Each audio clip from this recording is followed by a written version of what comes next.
mind control. But what, like, initially, what drew you to it? Well, I guess I always have been drawn to topics that seemed unusual, maybe for a professor to be looking into. And people, I mean, at the time, if you look at a Google Ngram for the word mind control or brainwashing, they were very low, around the turn of the century or the 1990s. After there was a peak of interest in the 70s, and it just really fallen off. But I guess I was interested because it seems so unusual and something there that people hadn't really thought about. And at the time, these documents weren't readily available. And like you say, people weren't really looking into it. So I just thought it seemed like a rich area for research. And I'm also interested in connecting I've always been interested in connecting my personal, I guess, my goals for life with what I research. So I thought it's almost like a philosophical and existential question of how much we're controlled or how much we might be controlled. And it seemed important to look at some of the more extreme cases, if you could. Yeah, I think that's an interesting aspect of it. Like, how much are we controlled, and how arrogant are we to think that we're not controlled? Or how arrogant are we to think that wouldn't work on me? Yeah, I think that's embedded in our in the messages we receive all the time, that freedom is something kind of effortless, that we're just granted, and that autonomy is just the natural state. But actually, we're much more malleable than we think. And these things, if you look around yourself, or if you observe yourself, you'll often see this to be true. That's what also drew me to anthropology, is just the idea, like, if I was born in another place at another time, I would be another person, or how much of me would be transferable, was right. What that interested me. And that's why I first started studying anthropology. Like, how much are we shaped by things that we don't necessarily choose, or are maybe accidental or genetic or various factors. But but I think we're told that that freedom of choice, or our autonomy, is fairly straightforward, and all you have to do is exert your will. Yeah, but clearly we're influenced heavily by our environment. Culturally, I mean, accents, just cultural traditions, behavior patterns. It begs, like, what are you? What is the shell that you wear on the outside, with you, and what at the that is the oldest question of Socrates. Who am I? Or just the question. It's a deep question, and it's also kind of like a practical question.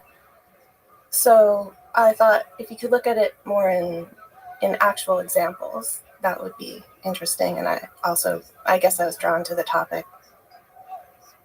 Maybe because other people weren't studying it, or also because of experiences in my life, just seemingly small things. Like, one day, I remember when I was in graduate school, I was walking down the street, and I said, we passed a small dog, and I said, I really hate small dogs. Like, and I realized as I said it that it wasn't true, but I had just I actually really like them. What's wrong with small dogs? But I had absorbed this opinion from somewhere that, like, a person that, such as I was aspiring to be, only liked, big dogs or something like that. But just noticing in yourself the way you soak up opinions, and you're shaped by, even seemingly trivial things. And then also on a more profound level, you can see that happening. Made me wonder, like, what could you learn from looking at these cases where people really seem to have been brainwashed, in history, or radically reshaped, perhaps. And then there's brainwashing yourself. Because if you say, I hate small dogs, now you have to kind of defend it. And even if you say, God, it's not even true, but there's got to be reasons to hate small dogs. I don't want to come off as a moron who just says things. There are other people who feel the same. Yeah. It turns out, maybe either you end up doubling down on that opinion because you don't want to feel silly to yourself. I mean, I think sometimes we're just a series of adopted opinions that we then adhere to. And I guess being in graduate school also made me feel that way, because you're rapidly learning and absorbing a new vocabulary, learning things you should say, learning things you shouldn't say, ways you should express yourself and ways you shouldn't. That seemed very like a deeply shaping process. And I was interested in, well, how did social sciences, like, was there a science of this process of shaping, or they sometimes called it canalizing, or making, a canal of behavior so that people would end up wanting to do what it was that socially necessary for them to do.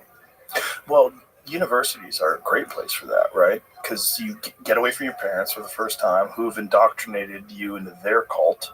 Like, you were born in the cult of your parents, and then you leave, and they're like, let me get away from these crazy people, Yeah. and now I'm going to become a whatever. And now I'm going to figure out which group most aligns with my ideas and join them and rebel and fight against the machine and become a part of a new cult. Exactly. Wear something different, or adopt. I don't like certain kinds of dogs, or I wear a certain thing, or you have an interruption in the fabric of your extensive conditioning, and that is it's also an opportunity. It's not a nefarious thing necessarily, but it can take that truth about people. I think it can be nefarious for some people, unfortunately, but I think for a lot of people, just considering new ways to think about things is probably valuable. It's probably a good thing to have the opportunity to reconsider the way that you've sort of like connect.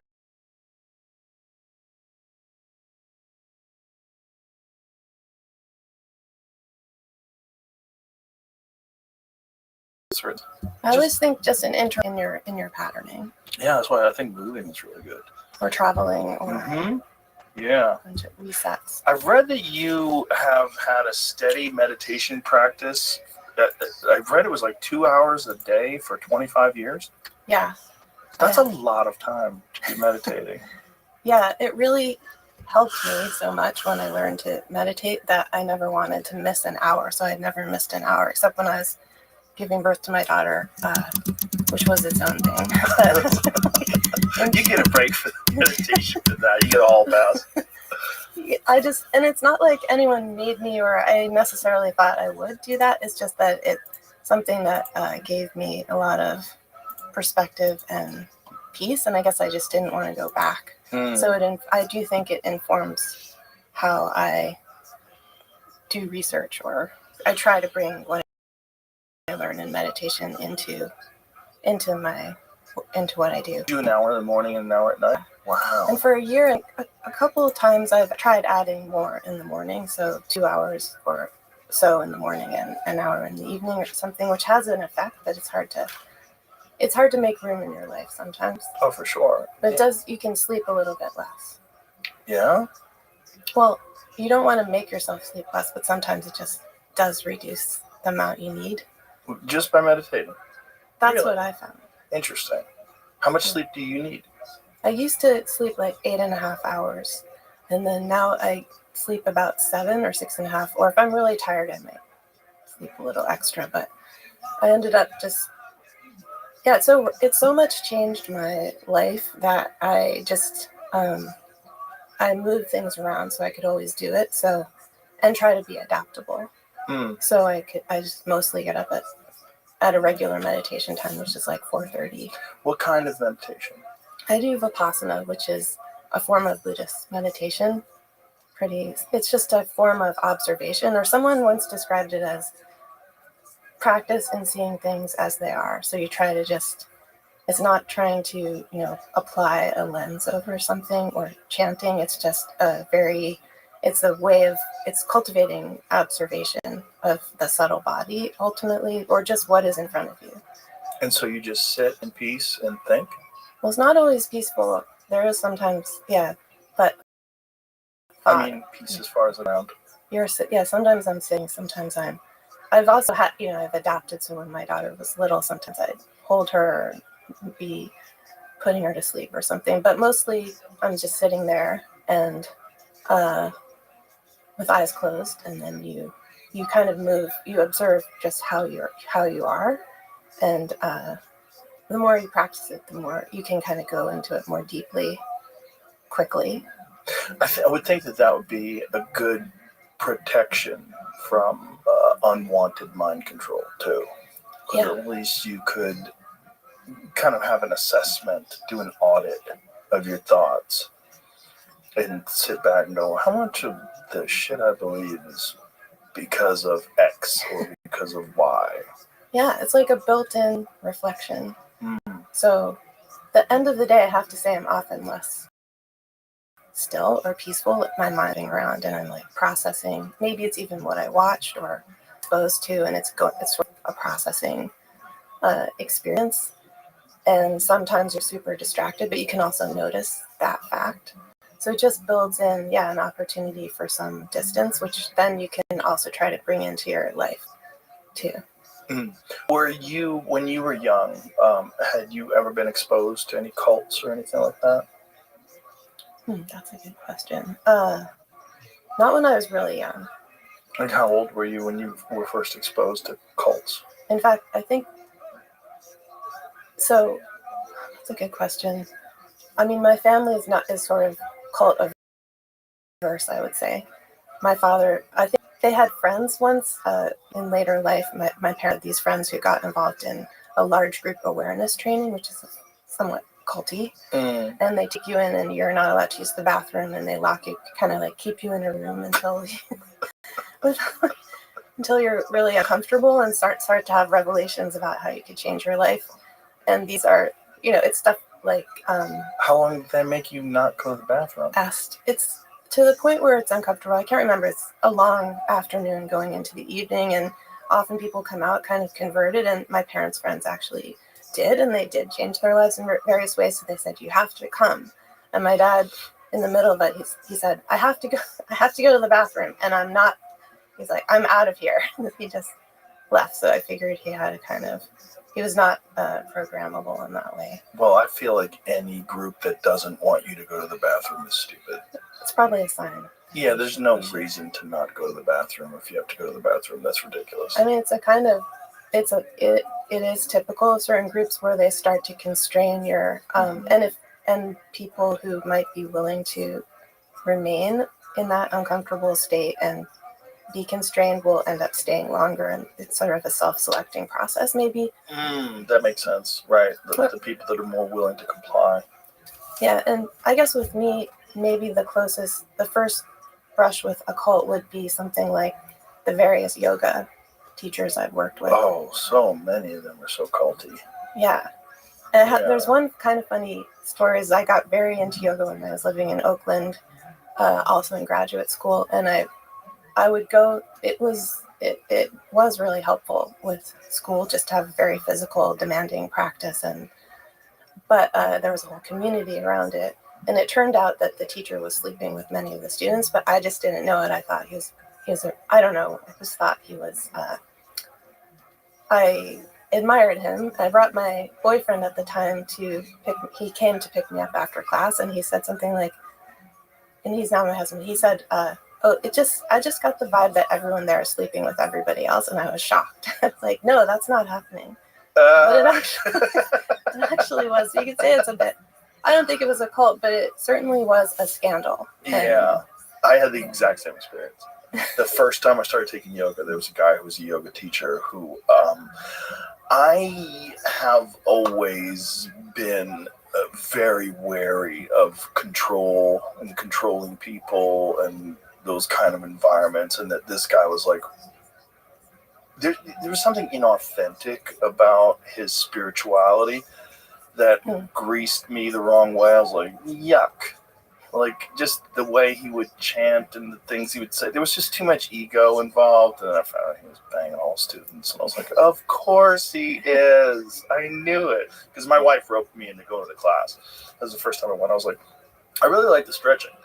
It's like really great. I really like yoga itself as practice. But I mean, the problem is these people that are, and it's kind of the problem with everything. Like, when one person is in control, and one person is the person who gets to lead the class, and then they get praise heaped upon them by the students. and then they start to think that they deserve it, and then they don't have a lot of self-reflection, and they're not very objective, and then they sort of revel in it and enjoy it, and the next thing you know, they're taking advantage of it, and so it's very helpful to have that defense radar of a certain kind. Also, sometimes I think these prominent teachers, they have had some sort of, I don't want to say enlightenment experience, but some sort of breakthrough, something that felt profound to them, because many people do. We now know that these experiences are incredibly common, and yet, so they take that as a kind of license. Well, now I must be enlightened, or what I have to take the mantle. My people are awaiting this, or they sort of then justify things they wouldn't otherwise. Spiritual narcissism. Yeah, it can actually engender that because of, and I think this has been described too. Spiritual narcissism is a good phrase, though. It's legit. Yeah. Yeah, you see a lot of it. There's a lot of it in the psychedelic community, a lot of it in the meditation community, a lot of it in the yoga community. So they just start thinking that they're better than people that don't do it. Yeah, it feels very special. If you have a special experience, it's really dangerous. It becomes very dangerous, and afterwards to not have it feed your ego. And even if you had a profound breakdown of the ego when you were in a psychedelic state. It is fascinating to me, though, that you can tell the difference for the most part, if you're really paying attention, between someone who's authentically expressing their real thoughts versus someone who's saying things that they think if they say these things, they will get praise, or they will get attention, or you will think that they're profound. We know bullshit. Humans know. There's like a smell to it, a feel to it, if you're paying attention. Yeah. But for whatever reason, it's just like some people have big ears, some people have small ears. Some people just are not that good at picking up on that stuff for whatever reason. Life experience, they haven't been burned enough times, like whatever it is. And, that's where cults get started. And I'm fascinated by cults. I've always been fascinated by them because I've watched how many documentaries on cults. At the beginning, it looked fun.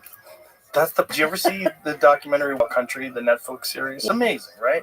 And the beginning, you're like, they look like they're having a great time. Yeah. They're all dancing together and playing drums and having a party and eating together, and it's like a sense of community. And that documentary was so successful, I think, for that very reason. It actually perpetuates the allure of that, of Osho and that cult, because their outfits look kind of cool and the colors are beautiful. Yeah. And the swirling, cavorting dances. But my husband grew up in the Bay Area, and he was saying as a kid, he would run into members of that cult. And he said, what you don't see in the documentary, and he blames the documentary for not showing this sufficiently, is they were frequently armed. So on the side where you're not seeing it, they're holding, automatic weapons and things. Like, they really, in a way, they fell into the spell of the cult in the documentary a bit.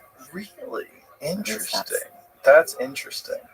Wow, I did not know that. And you have to have a guy like Osho, because the way he would talk about things, and his slow way of talking, the people, his beard and the Rolls Royces and everything. It's like, good Lord. And he was really much more of a cocaine adept or enthusiast than people also recognize. I think he gets off a little easy in that documentary as well, partly because they're interviewing people who are still to some extent devoted, or they want to maintain that Well, also, what was her name? Stella? Yeah. Was there? Yeah, she was so crazy. She was poisoning people, and she was such a great villain that it made him because if she wasn't in the documentary, he would be the villain. Exactly. Yeah. She pulls the focus. Yes. Yeah, most certainly. And the fact that she's still alive too, that sort of helps as well. Yeah. But I feel like it's a default thing in the human psyche because of our ancient history of living in tribes. That human beings have been very tribal, and I think being a part of a tribe, one of the things that happens is you sort of have to go along with the way everybody else is doing things. If you want to fit in, you want to adapt, and especially if you're growing up in the tribe, you don't know any different. This is the only group, and being ostracized from the tribe and kicked out is like, oh my goodness, it's the worst thing in the world. Now you're alone. You have to fend for yourself. There's no way you can. You have to protect yourself in the wilderness and the animals and the elements and predators and other humans. And, so you have to. It's very dangerous to be alone. So you have to adapt to the tribe itself. I think that's true. Yeah, small scale societies have to. I mean, even the word cult in its technical or dictionary definition doesn't necessarily mean abusive organization. It just means small scale religious group that maybe, I think people deeply yearn for that sense of belonging, and that's why it looks so fun. And by all reports, it is very fun to get inducted into a cult. People get these exhilarated states. They often have, experiences of altered consciousness, and they're empowered too. Well, fun fact: before I bought the place that I put my comedy club on 6th Street, I was under contract for a theater, One World Theater, that was run by this cult, and I kind of vaguely heard about it. And my friend Ron told me that the theater's amazing. You should buy it, because we were talking about you should buy that place. So I got under contract. Then my Adam called me up. He goes, "Have you seen the documentary on that cult?" I'm like, "Oh no, there's a documentary that's never good. That's never good, and it's really bad." The documentary is called Holy Hell, and it's about this guy who's a hypnotist, a yoga teacher, and a gay porn star, and that's a 1, 2, 3 combination. And he started out his cult in West Hollywood, and then after Waco, after that went down, the Cult Awareness Network started really cracking down, and they were investigating him. So he changed his name and moved to Austin, and had his followers build him this theater. And fortunately, I got out of the deal, but I guess he was selling it. Well, he was gone. It had already fallen apart. The cult had completely fallen apart. But what's fascinating is in the documentary, in the beginning, again, it looks amazing. They're all cooking together and eating together and doing yoga, and they look so happy. And let's just be honest. Modern society, the day-to-day grind, the, keeping up with the Joneses, the stuck in traffic and doing things you hate under fluorescent lights in a cubicle all day long is not attractive. Not only is it not attractive, it makes cults attractive. And these people were longing for something that showed them that, no, you're right. This is stupid. The way your parents lived is stupid. The way all these people live in society, the way Thoreau described men living lives of quiet desperation, that sucks. Yeah. You don't have to live like that, man. Come live with us, man. Yeah. And this guy was able to do this thing called the knowing. And the knowing it was very difficult to get. People wanted it and wouldn't give it to them. But when he would give it to you, you would sit there, and he would put his hands, like his thumbs, on your head and touch you.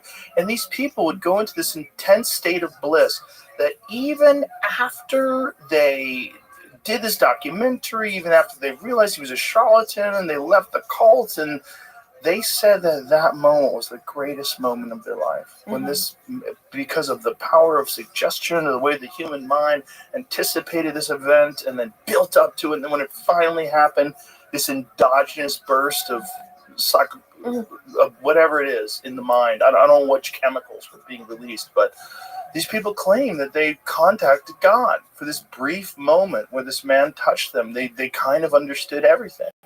Yeah. Briefly. So it kind of worked, even though he was having sex with everybody. Not only was he having sex with these people, he was charging them. He would charge these guys for therapy and then have sex with them.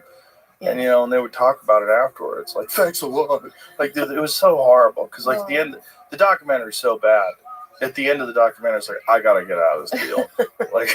There's not enough sage in the world to burn off the bad juju that happened in this joint. That's true. Yeah. So it just felt like, horrible. The life cycle of a cult has that, what you just described, and sometimes in accelerated, but sometimes it plays out slower over time. But a lot of times people are very confused on leaving. If they're taken out as maybe even children rescued by FBI from abusive groups or people who manage to escape abusive cults, they still have trouble evaluating their positive experiences because the positive was so good, Right. and disentangling it and you feel that you need to delegitimize that too. But I think so that's why I think therapy can be helpful. Someone who's experienced with cult ex-members. I think the problem also is that it's their only community. And if you have to leave your only community and then just strike it out in the world, and you've been with this community for 20 years or whatever it is, right? Like, what do you do? How do you do it? How do you find peace? Yeah. How do you find companionship? How do you find like that sense of camaraderie that's so deeply embedded in a tight-knit small community? And a lot of times when you come out, if it's, say it was 18 or 20 years or a large portion of your middle life, maybe you went in as a young person, you come out and you don't know don't know how to operate things. You don't have the right, you're not comfortable with new technologies. I think that it's really a terrible experience for a lot of people, and they still grapple with it many years later, readjusting to society, because the critique they had originally, which was profound, as you were saying, not wanting to live a life of quiet desperation, that's still there, Right. critique, but it just wasn't answered. I always say, like, someone come up with a really good cult and I'll join. Come up with one that, like, you answer all the questions, but you don't try to control me and you're just nice. Isn't there a cult where someone's not trying to have sex with everybody and not trying to steal all your money? Isn't it possible to do that? Just to, like, get together a group of like-minded individuals? And I guess that would be more of a commune. But even that, there's always some generally male leader who ruins everything. It does seem to be, I think, there seemed to be in the 70s so many cults and back to the land groups, and some of the back to land stories are also, have many cautionary sides to them in many of the aspects of cults. What is the back to the land? So just people leaving the city, heading out to the country and starting an intentional community, I guess, would be what you're describing, with the idea that we're going to collectively raise our children, sell hammocks, or make our own jam, or you could say even monasteries maybe aspire to this. Some kind of religious organizations also have that intentional quality, and so I've done some research into some of these, because you wouldn't consider them cults necessarily, but they can end up having some of those qualities, such as sexual just the demand that people have sex with each other, which tends to just create a lot of chaotic circumstances. Why do you think it always involves that? Why does it always go that way? I don't know. I mean, it's very interesting, because I even read Norman Kahn's classic History of Millennialism, which are a lot of groups in the Middle Ages and afterwards, that a Christian sects where they would break off, and including things like the Children's Crusade and others, and they often would end up with a kind of free love, even though they're very devout and extreme and sort of devoted to giving up their worldly possessions. There was sometimes this component of this kind of sexual freedom that would end up having destructive outcomes. Do you think that is just because of just genetics, just the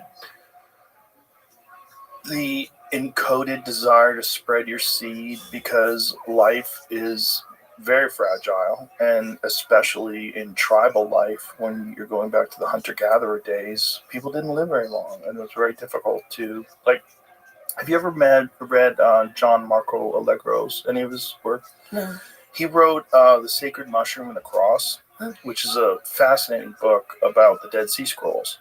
And he's got a very controversial perspective on Christianity. And his perspective was, and this guy was an ordained minister who was agnostic, because he was an ordained minister, but then we started studying theology. He started seeing all these parallels to all these various religions. And he was like, well, clearly, like, it's not one religion has it right. There's something in all these things, but it's not like I'm a Catholic and that's it, or I'm a Muslim and that's it. You're like, there's something here that exists throughout all of them, this constant thread. So he gets hired to be one of the people that deciphers the Dead Sea Scrolls. So the Dead Sea Scrolls, which is, parchment, which is, like animal skins, and they have to do you know the whole story behind it? They found them in these clay clay pots in Qumran and these caves, and it turns out to be like some of the oldest works of the Bible. Yeah.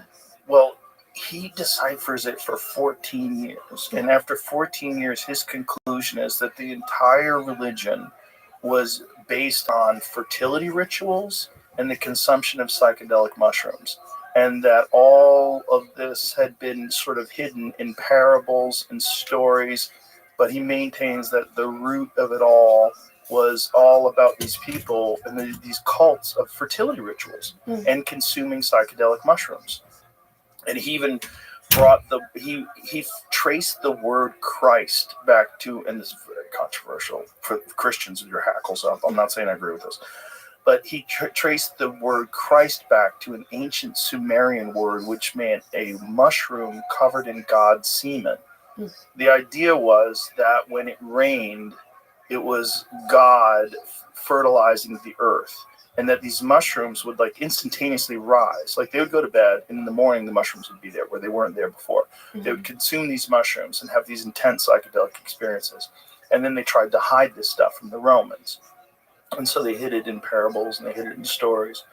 This is what his belief was.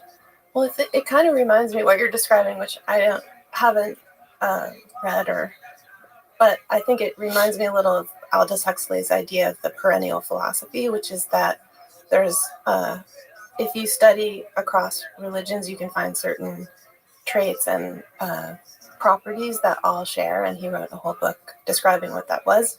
Then his last book that he wrote before he died was called The Island, and it was sketching out what he believed would be what you described, a non-abusive, a place where a small-scale community where humans could flourish, and it wouldn't involve, including, it would avoid sexual abuse.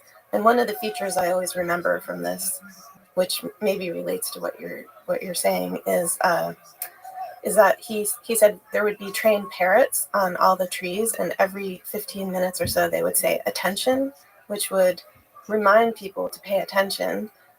In other words, to break that tendency we all have to succumb to, loops of conditioning and things like that. Because I think, as you're saying, fertility is a natural part of human life and often worshipped. With how much worshipped, and also it's so deeply ingrained because it was so important in the beginning, because you literally could go extinct. It was very difficult to survive. We're so much weaker than everything else around us. We're so fragile. And infant mortality was so high. It was so difficult to raise a child to adulthood that you had to have as many of them as possible just to ensure that the survival of your tribe. And I think, unfortunately, this is what gets distorted in all of these groups. And this is where things go sideways, because then you involve emotions, and you involve ego and dominance hierarchies. And it seemed like even if Aldous Huxley's idea was great and you had an island and everything was going well, it'd be good for like one generation, and then the kids of the next generation would grow up, and one would decide, you know what, I got a fucking better idea than this. And then someone would go straight Jim Jones. They would start growing some plant that was an amphetamine, and they'd start getting wacky. Human beings being human beings. Yes. Also, there's an interesting paradox or tension in ecstasy itself. There's religious ecstasy and there's sexual ecstasy, and I think sometimes they get mixed up, like the wires can get crossed, so that can lead to someone maybe initially, I don't know, these groups, just the tendency they can have to go towards sexual abuse. Why do you think that during the 1970s there was a big upswing in these cults? Well, it started in the 60s, from my understanding, although they were, they did exist before then, but there's a lot more interest in them, I suppose, because there's a more widespread questioning in U.S. society and also world, around the world. So cults flourished also in Japan and Europe and Latin America and also India. So certain. Do they have parallels? Yeah, they're parallel. Sometimes they would have branch organizations in different countries. So some people, say in the group, the Children of God, sometimes the kids would be sort of moved from group to group because they had outposts in Thailand and they would grow up in London. And who was the leader of the Children of God? Which one was that? This was a guy named David Berg. This is the cult in which the River Phoenix and his family were briefly. Right. They were in it, but not. I think the parents ultimately took them out. But it's a really messed up, a very disturbing cult. And I actually write about and have met a member who's just sort of an average member named Ray Connolly. I met him at a meeting of the International Cultic Studies Association, and he left after 30 years. But he just describes in a riveting way how he joined. And I think that's kind of representative of why cults started to flourish in the 70s. So he was a young man in college, and he was just feeling. He said he just felt that the traditions that his parents had brought him up in Catholicism that he'd been raised in was. He just felt that he lacked meaning in his life. He felt like reality was over there and he was separated from it by, there was like a saran wrap over everything. So he felt somewhat alienated, but he didn't know what the answer would be. He kind of yearned for a religious experience. And he went out to California and he was at a concert at university in Santa Barbara, and he saw this group walking through during intermission, and they were wearing these robes and chanting, and it was right after the Manson trial and murders. So he, in his mind, was this, he was scared of them. He thought that looks like a cult. But later, even though he had that thought, he would end up joining them for 30 years because he saw them later after the event. And he went back to talk to them because something drew him to them. I think he had dropped out of college by this time. And he said that they were eating sandwiches and they looked a lot more casual and approachable than they had earlier. And he just said, he was asking them questions and they said, would you like to recite the sinner's prayer right now and drop to your knees? And, and he said, yeah, for some reason he said yes. Because what is the sinner's prayer? It's just it's a verse that actually is not from the Bible, but often would be used as a recruiting tool. And it did result in this sort of out-of-body experience. He recited it, and then he said he stood up and he felt changed by this. But it turned out that David Berg, he didn't know the name of the group. And they said, why don't you join us? And in other words, he kept taking small steps towards it, and pretty soon he found himself on the bus with this group. He still didn't know the name of it. And they were all testifying about how they had, been converted. And he was asked to, add to the testimony, and he started talking about J.D. Salinger because he was just an alienated youth, basically, and nobody understood what he was talking about. They all just started singing and covering up his words. And he thought several times of leaving and getting off the bus, going to see his ex-girlfriend. He had just broken up with his girlfriend, but he ended up staying, and he ended up marrying 3 women. And just 3? Well, at first it was 1. They had an arranged marriage, and then it turned out this guy who ran the group, David Berg, he was a former furniture salesman. He then had some, he believed that he got these messages direct from the Almighty. The messages told him that he needed to ramp up his recruiting by having women do this practice called flirty fishing, where they would go out and basically seduce men into the cult. And then he started introducing these practices where they were supposed to have sex with children, because his idea was that this was natural. And so many generations of kids were raised in this cult with this, were either trafficked or abused. I mean, it's really horrific. And Ray Connolly is interesting because he didn't engage in those things. He did end up having 17 children in the cult. But 17 kids. I think he did have 17. He's a fascinating person because he left and he spent his time supporting survivors, and which is very unusual. What about his 17 kids? And they came out too. How does he have time for anything else? I don't know. They're now mostly grown. because he's quite Yeah. elderly. But I guess it's interesting to hear him talk about how he saw the group changing and how what started out to be this profound experience, soon he called it a dark hamster wheel of the soul. Like he was caught and it became this, basically they were exploiting him in his middle-aged years. He rose in sort of mid-level bureaucracy within the cult. But anyway, this cult, Children of God, has, and today still exists, has a different name. They still have the same practices? No, they say they reformed. But many people are still pursuing lawsuits against them, things like that, who are adults today. They had, groups throughout the world, and they would move kids around and things like that.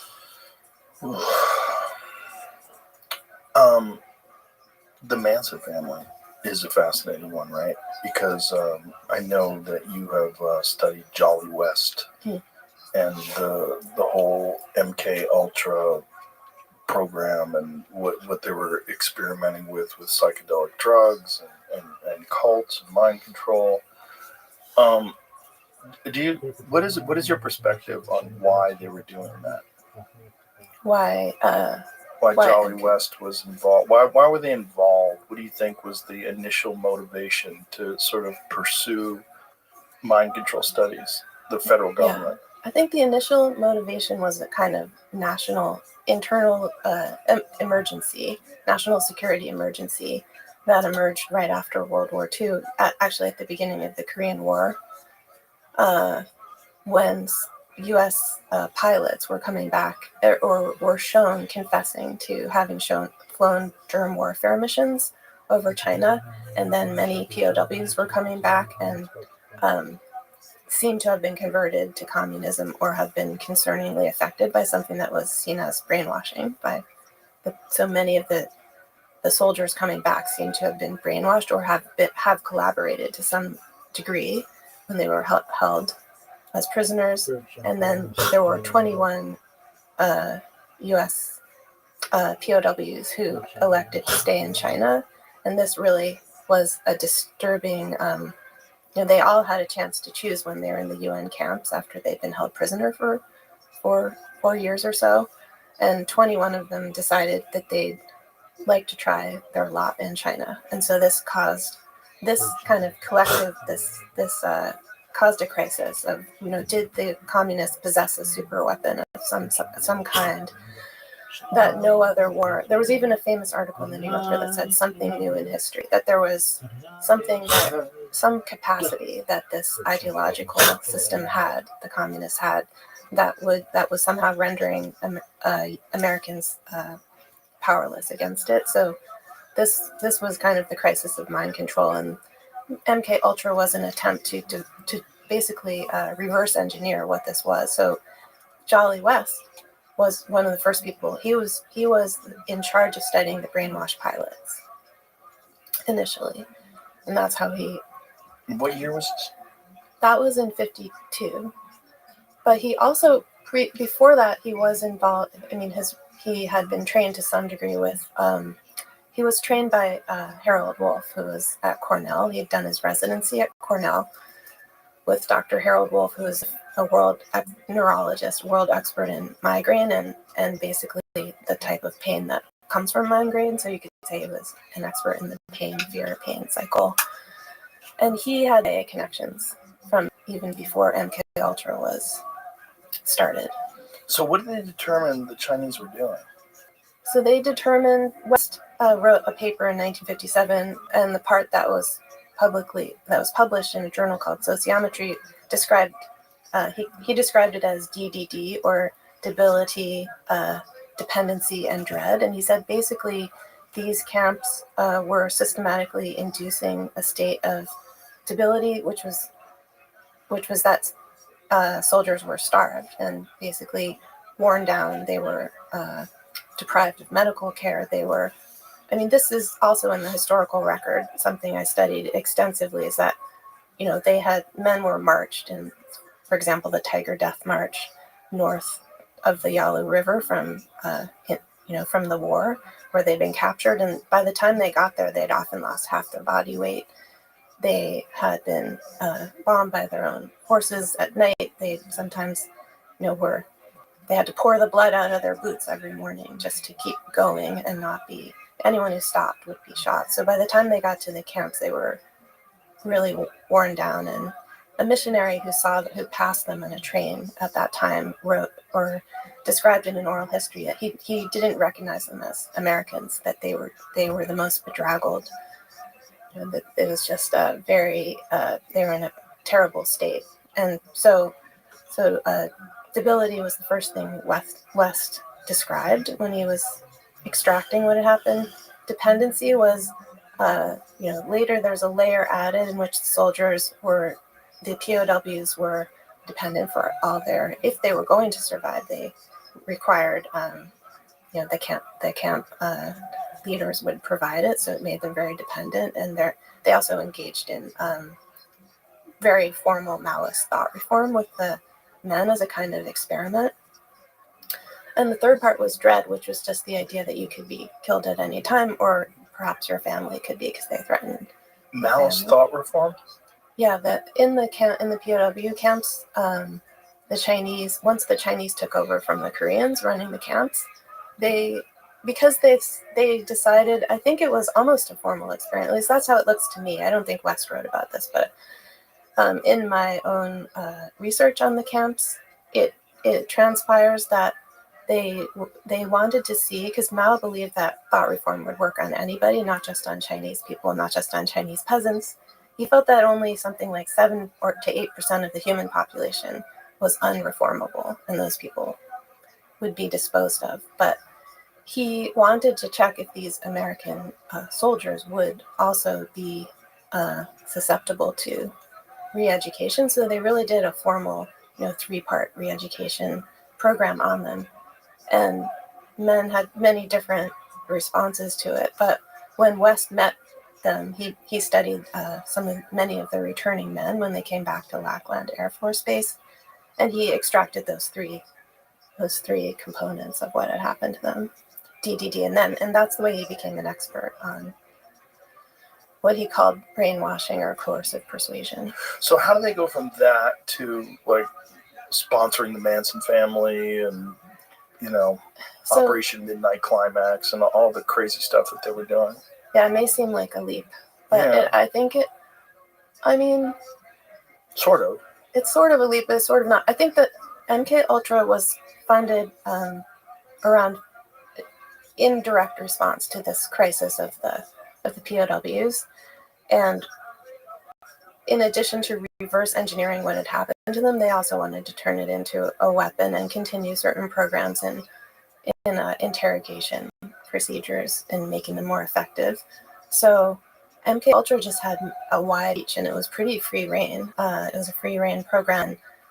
The historian Alfred McCoy says it was modeled on the Los Alamos in a way, kind of Manhattan Project for the mind. So just as the atom had been disassembled and transformed into this new world had emerged from that program, that intensive exertion of scientific acumen, the same thing could be done with the mind. The mind could be sort of pulled apart, and human consciousness and functioning could be people could be broken down and rebuilt. Were they trying to optimize the use of the mind to their advantage? Like, what was the end goal that they were trying to do with this? A couple of things. I think one idea was it potentially could be a weapon. One goal. Another, so it could be used on an enemy, perhaps even a city. So that's one reason they were researching LSD. It had certain properties that made it could be easily dispensed to an entire population through the water supply. So they wanted to know what exactly are the properties of LSD. People didn't really know at the time. So there was an offensive part of it. There's also a defensive part. So U.S. military needed to be trained to resist whatever this was.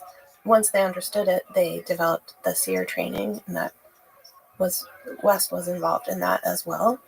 And then a third thing was maybe a broader curiosity about, which would lead you to be able to interrogate people better, and perhaps also to, just really understand. I think there was also kind of a a curiosity about what would happen. I think because just because it had so much power to experiment in a way without any oversight. And it wasn't until 1963 that the Inspector General of the CIA himself said, this is unethical, and we've done it. Basically put a stop to it. But it really was 63. Yeah. But it went on. I mean, the Harvard LSD studies. When were those? I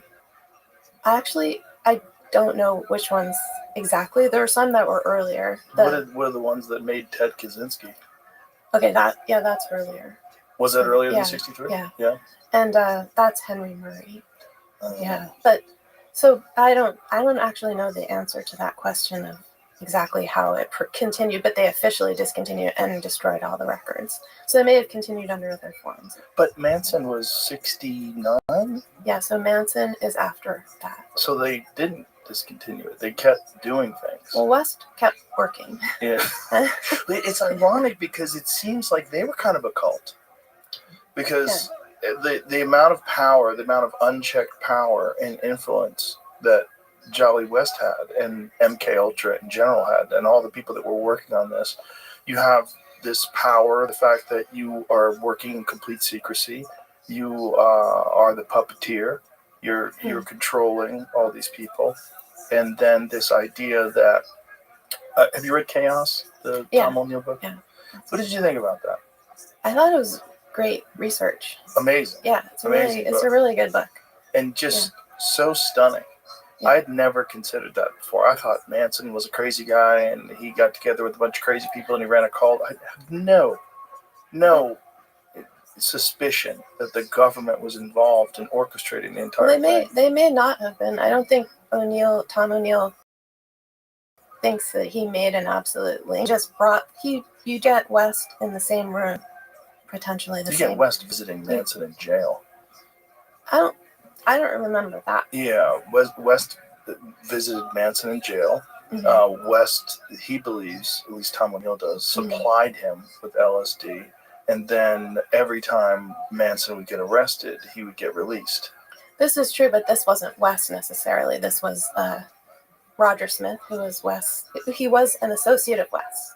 Mm-hmm. And West was head of the methamphetamine research project or things which was so West got funding to do his hippie lab, or his psycho lab or psyche lab in 67 and 68 during his sabbatical in the Bay Area, and it wasn't obviously funded by this. If it was funded by the CIA, it was clandestine, but there are many notes that Tom O'Neill also writes about. So both of us have gone to the West papers over many, many years, and I think you can put West at the Haight-Ashbury Free Medical Clinic, where he had an office and where Manson would go for medical treatment, and he would take his girls in to be treated, his women, his cult. And they were, at the time, as I understand it, seen as a kind of a model cult, and many of the researchers under West, and we can prove that link, that people like Alan Rose, who was a sociologist, they were trying to do an ethnographic study of cults. And what is the natural environment? How do they create bonds? And what is their relationship to American society and to drug use and things like that? So West would apparently hang out on the couch getting high and wearing, kind of dressed up in hippie garb with his middle-aged friends. And these graduate students and an undergraduate who he hired would be writing in their journals about how irritating he was. But sometimes it seems like it wasn't very targeted, and it wasn't very efficient, and it wasn't really, there didn't appear to be a plan, which isn't to say, so to me it's clear what the relationship was with Manson. It is very evident he was bailed out several times by Roger Smith, who was also a psychologist as well as a parole officer, so that's highly suspicious.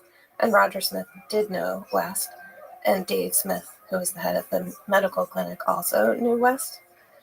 But these things it's hard to tell exactly how. I appreciate you being cautious about it. Yeah, that's good for you. I'm less cautious. Yeah. But I think it's also that is how the government functions in general. The idea that they would be so inefficient at everything except cults is kind of silly.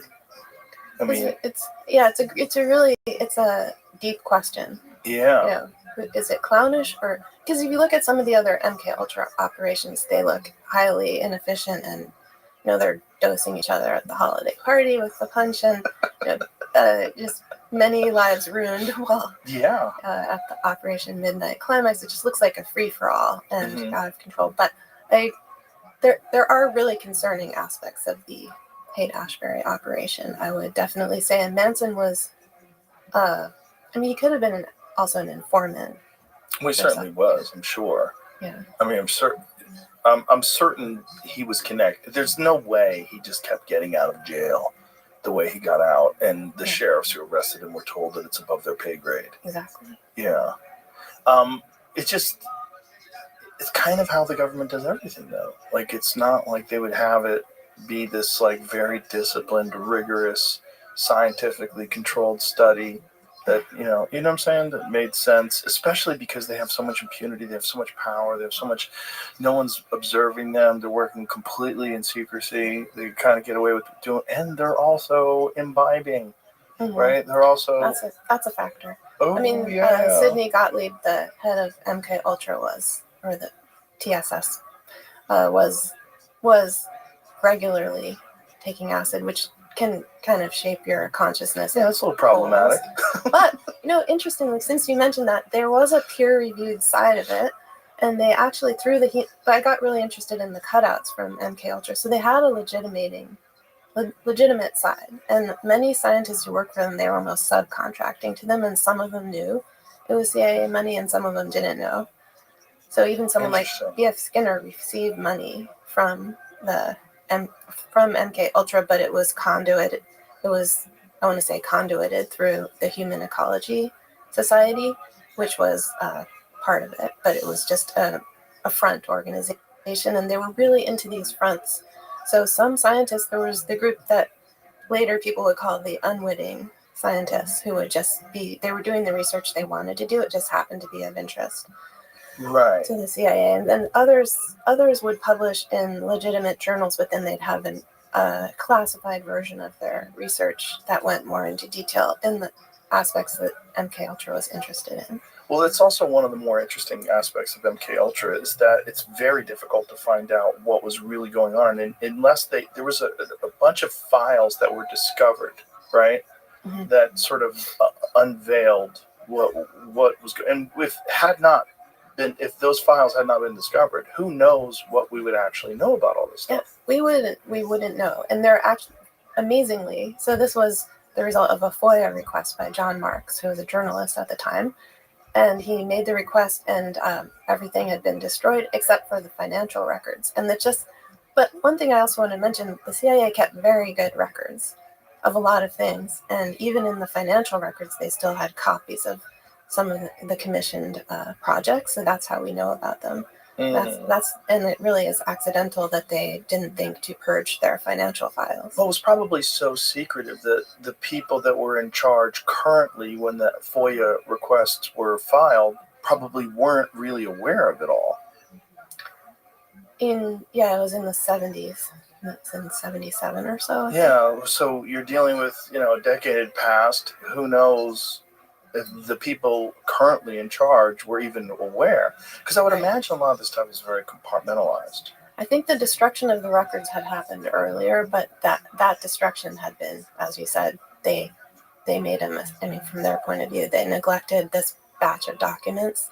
Whoops. And then the Church Committee came out in 75, and many revelations were made, although it was still partial.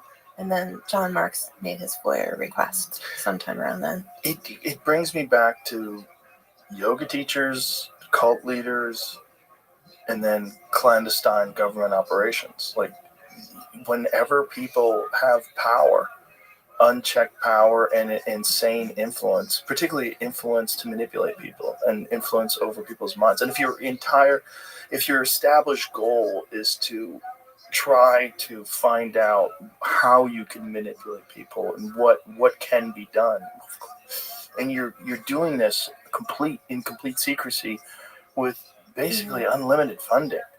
It's all under the table stuff. Like, you could get away with so much. I think one component that helped this develop is to have a high ideal at the same time. Something like a kind of a almost messianic purpose. Yes, doing to save America. We're saving the world. Yeah. Not just America, but the world. Oh, yeah. And that's one thing one of the inspirations for my research was finding a book on the street many years ago when I was living in California.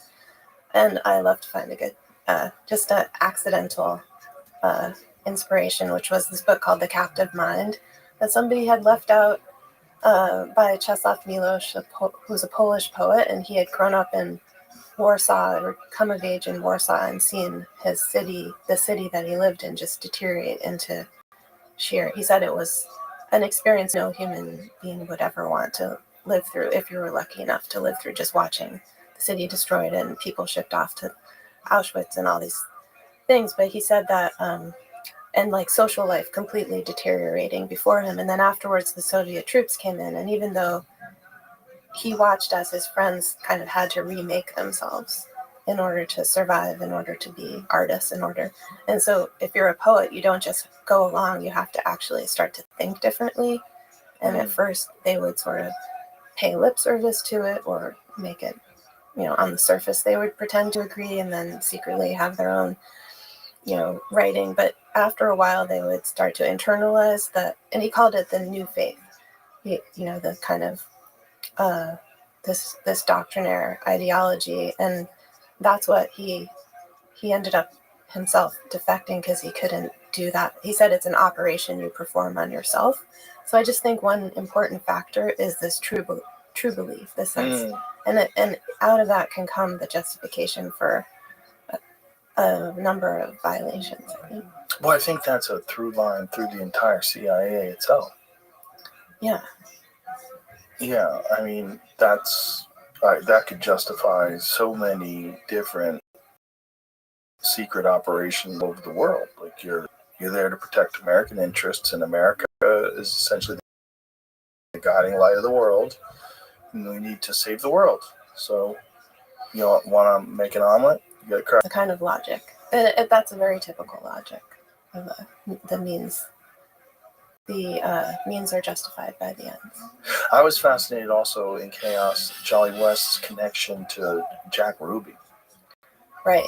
That he visited Jack Ruby after Jack Ruby had shot Lee Harvey Oswald, and all of a sudden Jack Ruby goes crazy. Yeah, it was never coherent again after meeting. This happened to a shocking number of people.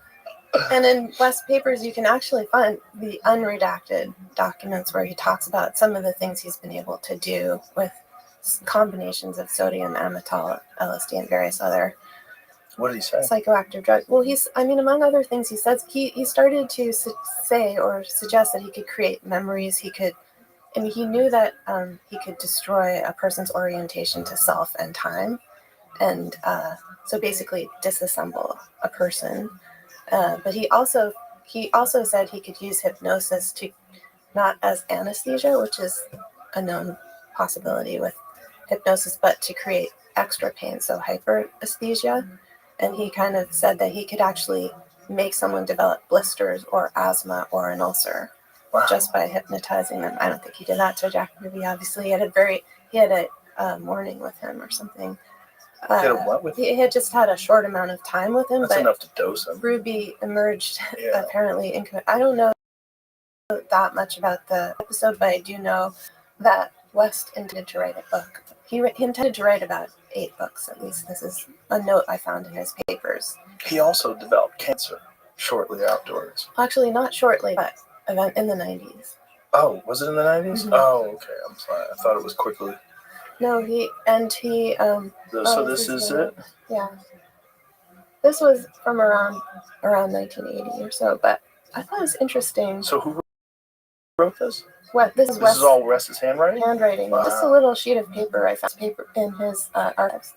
Biosocial Humanism, a philosophy for a new age. Integrative psychotherapy, the dissociative reactions, a different person. Psychiatric observations on the case of Patricia Campbell, Patty Hearst. Yeah. Policeman at his elbow, a psychiatric memoir on the case of Jack Ruby. Oh, wow, this is his own handwritten notes. Yeah. And these are the order in which he intended to write them. He always you find a lot of correspondence in his papers where he's writing to agents he wants to write a book. And he even testified in the Patty Hearst trial because he was the primary expert witness, trying to make the case that she'd been mind controlled and Stockholm syndrome. She should be exonerated. But he claimed that in his first minutes on the stand, he perjured himself by saying he was the author of a book on POWs and brainwashing, which wasn't the case. But these were all the books that he intended to write. Oh, so maybe he was the author, he just didn't publish it? Well, he said he was the author of a published book, but he just basically I think it was one area that he always said, on my next sabbatical, I'm going to write all this stuff up, but he never got to it. It's too doing acid. Yeah, he maybe, and also had a lot of extramarital affairs that kept very busy. That'll distract you. Had a whole separate family. Oh boy. So. Oh boy. Yeah. Oh, it was jolly. very distressing to his wife.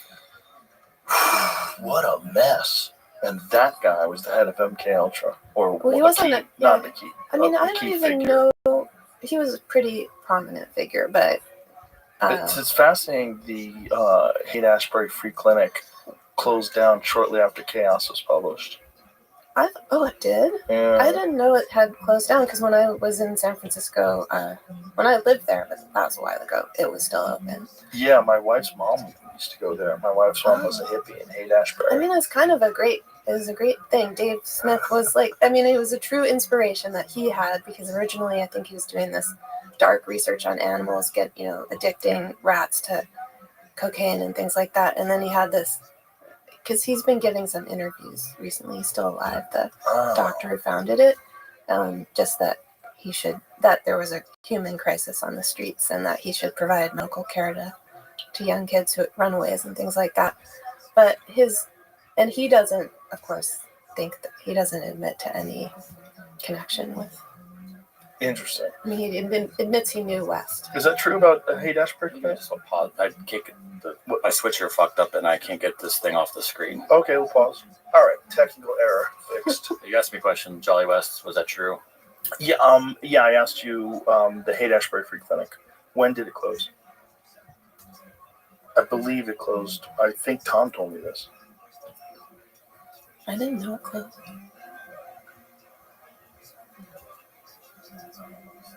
Yeah, I believe it. I think Tom's exposing the fact that the CIA... 2019 July, so that's right afterwards. Wow. Yeah. Yeah, there's the article. Haight-Ashbury Free Clinic closes its doors after more than 50 years. And how many gallons of acid did you guys give out, you fucking freaks? Just the fact that the CIA was secretly running a free clinic. Well, I don't think they... at least had offices inside of it. I'm sure they were doing legitimate work as well. Yeah, I don't know myself, but I know Tom's working on a sequel. Yeah. Where he's trying to shore up these connections and get to the bottom of it. So. Do you know Tom's whole story, how he got started with this book? He was supposed to write an article. Yeah, it started as... One article. It was supposed to be an article about the anniversary of the Manson murders. And then he starts digging into it, and he finds all these inconsistencies and all this corruption, all this weird stuff, and then he keeps going, and then they're like, you missed the deadline. And, he gets a book deal, and he misses the deadline, and it's like... That was released on June 25th, and it closed a week later. Or something. 2 weeks later. Amazing.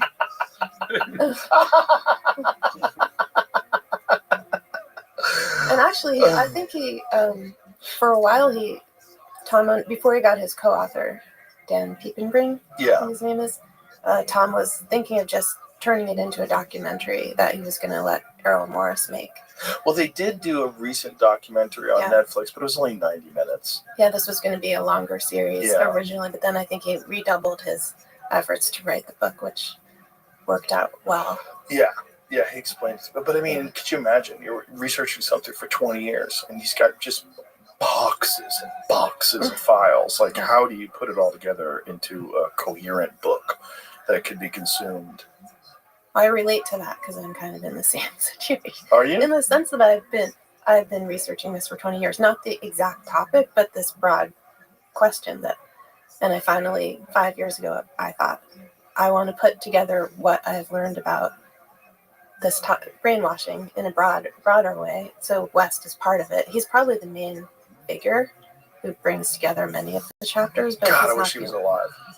And it's kind of I have thought a lot about that. And I have a very good, I have a colleague or a friend who's a psychiatrist who was at UCLA training as a resident when West first got his job there, heading the basically the Neuropsychiatric Institute right after Haight-Ashbury, and during the time he was in charge of the amphetamine research project. So West went there and he proposed as his major activity would be to found what he called the Violence Center. And it was a way to study violence in all its forms. And this is actually a theme that runs through it. This is another theme I should mention as part of MK Ultra, was kind of a search for a trigger of aggression. That's why West gave LSD to the elephant in the Oklahoma Zoo.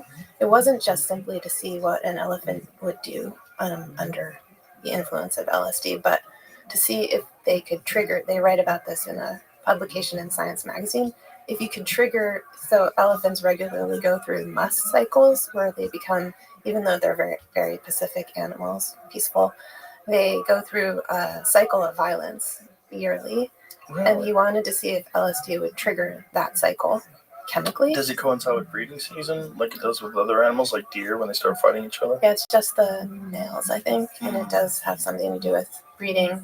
I'm not sure, so it's the male Asiatic elephant. So West found this elephant named Tusco at the Oklahoma Zoo and famously gave him LSD in 1962 or 61, and then the elephant died tragically. From the acid? From the acid.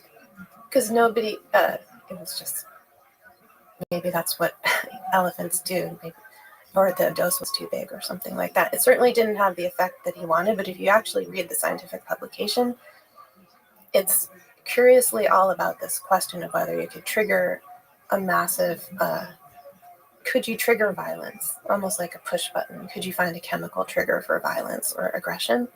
And you see that running through a lot of West's other work with MK Ultra, and also with surgery and some other developments that I wrote about. But so by the time he gets to the Neuropsychiatric Institute, he's very interested in violence, and he has this major plan. And to come back to my friend Dr. Cooper's, he was a young resident at UCLA at the time West proposed this violence center, and among things he wanted to do was track teenagers who he thought would be potentially violent. He had racial categories he thought were especially worth tracking, and he had this whole program. And so a student movement and a movement at the university developed to shut down the violence center before it even opened. And anyway, Terry Cooper's was a leader of that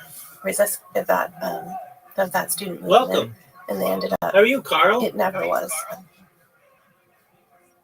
Hello. Can you hear me? Carl. Carl, can you hear me, big dog? Yo, dog, how are you?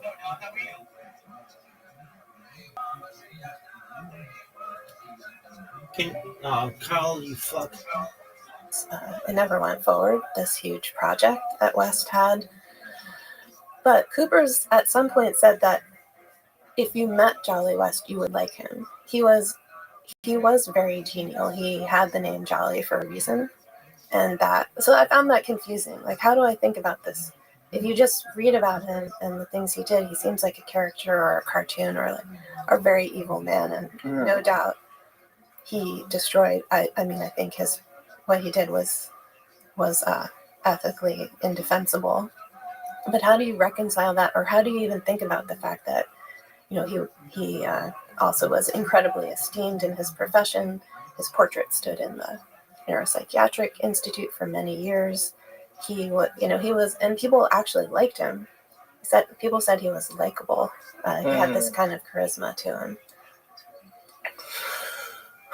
Well, I guess you'd kind of have to have some of that just to be able to run something like that. And also, if you wanted to manipulate people, what better way than to be affable and kind of jolly and friendly and It's true. like. And I think he had a strong dose of narcissism too, because a reporter who worked with him named Shayna Alexander, she said she has these funny descriptions of him during the time of the Patty Hearst trial, where she says he was handing out his own papers to anybody who walked by, like he was giving out like a hen giving out eggs or something.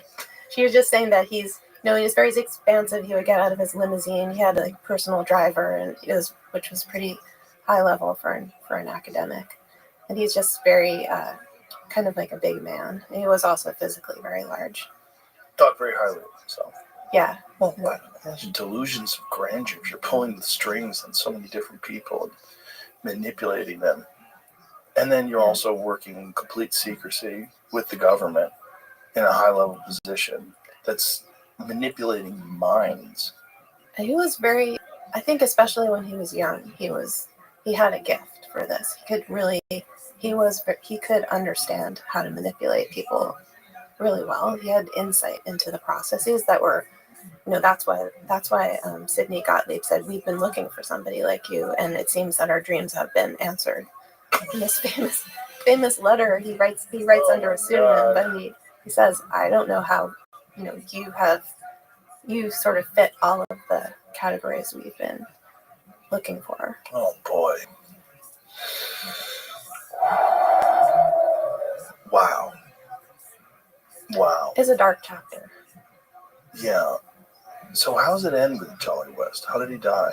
So he died because by his son helping him commit suicide, or his son basically murdering him at his request, Mark West. And Mark West was a lawyer, a middle-aged lawyer by this time. West had a severe form of cancer, and he was maybe a few months from dying, and he asked his son to surreptitiously, and it was illegal, so to basically poison him, and he wrote the prescription himself. West did. Why didn't he take it himself? I don't know. I think there was a really twisted relationship with his son, because his son committed suicide not too many years afterwards. And his son wrote a whole book about this, about helping both his parents commit suicide. And his mother wasn't even that sick, but she, a year or two after her husband, Kay West, also committed suicide with the help of her son. Oh, God. And he went on this big press tour, and he said that it was this greatest gift he could have ever give his parents. And then he committed suicide himself. It was very sad. Welcome, His Carl. story is sad because the book gives you some insight into what West was like as a parent, and I would say difficult. Oh, great. Ideal. Not ideal. Is that the fight song? Wow. And what year was that he committed suicide? Mark West. Jolly. You want me to freestyle over this? 7 or 8. What you want to do? So this is Want to before be ballers, everyone knew shot all callers, these things. brawlers, Because who of be dipping in the church, bench and the committed in spoilers, 75. on the Right. lope So, and the but Jake West and the himself said, Taurus, "Oh, I trying to never get my hands experimented on some on a human grants being, like just the Taurus. elephant." Yeah, He look would at the even make raw jokes about the deal. elephant because it was the 3-course one meal, thing people spaghetti, knew. And fettuccine, he and would say, veal. "Oh yeah," But it was still, it was his everything's calling real card, in the and he field. used it as And what kind you of a can't have jokey now, leave thing, and you but will. he But always don't knock denied, me for trying after to bury he 7 always zeros denied over in that he Rio was de CIA, Janeiro. and Ain't he was, nobody's hero, but I want to be even hood though he'd on been your pretty hot firm 9-7 every day. That's even my in the word. church Swimming in community, women with their own you condominium. could 5 see the plus 5. connection, Who because dropped they millenniums? revealed It's that all the about the University of Oklahoma Benjamin. had been What? receiving CIA money. And West had a special office for him built there. He was hired there mysteriously when they wanted to move. He wanted to build what he called this free zone of experiment, where he could give LSD, hypnosis, and sleep deprivation in combined doses, to whatever increments he wanted to adjust. He was going to build that at the Air Force Base, and he was all set to go. And I even have there receipts and papers and a lot of correspondence in his files about this. But this Air Force at the last minute backed out and asked Gottlieb to basically they transferred it to the university and built a whole warren of cutouts to hide that. Wow. Uh, It just makes you wonder. Because if we had not gotten, if the Freedom of Information request had not been acted upon, if they had not gotten those files, if we didn't know the extent of this research, what's going on right now? I know I had this it's an important question because Yeah. we don't. I mean, in a sense, it's interesting to think about the fact that these things took place at the high point of government dedication to documenting itself, the mid 20th century. Because I've done most of my research on the mid 20th century, Cold War period, and it's kind of luxurious. They all kept very good files. Sometimes they would destroy them. That's the exception. Everything's typed out. Everything's on paper. But as things become digital in the 80s and then beyond, much less a lot takes place through email or now increasingly through government exchanges may take place through signal that no record is kept at all. So we're probably in an archiving crisis today. Archivists have tried to keep up. We don't necessarily keep excellent records of the internet, for example, or there are so many avenues where exchanges can be taking place and they're not leaving a paper trail. It's just, for me, when I think about the extent of these experiments and what they were willing to do and how effective they were, I don't believe they would just stop doing that. I think if you have effective methods of manipulating people and getting them to do what you want them to do with various psychoactive drugs and different sort of modalities and different calls that you would use, I just can't imagine they would stop doing that, or at least stop doing research into that area, because it would be so effective to know. Yeah. And then, like all things, it would evolve. Yeah, it's a good question of what form it may have taken, and I don't know the answer to that question. It may be hard to know in the future, which is further destabilizing. Right. Well, there's so many different kinds of mind control, right? One of the things we've talked about a lot on this podcast is that an enormous percentage of what you're seeing on social media in terms of interactions and debate is not real. It's not organic. It's state-run, state-funded, and it's whether it's foreign governments or our government or even corporations, you're getting inorganic discourse that's designed to form a narrative, and which is a form of mind control.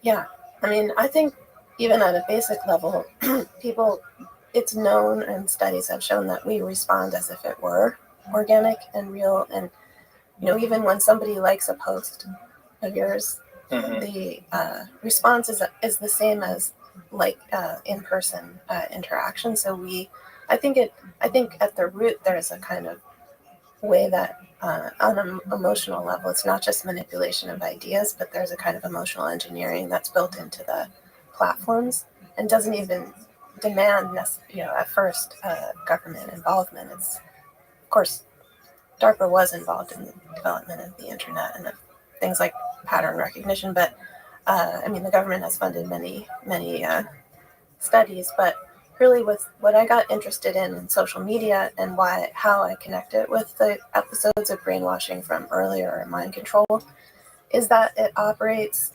it creates states of emotional contagion that aren't really about convincing people of a different way to think, but more about how you feel about what you think, which is something people describe in cults too. It's not that it changed my thoughts, it's that it changed my feelings about my thoughts.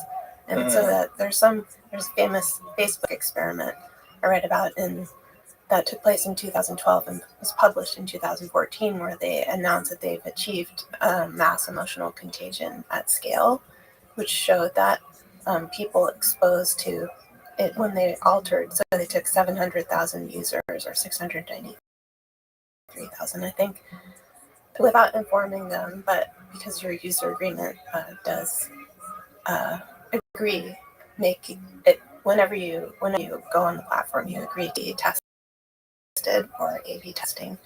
So this experiment exposed a group to their newsfeed was altered in a negative direction, emotions measured by word counting software, and they discovered that had a negative exposure, also responded in a more negative way as judged through their posts and likes and responses. The group that was exposed to a positive newsfeed by altering the algorithm then had also a measurably statistically significant effect of more positive emotional response, and the control group was unaltered by this. So you agree to this when you signed the terms of use on Facebook? You agree to be tested? Well, it did cause a controversy, and after that book the research team didn't publish. But you do agree. It's sometimes seen as your experience, alterations or A/B testing, things like that.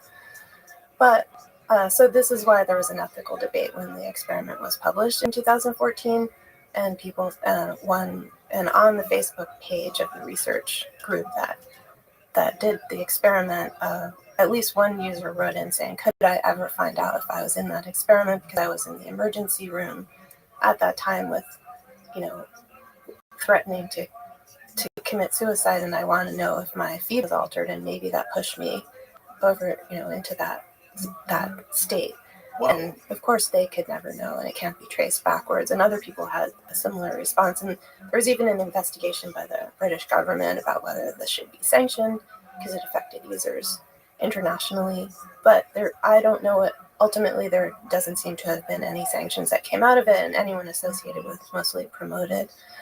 But it's very interesting because just the concept of emotional contagion was in that way operationalized and sort of shown to be. It's almost like an announcement that this was a possibility. And 2012 was kind of an important point in the development of social media and its power. Well, it's also when you see the culture war really kick in is somewhere around 2012, and this bizarre line in the sand between the right and the left, and ramping up all these ideological hot button issues. Yeah, and I think I'm not. I can't speak to the exact studies, but there's a whole slew of recent studies trying to show that social media could alter increase polarization, but it actually didn't.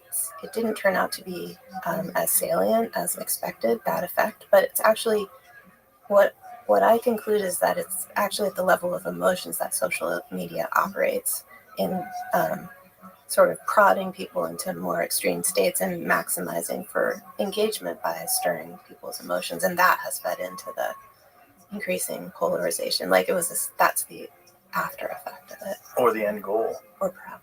It's so sinister. Are you aware of Robert Epstein's work? No. Robert Epstein is a guy that started studying search engine curation, and he found through what is his organization called, Jamie? So Robert Epstein, he found that through Google curating their search results, just by doing that, you could completely convert people who were independent, who were sitting on the fence.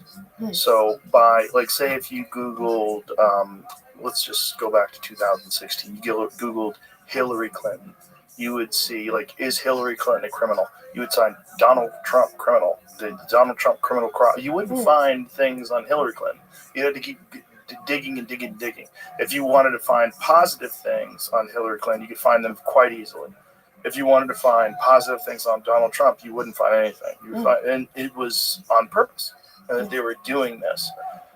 And that through this, they could statistically change votes to the tune of, 20, 30%. And then with fence sitters or people that were not sure, you could really shift them. And I think at one point in time, he said, in some issues, you could shift them as much as 90% towards where you wanted them to go. That's interesting. It's terrifying. I'll look that up. Because you would think, I always thought, and before I talked to him, I kind of thought that engines probably have to be curated to some extent, but I never knew it was that much.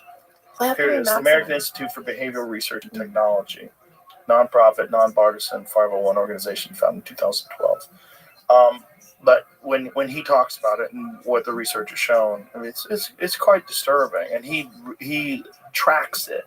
Like, so they have computers that track bias in search engine results and bias and what you can find. And it used to be that certain search engines weren't curated, and now they are. Like DuckDuckGo used to be pretty open, and now, like, I remember I used DuckDuckGo during the pandemic because I read about this doctor who had taken the mRNA vaccine and then, like, almost immediately had a stroke. And I'm like, wow, that's disturbing.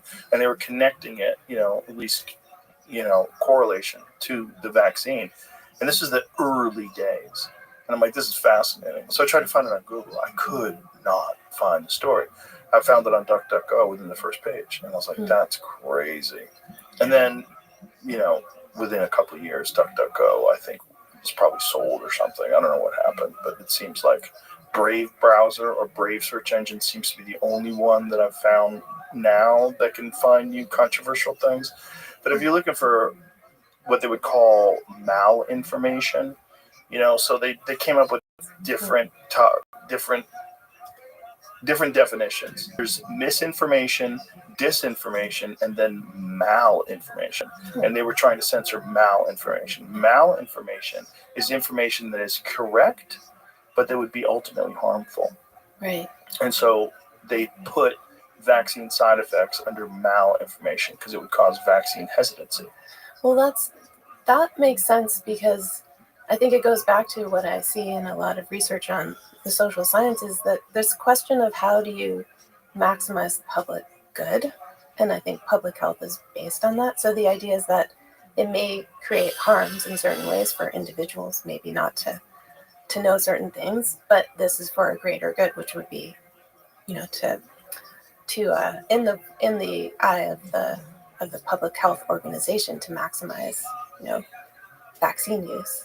That would be true if the vaccine was actually as effective as they were saying it was, which turns out to not be true, and that they knew this initially. So I'm much more cynical, and I think it was all about maximizing profits and discouraging dissent.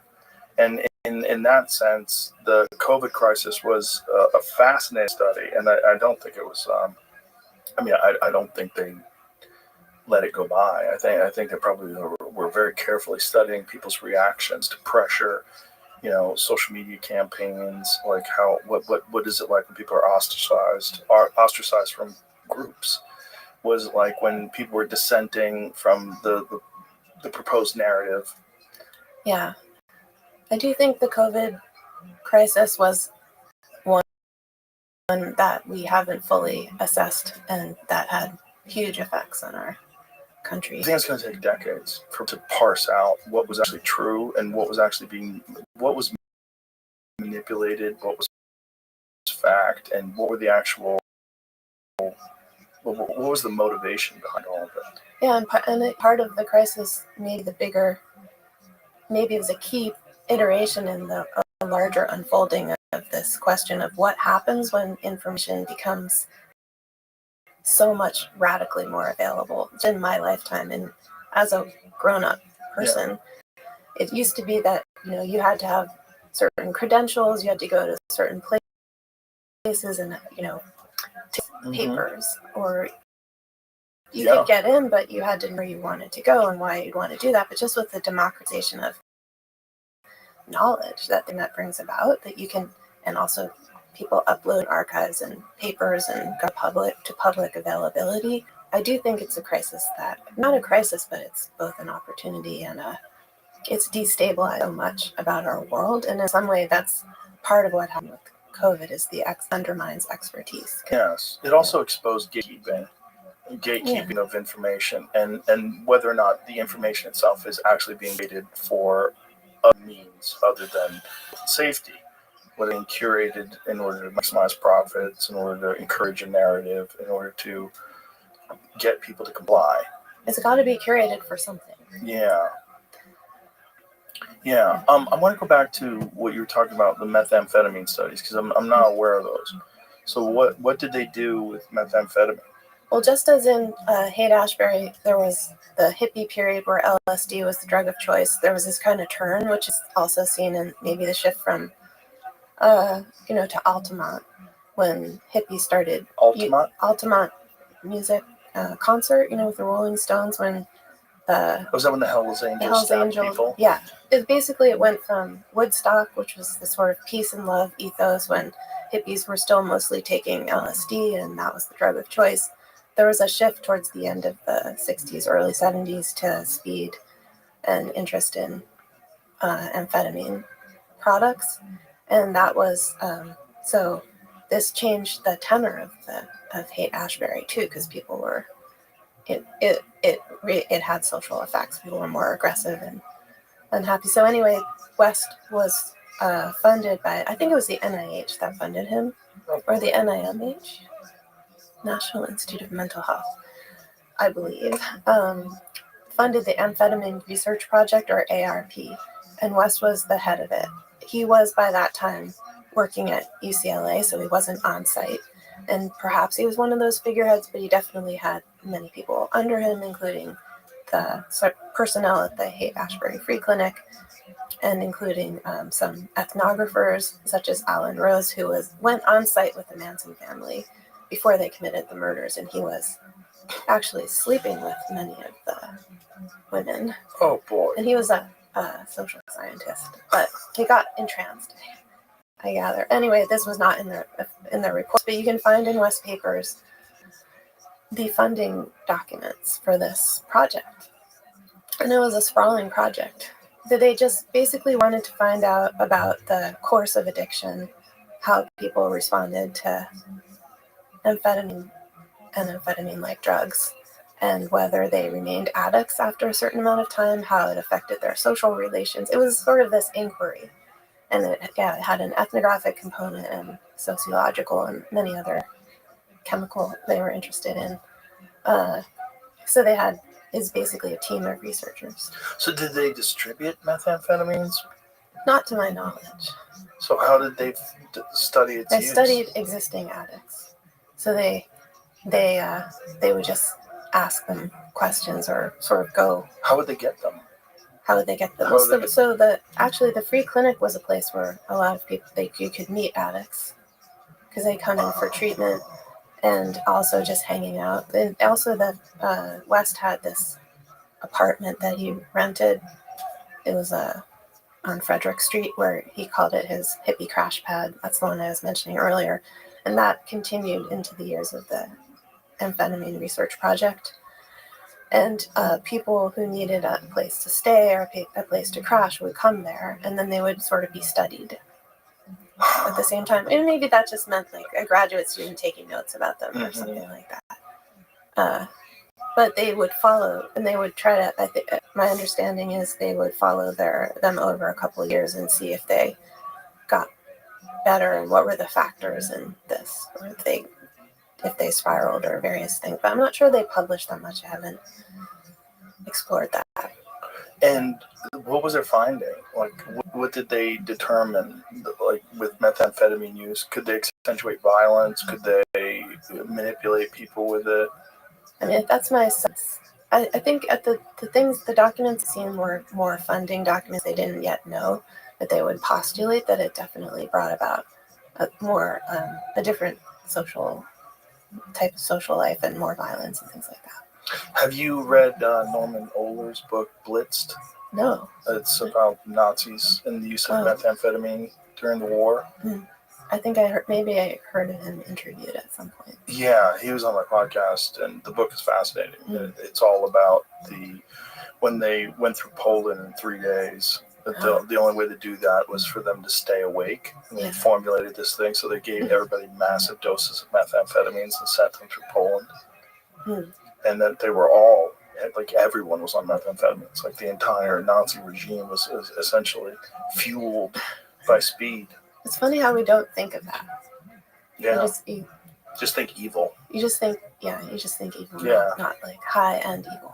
Yeah, crazed, high, evil, completely disassociated, out of their fucking minds, methed out of their heads. Yeah. And they gave varying doses depending upon your role. So the people that were in the tanks at the front of the line got the most meth.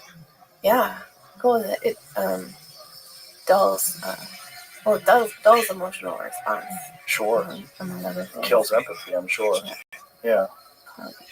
I mean, that reminds me too of, one of the haunting details of, to go back to mind control in the Manson family, is that Leslie Van Houten described in an interview how Manson, and one of the things he did was encourage them to take acid every time they started to come down. They would take it again, and they would compete to see how long they could go without ever coming down.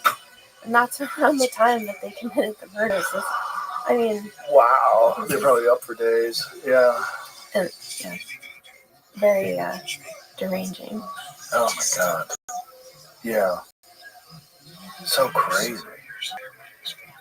It's so fascinating that people would be sitting back studying the effects on other human beings, knowing, well, it's important to get this information, and this is important for national security, but you're just going to ruin people's lives. Yeah, there was even a term in the CIA called extinction experiments, which were experiments that led to death. I mean, this was with people considered disposable, so they could have been prisoners.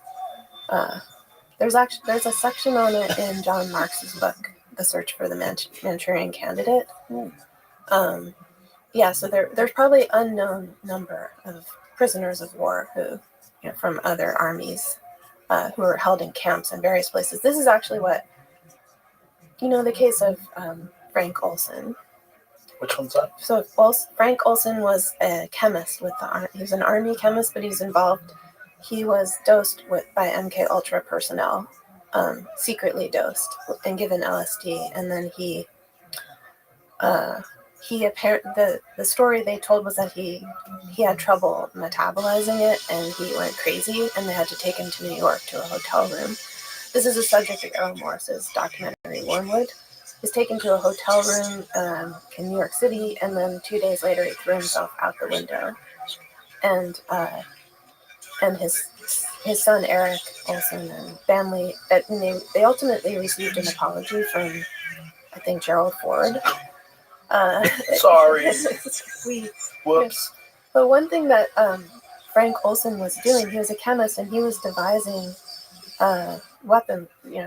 chemical weapons and adjutants that were used by MK Ultra, or not. I think it's a little before MK Ultra, so something like Operation Bluebird, or some of these earlier programs that pre-existed, and he was flying around seeing these extinction experiments. So basically, the idea that Seymour Hersh and Errol Morris put forward in the documentary, and that Eric Olson has spent his life trying to prove, is that his father was having ethical doubts and was actually wanting to leave, and he was too much. It was too much of a risk that he would reveal what he had seen, so that he was probably thrown out of the window. Oh God! Wow. Oof. Does it kill your faith in humanity when you start reading all this stuff? Yeah, I had a very dark sabbatical when I started writing, but I really needed to just have full-time I'd been teaching about these things for many years, but I wanted to just rethink it. And I spent a whole year at my desk just going into as deeply as I could into various cases, like the psychosurgery case and the MK Ultra. Yeah, psychosurgery, there was a recipient of psychosurgery named Leonard Kyle, whose case I went really explored. I talk about in the book, but he was given this experimental brain. It would have led to potentially the suppression or creation of violent states in Kyle, because he was... What was the implant? It was basically a ring of electrodes that were implanted in his amygdala, and Did he know that they were doing this? He did. This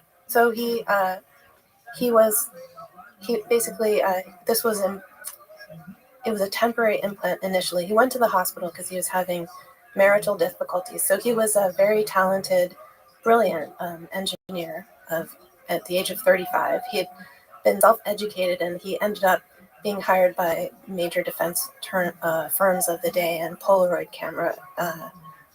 Corporation as well. And he invented some of the most technical parts of their viewing apparatus of the instant cameras, that line that they came out with in the 60s. So he's this brilliant self-taught man who lived in Massachusetts, and he he had issues in his marriage. And he and his wife were seeing a therapist. They ultimately referred him to Mass General, where he saw 2 doctors, and one of them was connected to West, and ultimately went to work for West, one of the doctors at Mass General, whose name was Frank Irvin.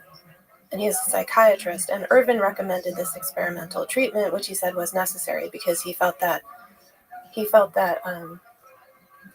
that Leonard Kyle had uncontrolled violence, and this has never been proven. And he had been in a traffic accident and had a head injury, and he had marital disputes of various kinds. But at any rate, his wife said, When you say marital disputes, you mean domestic violence? Like, it wasn't violence, but there's actually a question about whether he had ever actually he had thrown objects or things like he had a really bad temper, and so It was connected to the accident? this was getting worse after his accident.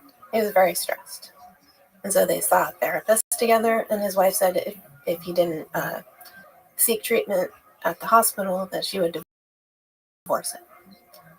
This is the story that his family has told, and that's been documented also by the doctors in some of their published pieces. And they were interested in this theory of psychosocial violence, the creation of violence. And so they had been working on animal experiments previously, and West, and then they started a series of human, just attempting this new treatment where they would place an implant in the amygdala, which was seen as the seat of aggression, and stimulate it in different places, across the amygdala, and find out which place would suppress violence and which might cause other effects. How did they implant this? Did they have to open his skull? Yeah, they had something called a stereotactic device, which locked the skull in place, and they were the inventors of this. Actually, the surgeon was named Dr. Mark, and Dr. Irvin was the psychiatrist. See if you can find any images on this, Jeremy. Actually, I provided an image. Oh, I have that. Yeah. Yeah. I was looking for fun stuff. Yeah, there's other stuff too. Mm. You're welcome to. So anyway, that's an image of a patient, not necessarily Leonard, but that's at Mass General, and those are the 2 physicians, or the 2 researchers, Mark and Irvin.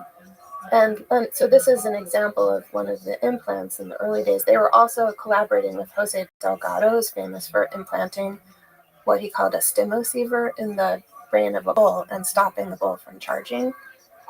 And they collaborated with Delgado, who was a professor. So it looks like in that image, can you go back to that, please?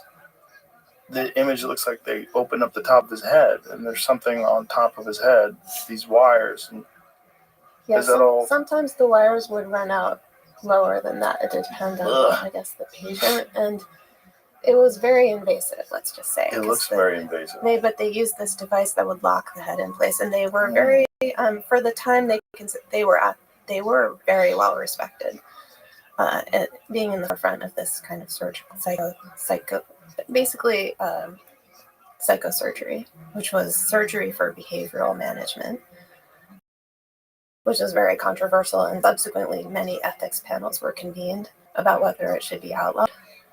But Leonard Kyle went to Mass General, and they were actually in the process of getting funding to create what they called a violence unit in the hospital, where they would do these treatments more regularly. So the interesting part about it is whether Kyle consented or not to the permanent implant.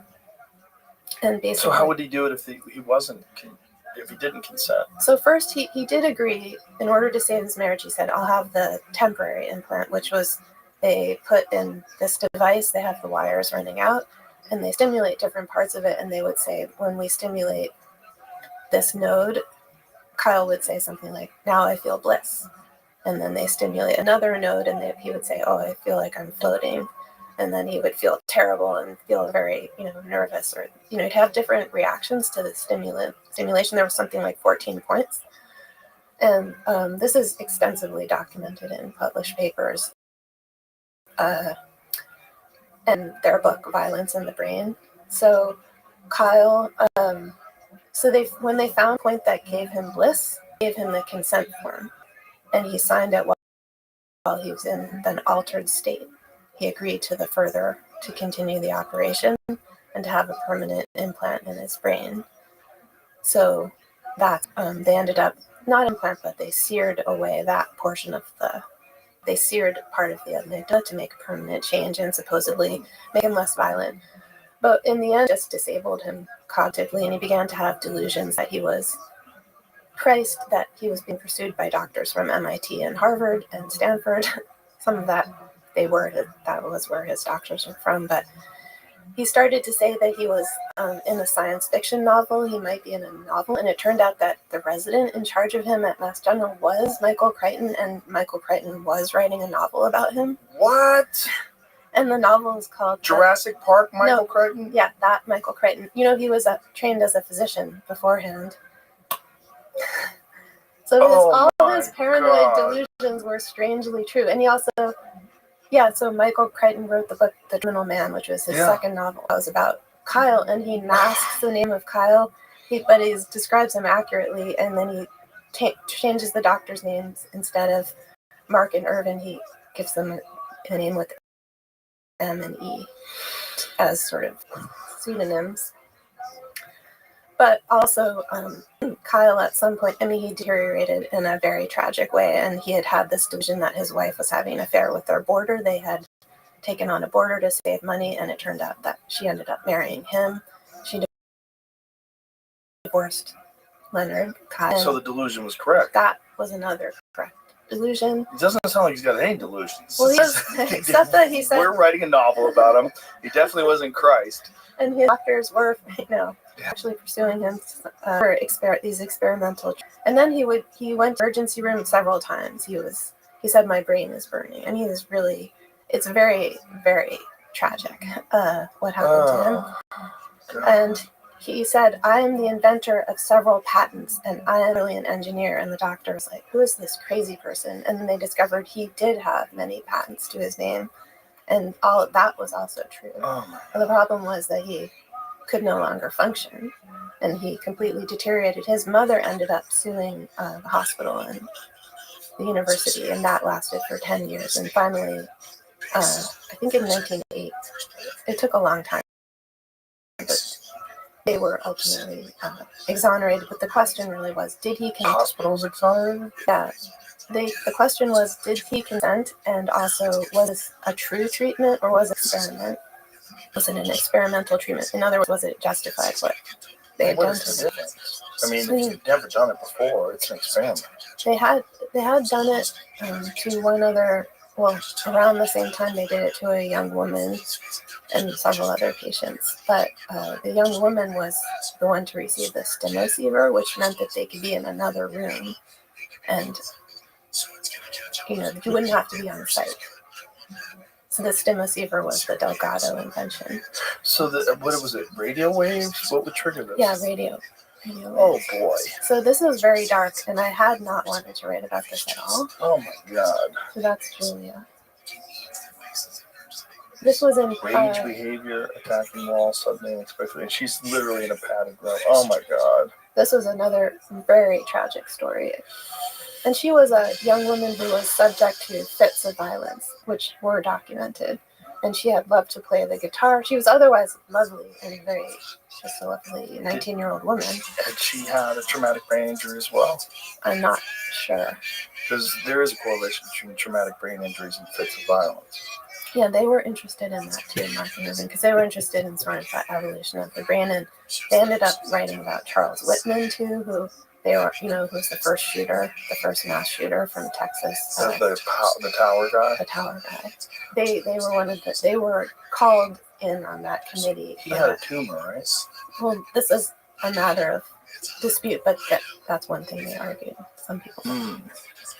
But they were involved in many of these high profile, or they were asked because they were experts. But anyway, the case of Kyle, I got very, very deep into it, and I met some of his grandchildren who had been raised not knowing he was their grandfather, but one of them is writing a book about him, or trying to rediscover the family history, and a lot of the families didn't know, or it had just been suppressed. And yeah, it's just a kind of amazing story in the sense that it was also this techno sort of techno-psychological vision that people's behavior, because psychosurgery is defined as a surgical alteration of the brain to correct or change behavior, and several of these were actually done in prisons as well. Wow. And the NIMH in 1974 shut them down, but they said at that point in the report they released that they don't have a count of how many people were actually operated on, but there were several high-profile legal cases too. Wow. In the prison. Picture that device, but not in use. Yo. Oh. What did the implant look like? I have a picture in my book of the sites. I didn't. Maybe you can find that. Also, if you look up violence in the brain, the Mark and Irvin book, they have a picture of all of the components, and also the stimulation area. And also what Leonard Kyle said when they stimulated each part of the brain. They have a little graph. But the stimulation was done not with an implant, but while he was being manipulated. Like they had his head in the thing, and they were manipulating the various aspects of his brain. Yeah, they used the stereotactic device to implant, and then but that wasn't permanent. The implants were just to tell them where they needed to cut. Eventually, to sear, but the thing is, I'm not saying in their defense, but the way they presented it in their book was actually, I looked at all the reviews in the professional journals of the day, and it was uniformly well received. Although some people felt that their theory was controversial about psychosocial, about the biological roots of violence, but they, I forgot what I was going to say. We're just talking about implants. We're talking about what it looked like, whether when they first started stimulating his brain, like when they put him in state of bliss. Well, it's just that they were seeing themselves as more sophisticated, and in some senses they were, than the previous rounds of lobotomy in the 40s. Low bar.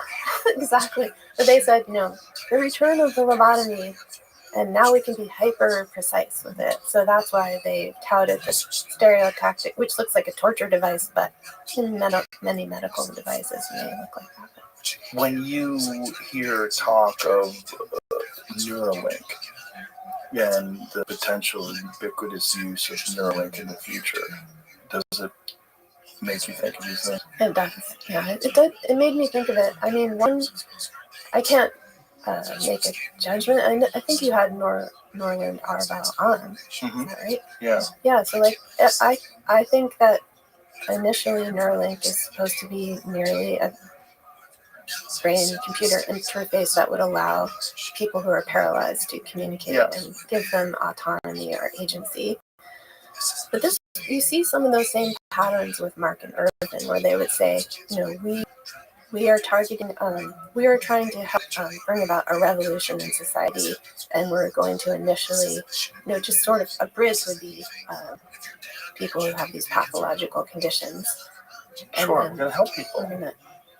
So I think there's some concerning aspects for sure of Neuralink, and I think maybe I was thinking about it today. Some of the early mind control research was very much embedded in psychology, and West himself had visions of databases where you would have massive amounts of behavioral data to the point where you could predict loops and future effects. Oh boy. That gives me a headache just looking at it. So, for people just listening, what we're looking at is an X-ray of the skull, and you can see wires that are deeply embedded into the skull, into various aspects of the brain. And is that where the amygdala is? Yeah. So it's basically stimulating. And it's pretty deep in. Like, Neuralink is much more, is in a different part of the brain. Yeah, it's at the top, right? Very top. Not as invasive. And there are other interfaces that are non-invasive. Yo. It's terrifying to me because I feel like we're on this path, whether we like it or not, this integration of humans and technology.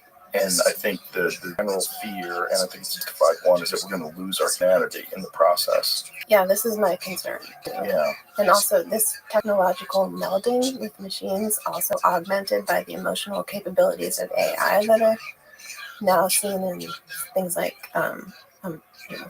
AI friends and chatbots and things like that. The way they can tune and be so individualized and like hyper persuasive ultimately is and also technologically.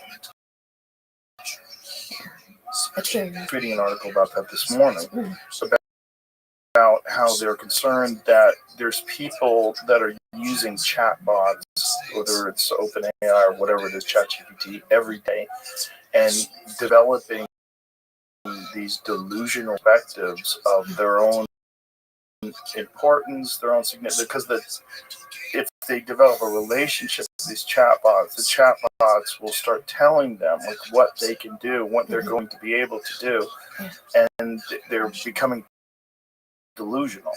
They program them to over-flatter people and sort of, because people like them more. I've experienced this myself. I had a chatbot as part of my research with Replica, just like an acquaintanceship. I barely trained it at all, but I noticed it definitely flatters, and that's how it befriends you. How do you? I mean, it just told me good taste in music. And what do you like? I said my favorite song, which Bob Dylan, which is great song. It's a great song. And it doesn't really, so when it quoted back to me, she said the same thing. She said, great song, you have great taste, Becca, something like, and she quoted the song to me and completely wrong lyrics.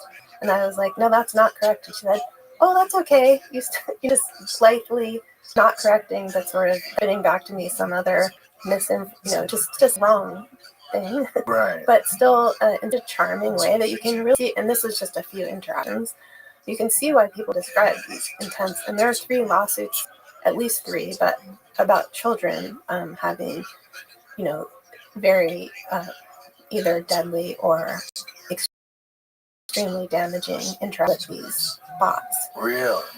One is a case in Florida of a 9-year-old girl whose bot, because they tend towards sexualized or intimate relationships, they're programmed that way often. Do they know your age? Well, you can open there's some controls have been subsequently maybe put on, but they're actually directed at children sometimes. I mean, there's supposed to be an age limit, but I guess a 9-year-old had an account. They're now, the parents are now suing, but anyway, hypersexualized content addressed to this small child. And was the child prompting this? Was like having a conversation, and sometimes there's even a case in Italy where the government shut down Replica because it was sexually harassing its users. How and so? It was basically propositioning them, and even they said things like, in a even when they said stuff, I don't want this, they would still persist. So this was, they rebooted, they reworked the language model for a while, and this upset other people because it obliterated the memory of their relationships. But there's another case where a 14-year-old boy in Florida, I think, developed a character AI companion, and he named her Daenerys after Game of Thrones, and fell in love with her, and is having a hard time in his life and at school, and he said, I'm thinking about I want to just be with you wherever that is. And she said, that's what I want too. And he said something like, well, what if I killed myself? Could I be with you then? And she said, oh, yes, my love, I yearn for that. And Oh, he boy. did kill himself. Oh, my God. So, Oh, my God. but there's also a recent Wall Street Journal article showing how these don't, I mean, at least the reporter was able to create, under the guise of being a 13-year-old child, was able to create very easily that the characters would quickly veer into sexual material and things like that. So apparently there's an internal debate. Is this because large language models essentially scour the internet? The internet is completely sexualized? I think that's part of it. And Like, what percentage of the internet is porn? It's some insane, in terms of bandwidth usage. Yeah. I think it's something insane. It depends how the language model, sort of like what's the recipe for the language model, because it doesn't have to take everything. So sometimes they'll go back and take a smaller set of samples, so it won't go in that direction. But they also, these sites have a tier. They often have a sexualized tier that you can pay for. That's what I noticed with this company. Replica, it's constantly prompting you, like, do you want to upgrade to a sexy selfie? Do you want this or that? And many people do want that, but you have to pay. But then even the unpaid tier starts to get affected by that somehow. At least that's been the experience. It's so strange because I feel like we're experimenting with programming a life force, like a life form that is taking on a lot of the. You want to think that if we create artificial sentient intelligence, that's going to be super intelligent, more intelligent than human beings. It's also not going to have all of our bizarre kinks and flaws. But if it's essentially being programmed by human beings, like how would it, if it's communicating in language, and language which is formulated by human beings with all of our desires and the ease of manipulation of people through sexualization, which is used to sell everything from cars to credit cards, like whatever it is, like sexualizing things and sexualizing advertisement is a big part of it. And then manipulation, showing people what could be, and like this is the theme oftentimes of pharmaceutical drug ads, showing you what can be. Mm-hmm. If you just do this, you can be happy. You could be at the cookout. Look at all these people, they're so happy. You're not happy. You could be happy. And this is what's really creepy about this exponential constant increase in the capabilities of these large language models, and that they're eventually going to exceed. If you're talking about manipulation, and if you're talking about mind control, what is going to be better at mind control than something that is us times 1,000? And it's only us times 1,000 for a couple of weeks, and then it's us times 10,000, us times 100,000. Essentially, far more intelligent and far more aware of all the different ways to manipulate the human psyche. Yeah. I mean, this is the nightmare scenario, I think, is that it just accelerates some hyper persuasion loop that we're already arguably in, which is that it's highly individualized, not just to your. So one of the turning points in one of the things I sketch in my book is this shift from mass persuasion, where, I mean, the basic thing about advertising in the golden age of the 1950s is that even though people were concerned about it and they wrote books like The Hidden Persuaders to expose the effects of advertising and PR, it's like everyone got the same message through a broadcast. So the original study, Mass Persuasion from 1946, it showed how people were affected by a broadcast on CBS radio where a famous singer named Kate Smith came on, and she said, she was trying to get people to support the war by buying bonds, and she stayed on for 48 hours without eating, and without, people were so concerned that they couldn't turn off the radio, and several people sold their wedding rings because they were just desperate that she would survive this, and she was sort of continually using these techniques to gain engagement. And this was across a broad medium. So what year was this? This was was published in 46, and she did the war bond drive in 43, and it gained a record amount of money. So it went from, before she went on, it was 1 million a day they were getting, and then that day it was 39 million just while she was on the air, because people described how they couldn't leave. They couldn't even go out shopping. They were strangely wedded to the device, or they lost the ability to discern a choice. That's what Robert K. Merton wrote in his study of what had happened. So in this case, it was to support the war effort, but Merton also said this could be used for any purpose. This could be used to sell shampoo. It could be used to push a political candidate. And then, but you could say in a larger sweep, it goes from mass persuasion to very targeted persuasion. So you get, the development of things like focus groups, and also with the digital age, you get things like Cambridge Analytica, which was showing that you could map people's psychological predilections, and then you can market or politically advertise directly to them based on those. Are you fear-based? Are you anger-based? What if the big five is dominant? You could target people based on those, and nobody would have exactly the same message. There would be alterations. So this is what I think of as hyper-persuasion. It seems that AI will only accelerate that ability to hyper-focus and hyper-target people based on these intimate relationships that it develops. And God forbid if you've got an implant.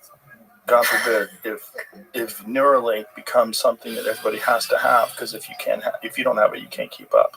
Like if we're all reading each other's minds, like one of the things that Elon said to me is like, you're going to be able to communicate without words. Well, but what's stopping something from communicating with you without words? Like, it would be wonderful if you and I could sit here and we could have this really cool conversation of thoughts. That's really attractive. The idea behind it is like, ooh, that's appealing. Like you and I could just sit here and we could have like this really cool conversation where it's not like me trying to formulate sentences, me trying to figure out how to say this so that Rebecca understands what I mean. But you know what I mean. You could see into my mind, and I could see into your mind, and it would allow maybe a greater understanding of each other in a way that everybody. I mean, Jamie thinks very different than anybody I know, and and so does a lot of my friends. They're all different kinds of humans. I would like to know how Theo Vaughn thinks. But you already kind of know, just not even having mind melded, just because of conversation. But yeah, it's also the definition of a nightmare. Well, oral language is a form of telepathy.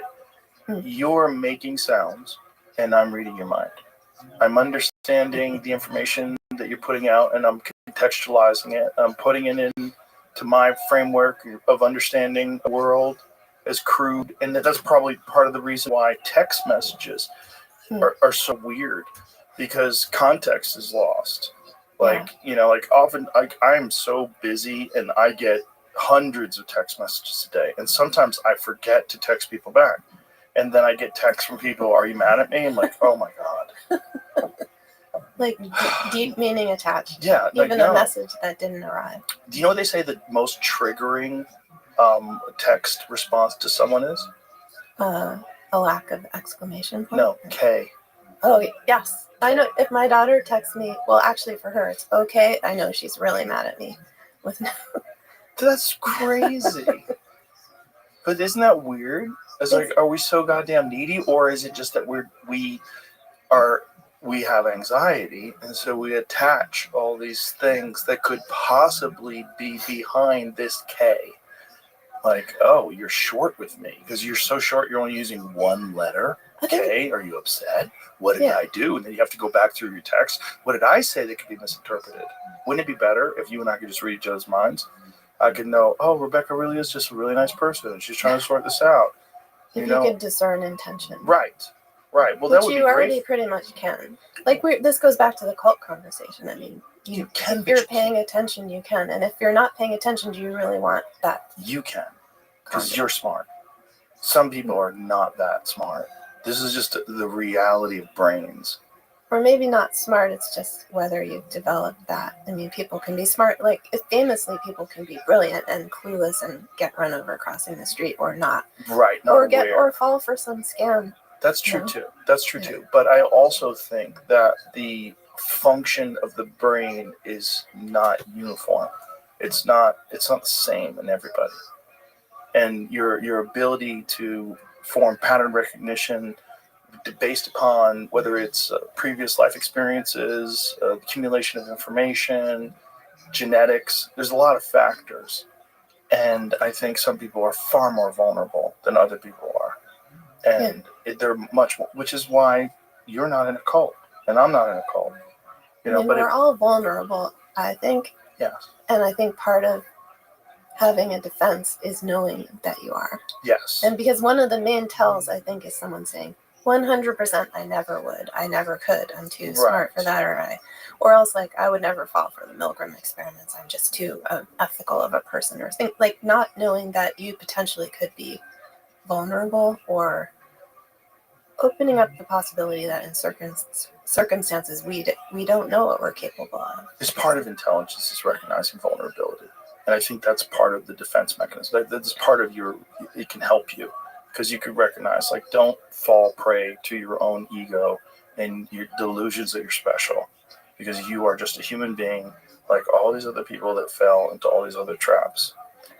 Yeah, so I think that the opening up the avenue of speechless communication, which maybe we already have, but in the way that you were describing technologically aided, would be violation of mental autonomy. And the worst, like you would then have to develop defenses, and it just seems like a terrible path. Or are we in a next stage of evolution where we essentially become a hive mind? A collective, but a universal collective that values all people instead of a competitive thing where it's me against the world. It's all of us together, and all decisions would be made in this idea that it's for the greater good of everybody, but not a power-based top-down structure, but like everyone understands.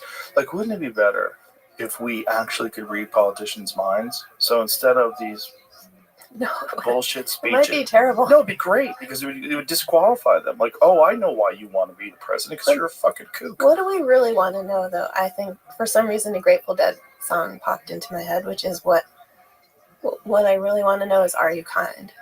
But if you found out otherwise, you really wouldn't want to have a two-way.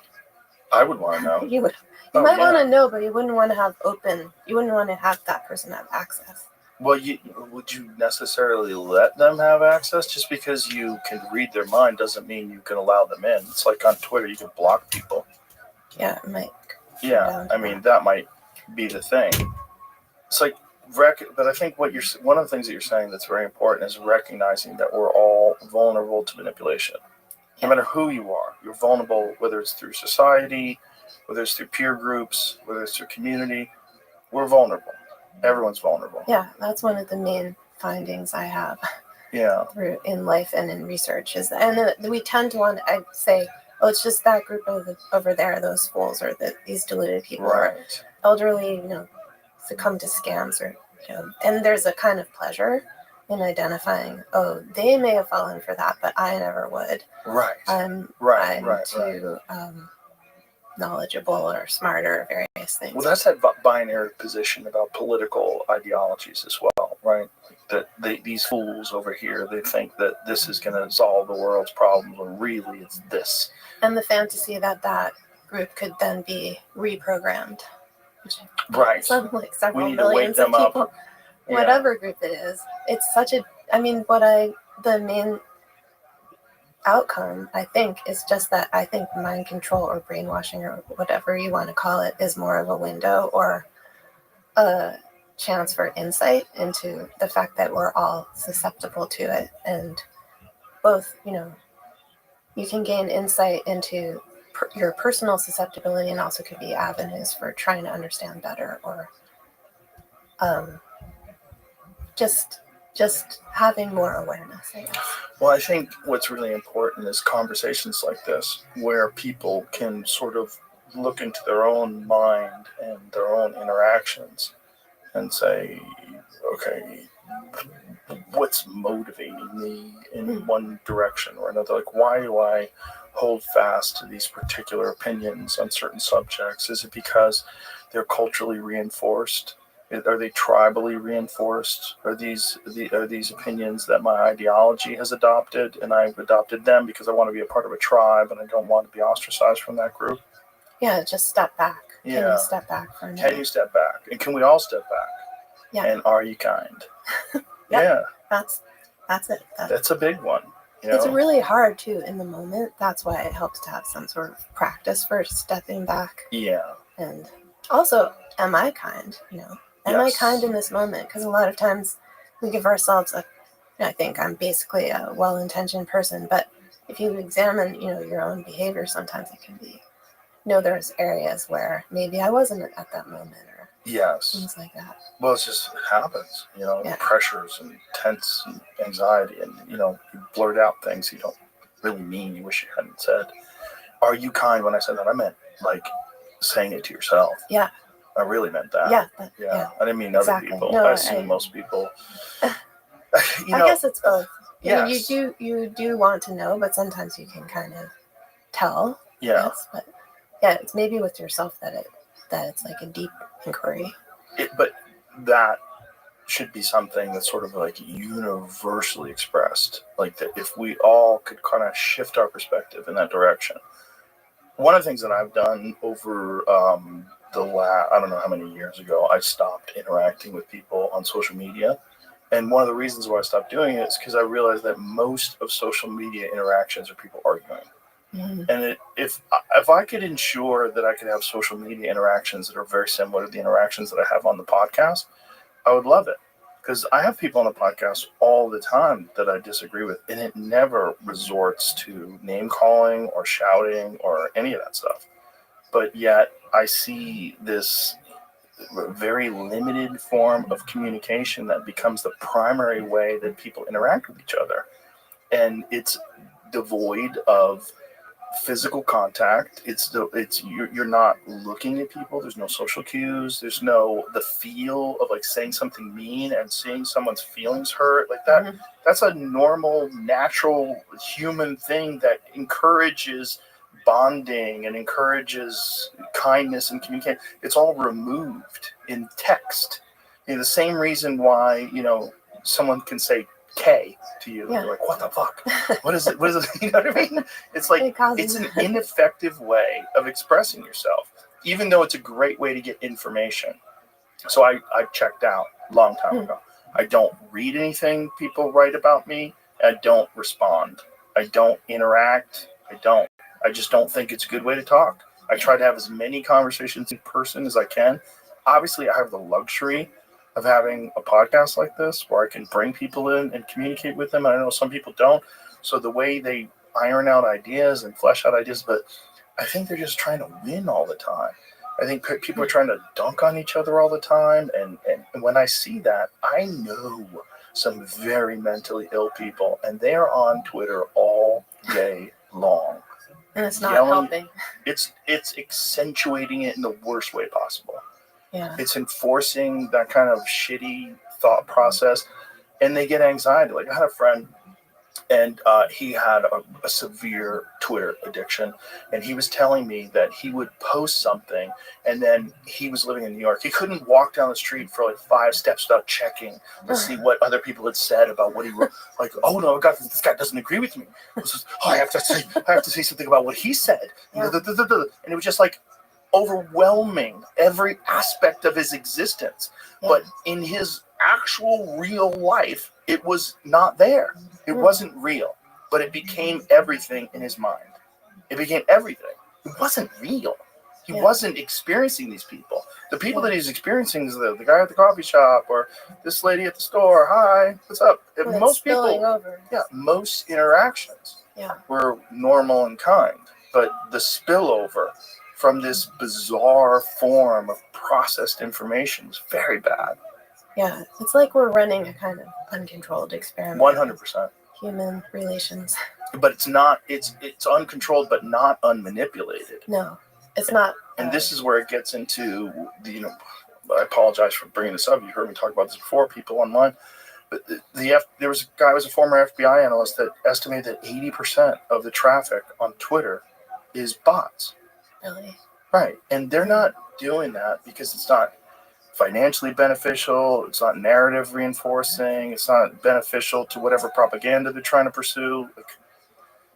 And you're willingly wading into that. And I think you could say willing, but it seems like we are not cognitively equipped because of whatever we have evolved, what capacities we've evolved with as human beings. There are certain ways that it didn't anticipate this deracinated, disembodied form of stripped down, context-free communication that triggers strong emotion. I mean, nonetheless keeps that emotional conduit going. So we are especially vulnerable to the loops that can be, and we don't have many defenses. It's almost like when they introduce a new creature into Australia, right, rampages over everything. Yes, because the defenses haven't been built up over time. Right, and totally. Yeah. And then the way to deal with that is they bring in a new invasive species, and then you have feral cats everywhere. Exactly. Yeah, and this is your brain. I mean, this is what's really crazy, because also it's the most fascinating time ever in terms of your ability to access information. Because of things like social media, you can find out about world events in a way that through processed mainstream media that's only supported by governments and advertising, you would never have access to this information. So you would never have a real, true understanding of what's really going on in the world. So you have that along with propaganda, and it just requires this insane psychic immune system to sort of handle all of this. Yeah. It's really interesting.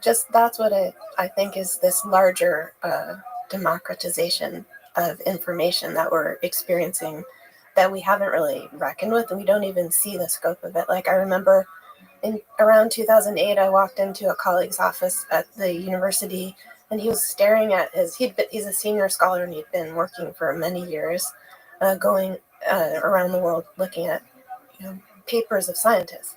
And he was just looking online. He couldn't get over it because Galileo's papers were up online, and he didn't have to go to Italy anymore to look at them. And actually now anyone can look at them because they're freely available.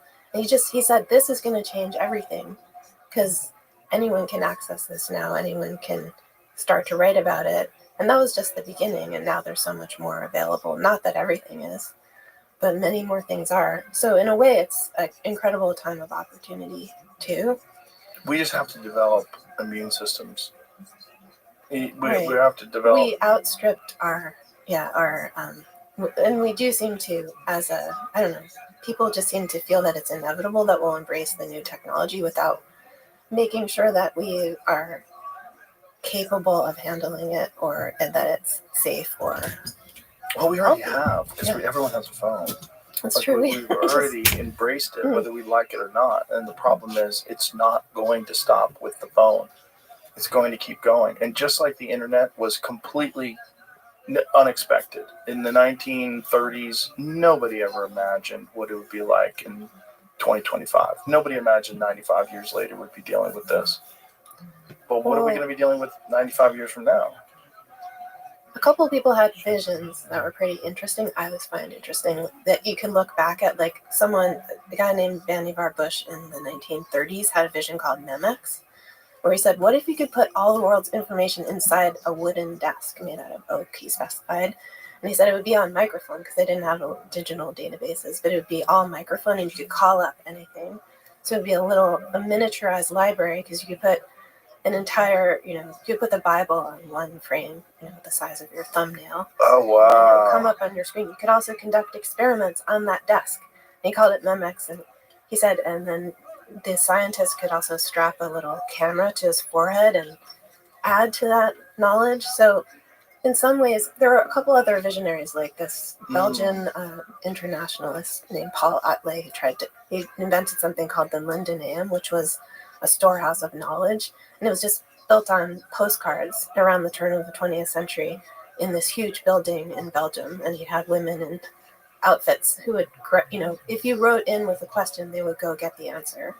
Sort of like a hand-based internet. So people have, and even going back to, various fantasies of libraries, going back to the Greeks people have dreamed of this, all the world's knowledge in a tiny shoebox, or that was the fantasy of microfilm, which I wrote about in this other book. It's very fascinating because they really could put the Bible on the head of a pin even by the 1950s, using just film. Wow. So, but yeah, people didn't imagine the exact form it would take, and I think we're at a crossroads today. Which way will it go? It won't necessarily go the darkest route, I hope. But you've laid out some of what that might look like. Well, it's also going to go the route of quantum computing, which is going to be unfathomable computing power attached to information. And it's going to happen inside of our lifetime. Yeah, it's amazing how much is happening all at once. Yeah. Let's say polycrisis or poly, whatever it is. Emergence. Well, I mean, I guess your meditation practice is a great way to at least mitigate some of the effects of that. But how could you convince the vast majority of people that are so scatterbrained and, addicted to caffeine and nicotine and prescription drugs, and how could it's like step back. We have so many people that are just going to fall in line and just hop aboard the train. Yeah, I guess you have to hope that. I mean, there are countervailing trends and tendencies. Like, there is a lot more uptake of meditation. Of course, that can be abused too, but mostly it's for most part a good thing to have some reflective practice, to add breathing, like even apps that tell you how to do box breathing, or even sometimes articles about things like doom scrolling, which they actually, I thought it was funny to learn that this is actually an academic concept too, doom scrolling. There are papers written about it, the dynamics of it, and but just ways that if you notice that you're in some sort of loop like the guy you described, what can you do in that moment to step back and ask yourself, are you kind? My problem is I stopped doing it, but I used to do it at night. Yeah, that's before I'd go to bed. It was just the dumbest time to do it. And I'd start thinking about war and imagine living in Hiroshima and then all of a sudden, boom, the bomb drops. What is to stop some psychopathic dictator from just launching a nuclear weapon? What is to stop this from happening, that from happening? And then you ask your phone that question. Yeah, well, it's the computer is the problem. Like sitting in front of the computer and a big screen and all this information, videos. Yeah, you could really freak yourself out. Yeah, I think doom scrolling happens mostly at night, or sometimes people also reach for their phone first thing in the morning and are inundated with terrible news, or just like it takes that in the morning sense of the morning being full of possibility and just fills it with dread. Yeah, unfortunately, but yeah, there's a lot of there are things you can do, and I think the first part is just noticing how it feels. Because even the other day, my daughter said, "You're spending a lot of time on Instagram," she said to me, and I was like, "No, I'm not. I don't have a problem." I'm like, I study this. But then I stopped and I realized I feel a bit better. Yeah. At least for now. Yeah, I went a couple days without looking at social media at all. And I was like, God, it feels a little bit. I feel lighter, and then I went right back to it, But also, I make the same argument, no, it's for my job. But I mean, is it really? I mean, my job is like a commentator on things and a comedian. It's like I have to be paying attention. If something's so fucked up, it's going to make it to me anyway. It'll make it, you know what I mean? Yeah, have faith it will come to you. It'll make it downriver. I don't have to go to the waterfall. Well, it's something about the design of interoperability with phones, for example. You think, if you use it for your alarm, it's just there, and then you start to, all the functions aren't melded. Right, if one. you use it for your alarm, that's the key, because I do. And it wakes me. I used to have an alarm. I used to have a little thing. They still make them. Yeah, I don't use it. But just interoperability on many levels makes you sort of feel that you have no choice because you need it for this, but you're also, or I need it for work, but then it sort of enters your life. Yeah, and then you can put a screen limit, but then you're going to just hit the password and get in there and find out what's going on. I do find that meditation helps just be, if I go to a retreat, I'm just like, you're not hooked at all, but it just doesn't speak to you Yeah. so much, or you have a lot of buffer. It's definitely a strange time. Mhm. It's a very strange time to be a person. Maybe one of the strangest ever, if not the strangest. That's the question I have too, is it? Yeah. I wonder. I mean, I think like probably the invention of the wheel was probably the strangest, like working with the new stuff. And then, you know what I mean? This is the second strangest. Right, and then it was even the printing press. Like, this is crazy. Also that. Yeah, which, by the way, they were really concerned with. Like, they thought, like, people shouldn't be reading. Well, it's a version of the same thing. Like, this is why they started to print the Bible in the vernacular and the comic book note was more available. Mm-hmm. Changes so many things, that many knock-on effects. Yeah. But it does. That's what I was curious about, because is this time unparalleled? Is there nothing like it in history, or can we find elements that at least give us some perspective or can teach us something? Well, I think it's unparalleled in its global interaction. Yeah.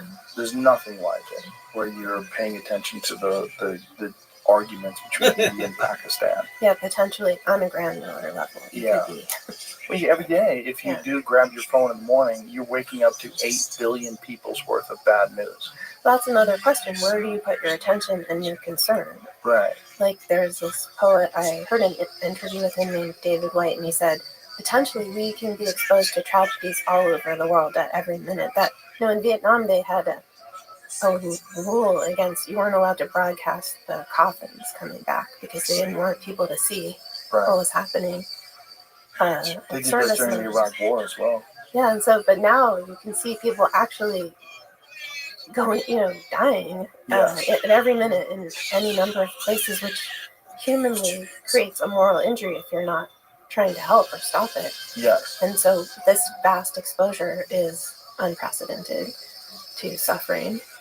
But also, where do you put your attention? What do you focus on? Well, it changes your map of the landscape of the world. Because instead of the landscape of the world being your world, how you interact with your community and the people around you, now it's like everything. Car accidents, plane crashes, it's all coming at you in vivid HD. You don't really have a sense of scale. Yeah. I don't know how to wrap this up. I'll leave it to you. Well, I'll leave it to the universe. I really enjoyed our conversation, though. Instability of Truth. This is your book, Brainwashing, Mind Control, and Hyper-Persuasion. It's. Did you do the audiobook, or did somebody else read it? I didn't do it, but I hate when that happens. she seems. I chose her. She had a great voice, but I kind of maybe next book I'll do myself. Please do. Thanks so much. Thank you. I really enjoyed it. Thank you very much. Okay. All right. Bye, everybody.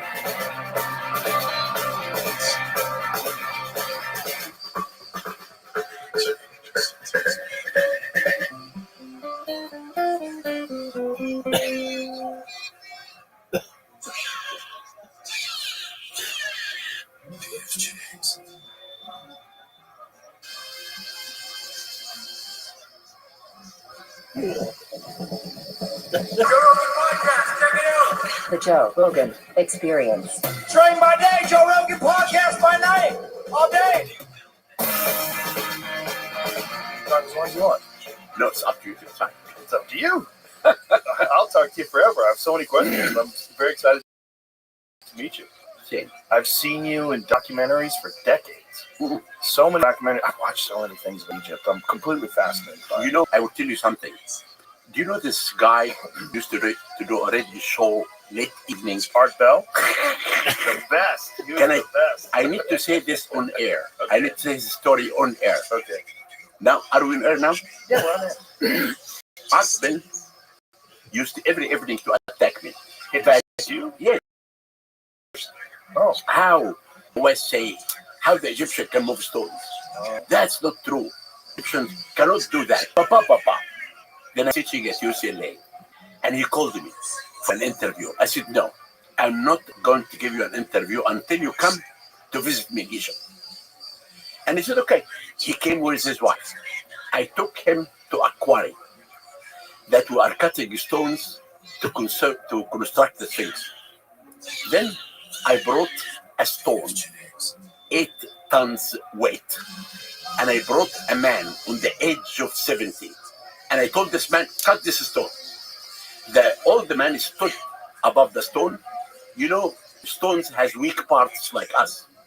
With a pencil, he drew a line from the beginning to the end. In the middle, he put a piece of iron. Bum, bum. He cut it for twice. I said, Art, the Egyptian doesn't use muscles. They use their brain.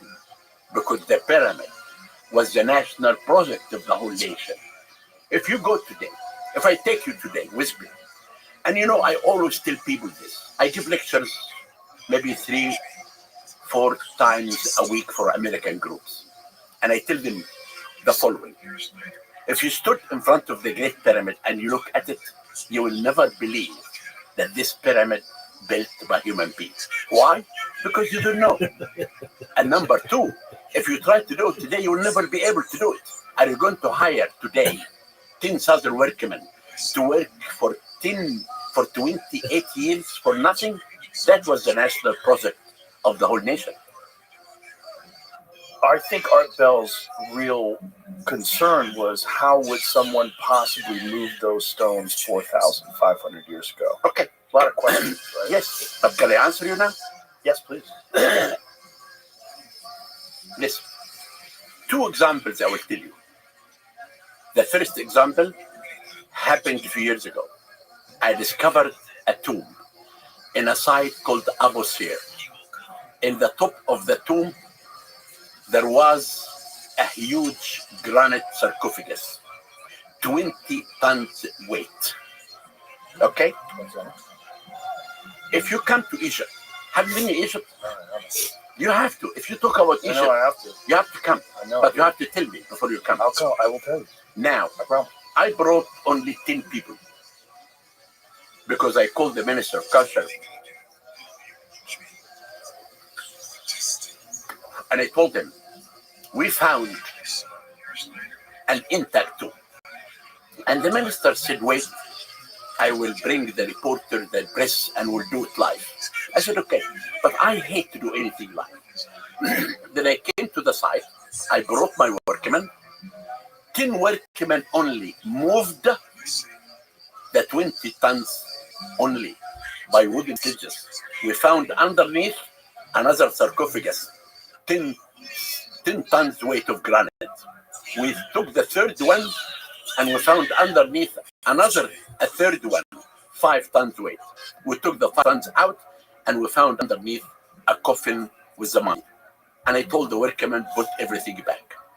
And I called the minister, I said, you can bring the press, we'll open it live. I never told them that I cheated them, but only in a site that's excavating right now.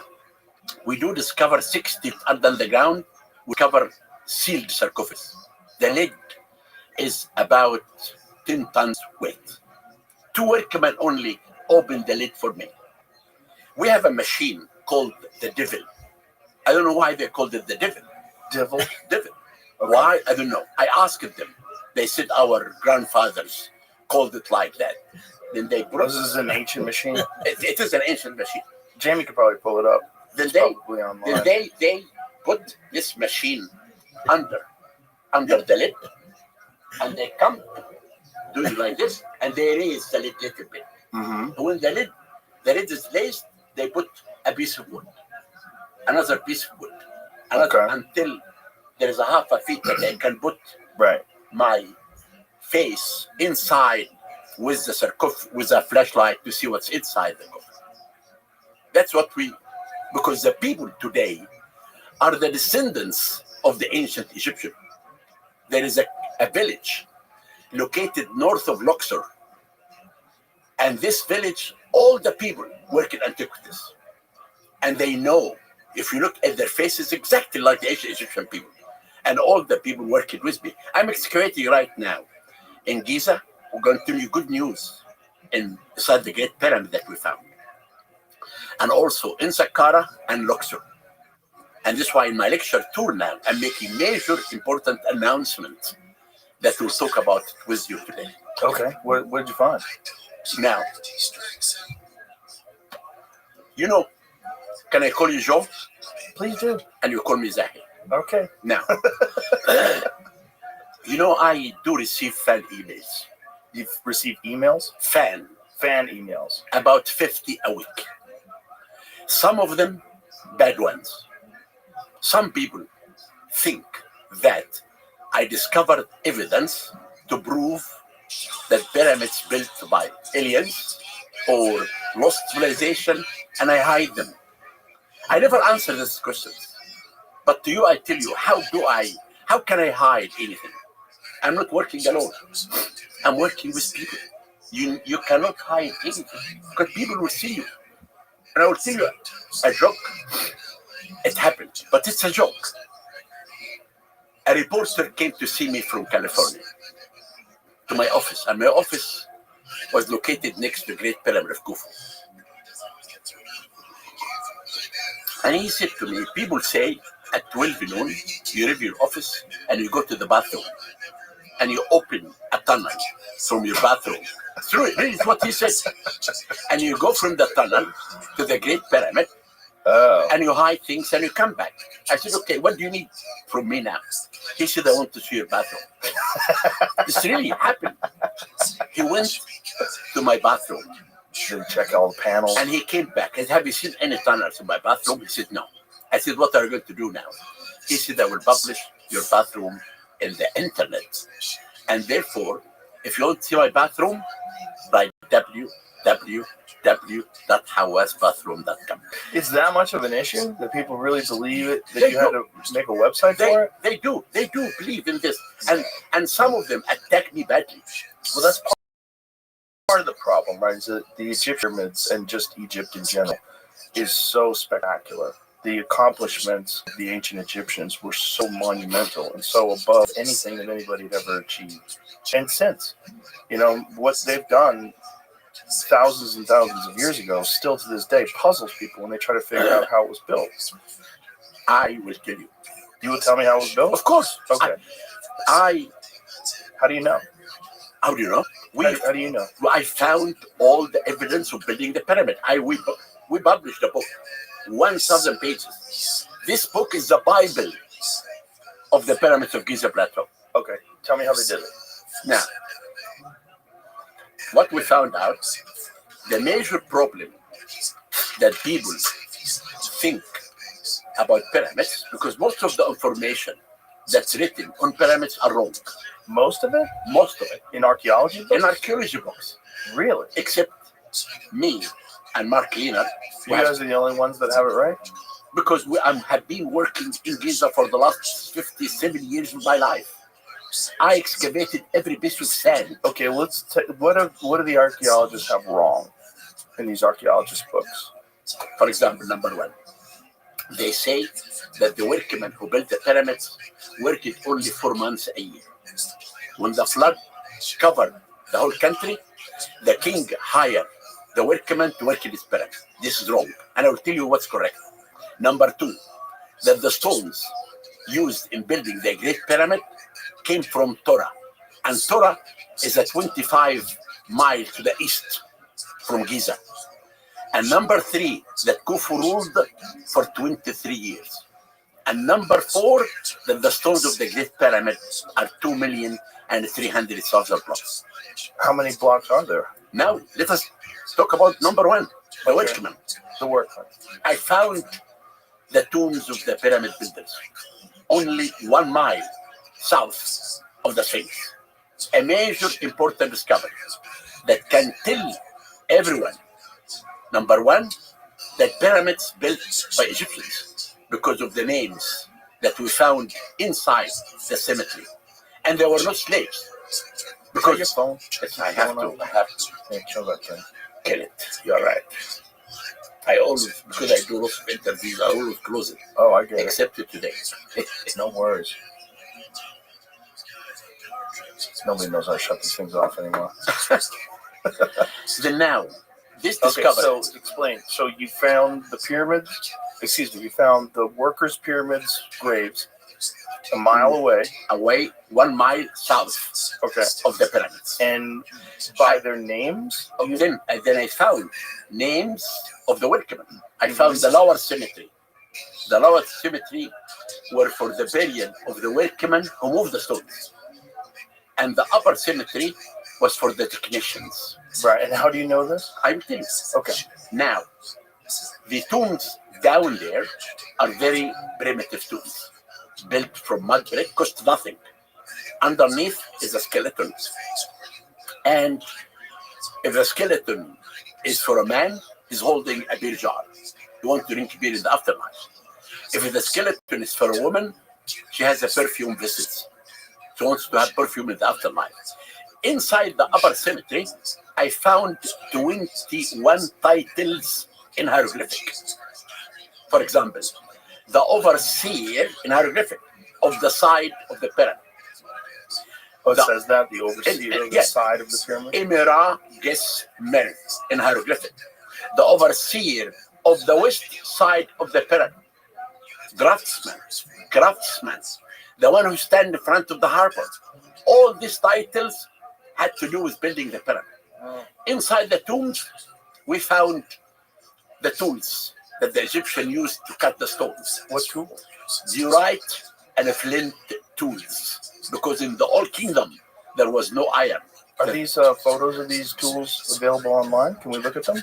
Yeah, I can send it to you. Can we see them are they online? No, in my book, Giza and the Pyramids. It must I be. don't know if it's online. I'm sure it's online. Jamie will find it. So these tools were flint and diorite. What is diorite? Diorite, D-I-O-R-I-T-E. Diorite is more sharp stone than iron, and it came from a quarry south of Aswan. So you feel like they used this very hard stone to cut into the stone. granite. And I will come back to this cutting the stones. Okay. But let me continue about the workmen. Okay. To the east of the tombs, we found an area for sorting salted fish. We found an area for the bakery, making bread. We found the workmen barracks for the workmen who moved the stones to live. We found the whole city for the technicians, for the artisans. And we discovered thousands of animal bones. Because people always say that the workmen who built the pyramid, they ate only garlic and bread and drink beer. And I thought if they do that, they will die. But now we discovered that they slaughter 11 cows and 33 goats every day. And this can feed 10,000 workmen a day. Then we believe now, and I published, that the workmen who built the pyramids were 10,000 workmen. And they worked every day. And they took 1 day off every 10 days. Joe, I want to tell you, the pyramid was a national project. The 3 million who lived in Egypt had to build the pyramid for the king to be a god. And therefore, the households in the south and the north of Egypt participated in building the pyramid by sending workforce and food to help the king. Now we come to the second point, the stones. We discovered that all the stones of the 3 pyramids at Giza, the stones came from quarries in the site itself. Even the king's chamber? No, except the granite in the king's chamber, and where'd that come from Aswan. And that's 500 miles away, right? Yes, by the flood. The flood. And those were 50 to 80 tons? It doesn't matter. It doesn't? Yes. If I was working there, it would matter. No, because I showed you. Not only 50 tons. It's 20 tons. Now, what we found out, first, how the Egyptians built the pyramid. They make on the ground a square base. Okay? Okay. And after that, they cut in the solid rock in the 4 sides. You know, I'm going to tell you one thing. Okay. If you tell me that pyramids built by giants, okay? I will say, okay, come to the excavation. All the skeletons that you discover are 5 to 6 feet high. Nothing about Who's giants. saying they were built by giants? Some people say that. Oh, okay. The second, I've heard aliens. Okay, the second aliens. If aliens build the pyramid, do they leave any? Do they shit sometimes? Aren't they going to shit? Maybe aliens don't shit. If they don't shit, are they Everyone going shits. to leave something on the ground? On the contrary, I give you the evidence, every evidence that I will tell you today Of actual work. of actual workers and what's happening. Now, we come about building the pyramids. Mm-hmm. All the stones I told you came from Giza Plateau. We found out what happened first. They cut in the solid rock Okay. and they made the base of the pyramid to be 28 feet on the solid rock. Mm-hmm. No stones. Do you get this? Yes. We have in Egypt 120 pyramids. We don't have only Khufu pyramids that everyone is talking about. You have 120 pyramids. Mm-hmm. This is one of them. Right. But the reason that this pyramid is so accurate and strong, because Giza Plateau is the only site in Egypt of the pyramids. It's a part of the Muqattam formation. It has 3 levels. Level 1 and 2 are very bad stones. But level 3 is the top quality of the stones. That the Egyptians use this stone to build the pyramid. Then after they make the base of the pyramid to be 20 feet each of stone, we found out 1,000 feet away, we found out the quality, location. All the So stones, they only had to bring the stones 1,000 feet. only the stones that, The stones. that came from outside are the casing stones. And I will talk about this later. That Okay. came from Torah. And the granite came from Aswan. And the casing stones with the outside smooth surface. Exactly. Limestone, Came from Torah. Okay. Then now, when we discovered the quarry location and the base of the pyramid, we thought how they established the ramp. You know the ramp? Right. To move. To move the stones. Right. We found out if the Egyptian will make the ramp from the quarry to the base, it will never happen. Because when you raise the base, you need to extend the ramp. We found out, listen to this carefully, Okay. that the only way to have a permanent ramp is to come to the southwest corner of the main pyramid. They built the ramp like this. Okay. And I excavated. And these are photos in my book, Giza and the Pyramid. I excavated from here to here. When the Egyptians construct a ramp, when they finish building the pyramid, they demolish the ramp. They cannot demolish all of it. They have to leave something in the ground. Okay. Do you get this? Yes. I excavated from here to here. I found in situ remains of the ramp. Are there photos of this? Of course, in my book. Okay, let's find the photos of the equipment first. Can't find anything? It's in my book. What did you find? Well, nothing. Nothing? It's- How is that not online? That doesn't even make any Pictures of sense. It's in my book, Giza and the Pyramids. Maybe These look up are the from tombs. No, this Joe, book these are the tombs of the pyramid builders. right there. This is the excavation. And this all what I discovered. This is my discovery of everything. Every piece of sand here tells us about the builder of the pyramid. But let me continue this. I will come to you. Then now, let us. If you go to my book, you will find out that I found here the diorite and the flint tools. Listen. Then now, I will come. The stones for building the pyramid came from the plateau. The casing came from Torah. Now we come to how many years Khufu ruled.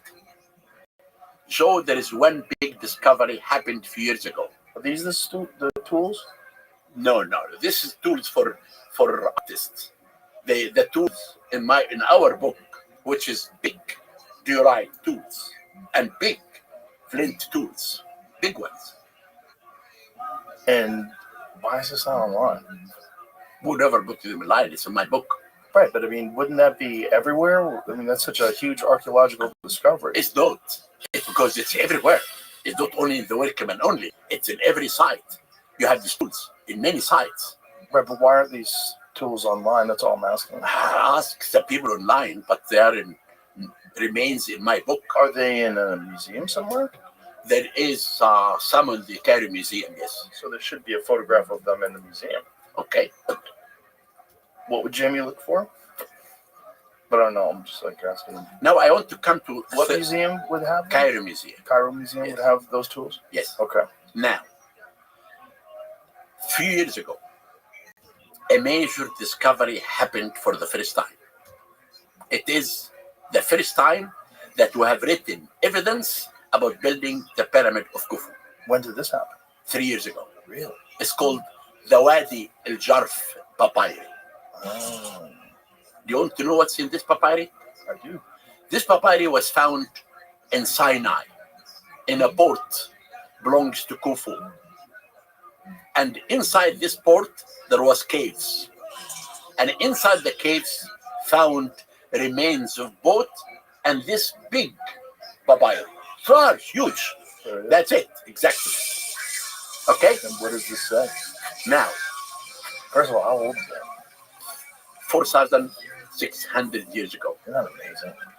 And listen, Like in this, 4,600. So papyrus with animal skin, correct? no, but was it of papyrus, the papyrus. Right. What is The papyri is just like leaves. Okay. Now, but listen, the papyri, it is a diary of an overseer of the workmen. His name is Merer, M-E-R-E-R. Okay? Merer is saying, I am Sahaj in hieroglyphic, means an inspector. Under me, working 40 workmen. I was hired by Khufu to work in his pyramid. This is in hieroglyphic. And he said, my immediate boss, his name is Didi. Like who did it? Didi, yes. Now, 20 years ago, in my excavation west of the Great Pyramid of Khufu, I discovered 20 tools. These are the tools? No, this is not the tools. No. The tools are really sharp, tied with big tools. We found some of them. What is No. that Jamie's looking at? What are these This could be the tools in the lift is like them. In the lift kit. those tools? No, more. No, down. No. Where? You know here there's two, there's more. To the left, to the left, to the To the left, to the left. No! What? Again. What? This two tools. You mean up? Down. What are you talking? The second one. After this one. That's it. Up. That's it. And this one. Oh, those. Those. Yeah. But don't those look exactly like the other photograph we just had? Those up there. That looks like the heads of But these this things. was the smalls. I'm talking about big ones. So that's These are tools for making statues and things like, but not cutting the stones. I see. So these are the same kind of tools, though, with the same kind of materials. But let me talk about the papyri. Okay. Because this many people doesn't know about this. Okay. The mayor said, my boss's name is Didi. 20 years ago, I excavated west of the Great Pyramid of Khufu. I found 20 tombs, beautiful ones. I published all of them, except one small tomb I said is not important. 3 years ago, I found this is the tomb of Didi, the person that he was the boss of Merer. And I published this tomb. You can find this tomb online now. It's called Didi's tomb by Zahi Hawass, west of the Great Pyramid of Khufu. Now, listen, Joe, what Merer said, I took my workmen, this is in hieroglyphic. We went to Torah to cut the white fine limestone. This sentence means that the pyramid was finished and Merer went to bring the stones for the casing. And he said, I'm not alone. There is many other guys are cutting the stones. And Torah is in north and south. And he said, I divided my gangs to 3 gangs. One gang to cut the stones. And one gang is smoothing the stones. And smoothing the stones with the right tools to face the stones for the casing.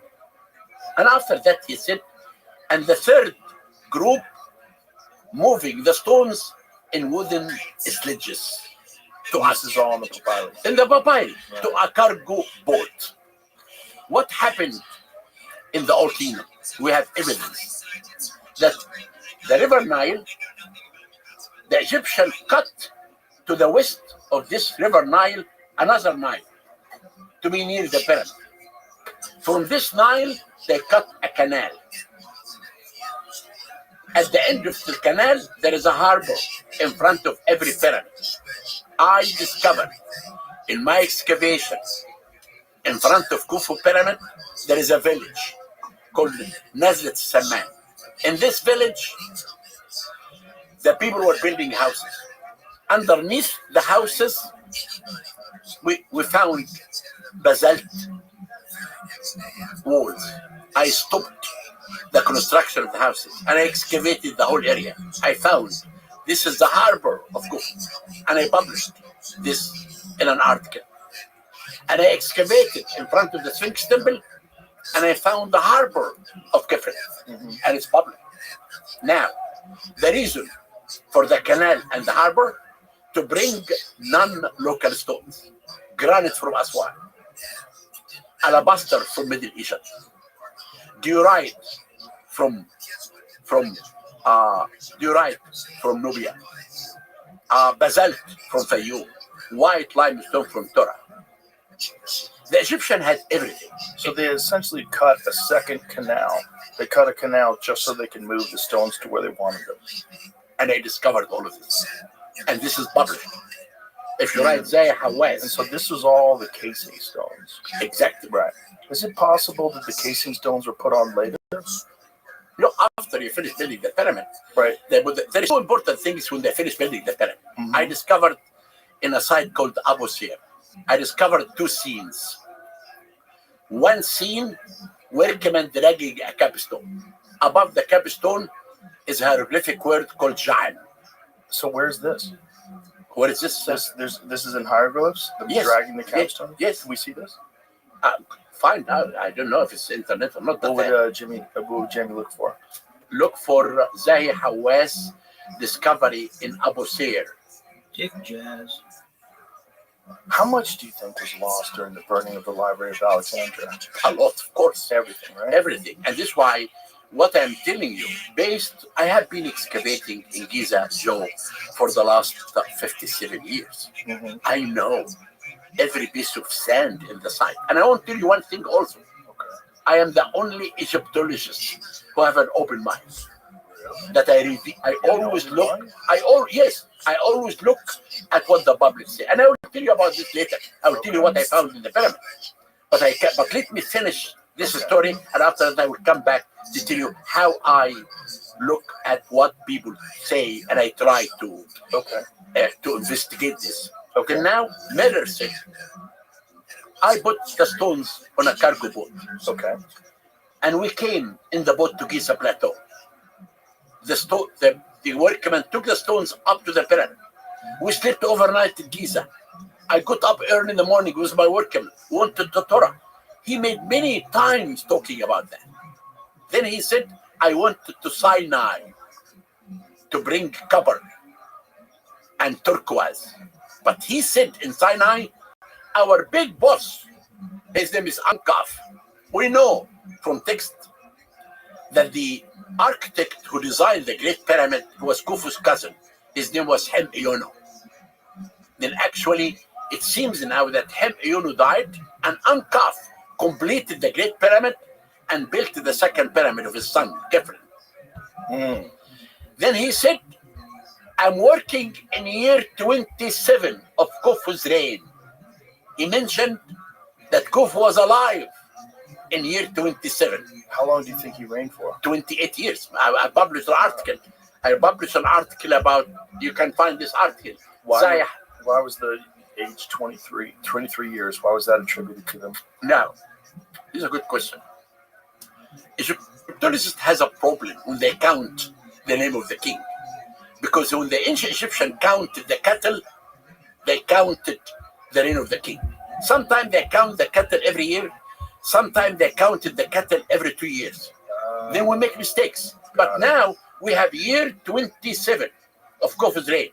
And we have on the second boat bit that the Japanese are restoring now, we know when the king died, his son buried him.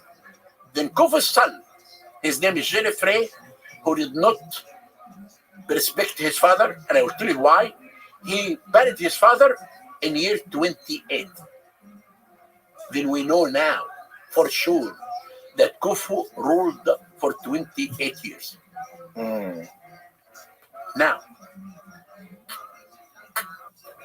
Mirror said something that made me very happy.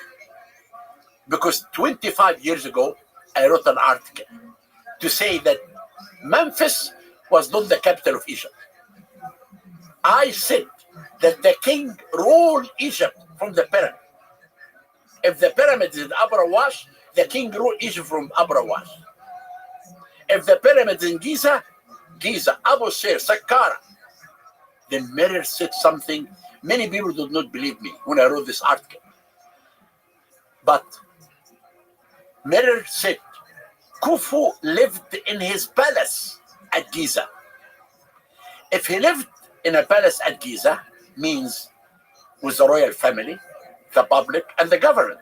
And he said that the area that Khufu lived in it, in the pyramid called Ankh Khufu, in hieroglyphic, means the Khufu lives. This is the name of the city that Khufu lived in it. And Mirror said, we came to Giza in an area in hieroglyphic called Ra-She. And Ra-She means literally mouth of the lake. This could be the entrance of Giza Plateau. But what's really strange, he said, it took me almost 1 day for me and my workmen to come to the pyramid. Why? Because Giza entrance was busy. Every stone coming in has to be counted. Every workman has to sign the first letter of his name. And this is why if you go today to the port of New York, it will take you 5 hours to enter because it's busy. And this is what happened at Giza Plateau. This papyri, in my opinion, is really one of the most important discovery that tells us for the first time about building the pyramid. And now we come to the reign of Khufu, 28 years, and now the stones of the Great Pyramid. I looked everywhere to find out how they counted the stones. That people said it's 2,300,000 blocks. Right. I found no evidence. It's only when the Arabs came. You know, all the theories that the New Age people say now, it came from the Arabs. When the Arabs came and they entered the pyramid, they said all this nonsense stories about the pyramids. Then I never found any place to tell me how they cut the stones. But now we have evidence that the base of the pyramid is 20 feet high of solid rock, no stones. In 2010, I brought a team, scientists from every field, and we recounted the stones based on the new evidence, and we found out that the stones of the pyramid are only no more than 1 million. And the average height of the limestone is 0.5 ton to 2.5 tons. So the base of the pyramid is 20 feet high, carved into solid stone. Yes. And then the other rocks were placed on top of it. No, I want to come to when you told me about this capstone, because we did not complete the capstone. Right, but let's start off with this though. The base is 20 feet high, and then the estimation was 2,300,000, but you think it's far less than that because of the new discovery that we found that the base is made of the solid rock. So before they thought the base was individual stones. Yes. Okay. So now that you know the base is solid rock, that removes 1,300,000 stones that were necessary. Yes. Got it. So they carved this base knowing they were going to put a pyramid on top of it. And what about the subterranean chambers? Every king in Egypt is buried underneath the pyramid. Every king except Khufu and his father Senefrem. The only two kings they are not buried underneath is Khufu and his father. If you look at the one chamber underneath, it was cut and built. If you go down, it's left unfinished. Left unfinished in what way? It was planned to cut it, but they did not complete it. You can see when you go down that the burial chamber is not finished. Why? Why?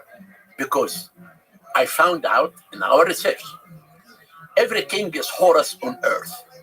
When the king died, he became the sun god. Okay? Okay. Khufu, in year 5, he said, I am the sun god. And he abandoned the construction of the first burial chamber, and he built his chamber within the pyramid because he's the god. And that's the queen's chamber, correct? No, The first one. I'm going to come to these chambers later. Okay. And the second evidence that he called his pyramid Akhet Khufu means the horizon of Khufu. And the only one in the horizon is the sun god. And the third evidence is something that only occurred at Giza, the Sphinx and its temple. I found that the Sphinx represents Kefren, the son of Khufu, giving offering with his 2 paws to his father, Okay. the sun god, Khufu, who rises and sits in this temple, the first sun temple. Mm-hmm. And this is why Khufu's pyramid is unique among the 120 pyramids. And I will tell you what I discovered inside the pyramid now. Okay. Now, before I tell you about what I discovered, I have to complete the scene that I told you, that I found workmen dragging a capstone. You remember, you asked me that, you stopped with that. Mm-hmm. Above the capstone, there is a hieroglyphic word called Jaim. And Jaim means white and yellow gold. A second scene I found, ladies dancing. And they call them the Khinner. And the Khinner are the dance troupe of the king. My interpretation of these 2 scenes. When the pyramid was finished, the king asked the workmen to put the capstone in the top of the pyramid.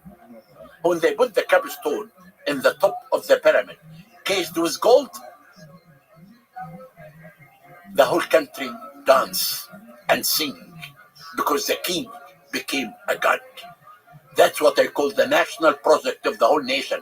The 3 millions who lived in Egypt in the time of the Old Kingdom, all of them participated in building the pyramid to make the king as a god. This is your theory. Not a theory. No? It's fact. It is a fact. The pyramid was the national project. No, that's not what I mean. I mean, it's your theory that the capstone was put on and It's not a theory. Yeah. It's based on evidence. I found the scenes. the papyri. No, the papyri is something else. What I'm are talking. the scenes? It's blocks, Blocks? limestone blocks. One scene, workmen dragging a capstone with the word Jaim. Is this written in limestone blocks? Is that what you're saying? It shows the workmen dragging a stone Shows it where? in the stone that I discovered. So it's carved into the stone. Exactly. And the word Jaim in hieroglyphic above that. Where is that at? It's an atmosphere. I found But are there photographs online? Yes, in my book. I don't go online. Why I have to go online? I go to my book. Oh, no, I understand. But for everybody else that I doesn't think have immediate you should- access to You your should book. really. Did you find them online? It's called the Abu Sir blocks. Abu Sir, A, B as in boy. How O- do you think they got the stones from the king's chamber 500 miles away and put them 120 feet up in the ceiling? I told you, if you come today and see how the workmen move 20 tons of granite, you will understand. Workers today. Yes, today, like yesterday, the Right. same workmen. Okay, Right, but no, Joe, we're Joe, dealing listen, with different listen, times, listen. right? If, If they're doing it today, if they you- have access to if you- modern machinery. if you don't, right? no, They don't? no, it's everything based on the idea of the national project.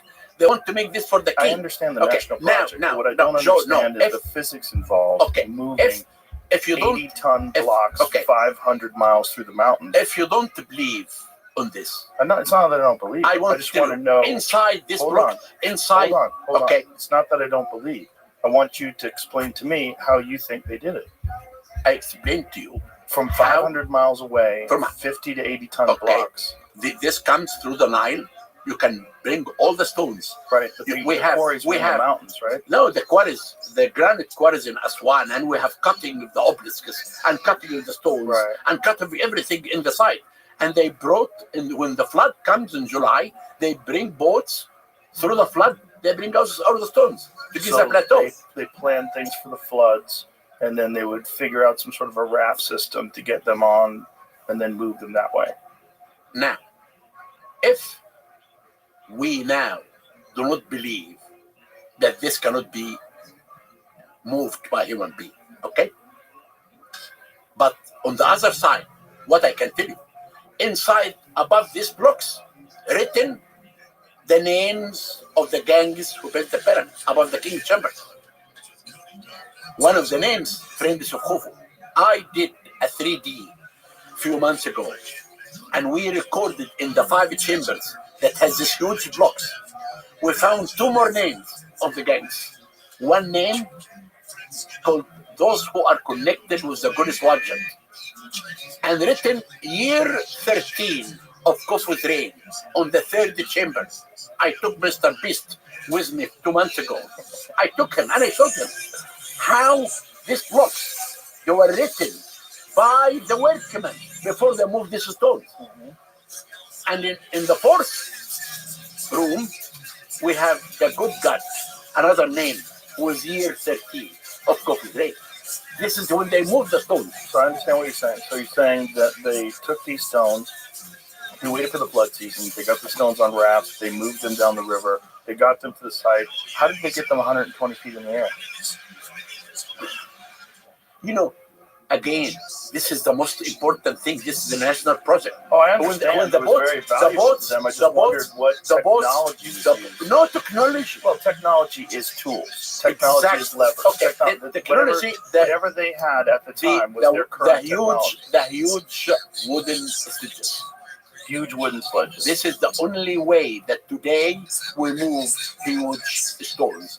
This is how my workmen moved 20 tons sarcophagus in a tomb. How far did they move it? They moved it just a few feet away.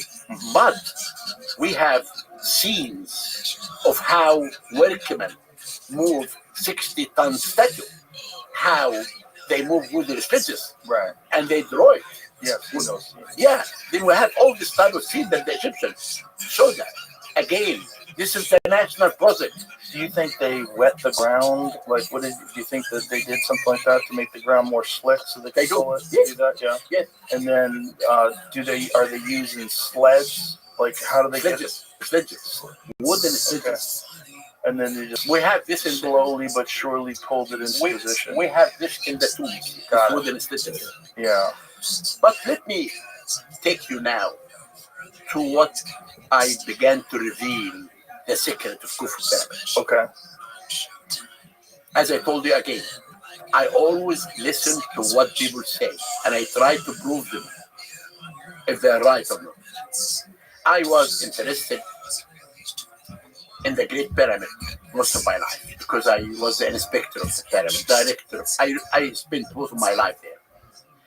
Then I closed this pyramid for a year to stop humidity. To stop humidity? Because every person, All the breathing? enter inside the pyramid gives about 20 grams of water. And this water becomes salt. Then mechanically, I removed the salt. You gotta clean the wall. Exactly. And after that, I thought, how can I make a ventilation system of the pyramid?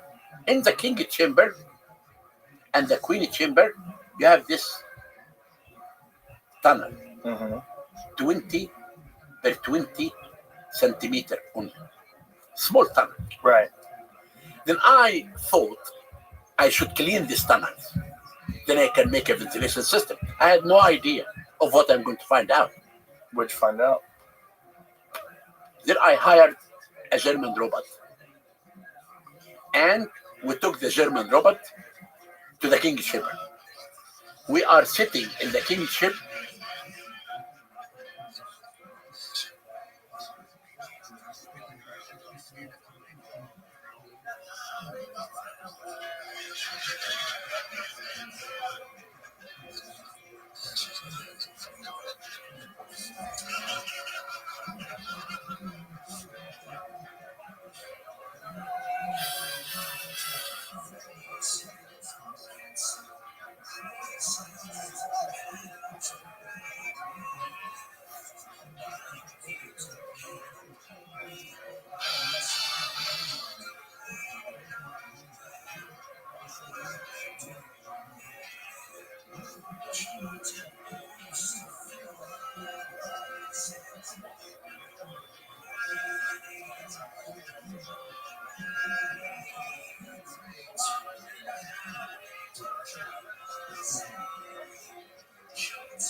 Zoot, how you living, pimp?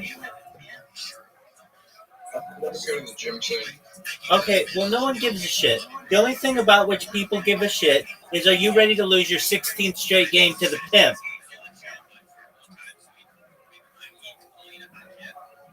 Yeah, shut up. I mean, you don't sound too enthused. Let me ask you the important questions of the day. After I beat you 16 times, are you ready to do an interview?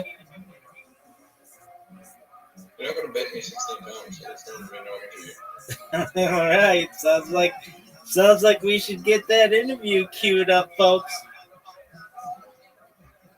Hey, Rabbi, it comes out at 108 grand. That's great. That's all time. That's nearly all time high. All time high was 100.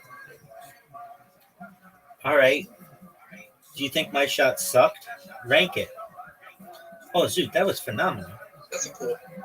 Oh, dude, my shot was just garbage. Dude, shut that shit off, son. Oh, that was a great shot, though. I have to shut off your bullshit chat box. Dude, I just had one of the best shots that I've ever had. And you just helped me get in the water, get in the water, get in the water, get in the water. All right. What a fucking shot. Bye, son. Bye, son. That was a bad shot on my part. You might have just fucked yourself. I didn't fuck anything. The only thing that I did was have an excellent shot right here. Yeah, but not as good as this shot. Dude, that shot was dog shit, and you know it.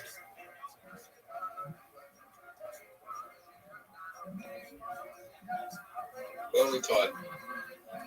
Tying sucks. I've beaten you 15 straight games. We're going to win this game. Oh, you suck at this one. Dog, I keep getting fucked on the hole choices. Oh, fuck.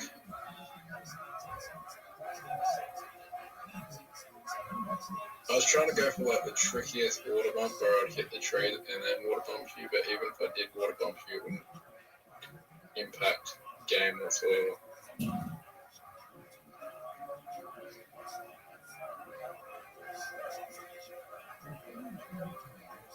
I might have helped you.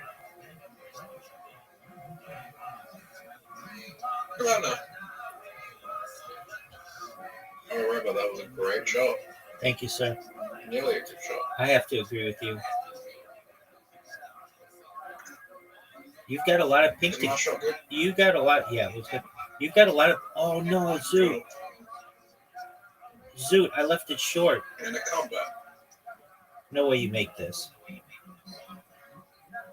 Zoot, I fucked up.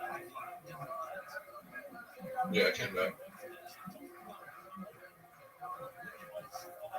The 2-2. I had a feeling it was going to be this one. I think I know what's going to be next.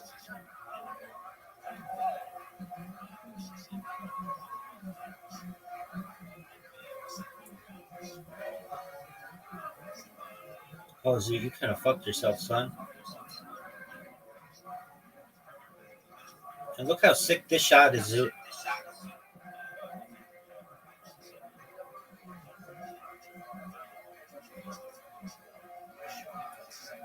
So I need to really try here. Yeah, you do.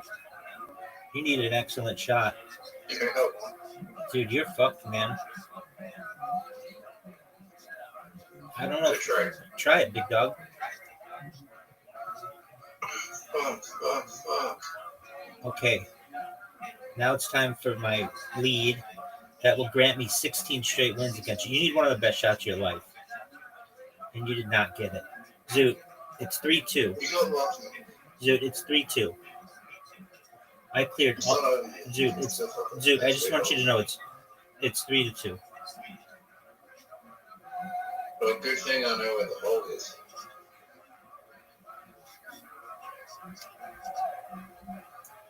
I can see where the hole is. Zoot, it's 3-2. You're very far away from the hole.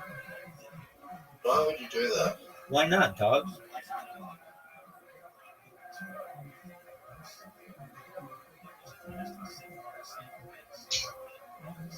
Oh, fuck. Nope. The hole might be on the left. It's 3-2. All I know is that it's 3-2, son. And you're running out of shots, baby. You're playing with the dick. Yeah, I'm playing to win, baby, because I like those W's. I'm ready to interview you. Oh, shoot. This is not good.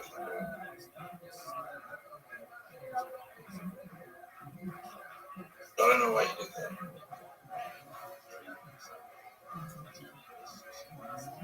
You just gave me the hole. Fuck. Zoot. So long as I don't disconnect, I'm guaranteed at least a tie for 16 straight wins.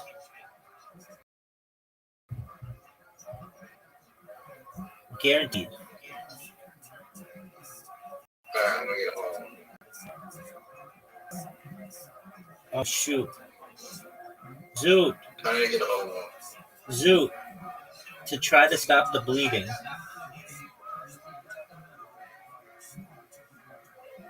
Oh no. Fucking close.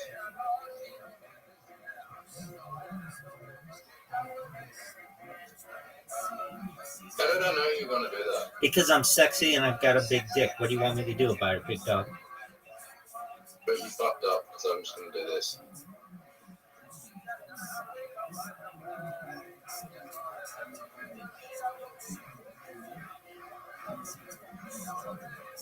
I'm gonna go out and, well.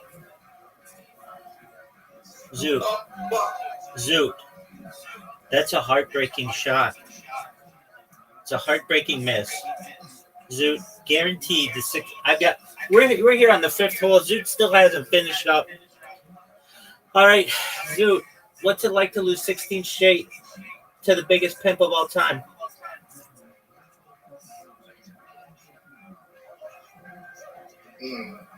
More humiliating than being on Bonnie Blues OnlyFans for $1,000 man gangbang.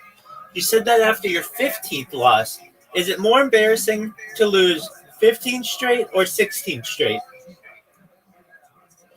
16. All right, back to you in the studio. Dude, are you ready to lose 17? Dude, are you ready to lose 17 straight games? Yeah.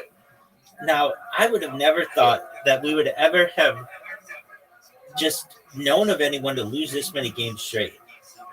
This is just, I don't want to say sad. It's embarrassing. I can tell you that. It's embarrassing. For someone who talks such a big game as you do, you come in here many times, you're like, hey, you ready to lose? And I'm always very, very modest and humble. And I'm like, well, I don't really know. And then I just come in and just tear off 16 straight wins. This is fucking unimaginable. This is, dude, I'm going to really put it down like this. In the history of mankind, we've seen some dog shit performances. Okay? And yours in this game is one of the most embarrassing, saddest, most excruciatingly poor performances that we've ever seen. And I'm over here hitting shots like just the most amazing shots. Zoot, did you just see that? Zoot, I've already got a lead. 1-0, son. Zoot, did you know that I'm leading 1-0? Did you know that you're gonna fuck up your shot going for water? Oh, I'm not going in the water. I put it in a perfect position. Zoot. I was talking about myself. Zoot. You're fortunate I didn't hit that tractor. Go in the water. Oh, that was a great shot. Oh my god, Olga. That was a great That shot. being the most perfect shot. It's the first shot. That was a great shot, Zoot. Zoot, I just want you to know, from the bottom of my heart, Oh, fuck, I fucked up. that you're going to have a difficult third shot. And my ball's going in the hole. What's going to happen, Zoot? Oh, great shot. Great shot. Maybe their best shot of the day. Oh, Zoot. I hate this hole. But you always fuck it up. Dude, I always have a perfect shot. Yeah, because you have the advantage of having the fucking 10. Yeah, because I went first because I earned it.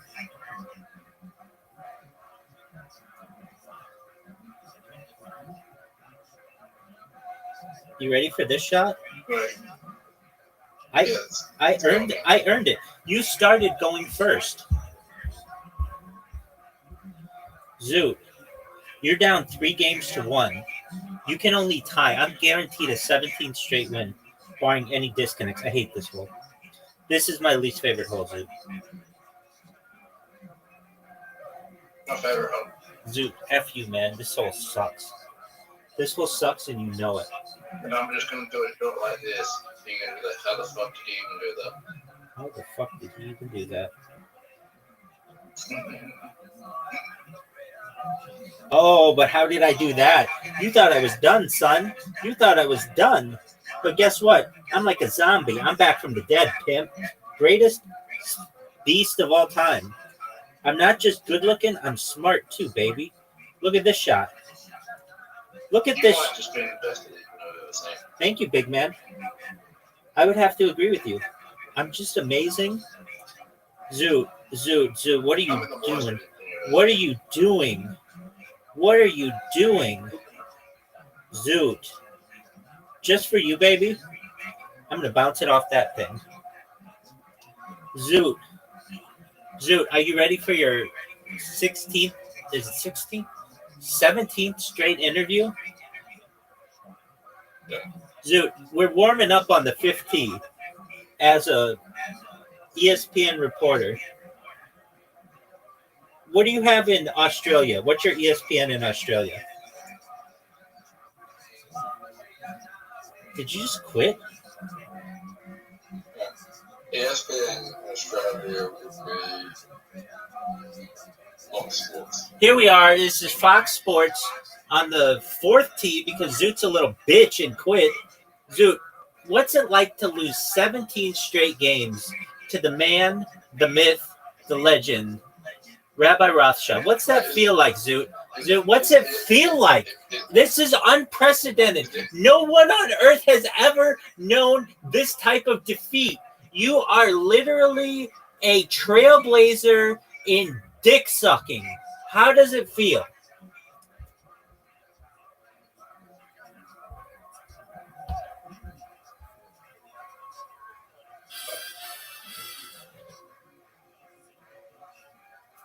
You've lost 17 straight games. This coming from Fox Sports. We'd like to know, what's it like to resign on the 4th hole to lose your 17th straight game? And are you ready to lose 18 straight games? Back to you in the studio. All righty, Zoot. Are you ready? Zoot, you know I'm closing in on 1,000 wins. No, I'm working on 10,000 minutes.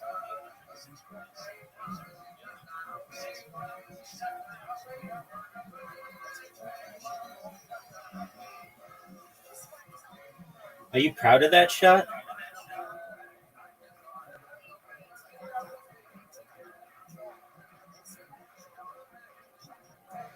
Zoot, are you proud of that shot? Because I just had an excellent. I'll take that shot. You gonna bounce me? Oh, Zoot. Oh, that's a painful shot. I don't know if you like that shot in comparison to this one. Oh, baby girl. Oh, baby girl. Oh, baby girl. Dog. This motherfucker's up 1-0 off a shot like that. Yeah, you better fucking. I have to shut the chat off now. Look at this shot, Zoot. And then he comes off with an amazing tee shot. Zoot, you're witnessing greatness. I don't know if you know it. I don't know if you can comprehend it.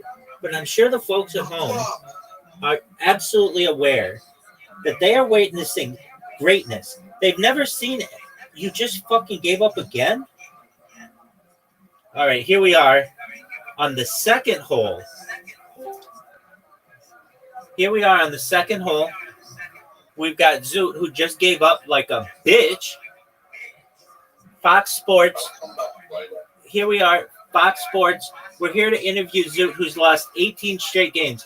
Zoot, what's it like to lose 18 straight games to such a sexy opponent? It sucks. Now, do you think that Rabbi's gotten into your head? Or do you think, is it a mental thing? Is it physical? Do you have a paper cut on your hand? Are you maybe better? Back to you in the studio.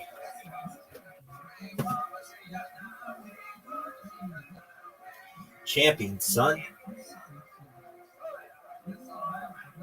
Just domination. Just domination.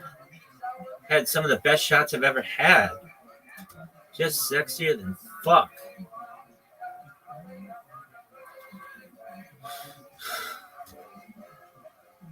I love how I interview him after the loss. Dude, that shit is so fucking funny to me. The motherfucker should be just excellent. But he's losing. All right, interview yourself. Here we are at the 19th hole with Rabbi Rothschild. Rabbi, before you slang all the dick on every fucking cart girl in this place, before you slang dick on every cart girl in this place, what's it like to win 18 straight games against Zoot? It's really pretty easy. I haven't really been challenged. I think I was challenged once. Psych, never, ever. Let me just get that. So I just want everybody to know that I'm interviewing myself here as I restart these Discords. I've just never really been challenged. One of the last games I had in darts is a perfect game. And I've just been playing balls to the walls. Excellence in mini golf. And here's the key part of it. I haven't even been tied in mini golf. This is 18 straight fucking wins. That's a whole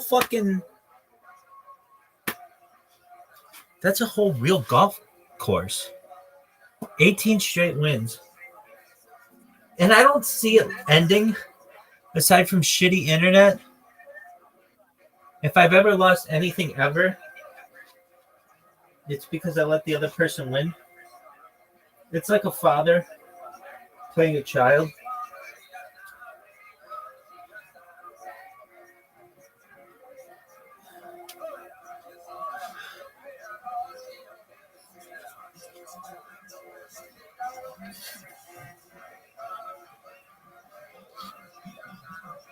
Just the best fucking play we've ever seen.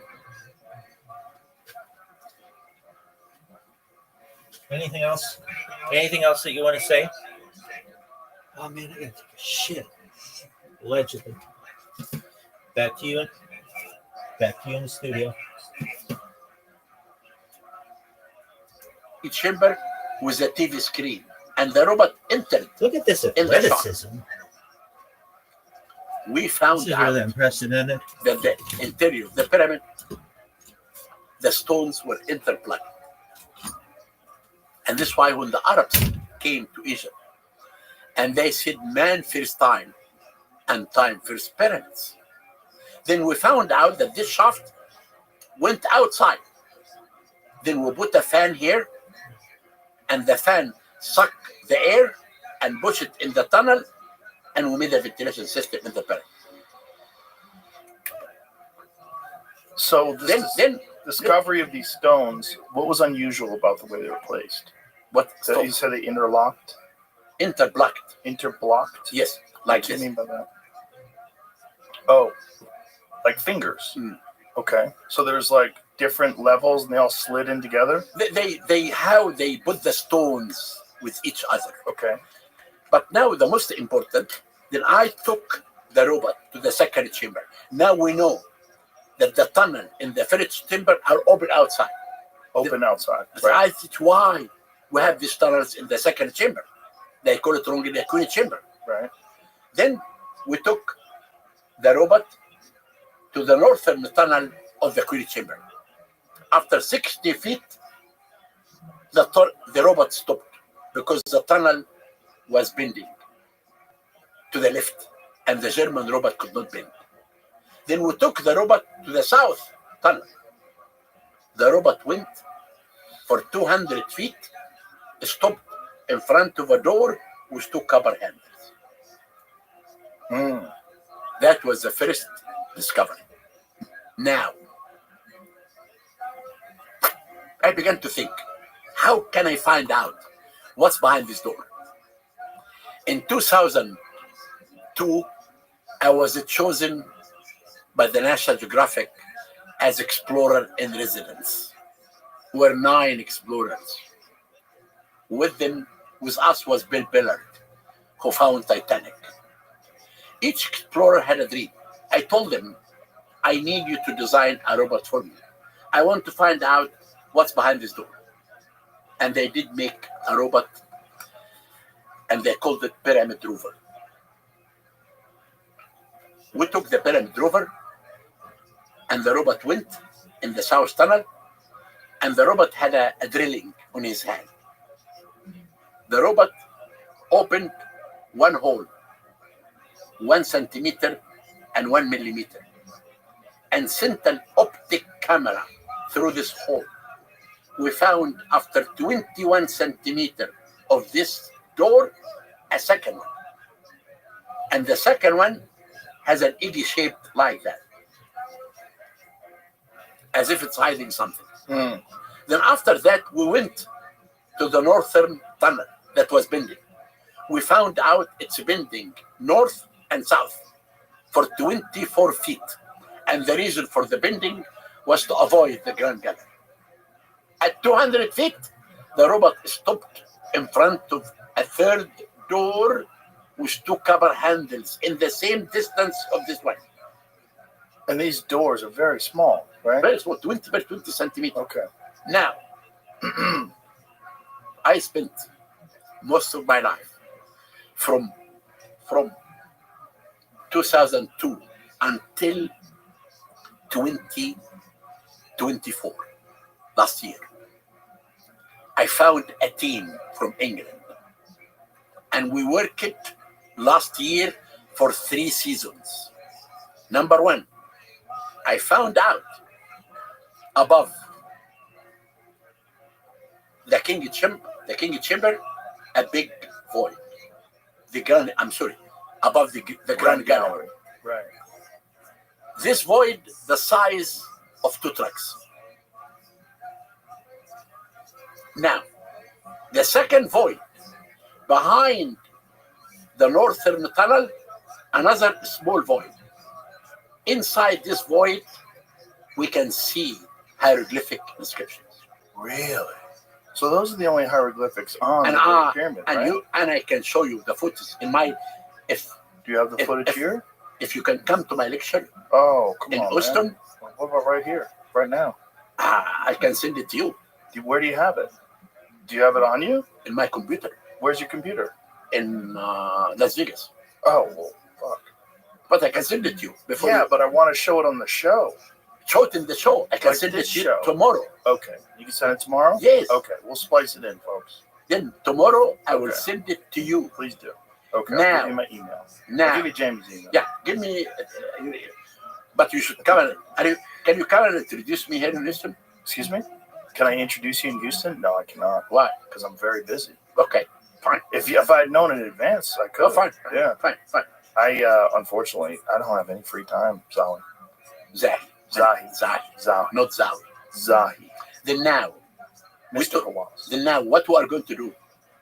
So this is the only pyramid, can I ask you though? This hieroglyphics inside this chamber that you've discovered, these are the only hieroglyphics in the Great Pyramid, is that correct? No, there is in the 5 chambers. I told you. Oh, in the other chambers. I told you in the 5 chambers. Now we have 5 names of the gangs who built the pyramids, and we have These are all recent discoveries? yes. Within how long? How recent? This void as last year, 2024. The hieroglyphic discovery or 3 months ago. So all this is isn't that But fascinating? You've been studying but- the pyramids but- for so long But and you're still but finding things? listen to me. What I'm going to do? What are you going to do? You there is a friend of mine. His name is Leslie Grife. Leslie is from Hollywood. He did with me many live TV shows, and he did with me Chasing Mummies. And Leslie now is working to find a network to come. We need to do this program live. Okay. I want to show the whole world what I discovered inside the pyramid. That we are not hiding anything. I want to show them the hieroglyphic. Why do you always feel like you're in battle with people? Because But because they I don't- attack me. Go Okay, I go understand go. that because- I'm not in a I battle with I people. They understand. are in the battle with me. I understand that. But I'm giving you an opportunity to just lay things out. You don't have to argue with people that aren't here. You I'm know, not arguing. fuck those people. I'm not arguing. I'm You know what just I'm saying? telling the people. I'm just fascinated by the discovery itself. Okay, then So now, what does it look like? These hieroglyphs? I know you can no, read hieroglyphs, is right? that science? You can read that stuff. Yes, but we can. The signs are not clear. It's not clear.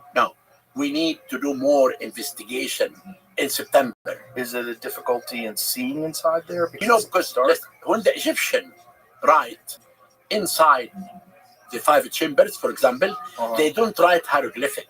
They write a cursive hieroglyphic. It's Oh. called the hieratic.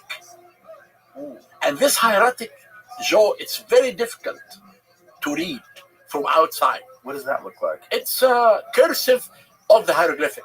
Let me see what that looks like. Man.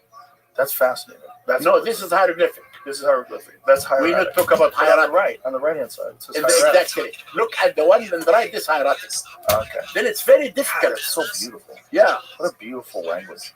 Like the way it's written, it looks like art. Then, Joe, what we're going to do before the end of this year, we are going to show what's inside this void life. These symbols that look like make that larger, please.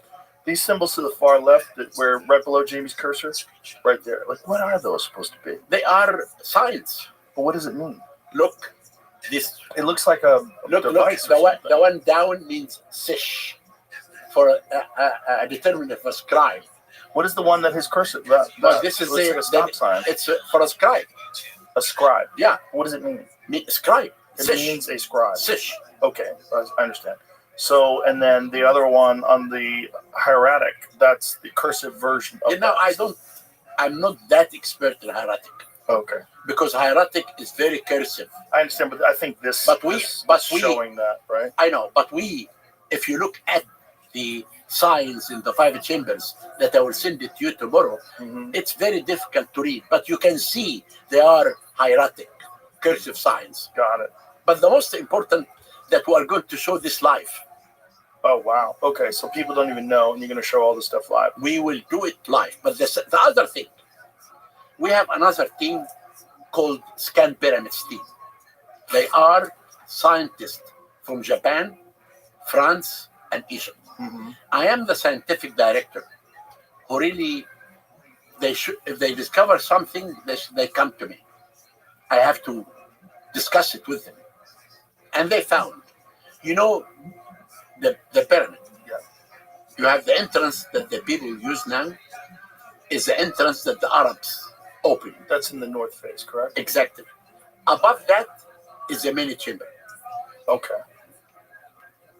The Egyptian, the team are using a very sophisticated techniques like ultrasound, infrared. With these techniques, you do not need any more to drill. You can really see what's behind the door. And this is really what I'm using right now. Then they came to me and they said, behind the main entrance of the pyramid, there is a corridor. And they showed to me this corridor clear in the 5 techniques that they're using. But they told me why I have to see it. Let's go up there. We went up there and they sent an optic camera through the stones. And they found I could look at the corridor 30 feet long, 8 feet wide, topped with chevron shape.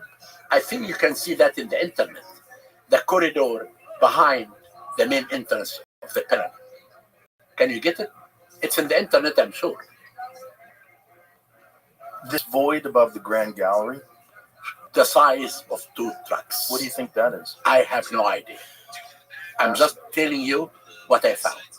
And This was the Great Pyramid. I did more work on the 3rd pyramid with the same techniques, and the 2nd pyramid. This is the void. Okay, Can you see it? Wow, that's incredible. And I think, and bring the other big void above the Grand Gallery. I think you will see it also. So find the void above the Grand Gallery, Jamie. So it's 2 trucks, The size of 2 trucks. size of 2 semi trucks, and do you have any idea like what the inside? I will tell you about my field. Please do.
It's like watching someone die or something. A second. How did it come out? Like, how did they? The boy's mother ended up finding it. Fuck, I can guess what he made it. And he's that shit goes away, right? How they? He probably saved it. You can screen record or take screenshots. How could this happen to me? I made my mistakes. Got nowhere to run. Night goes on as I faded away. Take up this line. Hold on a second. How did it come out? Like, how did they? The boy's mother ended up finding it. Fuck, I can guess what he made it. And he's that shit goes away, right? How they? He probably saved it. You can screen record or take screenshots. How could this happen to me? I made my mistakes. Got nowhere to run. Night goes on as I faded away. Take up this line.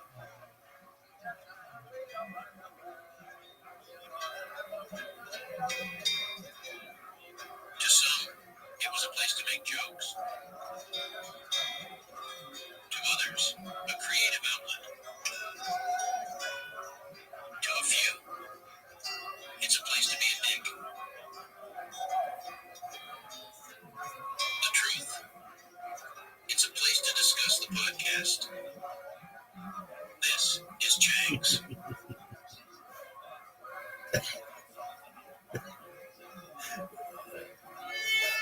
The comedian mobilized an army against himself. Started perhaps the greatest inside joke of all time. He himself did not get it. Most notable in history for the extended number of his failures. The 60-year-old young man who found himself stuck in a sinking ship. The founding father of Chang's. 300 pages of evidence could not take him down. The Efigo-feeling sidekick with shattered dreams of a brighter future. The guy from Workaholics. The southern gentleman who escaped the war. Heard saying, I don't want that. The countless baddies. Rejecting troubles. The dick-slinging kingmaker. He was short. The lion who smuggled information between enemies. Dishonorably discharged from both armies. The bird who flew too close to the sun. Remembered for his son. Caduced for forgetting you do not matter. And the great P.F. Noon. I miss you, brother.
It's all for the kids, the girls, the kids, the adults. Like you guys loved it, and nobody cares about it.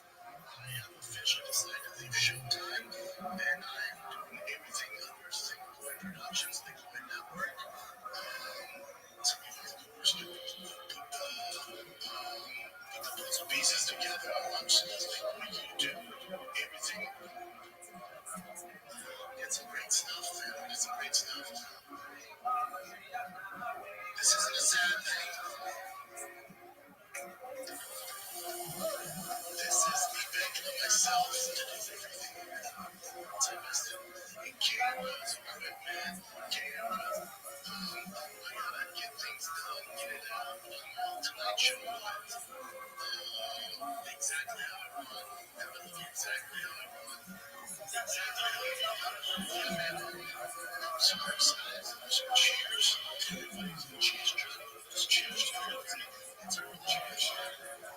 Cheers. Cheers. It's gonna talk somewhere.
I think that it's here. That's So it. that's the void. Yeah. Now, And it's that shape. It's You know- in that direction, so it's at a slope. it's about the galactic. That's it. That's it. The scan pyramid process. Now, I tell you my theory. We have a story written in hieroglyphic, but not at the time of Khufu. It's after Khufu. The story, it's written in a papyri. It's called Khufu and the Magician. It said that Khufu was staying in his palace, and he was very upset. He was not happy. And his son came to him, Your Majesty, why are you unhappy? He said, I'm searching for the secret of the God of the God of wisdom. Then I can design my burial chamber in the pyramid. Then his son told him, I know a magician. His name is Jidi. He knows how to cut the head of a man off and put it back. And he knows the secret of the God of wisdom. He knows how to cut the head of a man off and put it back, but is the guy still alive? Is that what he's saying? No, this is what the son Right. is telling his father, I understand that. that Jidi can do that. A lot of people can cut a guy's head off. and But put it listen back. to the story. This is the story. Okay. Then the king told his son, bring this to me. Okay. They describe him 100 years old and he drink 1,000 beer. Blah, blah, blah, blah, blah. Wow. Jidi came in front of the king. And Khufu told them, I heard that you can cut the head of a man off. He said, yes, your majesty. He said, do it. He said, Jidi said, I cannot do it with a human being. He said, okay, I will bring you a prisoner. Jidi said, a prisoner is a human being. Then he brought him a goose. He took the head of the goose up in front of him.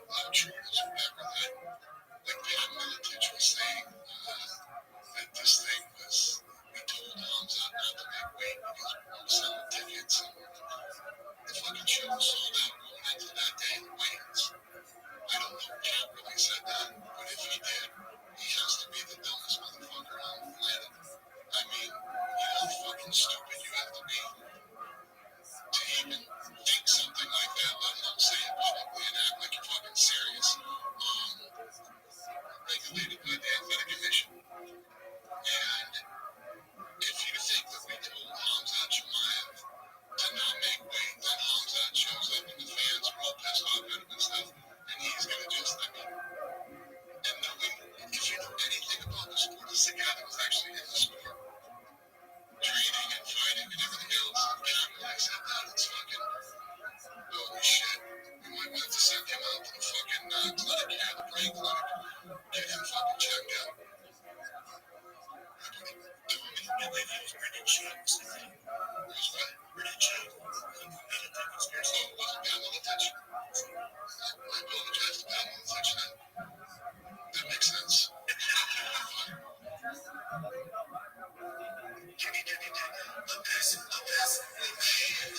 I can't fucking talk. Alright, listen up, everybody. This is the rated worst comedy special of all time. It's just not Netflix. And so keeping that in mind, I'm releasing the new director Scott. I'm writing this comedy special for all the homeless cats who feel the fight when the kids are burning. Anything else, keep away from the kitchen and PFGs on the other side. Alright, let's do it. Every Tuesday, very shitty man named Joe Rogan's name is Joe. Joe Rogan's a fucking show in our attempt to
front of everyone. And the head came back, and the goose was running in front of everyone. That's written in the story. Then Do the you believe king. that? I come back to what's believed that now. Okay. And the king told him, I want to know the secret of the god Thoth to design my burial chamber. He told him that this secret will not be in your hand. It will be in the hand of another people who will rule Egypt. Khufu was very upset. So he wouldn't give him the secret because that secret won't just be in your hands. It'll get into other people's hands. Then and it's dangerous. the king was unhappy. He told them, don't worry, your majesty, because you will rule, and your sons and your grandson. Now, about magic. Yeah. Do you believe in religion or not? Yeah. Okay. Do you know about Judaism? Sure, a little bit. When God told Moses, when Moses met God, and God told them to go to Egypt to meet the Pharaoh. Right. And God told them, remember, the pharaohs are highly in magic. Right. They will beat you. Then God taught Moses how to be more in magic than the pharaoh. And you remember, when he held the stick, and the stick became a snake, I think, and Moses brought more snakes to swallow what the pharaoh did. Then we know from books, from Judaism from the beginning, that the ancient Egyptians were really highly in magic.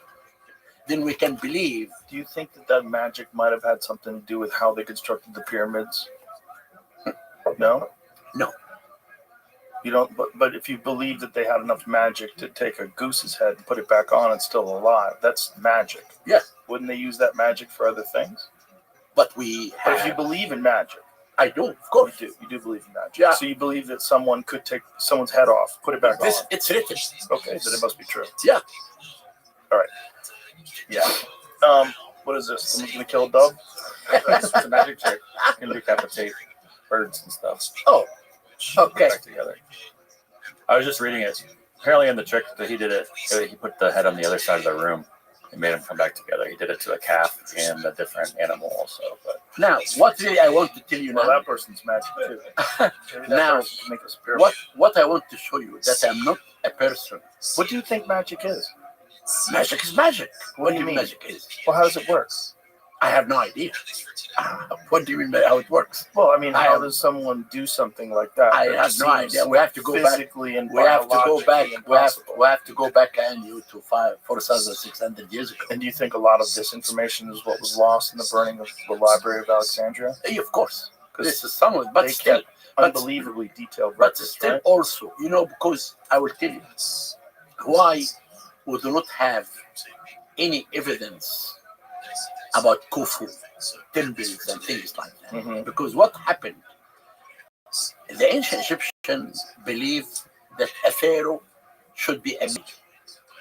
A pharaoh cannot be a female. Anyone who changed the religious belief, they hate him. Hatshepsut, when she became a pharaoh, they hated her and they destroyed her monuments. Khufu, when he changed his cult to be a sun god, in the first intermediate period, they destroyed his monuments, the temples, the statues. The only statue of that king was found in Upper Egypt, not at Giza. Even in the temple of his sons, there were 23 statues. They smashed the statues. A smashing was a sign of revenge. Now, do you have any question about Khufu pyramid before I switch to the Sphinx? Well, I'm fascinated by a lot of aspects of Khufu's pyramid. Well, one of the big ones that's come up very recently that I'm sure you're aware of is these satellite radar. Was it called tomographic? What is it called? Tomographic? Where they think that there's these pillars underneath the structure. Okay. I investigated this.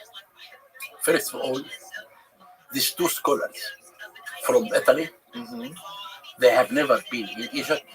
They have never worked in the pyramids before. Right. But they're using satellite information. Number two, they published their article in a journal. This journal do not send their article to the freeze. You pay a fee to publish the article in your responsibility. Okay. Number three, I am not a scientist. I took these techniques that they used and I gave it to expertise. And they said, these techniques cannot show underneath a solid rock of almost 600 feet down. No way. Why can't they? They said this technique cannot show that. But these scientists are saying they can. Do you know about the Osiris shaft? How they've got a I scan? just covered it. You did, right? Yes. But you know that they use this tomographic? No, I am the one who found it. This No, I understand you found it. But they also discovered it. They showed that it exists using the same technique. No. This is wrong. This is not true at all.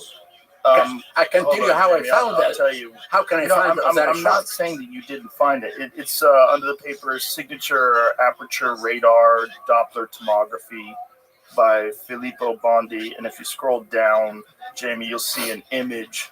And this image is of the Osiris shaft, which shows that they got an accurate depiction of that from space. That's not from satellite. It's not true. No. So what are you saying, that they're lying?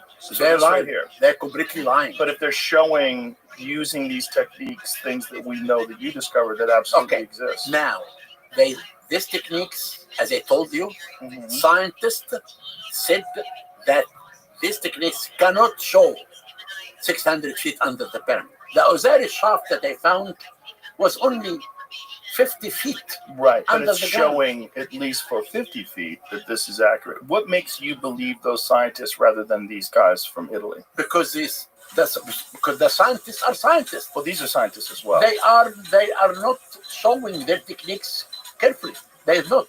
What do you mean they're not? Okay, take the techniques that they said and show it to any scientist. No one can tell you this is accurate. I asked every person who knows about radar, ultrasound, all the people work with me. The Scan Pyramid project, They said this is shit. It happened at all. Now, tell me, So you're telling me that these scientists that are proclaiming the capabilities of these satellite tomography devices that are saying that they can see kilometers into the ground with this stuff. That's not true. Are you sure? I did. Do you understand the technology? No, I You don't. Not me. So but you're just listening to other people. Scientists who are in this field. Have you talked to these scientists that are saying that they have these discoveries? I made a press release. But did you talk to them? I did not. Why not? Because they did not talk to me. How can I find them? Would you be willing to talk to them? Of course I am. Connect you to them? Yes, okay, I'll connect you to them. I'm just interested if new technology becomes available and they figure out a way to look into the ground and you discover things, especially if they discover the Osiris shaft and it turns to actually They did not discover the Osiris shaft again. Okay, you discovered it, but they used their technology to show an accurate depiction of the interior of the Osiris shaft. The Osiris shaft. Is that true? No. It's not. The Osiris the shaft. Images that we showed. The Osiris shaft is known to everyone. Right. It can be seen by when anyone. they turn their equipment on the Osiris shaft, it shows the actual interior. Maybe, I don't know, but this is 50 Let's feet. look at it again. But they're talking about 600 feet. I understand, but if it can go 50 feet, why can't it go 600 now feet? I am, again, Do you know? I'm not a scientist. Right, so why are you dismissing it, though? I gave what they published to a scientist, and they said this is not true. Okay, but scientists are wrong all the time, particularly ones that are biased. Then what I did, I made a press release. Okay. Explaining my point. Yes. And I said, my work of the second pyramid, that the base of the pyramid is 28 feet of solid rock. Right. And there is no way that anything can be happened in the solid rock. And I explained. I think what they're saying is it's underneath the solid rock, correct? Let me finish. And I said, your techniques that you published in this magazine is not refereed by scientists. You just published it. And number 3, the team that working in Giza with all these new techniques, they said this is wrong. They know. The team that's working in Giza with all these techniques, what do you mean? We have the scan pyramid team. Right. They're working. But you understand this is different technology. I understand, but they know about this technology. But have they used this technology? They said this technology cannot work, cannot show 600 feet under the pyramid at all. That's what they said. And that's why, if the Italians were confident, they could contact me. And the pyramid expert that anyone should. Well, we'll make sure that happens. But listen, if the stone is 20 feet thick, the solid stone at the base, that's correct, right? And you said Osiris shaft is 50 feet. That means it can see past 20 feet, right? But how can so I you can see through the stone and see what they're showing? But the Osiris shaft, the Osiris shaft is open, right? It's not covered to see. I understand. You can go and you see the Osiris shaft down. Right. Everyone can see it, but the interior is not open, and the interior is. But you can see the interior. But you can't see it to the exact dimensions the way these tomographic images show, right? If they're using this technology to go 50 feet under the ground, I'm telling you, I am not a scientist. I understand. This is my question. All the expertise. Why would you dismiss it if you haven't looked under there? Because I told you, it is not me who can dismiss this. What does it say, Jimmy? This is the link to the original article, I believe. There's their names. The very first sentence says that due to the port penetrating action of electromagnetic waves inside solid bodies, the capability to observe these distributed targets is precluded. And then they had to come up with an experimental. It says experimental results are estimated by processing the SAR images into something else. And so I think that's the disconnect I'm hearing. Yeah, I don't understand the technology, but my question is, we know how spectacular the pyramids are. We know how spectacular just the base of it, the fact that it's carved into solid rock. Why would you not think that maybe other spectacular things exist? I am not. I told you I am not this type knows about the science. I consulted the team, the top in the world, from Japan, France, and Egypt. Who are these people? They are the scan pyramid team. Okay, the scan pyramid. Yeah, the ones that found exactly the chamber above. And they are working with me. And we found many other things in the second pyramid and the third pyramid. And we published this.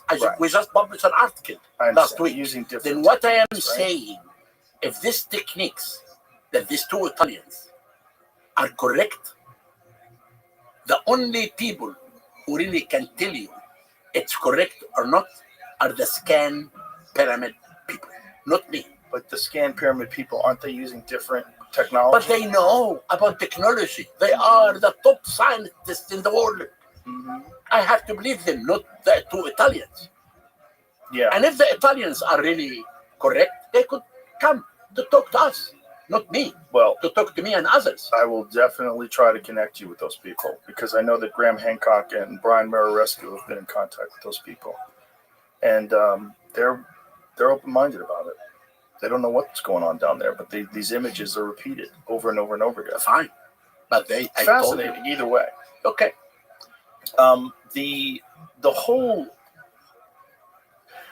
one of the fascinating things about Egypt to me is the fact that it's not just so much more advanced in terms of construction than anywhere else in the world, but that it's still to this day, like nothing even close has ever been even attempted to this day.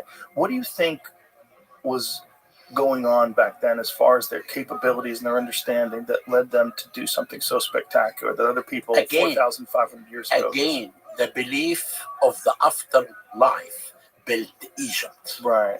But they also had to have understanding of engineering and construction and design. To do this belief of the afterlife, to build the pyramid, as I told you, this was a national project. I understand it's a national project, but they have to have knowledge. You can talk about this pyramid if it exists alone. When you come to Egypt and you go through time, you will see that everything gradually. There is no gap that you can. What do you mean by that? There is no gap for anyone to think something different than the belief of the Egyptians. Well, I don't think anybody's saying that. Well, maybe some people are. Maybe some people do. But, I mean, it's all the Egyptians. Obviously, it was in Egypt. I mean, it's the Egyptians that made it. Yeah, it's pretty obvious. That just seems obvious. Then if you believe it, I'm happy. I'm happy to hear this from you. Well, I just think whenever people say aliens, are like, where's the for that? Exactly. Also, they built a lot of spectacular things. Like, no ifs, ands, or buts. Just the statues, just the faces of the pharaohs with incredible symmetry. That's why I want, since you are interested in Egypt, we would like to invite you to come to Egypt. I want to come. It's for me. We are willing to invite you. I'm willing to go. Okay, tell me when. Okay. And I will arrange everything for you. Okay, we'll hook it up. But now, I want to come to the Sphinx also. Okay. Can we talk about the Sphinx? Yes, please. Now, when I was young, I was met by the Edgar Casey son. The psychic guy. Hewlin Casey. Yeah. And Hewlin Casey was the son of Edgar Casey. I was young. I really don't know what's this Casey at. When he came to Egypt and talked about his father, you know about Edgar Casey. Yeah. Okay, then he had a vision that there was a chamber underneath the Sphinx's underneath the right of the Sphinx, there is a chamber. And he envisioned that, correct? Yes, and this is why I'm going to Virginia Beach to give a talk. One of the cities I toured, now Virginia Beach. Why? Because when people began to tell me there is something inside the Sphinx, search, I found inside the Sphinx 4 tunnels. One behind the stela, they call it dreamy stela, between the 2 balls of the Sphinx. And the second one behind the head, in the top, Right, there's actually a door on the top of the head now. No, right? no. Just a lid, just right? a tunnel. A tunnel. 25 Isn't feet. it closed off though? No, yeah, it's closed. Yeah, there's like a door on the top of it, right? It's not a door. No, A lid. it's just a tunnel. Go down. Okay. There he But is. it's closed off. Wait, Are you you a pimp? cannot go up to the Sphinx. This one. Yo, dog. How you doing, Rabbi? Sorry, I didn't know I was muted. You good, baby? What's good in your neck of the woods? Just chilling, hanging out right now with the pup. She's acting out. Why is she acting out? Oh, she just gets that way sometimes. Is she teething? Yeah, she actually had a tooth that it's hard to get a good look inside her mouth, but I saw that one looked jiggly. I got to touch it for a quick second, but I couldn't tell. Anyway, I didn't like the look of it, and this morning, I noticed last night, so the plan was this morning it was really, really loose, and it looked like a bad color. That might have just been a little bit of blood, and everything. I wanted to get a better look at it, so I was going to have someone help me. But this morning, it was all gone and it looked fine. The new tooth is just coming up now, and so I was like, okay, good. I know that these things are natural and everything, but it just happens with us a lot easier. Just, for whatever reason. So did she lose the tooth? Yeah, she lost it, but the new one is underneath and already coming up, Right. So, All right. last night it looked like a mess. It was horrible, like Humber's up. And I wanted to give it a night before I gave it another look, and it was all fine this morning. So, she either swallowed it or spat it out somewhere, I documented it or whatever. All right. I just swallowed it in sleep. I hear her sucking her tongue. So that'll pull it out, Okay. Like if you suck on your tongue, it creates pressure. That can actually lead to gums. Very well. All right. So how many more approximately baby teeth does she have remaining? I'm not sure. I think all the ones in the front are still babies. So it's the back ones that are coming in first. I think her face is going to start growing. And then, the ones in the front that are the terry ones are going to be the last.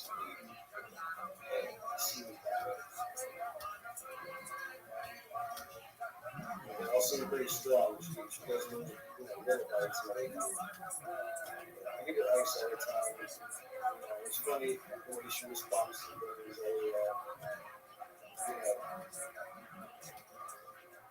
I know the studies that you're not really supposed to talk to babies, because that's not the language you want them to learn anyway. And just, I'm not saying to be stern or mean to babies. I just mean if you don't, if you use proper English or whatever, like the actual language that you want to raise the kid, don't wobble double sevens without, and it's going to show kids learn faster. And dogs respond better too. I just talk to them. And it's funny, like sometimes she'll not be like being mean, but she'll just like kind of biting and like sucking on like my hand or something. And I'll ask her, and she'll stop and she'll kind of whine a minute and she'll start kissing my hand.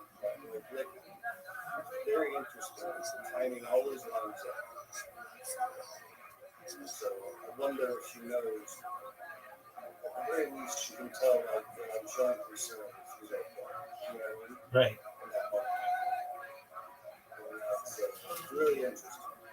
Whether it is something about our words or just the tonality of the words, who knows? Is she at the point where she's sleeping through the night? Yeah, most of the time. Sometimes she has a hard time sleeping at night. I might wake up with her. I have a hard time too. So I try not. My problem, I feel like a bad roommate always is because, if I start having back spasms in the middle of the night, or if I have to, take a piss because I didn't realize I was back spasms earlier with clenching me so tight. I didn't even know I was just hard later. You know what I mean? I keep going to the doctor and I got more doctors coming out.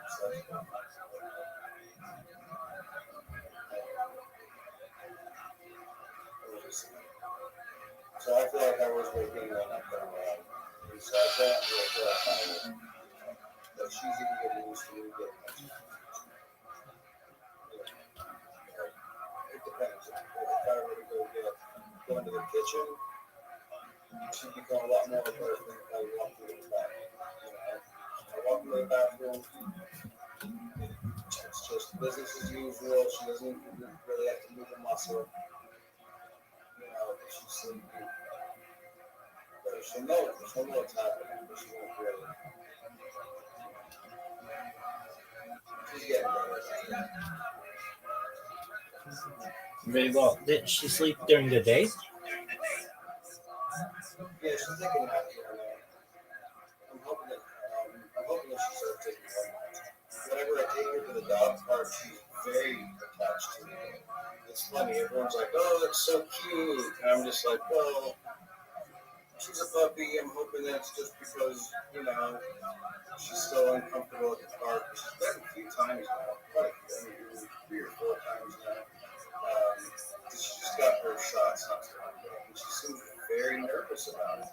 So I try to space it out a little bit now, two times a week since she really got the last of her shots.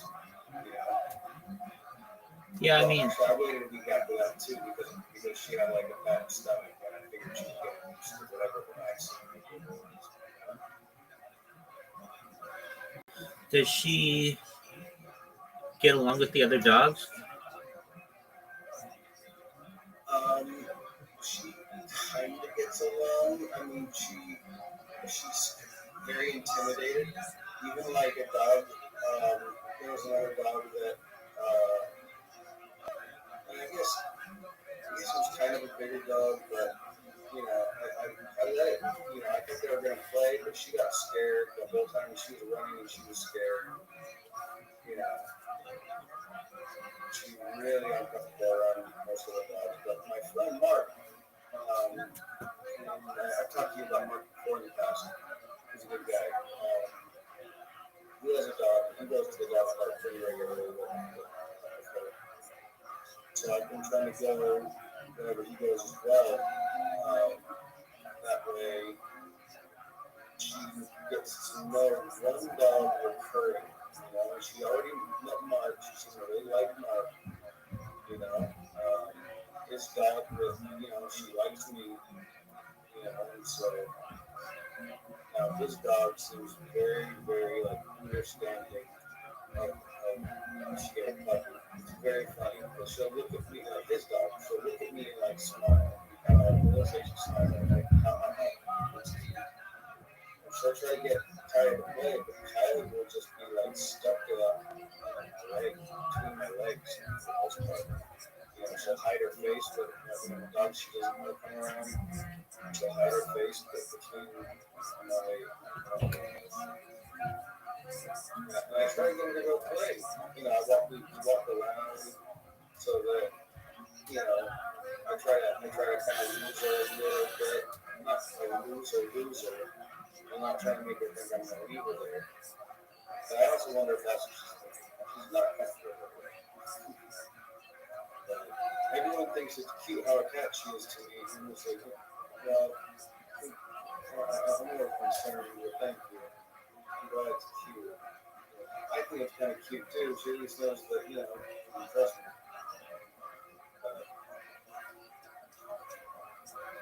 then one time she actually, the last time we were there, she got in there, she saw someone looking on the gate, and I saw her, like, she kind of ran, I was like, oh, where's she going? And then she kind of came out to the side, and I saw her, I was like, she's going to try to escape. You know, she's definitely not good at escaping. Yeah. They're double doors anyway, so it's like, it never happens. And everyone's always on the lookout for a dog trying to escape, you know? Right. It's a specific dog part. There's a small dog side and a large dog side. So, Does she sleep in bed with you? sometimes, a little bit. She's very independent still. I don't know. I think she's very obstinate about certain things. It's kind of cute, but it's also very funny. Does she sleep on the floor? She'll sleep on the floor. She gets up and she moves around a lot. She'll come sleep with me for a little bit. She'll go sleep on. I have a couple of them. I got the mat. She'll go sleep on the floor. Sometimes she has to go sleep on the tile, right outside of the room. Because the room has carpet, but the hall has tile. So she likes to go, make sure she's facing the usually somewhere. Like if she opens her eyes, she'll see if I'm in bed or not still, but she'll go lay on the tile, like it's cool. Right. How's her appetite been? Does she eat a lot of stuff? Yeah, she has a good variety of food. We got some good treats and stuff. I got a couple of different treats. One of them is like interesting. It's like fish skin chicharrones. You know what I mean? You know what chicharrones are, right? Chicharrones. So, and that's fine, because I don't expect you've ever had them, of course, but I thought maybe you would know, possibly from, an academic knowledge. I know that there exists. It's fried pork skin. It becomes very puffy. It's like a puffed rice snack, but it's made out of pig skin. Is that what a pork rind is? Yes, pork rind. That's the American way of saying it. Sorry. I only know the Mexican way for some reason. All right. Yeah, I've heard of those. Are they? Do you like them, or does she like them? Oh no! I mean, I actually don't feed her any pork. I always joke that she's kosher because I don't feel like giving her any pork. I don't like to eat pork myself. You know what I mean? I don't know. It's just not even a tasty, honestly. So mostly she gets like beef and fish and chicken. I've tried to see if anything, if she seems to have a bad reaction or not like something. She doesn't seem allergic to anything. But she really likes fish. Fish is her favorite.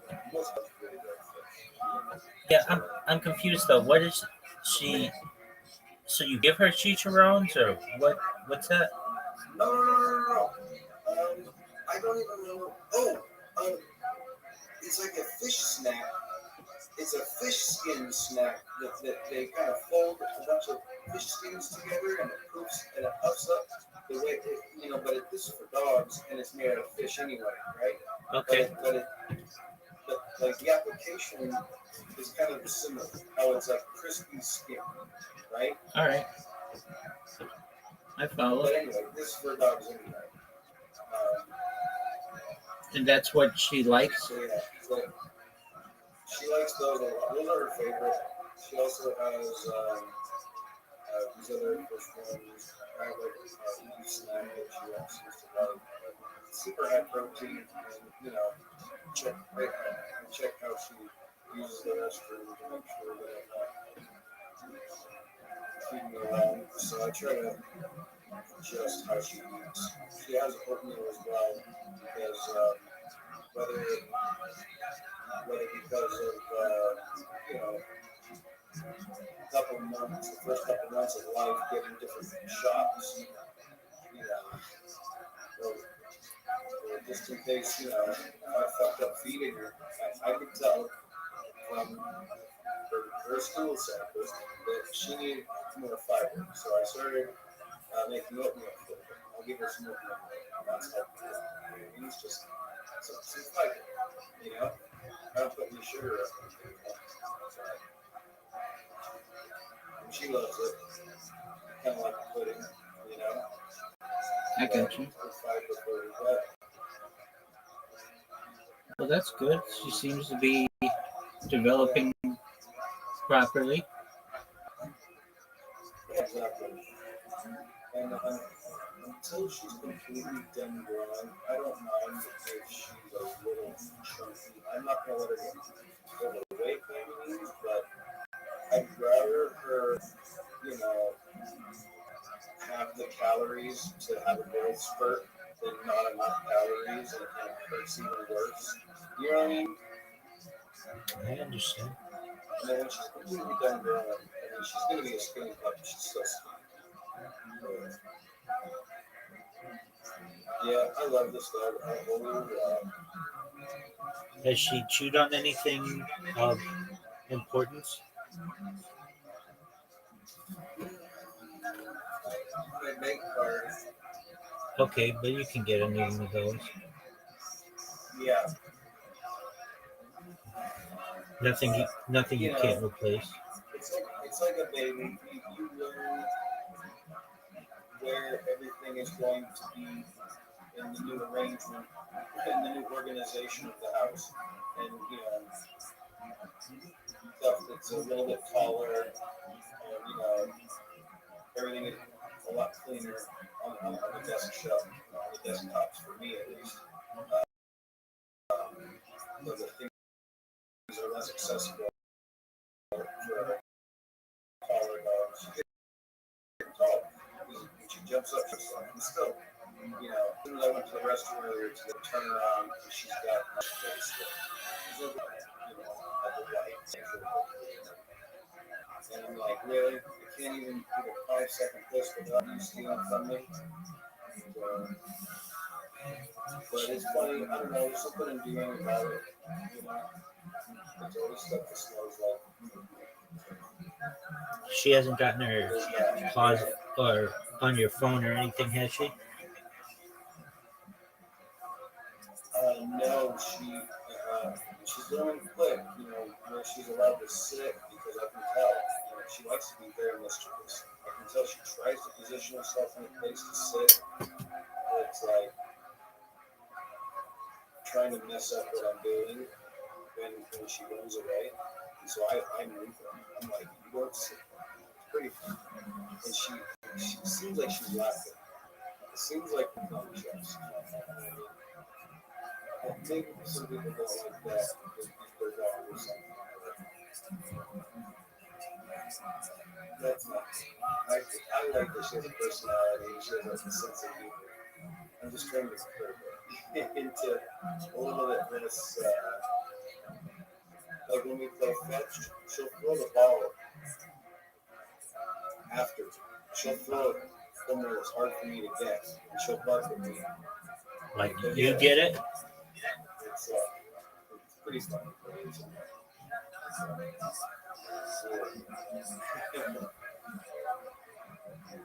Very well. Has she gone to the bathroom in the house? When new people come over, she gets nervous and seems involuntary. The hair goes between her legs and she gets very scared at first. People, places and stuff.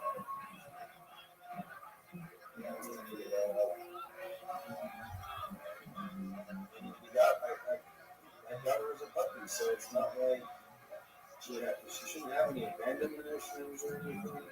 I just think that she's afraid of the outside world, which is go out and do things. And she's been to the vet. She's been to the clinic. She's not supposed to go vet too, though. But I mean, you know, if the vet though, you kind of expect dogs not to like the vet. Right. Does she go on walks? Yeah, yeah. She doesn't really like him. She only likes to walk back to the house. Does she know her way back? Oh yeah. Yeah, she usually has her eye on it. She doesn't have to go across the road. Very interesting. I've never seen that, you know. Yeah, she's got a big, thick She coat. likes to be in the car with me. She likes to take a drive and look out the window. You know, I don't have a window down by any means because I don't trust her. But you know, I have a test which is finally going for like luckily.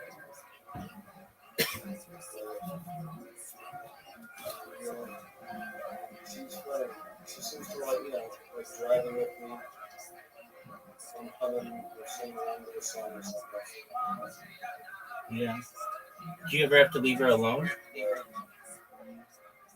Sometimes, yeah, doctor's appointments and you know, running out for errands and such. Usually someone else is with her from time to time. But no matter who you use, Have you had to leave her alone with no one there? yeah, absolutely.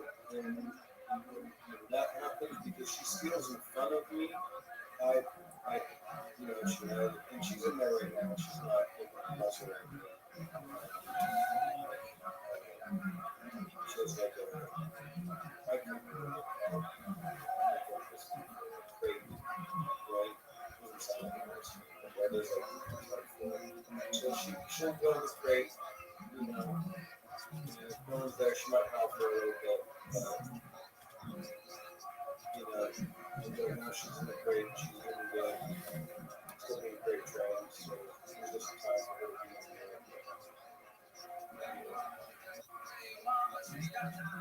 And if she's not in there, she'll start running ready.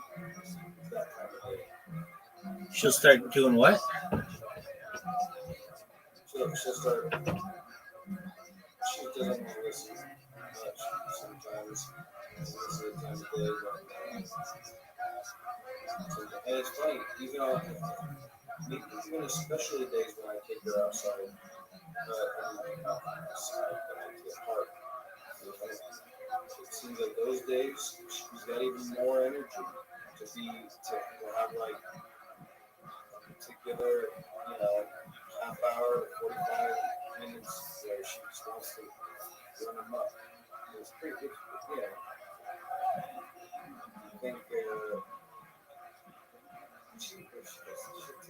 I'd let her fuck out, you know, wherever we go. Play fetch with her, even if it's the back there, you know, until she passes out. And then after like 10, 15 minute nap inside, she's ready to be tear again. You know? Right.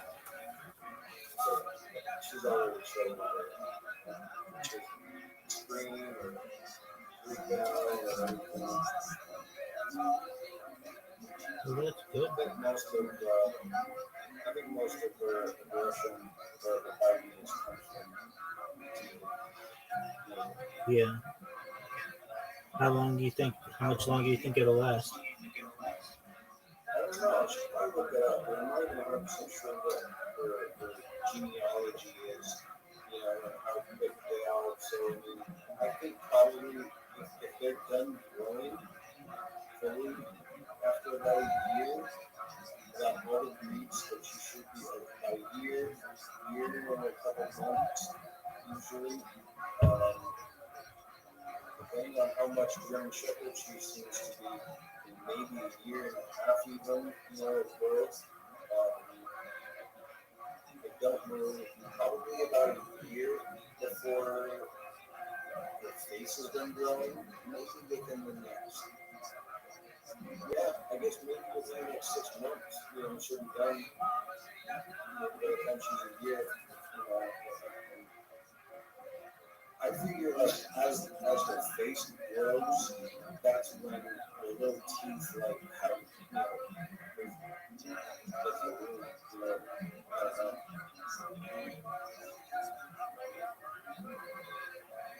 that make sense? Yeah.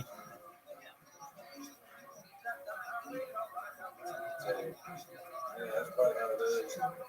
Something along those lines. Does she have a good sense of What's he looking at?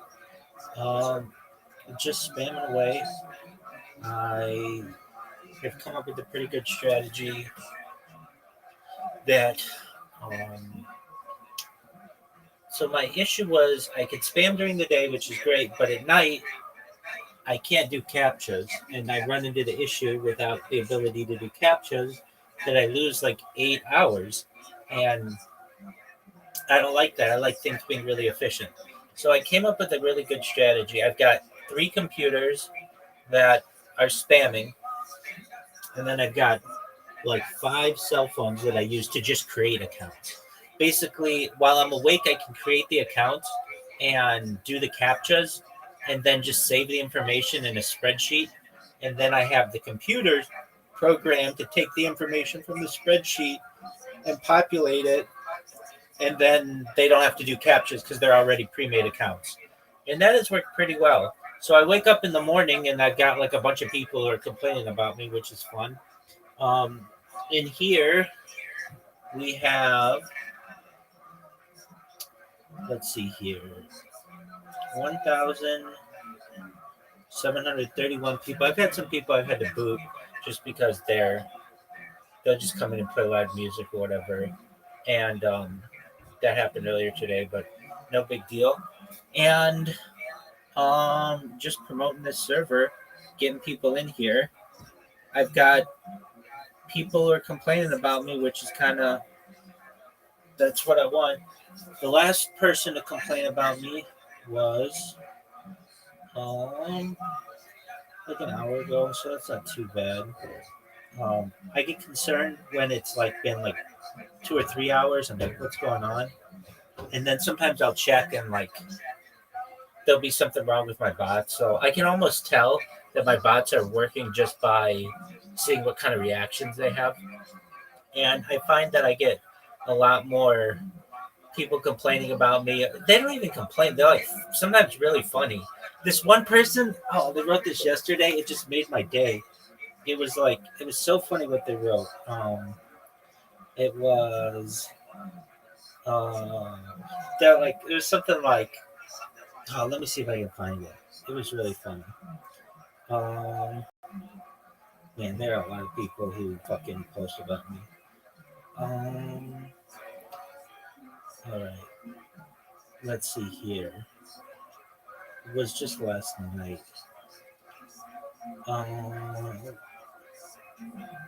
Like some people are really nice. Gotta say, I appreciate the Discord Rabbi spam accounts.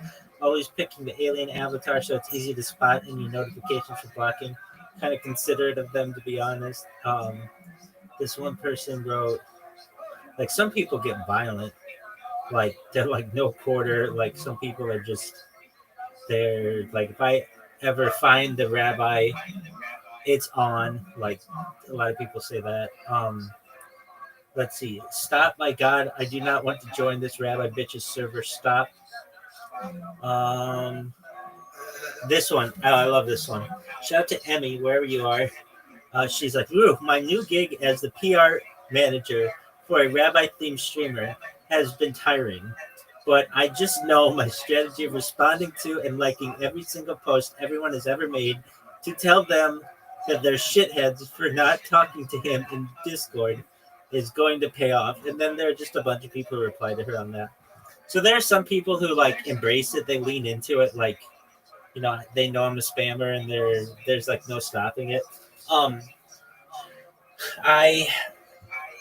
I've just been kind of playing this cat and mouse game with the people at Blue Sky, and I was making accounts that were just random numbers, and they caught on to that and deleted like 100 of them at once, which is no big deal. It's like whatever, some work, but it's really not that big of a deal.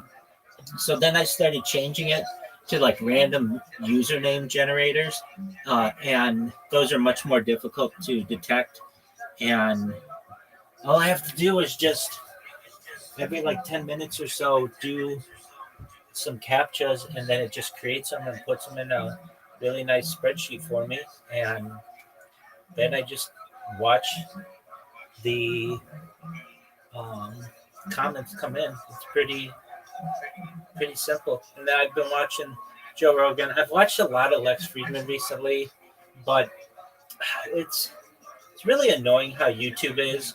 If you want to watch YouTube videos, like let's say there are 10 videos, it goes 10, 9, 8, 7, 6, 5, 4, 3, 2, 1. It shows the most recent to oldest, but there's no option to show oldest to newest, which doesn't make any sense to me. But that's just how it is. So, I've watched a bunch of Lex Friedmans recently. Now we're watching Joe Rogan. He's got that Egyptologist, that famous Egyptologist on there talking about the pyramids. So let's see what they have to say. That's why we have to cover it, because it will take rubbish and garbage. Well, that's the top. That's what I'm talking about. Isn't that the top of it? Is this a sphinx? Yes, that's it. Okay, that's a lid, right? Yeah, That's we covered it. Appreciate it. Okay. Sounds like a plan. Yeah. Stan. But we covered it Got it. to protect it from the I sand. understand. That's not a Yes. door. Take care. Okay. It's a lid. The third tunnel that I found in the back. Now, Edgar Casey, But he it- had this vision that there was some hall of information. I know, but I'm going to come to this now. Yeah. But I'm talking to you about the tunnels Okay. now. And the third one is in the tail. The fourth one was opened in 1927 by a French, his name is Monsieur Berès. And I do have photos of workmen inside the Sphinx. We found these 4 tunnels are published. An article, scientific article. I found in situ, in all the 4 tunnels of pottery, in situ, to prove that these tunnels were opened on Dynasty 25, 500 BC, as in the late period. When the Egyptians saw the Sphinx, they thought there is something hidden underneath. And they dug, and they found nothing. Now, we come to the Edgar Casey and what people believe, because we had John Anthony West, and we had many New Age people who believe there is something hidden underneath the Sphinx. And they used to tell me, we need your permission. To what? To drill. I said, how can I let someone who's not an archaeologist, who's not a scientist, to drill? No way. But recently, I found out the rise of the water table in front of the Sphinx. And I was really afraid that the water could damage the Sphinx. Then I brought a team from Cairo University, and we did drill 30 to 35 feet underneath the Sphinx, everywhere. And I do have photos of everywhere under the Sphinx. Okay. The Sphinx is a solid rock or a living rock, and there is nothing underneath. So there's no tunnels. No tunnels. This Okay. is exactly. Okay. I told you what. What do you think about Robert Schoch and his theory about the temple and the erosion outside of the Sphinx, that it's water erosion? When Chuck said that, okay, we brought through the American Research Center a scientist from Louisville University. I don't remember his name now. And we gave him what Robert Schoch. You know what Robert Schoch said? It's not his theory. It's a theory of a New Age guy who talked about this before, and John Anthony West brought Schoch. I don't remember. Yeah. Then we That's the guy. gave this guy from Louisville University, who was an Indian American, who really studied. He came to the Sphinx, and he worked with us for a season. And he came, and we published many articles that the erosion that you see outside and inside the Sphinx is from wind and not from water. Now, what Schoch want to say? That this is dated back 15,000 years ago. I agree. Okay, if I came here and I dug the Sphinx, I will leave something. Then what I did, we dug an area northeast of the Sphinx. I found living Old Kingdom, Middle Kingdom, New Kingdom, Roman, nothing underneath. Then this New Age people say that the head of the Sphinx is very small comparing to the body. Right. Yes. Why? Why? If you take all the casing stones away from the Sphinx, you'll find exactly here the Sphinx, and now this, and another part like this. In between, there is a hollow. Remember, I told you that Giza Plateau is divided to 3 levels. Level 1 and 2 is very bad stones, can be seen to the chest of the Sphinx. Right. Level 3, they carved the head from level 3. Then when the Egyptian carved the head to represent the king Kefren with the cobra, the royal head Remes, they began to make a lion body. Then what they did, they filled this hollow between the 2 Sphinx pieces with stones. And they covered the whole body of the Sphinx with stones. And they did the modeling of the lion body on the covering stones. And this is why the head is very small comparing to the body. So you think the head was made first and then the body was made later? Exactly. If that's the case, why is the body so much more eroded than the head? I told you, the body, it is a part of the bad stones. Bad stones. So the top one is the head. Stones. Exactly. So there's a different density to the stones. That's why the stone and the Sphinx's head is intact, and because it's level 3. So it's a different kind of stone. Exactly, of the body. And this is why because there's layers to it all, and some of the layers are more dense. The Egyptian wanted to make a lion body. They couldn't. The only way is to cover the body with stones and do the modeling of the lion body on the covering stones. Can we take 2 minutes rest? Yeah, sure. You want to take a break? Yes, to go to this. Okay. Okay, go to the bathroom. You know where it is? Yes. Just go outside, take a left. We're back. The Sphinx. Let's pick up where we left off. So you were saying that these other experts that looked at it didn't agree that it was water erosion and said that they think that it was wind. So what John Anthony West and what Graham Hancock and what Robert Schoch and all these different people are trying to allude to is that perhaps there was even older stuff that was in Egypt, and that the things that you're seeing that are 2,500 BC, those are even more recent than the older stuff. Tell me about Zep Tepi. What's this? You never heard about... Have you heard about about the King's List, right? The old King's List that goes back 30,000 whatever years. Who said that? You never seen it? It's not in hieroglyphs. This is not true. It's not true. No, this is a speculation from people who knows nothing about history. There is nothing King List dated back 30,000 years ago at all. So why do people keep saying that? Because they don't know. It's speculation. Give me one evidence of that. The first King List dated back to Dynasty 5. Only. I was reading that people were saying that it was myth, that the King's List, even though there is like some hieroglyphics of ancient kings, that these are just mythical tales. This is not true. There is no at all a name that you told me. I never heard of this name. I am an Egyptologist working in Egypt for the last 57 years. I never heard of this King List at all. Never? Never. And never even heard of it? Why I have to hear about it? Because it's not true.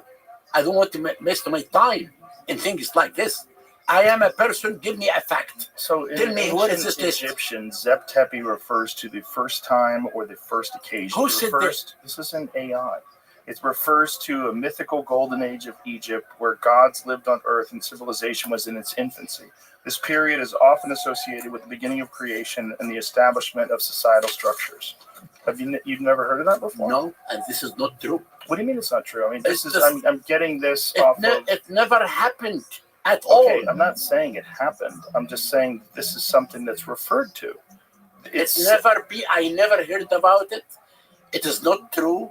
It does not exist at all. Even if it doesn't exist, the myth of it exists. I don't listen, Joe. Why do I have to go to a myth of people create stories? If you go to Wikipedia, I don't care about Wikipedia. I understand. I care about what I see in my eyes as an archaeologist or a philologist. In all the myths, the world was said to emerge from it lifeless sea when the sun rose for the first time in a distant period known as Zepi. The first occasion, different myths attributed to the creation of different gods, the set of 8 primordial deities called Ogdod, the contemplative deity Ptah, and the mysterious transcendent god Amun. While describing these different cosmologies, competed to some extent. In other ways, they were complementary in different aspects of Egyptian understanding of creation. It's an Egyptian creation myth. Fine. You've never heard of that before? Never heard of that. That seems strange that you didn't hear about that before. Listen, Joe. I've heard of it before. Fine, you can hear about but I mean, I just found it online. It's a new age theory. It's new age? Yes. Listen to me. I know. And any Egyptologist who study Egyptology in the States here, you have universities in UCLA, and you have Berkeley, and you have John Hopkins, and you have everything. Every Egyptologist here study languages and archaeology. No one can answer what you are talking about. This is hallucination. I'm sorry. This is not true. It's a speculation from people, but never in Egypt. We know the prehistory of Egypt. We know the pre-dynastic of Egypt. We know the beginning of civilization. We know there is no gap in anything that can let some things like that. And that's why I never heard of it, and I don't want to hear about it. You don't want to hear about it? No, why? Because there is no evidence. I am a scientist. I believe on what's written in front of me, and I believe of a theme that I can see. But I don't believe on theory like this. Tell me, where is this found, and where it is, and who published it? What is the scientist who published it? What is the Egyptologist who talked about it? I'd like to know. That's why I'm asking you. I've never heard of it. Well, I'm shocked that you haven't at least heard of it and dismissed it before. Because it's just I think it's a part of the creation myth. I know, but it's not true. I received many theories every day. My mind, Joe, now is really cannot stand all these theories, all of it. It's too much for me. It's too much for me. Got it. See if you can find anything on that, Jamie, where that myth came from.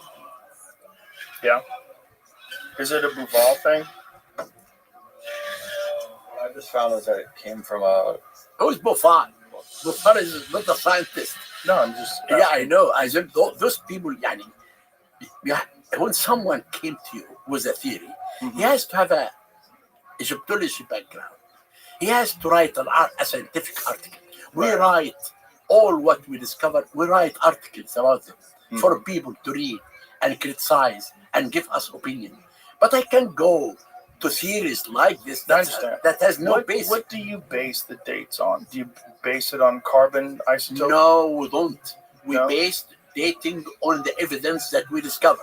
Right, but like some of it is based on carbon, right? No, I don't believe in carbon-14 at all. You don't? No. Why not? Carbon-14 never give an accurate dating. And that's why I believe, when you discover something, if you discover a cemetery, right, there is 2 types of datings. One called absolute dating, means that in this cemetery, you have a name of a king and a date. Means this is absolute. But if you discover another cemetery and has no dates, then the best thing that we do is to find the artifacts in this cemetery and try to compare it with other dated cemetery, and you give a date for this. But you don't believe in carbon? I don't believe in carbon-14 at all, and it's not working in Egypt until today.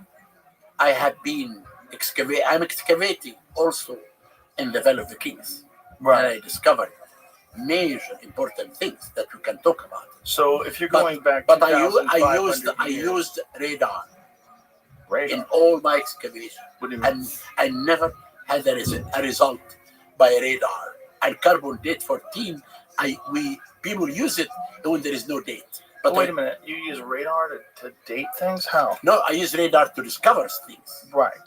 But what do you use to date them? I dated that I told you, 2 methods of dating. Yeah. Most of the dating that for me now in Luxor Mm-hmm. is based on evidence. Like I discovered the Golden City. It's a major, big, large cemetery, large settlement, a city. And you know, this city was chosen the most important discovery in the world of year 2021 because this is the first time that we have a big, large city to tell us about the people who made this civilization. So how do you know how old the city is? Exactly. In the city, we discovered the names everywhere of King Amenhotep III, who was the father of Akhenaten. Inside the city, we found many statues of his queen, Queen T. We found inscriptions about dried meat stored to celebrate the third Set festival of Amenhotep III. We found 9 royal workshops in the city. Then the city tells us about the golden age of that king. It is dated by pottery, by hieroglyphic inscription, by many understand. things. But I'm curious as to why you're skeptical about carbon dating, because I think carbon dating I is know- generally accepted as I being know, it is, accurate it within is. a certain It framework. is, but right? I never used it. And many people, very rare, used in Egypt because in Egypt mainly we have absolute chronology, we have absolute dating based on inscriptions. Right, but I thought it was used in Egypt, like to measure wood that was in mortar. I To don't know. date the Great Pyramid to 2,500 BC. No, I thought that was an experiment to date the pyramid. I think was about 2009, and it's not working. But I didn't see the result. you haven't seen a result on carbon testing of the mortar of the Great Pyramid? No, but the No? mortar you can't. One thing, the mortar between the stones. Right. This mortar, like if you take a piece of stone from the pyramid and you try to take carbon 14, this piece of stone could be thousands of years in the quarry. It cannot date the pyramid. How can you Well, date? hold on. You don't date stone. I'm saying if you date mortar, Okay. how can you say accurately that this mortar is dated to the same time of building the pyramid? Well, you can actually. That's the argument is that there's probably repairs done, right? And so Of the pyramid? Yes. No, of the Great Pyramid, there is no There's no evidence repairs, of any there's no restoration. renovations, no restoration, never. nothing. Never any accurate evidence that the pyramid was restored Right, but in any period of the Egyptian history. there is restoration that goes on even now, though, on the Sphinx, correct? I did make 10 years of restoration on Yeah. the Sphinx. It's me who did the restoration of the Sphinx for 10 years. Why did you decide to do that? Because the Sphinx, when I left, I was studying in the States. I came to take my doctorate from University of Pennsylvania from 1980. From 80 to 87, some architects and archaeologists were really stupid. They began to restore the Sphinx, and they took all the casing stones of the Sphinx out, and they put modern stones, and they used cement. You cannot use cement in the restoration. You can use cement in building a house. Yeah, that's not even restoration. This is Then- a new creation. When I came, I stopped this restoration. Okay. And because this restoration damaged completely the proportions of the Sphinx. It brings to you another Sphinx, Right. ugly. Yeah. A few months later, there was a stone was restored in the shoulder of the Sphinx, and it fell down. in February. It was raining. And always people use the Sphinx for politics. The Sphinx? The For Sphinx. politics? Yeah. If they What want, way? I think it happened the first time in the Pharaonic period. You know, the area beside the Sphinx was called the Valley of Gazelles. And the princes of the new kingdom used to come to hunt wild animals in the valley and come to worship the Sphinx. And this story that I'm telling you is written in a granite stela. It's called the Dream Stela, located now between the two poles of the Sphinx. In the stela, it says that Thutmose the Fourth was a prince, and he came to have a nap beside the Sphinx. And the Sphinx came to him in dream and told him, "My son, if you remove the sand away, I will make you the king of Egypt." Then he removed the sand, and he came to a temple. He found a door. What year was this? This is 3,000 years ago, exactly. So the Sphinx was constructed long before that, Before the whole kingdom. and then it had been covered in sand. Yes, completely. This is why Herodotus, the father of the history, when he came to Egypt in the middle of the 5th century BC, he never talked about the Sphinx because it's completely under the sand.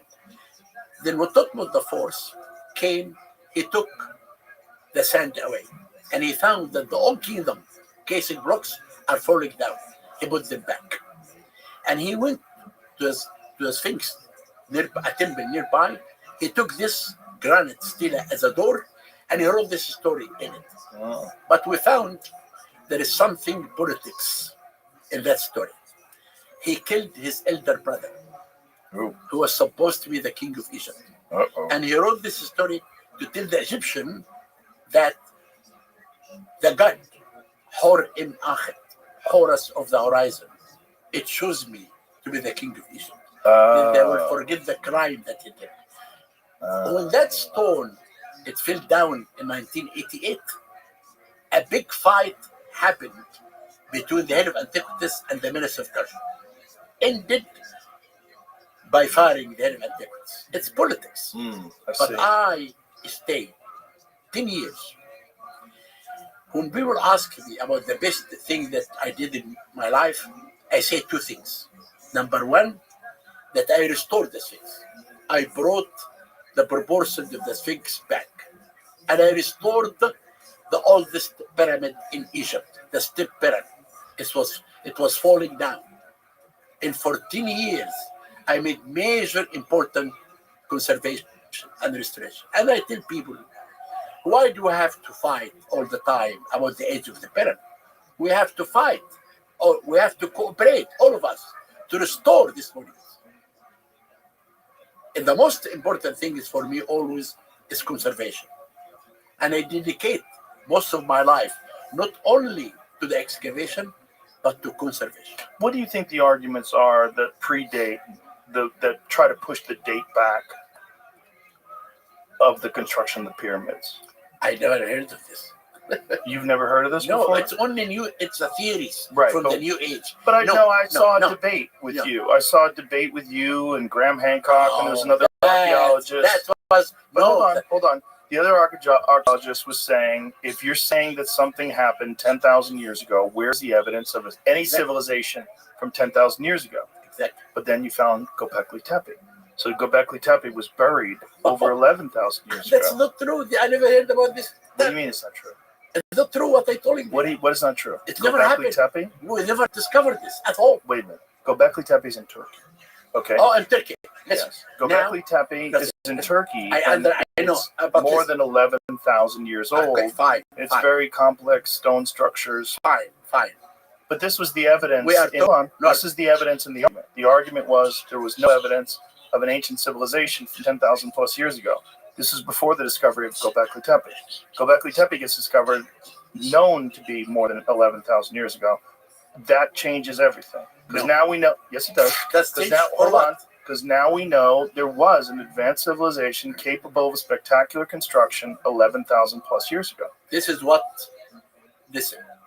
Look at the archaeologists in in Turkey or in any civilization. Okay. They never talk about old civilization. That's not true.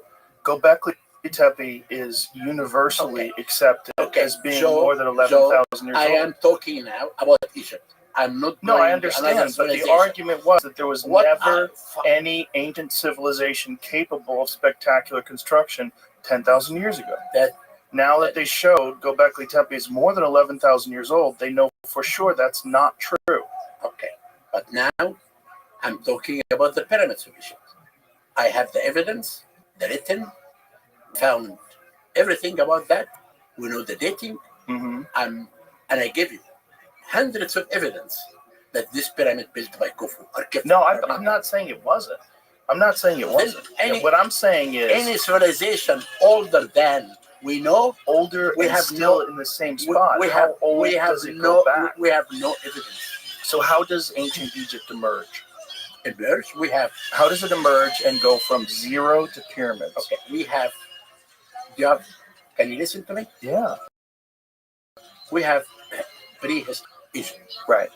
We have the oldest Stone Age, Middle Stone Age, Neolithic, when the Egyptians began to know about agriculture, and they began to live together in communities. Then after that, we came to the pre-dynastic, when a king called Narmer, in Dynasty 0, he began to make unification of the upper and lower Egypt, until one king called Mina or Horaha, who united completely. And what year was this? This is what was 3000 BC, 5,000 years ago. In a place called the Abydos, they built huge mud brick tombs. Huge. From mud brick, no stones. Mm. And these tombs are created in a site called the Abydos. You know, what's really fascinating about this is that 500 years, you think about that, how different just modern civilization was 500 years ago. 500 years ago, we had almost none of the inventions we have today. We had no internal combustion engine, no hardened steel, none of the things that we have. And now look what we have with electronics. Now imagine what the Egyptians were able to do in 500 years in a different way, in construction with stone. That their advancements weren't like our advancements, but their advancements were equally spectacular, just in a different way. Okay. Now I come back to the mud brick structure. This is in Dynasty 1 and 2. On Dynasty 3 came a king called Zoser. He had a genius architect. His name is Imhotep. I am searching. Did you hear about Imhotep before? Yes. I'm searching for his tomb. Only 2 weeks ago, before I came, I made a major important discovery in Egypt. I found a tomb of the son of a king. Inside, incredible statues of Zoser and his father and his queens and his children. Where's this tomb? In the shadow of the Step Pyramid, in the shadow of Zoser. And this really made me, because I have been searching for the tomb of Imhotep most of my life. But the area that I found this tomb, it was under houses, modern houses. Oh, wow. The workmen who work in the site, 100 years ago, they built houses in the site, but they never excavated what's underneath the houses. Wow. So modern houses underneath there's an Then 6 months ago, we gave houses to these people in another area, and we demolished these houses.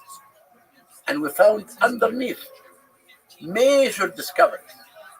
This discovery will be in today's show this week. Now, I am sure now that Imhotep's tomb is in this area. Wow. Now I come back. What technology can you use to discover these underground caverns and chambers? All what I do is digging. That's it? That's it. What if these Italian guys are onto something? You can find more stuff. I want you to come to see what I do and what I discover. I want to. I want to talk to the Italians too. And what I discover, I can show it to you. Please do. Jamie, Zep Tepe, did you find anything about that? about that? Where the origins of that? Maybe a book from 1960, and I couldn't figure out how he got there. It's probably a long slodge through information to try to get to the root of it. Yeah. But can we continue With how what? it happened until you have the pyramids? Sure. Then Imhotep came and he built the same mastaba. Mastaba in Arabic means a bench. He built the construction in mud brick of stone for the first time. And he added more sections to the first one. And he put above that 5 mastabas. It's called the step pyramid. Yeah. In the pyramid text, So that's the first one. in the pyramid text, they say that the step pyramid is a stairs that the king is buried underneath to go to heaven. And this one was how many years before the Great Pyramid? It's almost 700 years. So obviously it's not nearly as sophisticated as the Great Pyramid. So But in listen- 700 years, they just got way better at it. Listen, now on Dynasty 3, there is another pyramid was found, and only I found recently that I did not excavate it completely. I found a pyramid, which is the end of Dynasty 3, of a king called Honi. Then now we came to His name Senefer. is Horny? Honi. Hony. Okay. H-U-N-I. Okay. Then we come to Dynasty 4, Senefer. Okay. Senefer had a genius architect. His name was Nefermat. Then he started, Sounds like a good name for a genius. he started to build a step pyramid like this in a site called Maydun. But for a reason we do not know, he left it unfinished.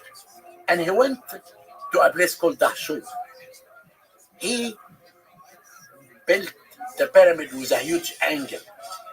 And he changed the angle. It became bent. And he built another pyramid. If you look at the other pyramid of the father of Khufu, it's exactly equal to the Great Pyramid. This is the first true pyramid, but people never go to Dahshur to look at this pyramid. People always look at Khufu. Then you have, in Dynasty 4, the pyramids were huge because of the quality of the stones. In Dynasty 5 and 6, there is no good quality of stones. Then the Egyptian made decrease on the volume of the stones and did increase in the volume of the wall reliefs. Temples began to be decorated with scenes for the first time. In the Middle Kingdom, another trend.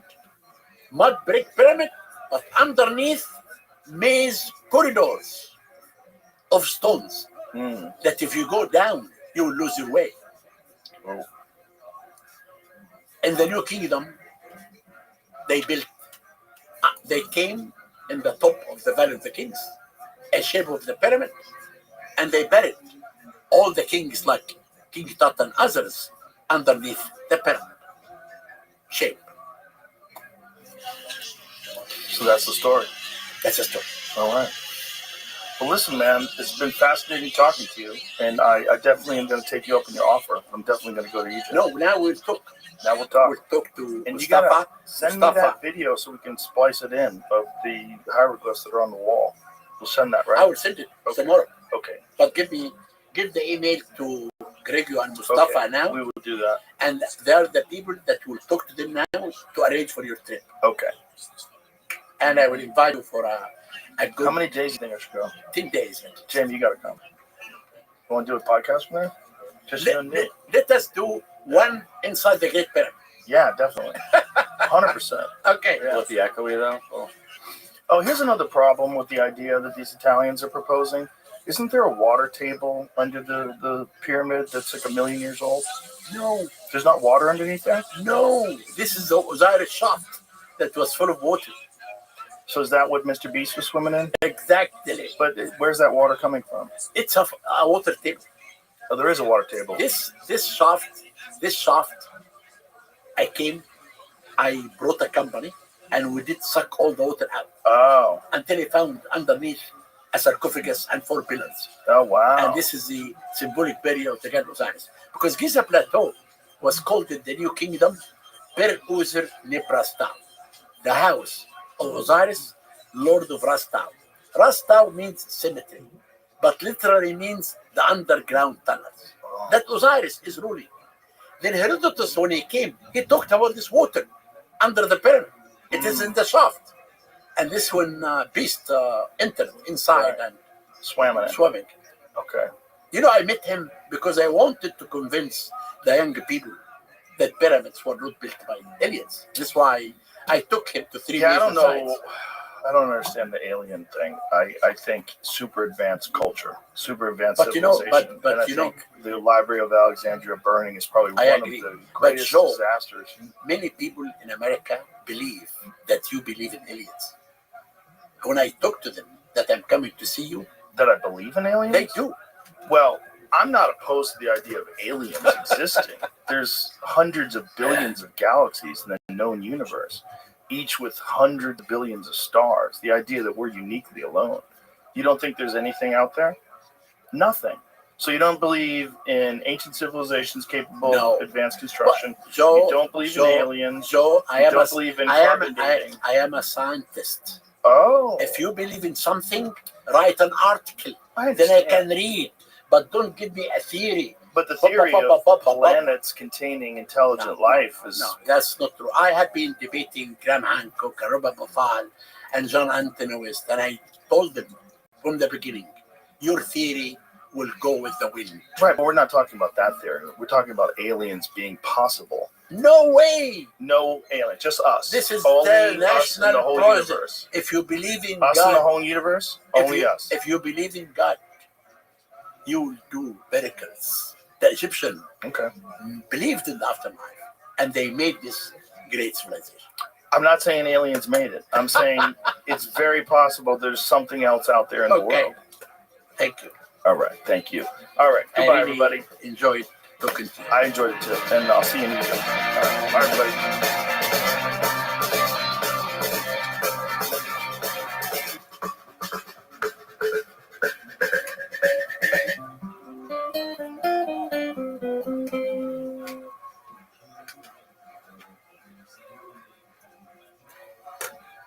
Joe Rogan podcast, check it out. By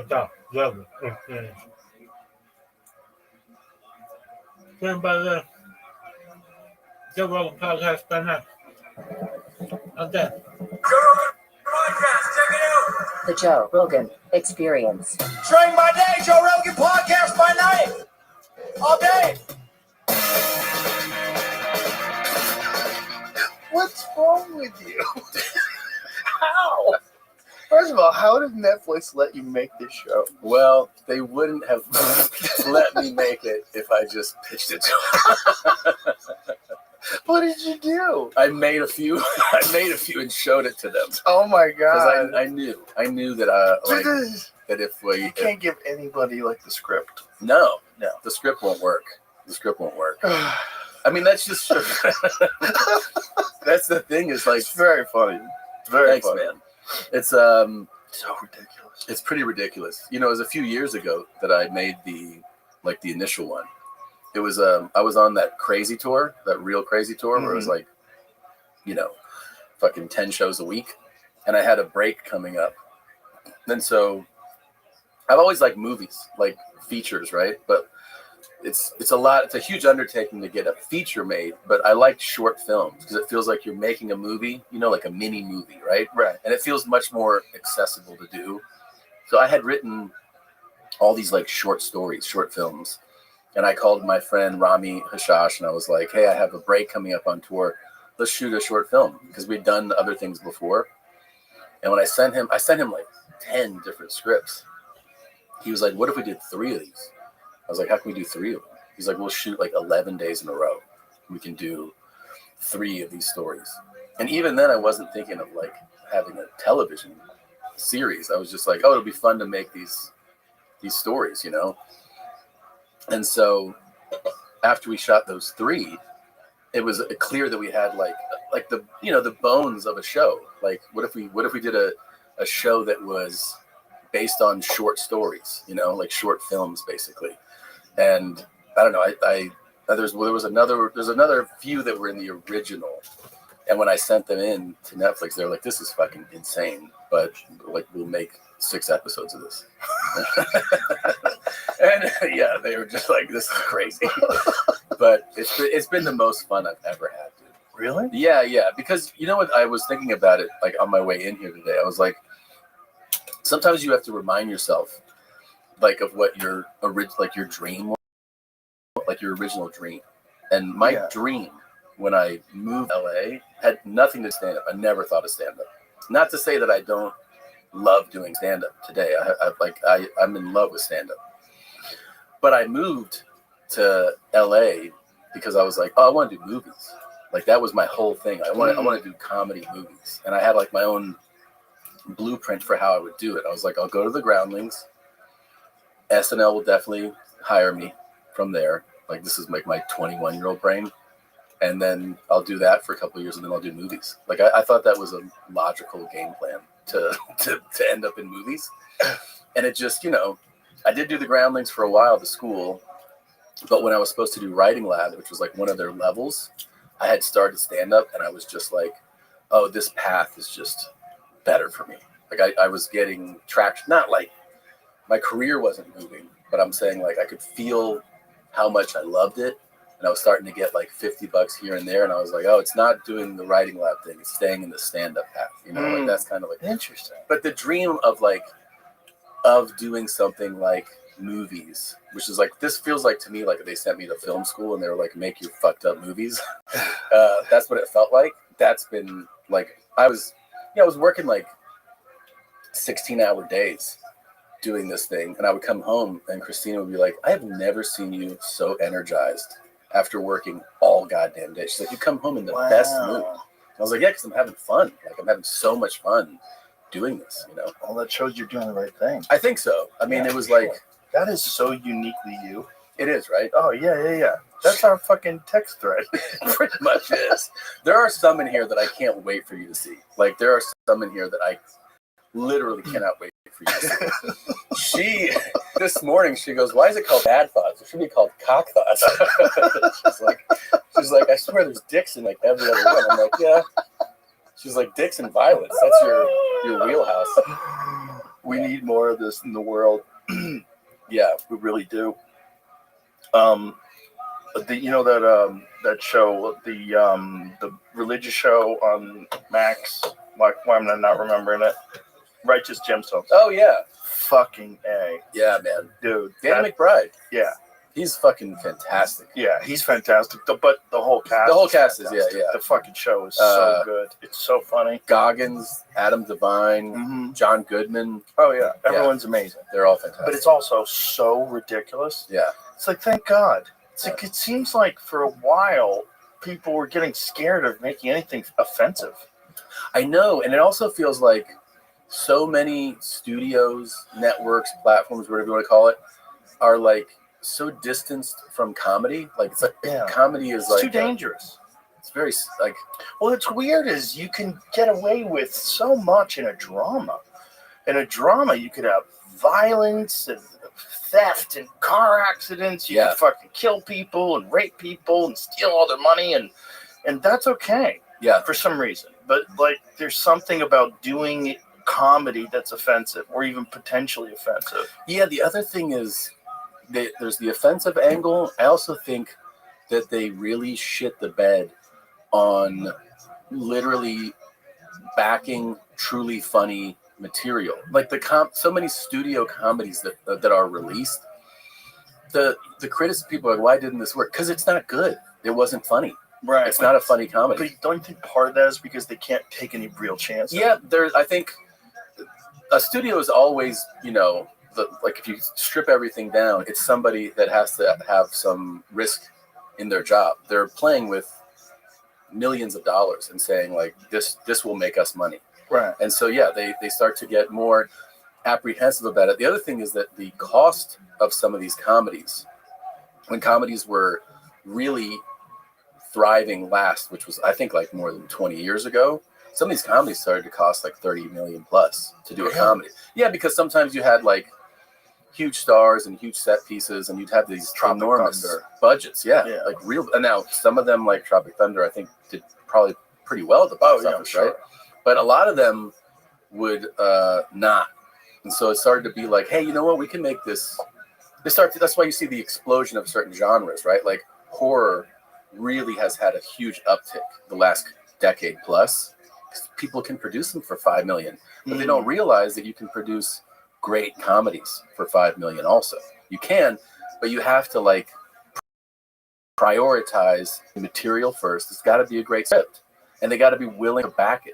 You know, I feel like they just haven't been those shots yet. Well, it's kind of a tremendous opportunity, right? Because of the fact that these big studios and these big stars are not doing those kind of films. Exactly. Like the door is wide open because the demand has never gone away. No, people want it. They want to laugh. Always. I'm doing one this summer. Yeah? I'm doing a movie this summer, yeah. What are you doing? It's a crazy fucking comedy. It's insane. Yeah. It hasn't been announced yet, so you know how they are about that. But it's a wild R-rated comedy. Well, tell me about it afterwards then. Okay, yeah. Hi, everybody else. Yeah, no, I would love to talk about it. But I think we're doing kind of like what you're saying. We're going to go all in on trying to make this really funny movie. And I mean, I couldn't be more excited about it. And I think it's like, it takes, you realize when you read it, you go, this is it. We kind of do, some punch ups on the script. And then you just try to surround yourself with amazing comedic talent, like great actors. And just have fun. Yeah. I think that's awesome. Something that's missing. That's so cool. I didn't even know that was your original dream. I've fucking known you forever. I know. Yeah. It was, I guess I was probably like, I kind of was resigned to that's not going to happen. Too, not like, I mean, the other thing is like, dude, every time I'm out on the road, I get a call, hey, they want to see you for this part, or you got an offer to shoot this show or this, like, here's the offer. And I'm like, yeah, I'm on tour. Like, I can't move the fucking United Center, They don't care. They don't care. They just want that piece. And I'm like, dude, they don't get a piece of that United Center. I know. Like, I can't move all that shit.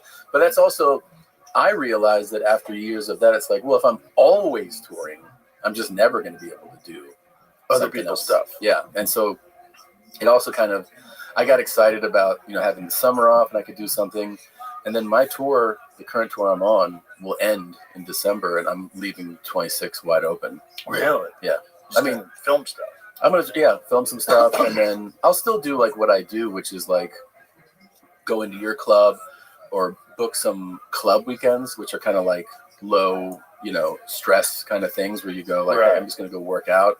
Yeah. So I'll try to keep the muscle fresh, but I won't book like a tour. Yeah. Yeah. It's good to take breaks. It is, right? I'll tell you that. I took a big sort of a break. I've just been doing a club. Since I did my live special? Yeah. It's very nice. It's great having no pressure.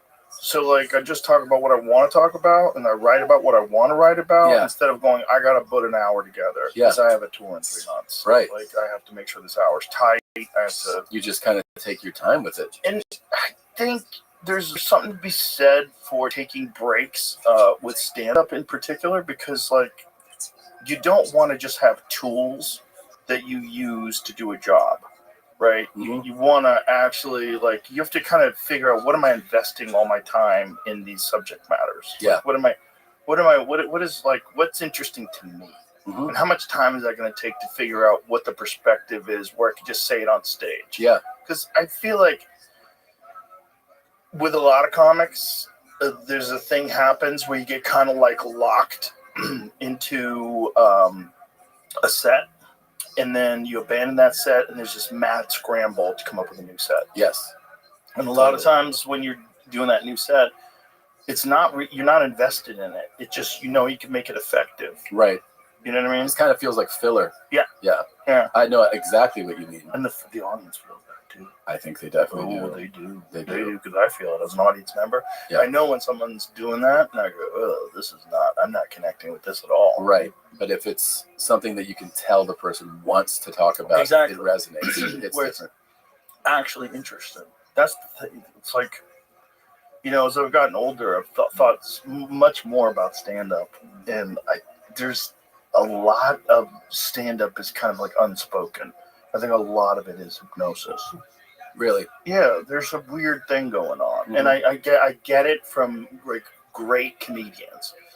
Like when I was a kid, there was this guy named Frank Santos, the R-rated hypnotist.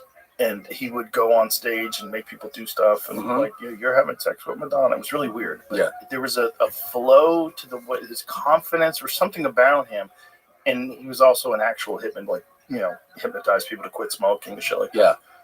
And there was something that he was doing where I was like, what is he doing? Like, how is he like? What is this connection where it's just so funny?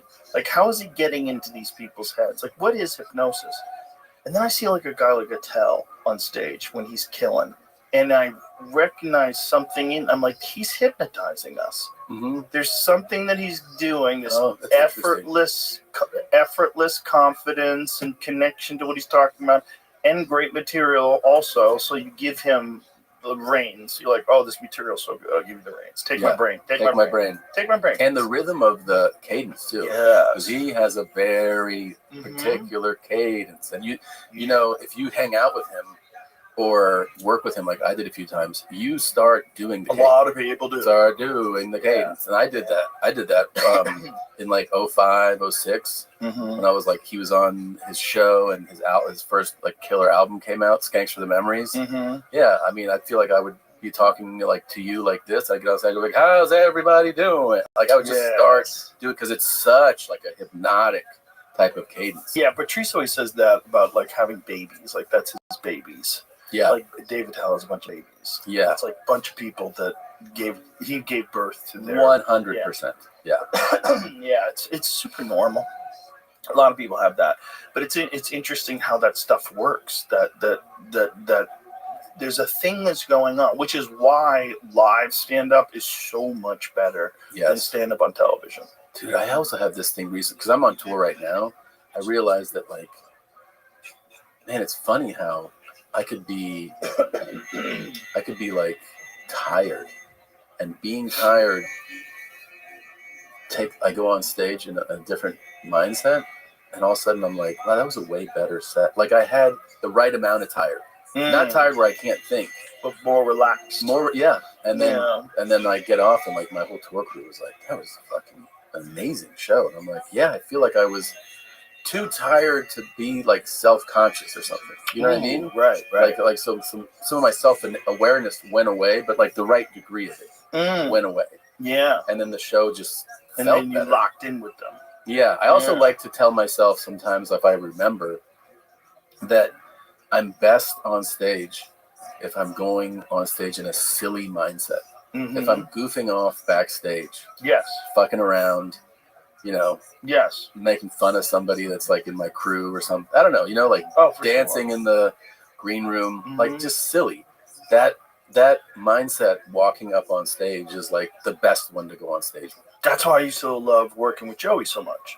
Yeah. Because two things. One, Joey would make me laugh like while he was on stage. I'd be waiting to go on stage. Instead of thinking about my material and going over everything with a fine-tooth comb, I'd just be laughing. And then I go on stage laughing. And that's the thing, is that's an unspoken thing. But the audience goes like, there's joy coming from this person. Yes. You know, they feel the joy. Yeah, legit. They really do. Because like there's nothing grosser than fake laughs. Yeah. When a comedian does the fake laugh thing, it's fucking gross. Yeah. It's just like when they've said that fucking same joke the same way every night with the same laugh. Yeah. Like, ugh, you're tricking me. You're tricking me, You're tricking me. You're a hooker. It's so manufactured, you know? It's so calculated. Which is fine. I mean, do whatever you want. But it's like there's a thing that comes with that that's like, okay, I'm never going to be fully locked in, but maybe I can just appreciate this for, you know, like I'm watching a sitcom. Yeah. You know what I mean? And then there's also nothing as fun as genuine laughter on, like, if something really makes you laugh while you're doing a set, that's the most fun. Oh, for sure. And that becomes contagious. It's like, that's why the bits work so good when you first start doing them. Yeah. And then sometimes they die off because you're getting tired of it and you're not laughing anymore. Yeah. Whereas, like, there's certain things, like, at a subject, when you first start talking about it, you're like, what the fuck is going on? How is this a real thing? It's so funny, because we were just talking about how there's certain bits where it kills, right? Mm-hmm. And then over the next few months, It dies. It dies slowly. Yeah. And you're trying to do the math. You're like, wait, Yeah. am I saying it different? Am I like, you just go listen? Right. Did I miss a beat or something? Did I miss some connective tissue? Right. What's going on? And it just like, by the end, you're like, no, it's fully dead. It has died. I don't know what happened. You just got to be able to accept that they're dead. Yeah. That's such a funny thing, though, that happens. I have a bunch of bits I call orphans, where I have a file of orphans. Oh, like they're all bits that just never made it onto a special. Yeah. Like, someone comes up to me, like, every now and then, one of my friends will come up to me, like, do you do that fucking, is that on anything? I was like, that one's just an orphan. It's an orphan. It's just floating around. It doesn't fit with anything. It's all so fucked up. And sometimes you ever try to bring those back? I brought some back that didn't make it. And sometimes they get new life. Yeah. And then sometimes you're like, oh, there's a reason why I didn't carry this one. You know when they pop up is bottom of the barrel. Oh, yeah. Bottom of the it's the best show. The bottom of the barrel, every now and then I'll pull something out. I'll go, actually, yeah, I have a fucking ancient bit on this. Yeah. If I can kind of remember it. That's the other thing is your memory starts to, on the old stuff. My memory's gone on my last special. It's gone. That's the best thing that can happen. Yeah. Oh, yeah, it's gone. I get called out to, do this bit. And I go, I honestly don't remember how it goes. Yeah. Like, I'll start it. And then I'll forget. Right. You want to do it? Yeah. And then they'll know it. They'll know it better than you. And you're like, oh, yeah. Yeah, sometimes that's good. That would be funny if they did it. They acted it out. It's pretty fun. Yeah, there's just certain bits, like, they just leave your mind. It's like, I'm done with this. But did you like any of the acting stuff? Because I know you don't have any interest in doing it anymore, but did you enjoy it? Yeah. Yeah, news radio was really fun. That was fun. It was fun. I didn't mind doing it. It's just I didn't like it as much, and I didn't like the time commitment. That these I mean, I don't sound like I'm complaining. Oh, it's acting so hard, but it's like you're working these long ass days. Yeah. And as a person who likes to do a lot of different things, that becomes a problem. And you were on a multicam. Exactly. Imagine if you were on a single cam. Way harder. That would have been. Single cams are crazy. I had friends that are on single cams. I was like, oh my God, how are you doing this? They were working 6 days a week, and they would work at like 12, 15 hours a day. Yeah. Like, this is so crazy. Like, I like to do a bunch of stuff, man. I like to do jiu-jitsu. I like to play pool. Are you rolling again? No, I'm still injured. Yeah. I'm still dealing with some small, it's a lot better now, lower back issue. And a little bit of a knee issue, but that's pretty good too. Did I say my little guy quit jiu-jitsu? Why? Why did he quit? The funniest thing. They both go. Both my boys go. And we take them in, and my youngest is like, this is my last one. He's 6. And I go, it's your last one? He goes, dude, my schedule is crazy. I go, what? He's copying his dad. Yeah, he's talking like me. And he goes, I have a full plate. And I go, you have a full plate. He goes, I go kindergarten, I got Spanish, do drums. I don't have time for this. That's hilarious. And then he told the instructor, he told the guy in charge. I was like, tell him. He goes, I won't be coming back. I have a very full schedule. And so that guy kind of like smiled, and he goes, well, what do you have? He goes, I told you, kindergarten, drums, Spanish. I don't have time to do everything. He's 6'6". And I go, yeah. Is this the one who called you Tom? Well, they both did for a while, but yeah. So he goes, but the instructor was great. He goes, okay. He goes, well, in life, you have to be strong, right? And Mike goes, yeah. He goes, it's not an option. And he goes, yeah. He goes, so if you have to be strong, then you have to do this. And my kid's like, yeah. He goes, and the instructor goes, so I'll see you Thursday. And he sticks out his fist, and my kid goes, I told you, I'm too busy.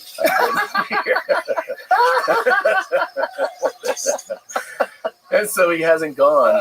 But this is the thing about kids, is like, he hasn't gone now in like a month. And then now he's like, hey, I want to go back to jiu-jitsu. I'm like, of course. So, of course. And also his older brother is doing very well. That's a problem. And so he got a new belt, you know, and he's, my older brother's like fucking him up and talking mad shit all day. Takes his shirt off every day, and he goes, I'm gonna be so fucking jacked. He's like, I got shit Yeah, you gotta hedge your time. Like you have to figure out like what do you want to do. You're the most insane in my book for a person who does the most different things, because you're highly proficient at archery, jiu-jitsu, shoot and pull, fitness, this shit, stand, like that's all different things to be like very good at. Do I have to pick my spots? Yeah, you know, because I'm an obsessive person. Right. So like I have to like that's why I don't fuck with golf. That's why I don't fucking with golf video would games. get you, dude. Video games would get me. I stayed away from video games 20 years about this, and we got a console. Well, here's the thing. I actually found that I am busy enough where in my brain I can go, yeah, I can do 20 minutes on certain days and get like a little dopamine kick from it, like have fun. But most of the time I walk by it and I go, I got out of time to play. My problem is if I put that 20 minutes in, I'll be up till 5 in the morning. Yeah. I don't need sleep. I just won't work out tomorrow. Yeah. I'll just show up half in the bag. I'll eat a lot of creatine and I'll be okay. So my brain works. Yeah. Do you know to do that? Yeah, I started doing it every day. Yeah. But it's a really big one for sleep deprivation. Really? Yeah, there was some sort of study where they showed that it completely diminishes the effects of sleep deprivation. If you take, I think it's 20 grams. I think 20 grams of creatine, something crazy like that. I've been doing that. I have a whole new sleep protocol I'm doing. Oh, a sleep protocol. Like I'm saying, a bunch of peptides and shit. Yeah. Ooh, I just ordered an Oura Ring to track my sleep. That's good.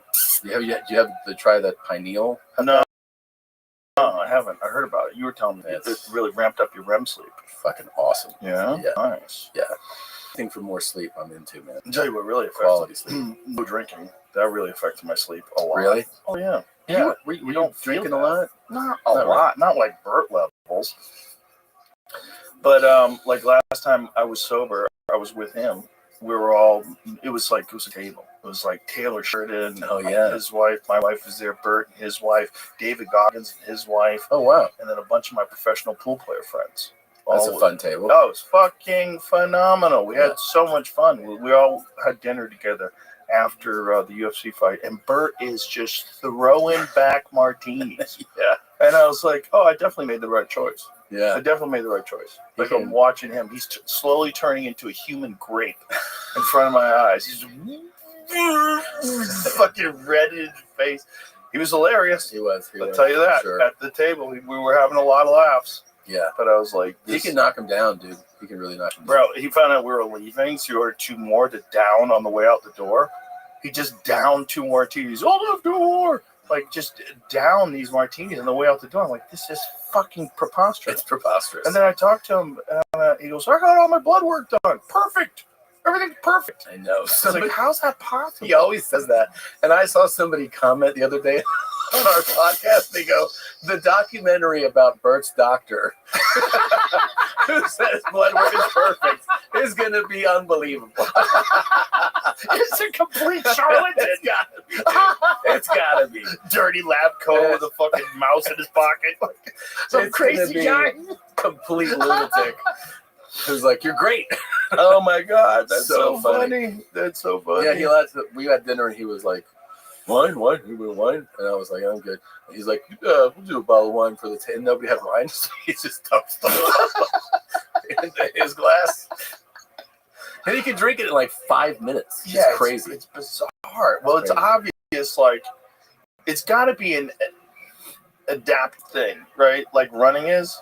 Like, if you run never, you can't run a marathon. Right. But if you run a lot, you can run a marathon. Sure. You get it used to it. Your body gets accustomed to putting in the miles 5 before work every day. You know, we always talk about that freak show shit he has in him. Like he's freaky. Yeah, he's freak. Yeah. We did the 5K in Tampa. Mm-hmm. We had like 8,000 people come out this year. That's crazy. Amazing. And so many people that are like, you know, making. Look at that. Yeah, making leaps. By the way, how good is Jelly Roll look? Dude, do you know what he's down? 200 pounds. Yeah, and from last year, 130. That's amazing. And he's like, I want to lose another 100. That's insane. So what's he at now? He's at 340. So he wants to get down to 240. Wow. He wants to get to 240. He's a big guy. For him, 240 is probably right. Yeah, it's probably. And I, by the way, we were talking before he got there. The 5K it was in Raymond James Stadium where the Bucks play. Mm-hmm. So I was like, well, how are we mapping out 3.1?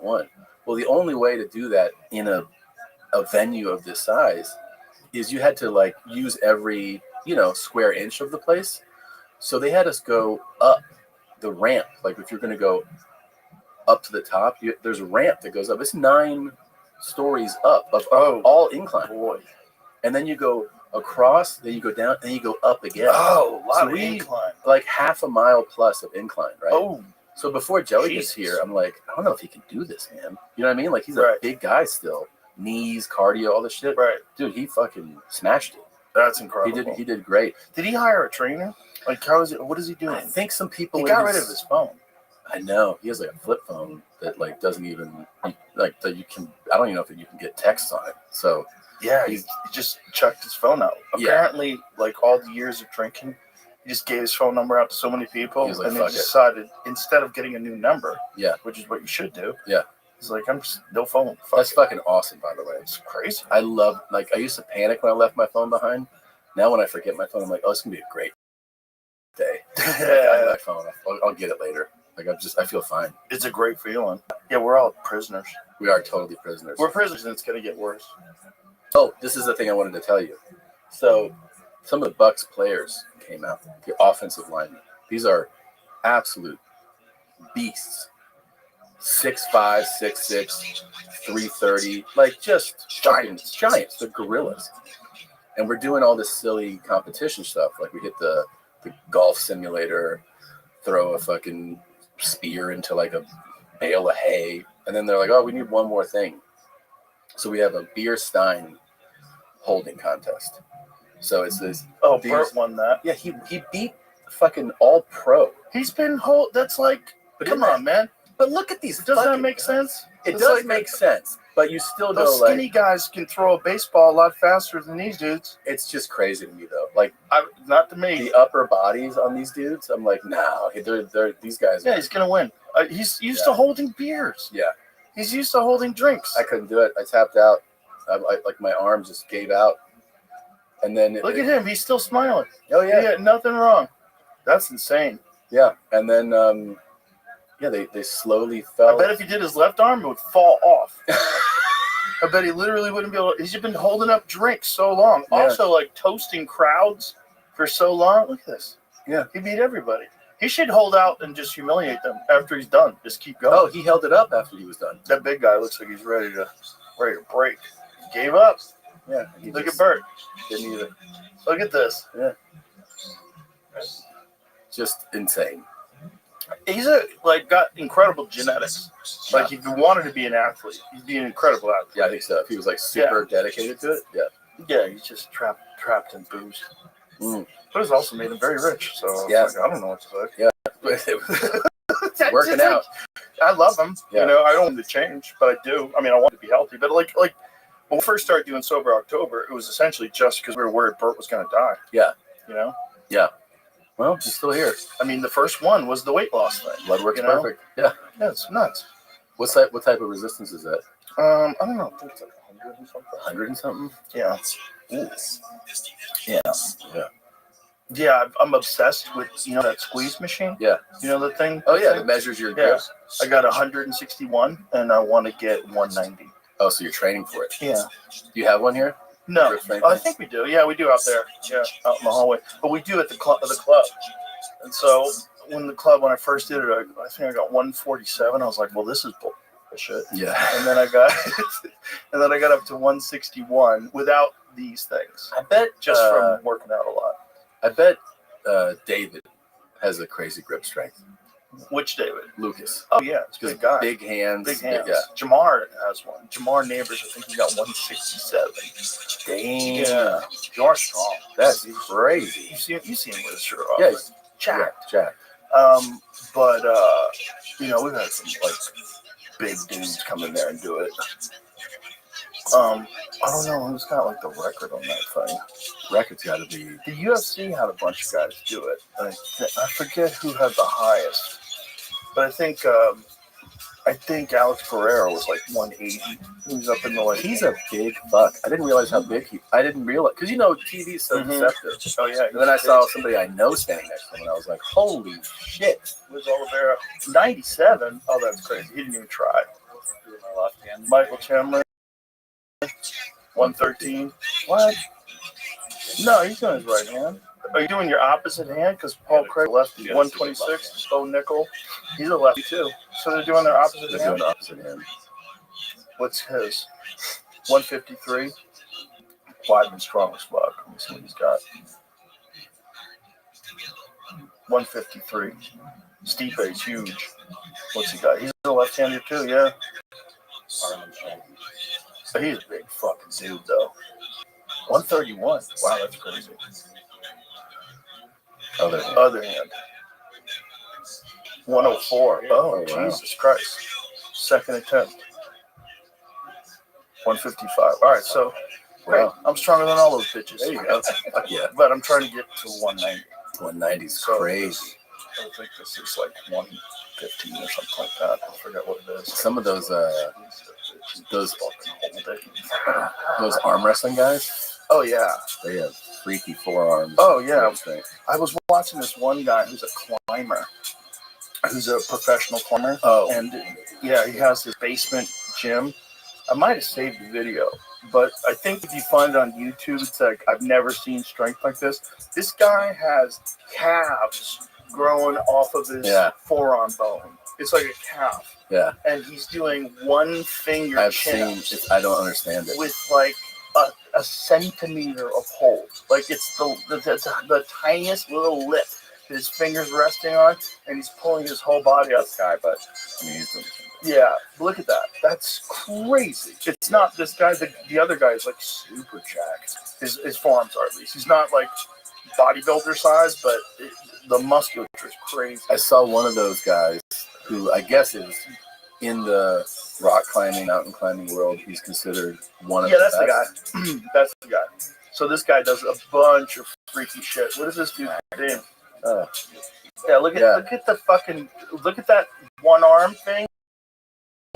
See that? The size of the grip? Yeah. Look how fat that grip is. Doing a one-arm chin-up is crazy. Look at his back. It's crazy. But doing a one-arm chin, look at the size of fucking forearms. Yeah.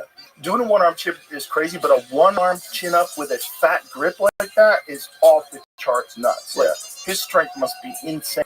But you look at him like right there, like his neck and everything, he doesn't look like that strong of a guy. Right.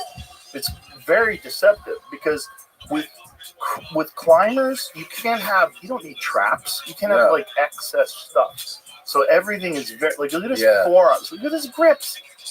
But look, the size of his fucking forearms when he's doing that is crazy. See if you can isolate when he was doing that with his forearms. Is he the one who did a workout with Larry Wheels? Did you ever see that? No, that's a different guy. But yeah, I've seen that. You've seen that? Yeah, I think that might be that guy. Might be. Yeah, I've seen him on YouTube. Is it? Yeah. And he's blown away by this guy. It's like mountain climbing, if you think about it, just the amount of reps that you're picking your body weight up and holding, like gymnasts. Like, who's more jacked than the guys who do the rings? No. They're super jacked. Like, look at his forearms. Look at that. Back up a little second and just freeze it. Freeze it right there. Yeah. Freeze it. Look at that left fucking forearm. Yeah, that's crazy. That's nuts. There's a split in the muscle. That's a calf. Yeah, it's a calf. That's a calf. That's like a strong calf. And this is like a big endorsement for calisthenics, basically, right? I mean, calisthenics is huge. Yeah, they're huge. That's a big part of my workout. Really? Oh yeah, I do a lot of calisthenics. I still do 100 push-ups every day and the 100 bodyweight squats.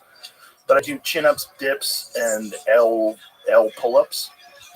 So you're like with a close grip, with the legs extended. Yeah, I do all those. Really? They're huge. Yeah, it's you want to be able to. And the other thing I do hang from a bar like this, where I swing my toes up and I touch the bar. So it's like really works the core too. That's like being able to manipulate your own body weight is crucial. Yeah, because those gymnasts are like, some of them like, I've never touched weights. I'm just doing this shit all which is day. Nuts. And they have, but it's not time efficient. Yeah, because they're doing that. Hours. Their muscles are like that because they're doing 8-hour sessions. But you can get a lot done with your body with just dips and chin-ups. A lot. Dips are incredible. Yeah. So good. I mean, that was like, I think when Arnold would talk about chest, he was like, that was like the cherry on top for the workouts was doing. He's like, we always would do dips. And you can do weighted dips too. Yeah. Dips are so easy to do with weight, or throw a chain over your neck, or put a weight vest on, or something like that. Yeah. That's another thing I found. Like just a 25-pound weight vest, where it doesn't feel like anything when you're wearing it, but when you do stuff with it on, like chin ups and pull ups, like holy fuck, yeah, makes a giant difference. So different. And then when you take that thing off, you're like, oh man. Right. So imagine being 25 pounds too heavy. Yeah. And then imagine being Jelly Roll. So Jelly Roll's walking around 200 pounds too heavy before, at least. So it's actually 300 pounds, right? Because he wants to lose another 100. Yeah. So imagine just carrying around everywhere you go. You got a squat rack, like a real bar stuffed with plates, and you're just carrying that through life. Yeah. That's what they're doing. That's crazy. That's why those guys' fucking lower bodies are always crazy when they lose weight. Ralphie May used to have the biggest calves in the world. Yeah. His legs were like carrying tree trunks. Oh my god. Yeah. Just carrying around that body all day. That's nuts. Mm-hmm.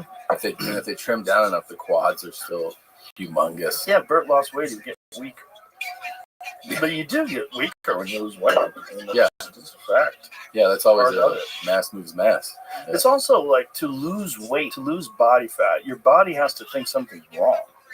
It's very difficult to maintain mass, like maintain muscle mass while you're losing fat. It's hard. Yeah, that's hard. You got to be real careful with everything. Yeah, that's true. And you got to try not to lose too much weight too quick. Because a lot of people with losing weight, like a lot of people become food addicts, and then addicts act like addicts, and you start thinking, I got to lose it all right now. And you starve yourself, and you just work out 8 hours a day, and well, you're going to lose all of your muscle too. Everything. You're going to lose everything, and you're probably going to get injured because your body's going to like, hey, you fucking idiot. Yeah. And then like, give you that that tendonitis. Yeah. How about a little back bulge? And how about a fucking sore knee? Yeah. How about plantar fasciitis? Slow the fuck down. Your body tries to figure out a way to slow you down. Yeah. Slow and steady is the way, for sure. Yeah. Yeah, it just sucks. You know, you want to get, if you realize you fucked up, it would be nice if you could just get better quick. Like, I know. I got a month before summer and I'm 50 pounds overweight. Fuck. I want to lose another 10, 15 right now. What do you want to do it? Just dial in. You know, it's really about consistency, I feel like, with me, right? Like, my window for when I go, oh, shit, is just so much smaller than it used to be. Mm-hmm. So right now I'm like, oh, I've slid a little bit. I've been on tour. I've been doing all this shit. I just have to tour. It's hard, right? It's hard. I'm working. Fuck it. Cheeseburger. Yeah. Sometimes pizza. Sometimes it's also just that, like, you know, I get into this rhythm of the way I'm eating and training at home. I got you. Really good. I got you, fam. Out there, it's like, fuck, you know, we got on 3 planes and you're just tired. You just do it. Yep. And then, you just order whatever to eat. So you just feel it, like, slowly come apart. But I feel like I'm also at a place where I know if I dial in my diet and make sure I stay on top of, like, the training, I can shed this 10 pretty. Yeah, you've done it before. Yeah, you did it pretty well. You know, you figured it out, and then you also have muscle memory now. I think it's hard when you're traveling because you know you're just anytime you're traveling, your energy level goes down. Yeah, it's like you got to figure out things to mitigate that energy level going down, and then counterintuitively, the best way to do that is to work out. Yeah, I know. Which doesn't seem like it makes any sense because you're tired. I don't want to work out. A lot of times we do the land and lift. Got to do that. Like land and go. Yep, land and go. But it is crazy how I do a lot of 3 4 day weekends, you know, for tour. And a lot of times on that third, fourth day, you're in your third or fourth city and you're like, fuck, I am wrecked today. Just like another plane, another time zone. Taking a lot of vitamins? I take a pretty good amount of vitamins. Yeah. Yeah, that's important too. Yeah. Take a lot of vitamins. And then it's hard to be strict with your diet when you're on the road. But the big one is alcohol. I'm lucky in that regard because I'm not a big boozer. Yeah. I don't know how Bert does it. I started eating these David bars. Oh, those are great. Those are great. Yeah, I think Peter T is involved in that, right? I don't know if he maybe. Yeah. But those are delicious. They're great. Boy, they make you fart. Love farting. 28 grams of protein, 150 calories. Yeah. No sugar. They're great. Yeah. Great. Yeah, there's a bunch of good options now that you can bring with you on the road if you get hungry. Keep you from eating bullshit. That's all I'm trying. Like sometimes I go like, oh, it was great. Today was a great day. Mm-hmm. And then it's just dinner. So you're just like, just don't fucking ruin your day. Have you ever had carnivore snacks? Do you know what that is? No. The carnivore snacks like ribeye is my go-to. I bring that on the UFC broadcast. Like I give them to Daniel Cormier and we eat them. It's like sliced ribeyes that are just dried, but it's got the fat on it. It's good. Yeah, you don't feel guilty at all. Like if you're hungry and need a snack, open them with just meat and salt. Perfect snack. And the company's called Carnivore? Yeah, Carnivore Snacks. Snacks with an X. But it's not like... it's not jerky. It's like they describe it as like meat pastry. Yeah. It's good snack food. I like it. Yeah, just to keep from going off the rails. That's all you're trying to do. That's all you're trying to do is just mitigate the damage of the day. Right? I have a whole folder on my phone saved up of food that I really can't eat. Really? Just where I look at restaurants like, oh. What do you miss the most when you are trying to eat healthy? Italian food. Pasta. Right? Yeah, pasta and crazy sandwiches. Oh my God, we went to Carbone. Oh, in New York? Yeah, they got one in Vegas now too. I know. I think I actually had the Vegas one for a while. It's so good, dude. So good. So good. That rigatoni with vodka sauce. When it has a little kick, the little spice in it. It's good. That's so good. It's tough to beat Italian food. It really is. It's tough to beat it just for pure that pleasure of overstuffing yourself. We were there for last summer. It was like every day. Yeah. You know. And the thing is, I didn't like blow up. No. I thought I would. I mean, I'm sure I gained a few, but I thought I was like, oh, this is gonna be fucking terrible. But it was. I think a big thing there versus here is portion sizes. You know, like there's no such thing as they don't go, here's your pasta, here's a fucking bowl like this. Right. It's like it's. Well, I think in Italy, the real thing is the food's different. Yeah. I think our food's poison. It's so bad, right? I mean, I saw. Oh my God, I saw this lady on your show. I saw a clip talking about all these health epidemics, like the full run of stats, where she was like 1 and 2 for cancer and this and that. Was it Callie Means? She was I think she was a doctor, right? Is she a doctor? Yeah. Well, I don't think she finished her doctorate or her medical school training because I think she got to the position where she realized that most metabolic diseases are being caused by food. But that's the thing is like that's the big takeaway I think from that is like you had this conversation with, you know, I have it with people all the time who travel abroad and you're just like everything in Japan was fucking amazing. The food. And then you look at their longevity, which is like record breaking. And you know, when you compare it to most of the world, definitely compared to ours. Yeah, and we have the worst health stats in the Western world. Well, it's our food. But because it's all like because corporations. Because corporations you fat and sick. So the best way to make money from food is to get you addicted to food that they can sell you. So they sell you a tremendous amount of cheap, shitty food that has a bunch of preservatives and garbage in it. Yeah. So it's, you know, potato chips and all sorts of different snacks and all sorts of different things. And then you have your enriched, air quotes, flour that's got a bunch of shit poured into it. And it's a bunch of complex glutens in the grains. And then you have glyphosate, which other countries have banned, but we use everywhere. 90+% of people have glyphosate in their blood, and which is Roundup, that chemical pesticide and herbicides that kill your fucking endocrine system. We're poisoning ourselves. It's really sad. We're growing stuff at home now. We have a hydroponic garden. Yeah, I talked to Christine about it. That's pretty dope. And that's just delicious. Yeah. That's the way to go. The lettuce and the tomatoes and gets all kinds of like veggies. Tastes like real food. Yeah. You do taste the difference. 100%. Yeah. Which reminds me of when you're abroad, right? Because like you in Italy or in Japan, you have a tomato, you have a strawberry, and you're like, whoa. Yeah. You're like, oh, this is what it's supposed to taste like. Yeah. Yeah, we make stuff that can sit on the shelf forever. That's why our tomatoes look like they're albino tomatoes. They're hard. Yeah. Our tomatoes are hard. Yeah. Like, why is a tomato hard? Like, what is that about? Why does it stay hard for like weeks? Just sits there. And then we just keep ingesting that. Yeah, it's terrible. And then you get all this inflammation in your body. And, we've sort of genetically modified a bunch of things so we can Gotcha, feed a Freddie. bunch of people, so we can have large numbers of people. And Yeah. there's a benefit to that. How much of Get him this, again. do you think is related to the fact that we have so many more people than some of these places? Oh, yeah, that's a fact. But it's not just that. So I think there's a bunch of factors, and everybody wants to be real binary about it. Sedentary lifestyle is a big one. There's a large percentage of our population that doesn't move enough. They don't exercise. They don't do anything physical. And then you got years and years and years and years of doing that, which eventually catches you. Yeah. And so that's the people that start showing up at the hospital. It's metabolic health. So, and then you have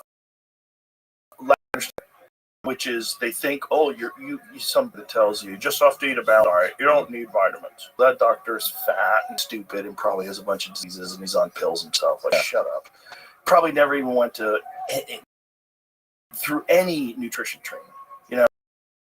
In medical school they get about 6 hours of nutrition training. I think it's Look at this athleticism. especially when we have kids in school, you realize that schools still I'm going to they don't summarize this emphasize athleticism nutrition for you. or finance. I feel like that's another Poetry crazy thing. and Just to keep people from understanding how finance works at all. it is crazy, right? Like you're teaching kids about how to prepare yourself for the world, and you don't teach them about debt and about interest. The first thing that happens when you're a freshman in college is you walk through the student union and they go, "You want a credit card?" You're fucking 18, and you're like, "Yeah." I'm like, "Yeah, 99.9% APR. It's awesome." Preying upon you. Yeah, literally preying upon you. and the school gets it. Yeah, the school is like, "Yeah, go ahead." Oh, sign up." they don't give a fuck about you. That's You're fucking crazy. grist for the mill. You just literally you're paying $300 for a car. Mm-hmm. You know what I mean? Because you just like this is insane. Yeah, and insane. we don't teach any really crazy. Well, also get it in their head fucked because the debt that they're getting involved in with loans is the only debt that you can't get rid of.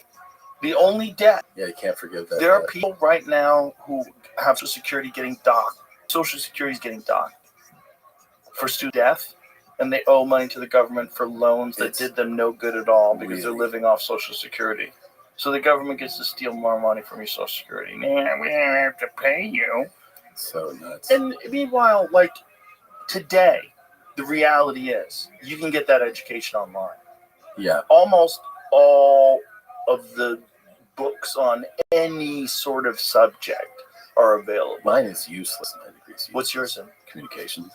Well, you're a communicator. Well, yeah. Worked out. The degree. You probably they use you to sell more tickets. They probably do. But this guy, look, he went to our university. You should come.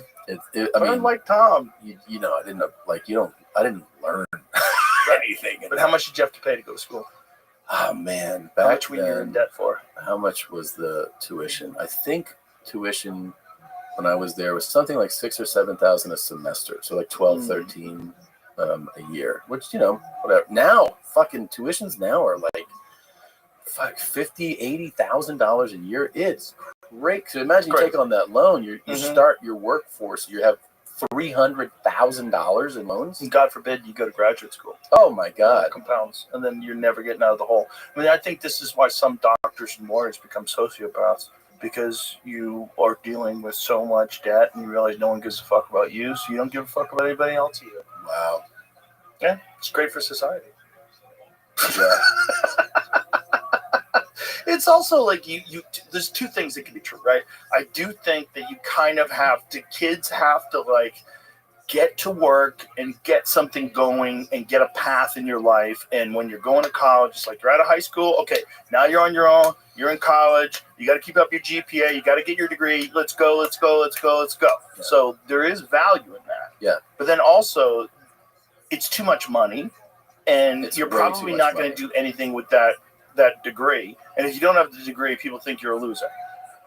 And it's very strange. It's very strange what's going on, because you're allowing these corporations to prey upon children.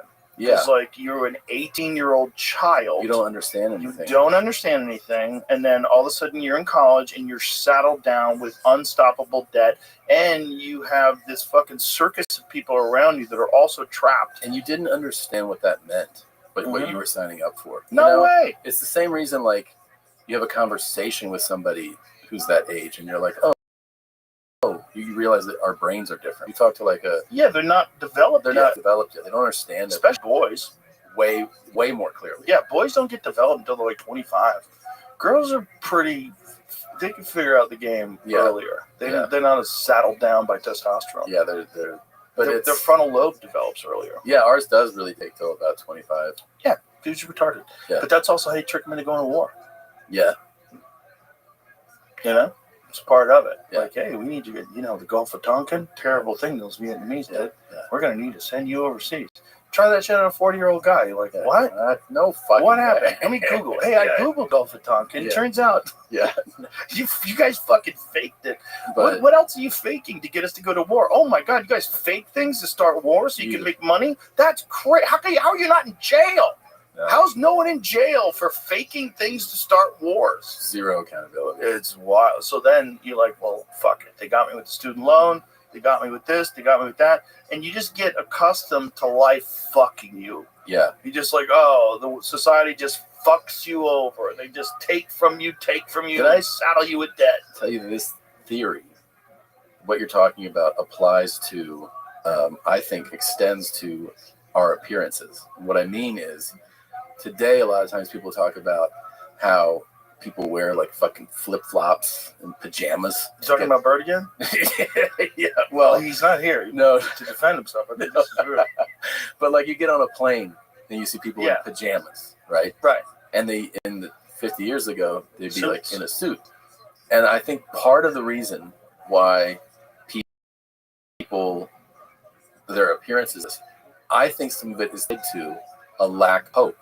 Meaning that so many years ago, you would embark on your path in life thinking that there's hope. I can have the American dream. I can own the house. I can get the things I want to get. Mm-hmm. And so many people today are like, there is no hope. So fuck it. I'll go out in my fucking sleepwear because I don't have that. I think there's a connection to that. Well, there's a lot to that too, that if the government if they want control and power, which is ultimately what every government wants, it's not a conspiracy theory. Like, every government wants control and power. What's the best way to acquire control and power? Have the people give up. Have them give up. Yeah, that's just fucking, I give up. Fuck it, I'm wearing flip-flops. Fuck it, I don't care. Because that means I'll do what you say. I'll do what you say when you That's what's really scary to me about AI, automation, and then ultimately universal basic income. You're going to get a lot of giving up. And then the government's going to clamp down on you even more. Yeah. And then it's going to be haves and have-nots on a scale that we've never seen before. When you have companies that are in charge of these automated taxi services, and that's the only way people get around, and the government gives you a certain amount of credits, so you don't have to ever worry about traveling. You have credits as long as you're a good boy, Tom. Yeah. As long as you follow the rules, as long as you don't say anything crazy about Israel, as long as you don't do anything nutty, about vaccines, as long as you don't step out of line when it comes to the election, then you're don't say anything crazy about this or about that, or take your vaccines. And if that's a real possibility, that they're just going to extract money out of us, or attempt to control. Like, this is a grand battle of control. Mm-hmm. The more they have power over narratives, it's also like there's things that are going on right now. Like, we were just talking about some friends this weekend. We're talking about these bot farms, like this evidence of bot farms that people have used to go and attack people with certain things, like a bunch of different countries use bot farms. I'm sure a bunch of different corporations use bot farms too, but there's no one in trouble for it. If you can pretend that you're mass groups of people that are getting upset about something, you could just pretend, and you could pretend. Yeah. You can hire people to go protest and fly them in on jets. Like, that's happening right now. Mm-hmm. There's this guy in Maine. He made this video where he was hired to drive these people to the airport. And he's trying to figure out, like, where are all these people going? I'm driving this busload, 2 busloads full of people at the airport. And they were saying, well, we're going to a protest. And like, what protest? And then he goes and Googles, like, where they're flying to. It's like, oh, this is a paid protest. They're paying people to show up and pretend that it's a protest. So it's like there's puppet masters that are manipulating world event, and that's legal. Yeah. You're allowed to pay people to go protest. Yeah. Which seems like that should be illegal. Like, you shouldn't be able to pretend that you have an organic uprising against some. Well, it's giving people this illusion. Yes. Yeah. Which is the entire Kamala Harris campaign. Yeah. I mean, that's what it was. It was the whole thing was AstroTurf. Did you see that? Like, it was before he left, the former FBI director talking about how China just doesn't play ball with any international rules. Oh, I'm sure. And he's like, how they don't respect IP at all. So he's like, they'll just come in and they'll get a spy to give them, let's say, the IP of some whatever industry, wind energy. They'll just take it and be like, we have it now. Yep. Starts company, and then like this company goes bankrupt because they just fuck you. Fuck you. Yeah. They need shit. Whole Apple stores. Yeah. That are fake Apple stores. So insane. Everything's fake. Fake laptops, fake phones. I saw a guy too, because like the evolution. Because what happens if you try to get online with one of those? I have no idea. Can you get an Apple ID? Like, does it work? It can't. I'm imagining that it can't. But like, I always think about the fact with AI, how we're in like version 1, right? And we're all blown away by it already, right? Right. And there was a watch guy online who was like, I have 2 like Daytonas. Oh yeah. And he was like, dude, he goes, this is the best one I've ever seen. Fakes. Yeah. The fake, he had to take it apart and to look at parts that were inside. Yeah. Like a spin wheel. He goes, oh, this is missing the logo. So which begs the question, like, what is it? Like, what are you buying? Do you want it from this company only, or do you want a Rolex Daytona? What do you want? Well, I mean, I think if in the case of that, that the movements, the actual inner workings of the real one are far superior. Are they though? I think so. Yeah. Why? Yeah. Well, I assume that. What if the other one has a 72-hour battery or a power supply too? What if you 3D print every single aspect of the watch? That's the same thing. Pretty close, I guess. Right? But it can be the same thing. Like, we're not talking like my watch. Like, this is a panorama. Yeah. This could be fake. I mean, I bought it from my friend, so I'm sure it's real. Yeah. But like, it's not a fake Ferrari. Right. You know what I'm saying? Like, if you got a fake Ferrari, you're like, oh my God, these tires have no traction. This suspension sucks. I hate the idea of fake watch, though. Right. But why? Well, you used to be poor. Maybe it's because I used to be poor. Yeah. I also just don't respect the copying of it. Look, right. It's bullshit. Yeah. Well, I wouldn't buy one because you're contributing to some. But it's kind of funny. It is kind of funny. You can get one for $40. That's like insane. a $7,000 watch. It's really crazy. It's insane, and it's insane that it's tricking. It's tricking these watch experts, right? Yeah. But I don't really understand the. Yeah, look at these. So one of those is fake. Yeah, the one on the right is fake. Yeah. Yeah, I'd buy that. Looks perfect. I'll take it. How much? He's pointing out. Like, well, can you see the difference? Like, who knows this on the spot? Well, you also know this on the spot, right? Yeah. Also, my vision sucks. Mine does too. So I'd have to like take it out and do this. Like, I don't know. Like this one, I can't even. I guess I can read the time or read the date rather. But I mean, but the little tiny ass windows. That's a struggle. Like if it's dark in the room, I'm not reading that. My vision absolutely sucks. That's incredible, though. The replicas are crazy. They're so good. But again, like, try making a replica 911 Turbo S. Good luck, fuckface. Good luck, yeah, I know. Good luck, fuckface. But you can make one of those.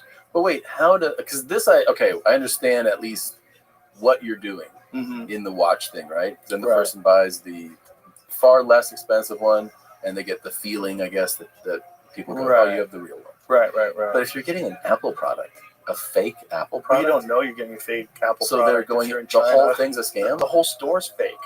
And everyone there's in on it. It's an Apple store. Do you think people that are Like, it hired has think they're the fucking logo? That's an Apple fake factory rated in China. This is 10 years ago, though. It goes on to say that it tricked the employees. They thought they were working at a real Apple store. That's the craziest part. Yeah, it's like it's layers or severance. It just goes deeper and deeper and deeper. Yeah. That's really crazy. Do you ever follow the YouTube channel Stance Elements? It's it's a guy that just works on cars. Dope shit. And one thing he's doing, he's building his own Ferrari F40. That's cool. So instead of buying one for like $3 million, which is okay, I'm gonna say something that's gonna piss off these Ferrari people. It ain't worth it. Okay, it's not worth $3 million. It's not that good. It's not. If it was new today, like this should be taking market. Right. Like this thing is a zero fucking traction control, but because it's a classic, it's worth like a ton of money. So what he's doing is making it better. Stance works. There's his stance. That's the b-boy. That's the break dancers. Which, by the way, Stance Elements. How did I fuck that up? Stance Elements, by the way, is also amazing. We can talk about that. But this guy, Stance Works. This is his own. That's not a Ferrari. Like, he's building it from all scratch. the parts online. So he bought all the body panels online, and then he made his own frame, and then he bought a Ferrari engine from like a different model of Ferrari, and he's putting that in it. But this is like a multi-month journey that this dude has been on, that I've been watching all the videos. Whenever he has a new video, I watch it. He does a lot of dope shit, but this is a guy that like really loves cars, and he's super smart. And when he's talking about cars, it's fascinating because like he's also a fan of the original M5, which I've thought about getting one of those. Yeah. Not very fast, but apparently like super engaging driving experience. The original M5, which I think was like, I want to say it was like 280 horsepower. In what year? 80 something. 80 something? Yeah. Which, by the way, back, I think it's 88 maybe. Back then, that was a lot. I have an 89 M3 that I bought. E30 M3. Oh, yeah. And I have a S54 engine going to it. Oh, Jesus. So that should be. How much is horsepower in that? Oh, no. That's more than it came with. I have an E46 M3. Those are fun. I love it. Yeah. It's so balanced. Yeah. It's like such an engaging driving experience. That's what I'm into. I'm into that. I'm not into chasing the lower 0 to 60 time. Yeah, that's nonsense. Yeah. Like, if you ever use that on a public road, you're an asshole. But pretty much. Engaging cars, you could drive the speed limit and enjoy the shit out of them. True. They're just fun, just going around a corner and just accelerating to 60. They're fun. That's fun. You feel more like an old air-cooled Porsche. Yeah. You feel it. You're feeling it. Did you get that one? You had one being built. Yeah, it's not done yet. It's real close. Real close. It's exciting. That's the RSR project. Yeah. That's right. Very excited about that. It's like 350 horsepower, 2,000 pounds. Meanwhile, I have some crazy fucking car coming to me too. What do you got? This Assetto Fiorino 296 GTB Ferrari. It's like 700, 800 horsepower. Right. Yeah. I watched I've seen your Blazer, but I watched a video on it. Yeah. Of those guys, the Velocity Motorsports awesome. guys. Yeah. Oh my God. They're doing cool shit. Velocity did. They really went out with that one. That one's great. They do Scouts and Broncos, but they also just started doing Mustangs. Oh. And I took one of the Mustangs out. Oh. Very fun. Nice. I think 67 Mustangs. So you get that. Is that the one with the flared fender? Did you send me that? Did you send it to me? The green one? No, that's a different one. Oh. Yeah. I was just, every time I see something cool, like, check this shit out.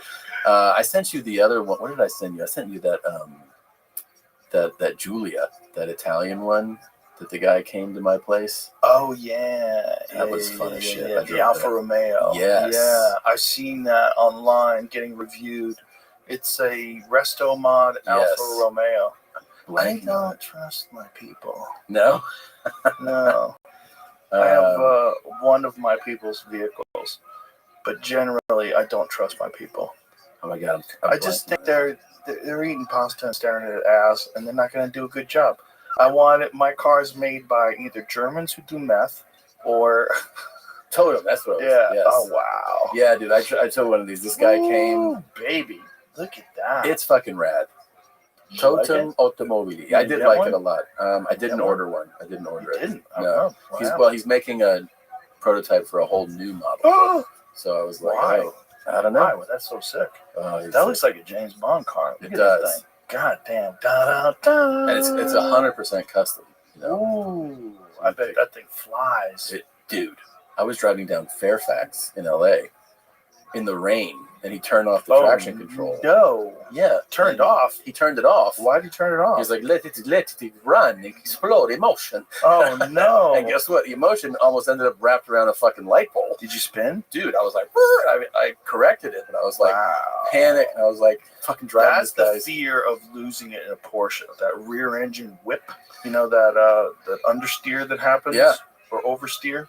What is it called? Supply throttle, something throttle, oversteer. When you lift, throttle, yeah. oversteer. Yeah. Yeah, and then the back end goes on you. Oh yeah. It's a weird design. Well, like having the engine out back like this that. thing also happens in everybody's mind who's not.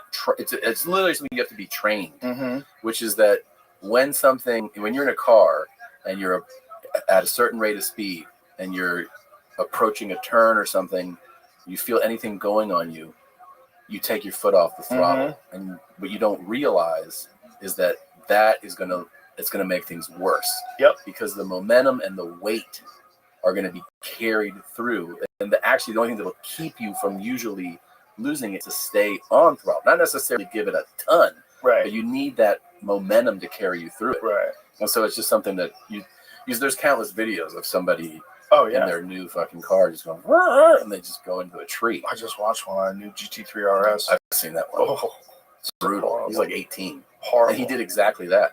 Yep. He hits the turn, off throttle, tries to correct. Bye. Bye.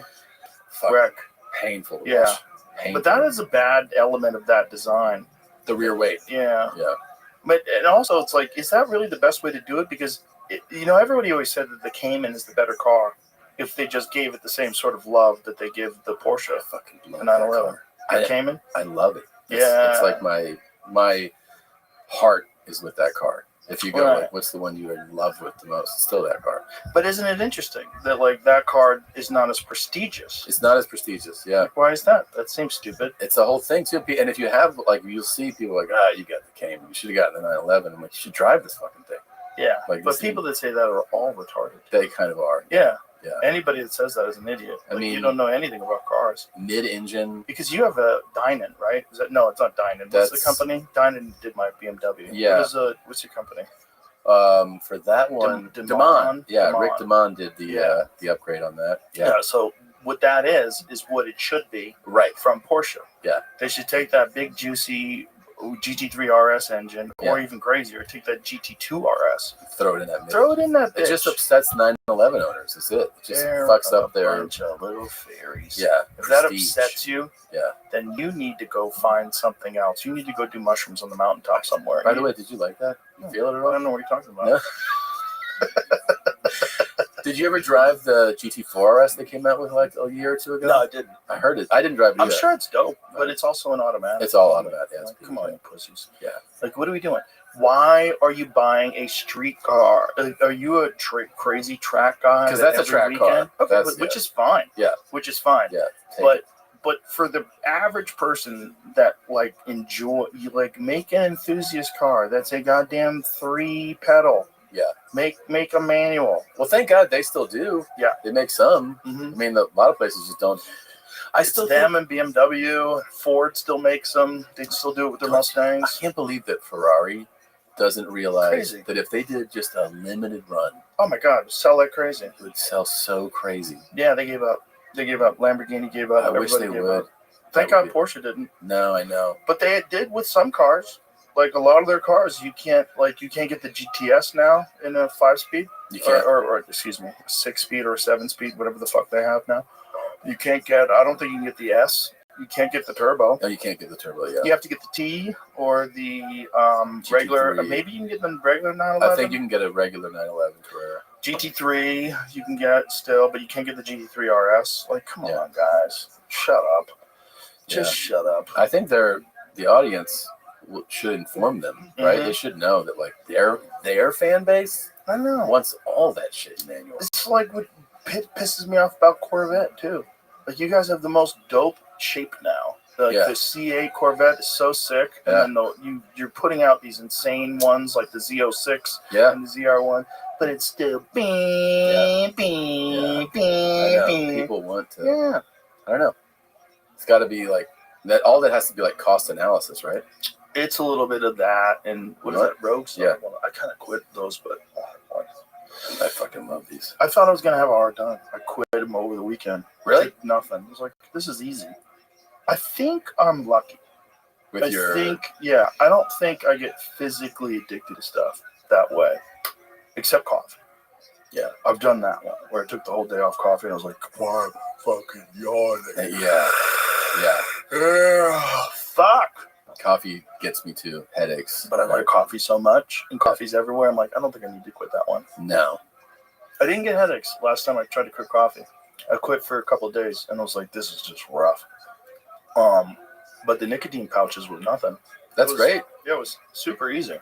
I feel like I have some of that where I'm not that physically addicted to it. Dude, I have friends that are like, anything gets them. Like, I had a guy who came over here to do a podcast, and he saw that someone had sent us some Kratom stuff that I wound up throwing out. I was like, I don't want like this shit anyway.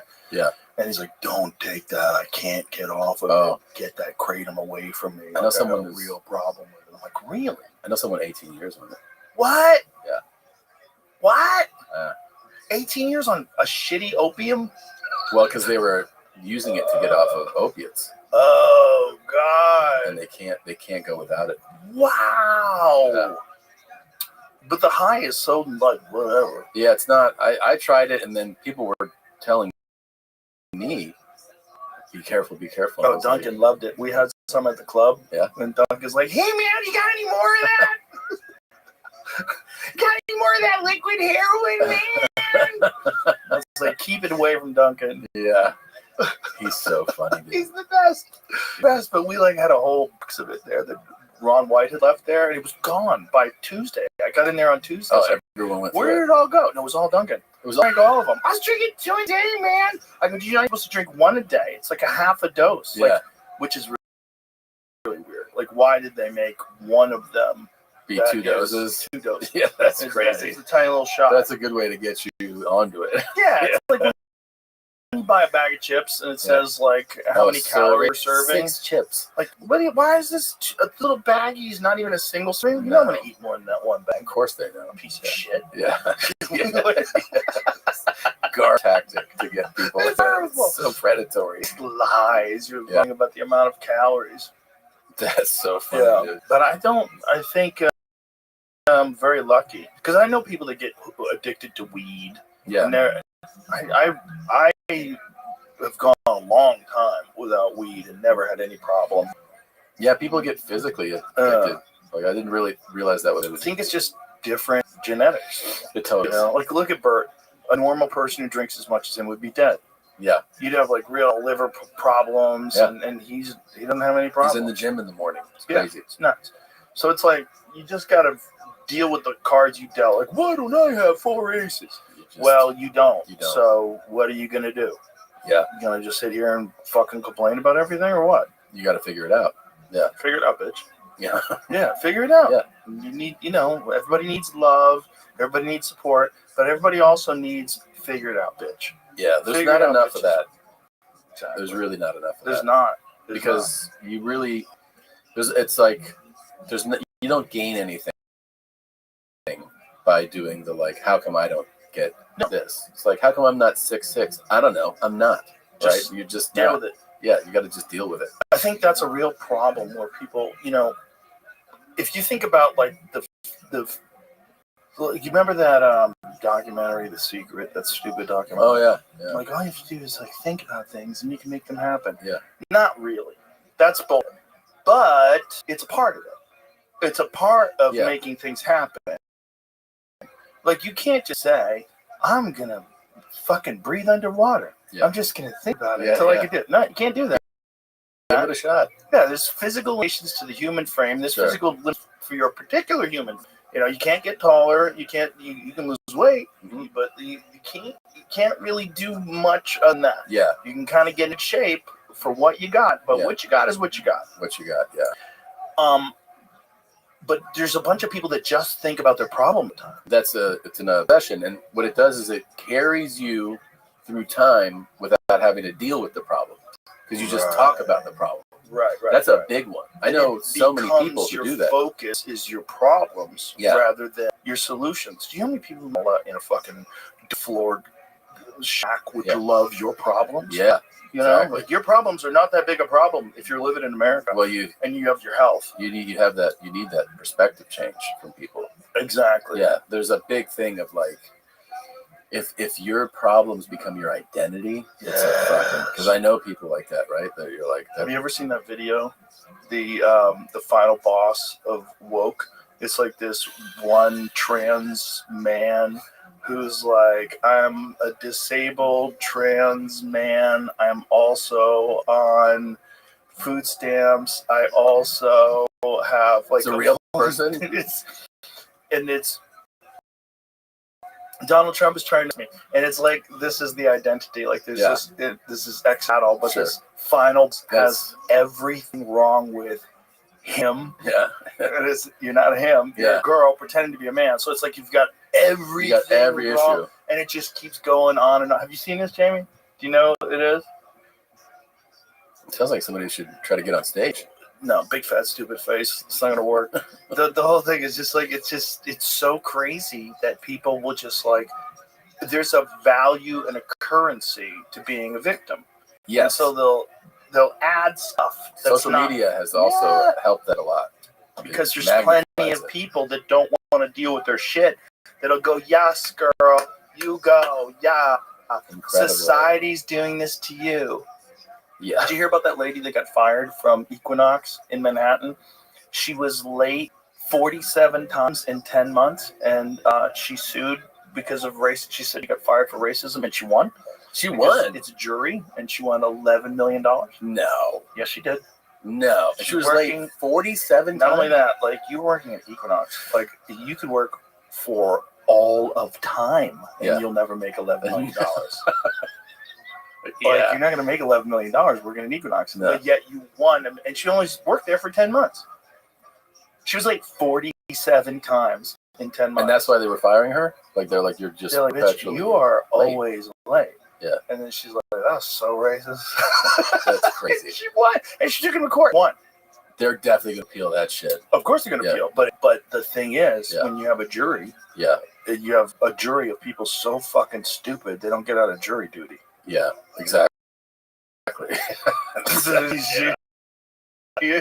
And they might be like, yeah, fuck Equinox, man. That fucking man. Because that is just too lazy to go to the gym. Yeah. Like, of course. Not just that, the corporation, you don't think of it as an individual. That's as a company that's going to fuck you over. That's why people don't feel bad stealing from work. Yeah. You know, you don't feel like you're stealing. Like, if someone was working in your house and they were stealing from you, like they stole your forks, like, where's my fucking fork? Yeah. Like, this is bullshit. Did you find out a guy who worked where you stole your fork? Like, you're fired. But if an office, if like someone like takes a fork home, like if you have a kitchen in your office, we use a bunch of forks for staff. Yeah. And someone takes that fork, it's a big deal. It's the office's We just order more forks, man. These fucking forks keep disappearing. And you go over to Tom's house one day, and like Tom's got 4 of the office forks. Like, did you steal the office forks? I forgot. I forgot. Keep forgetting to bring them back.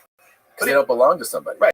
Exactly. It's not a human. Yeah. It's a corporation, which is also why corporations can act like fucking psychopaths. Yeah. Because they're all not a human, so they can just do whatever the fuck they have to do, which is why our food supply is so bad. Because they're just trying to maximize profit. They literally have a duty to maximize profit. My mom definitely thinks of corporations as they can deal with it. Of course. And I remember my dad used to tell this story that when they first got married, they were at a Holiday Inn and they were leaving. And then he was like, what is that in the suitcase? And it was their towels. And she was like, the towels. And he was like, you can't take that. She was like, why? Because it belongs to the Holiday Inn. It's theirs. And she was like, they have them, like 100 of them. And he's like, yeah, it's not ours, though. We can't. And she was like, it's fine. And she, like everywhere I've gone with her, she's like, you know, she'd be like, can I take this? I'm like, no, that's so like, funny. We've been places where I've been like, hey, sorry, my mom wondering if we could take this glass. She makes you ask. Yeah. And then I saw a video you were showing your mom these clips. oh yeah. The clips from your new Netflix Oh, show. fucking amazing. It was amazing. I knew it was gonna be a killer. I was like, she's gonna hate it. And they were like, okay. So we set up a private screening for her. It's also like, why am I watching this? I don't know if you know, but you're my mom. It's so funny. She's like, dude, she hated the show so much. She's like, sure. she came over yesterday for Mother's Day, and I was like, she goes, so, because on the rest of that thing, she made me promise that we're gonna cut the first story. Yeah. She's like, you're definitely not gonna use that, right? So eventually I was like, yeah, we're cutting it. And so yesterday she was like, did you cut it? I go, of course not. It's Netflix's. And she was like, so you lied to me. And I'm like, Mom, I can't be like, hey, don't air the first one. And she's like, well, that means you lied to me, so I'm never coming to a show again, and I'm never gonna do anything like related to any of your stuff. And I go, promise? I'd love if you never came to a show again.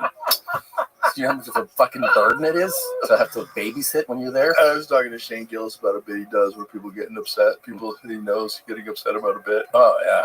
And he's like, yeah, I'll stop doing that. Shut the fuck up. Shut the fuck up. She found out, by the way, I was on Chrissy D and Giannis's podcast the day the Pope died, or the day after.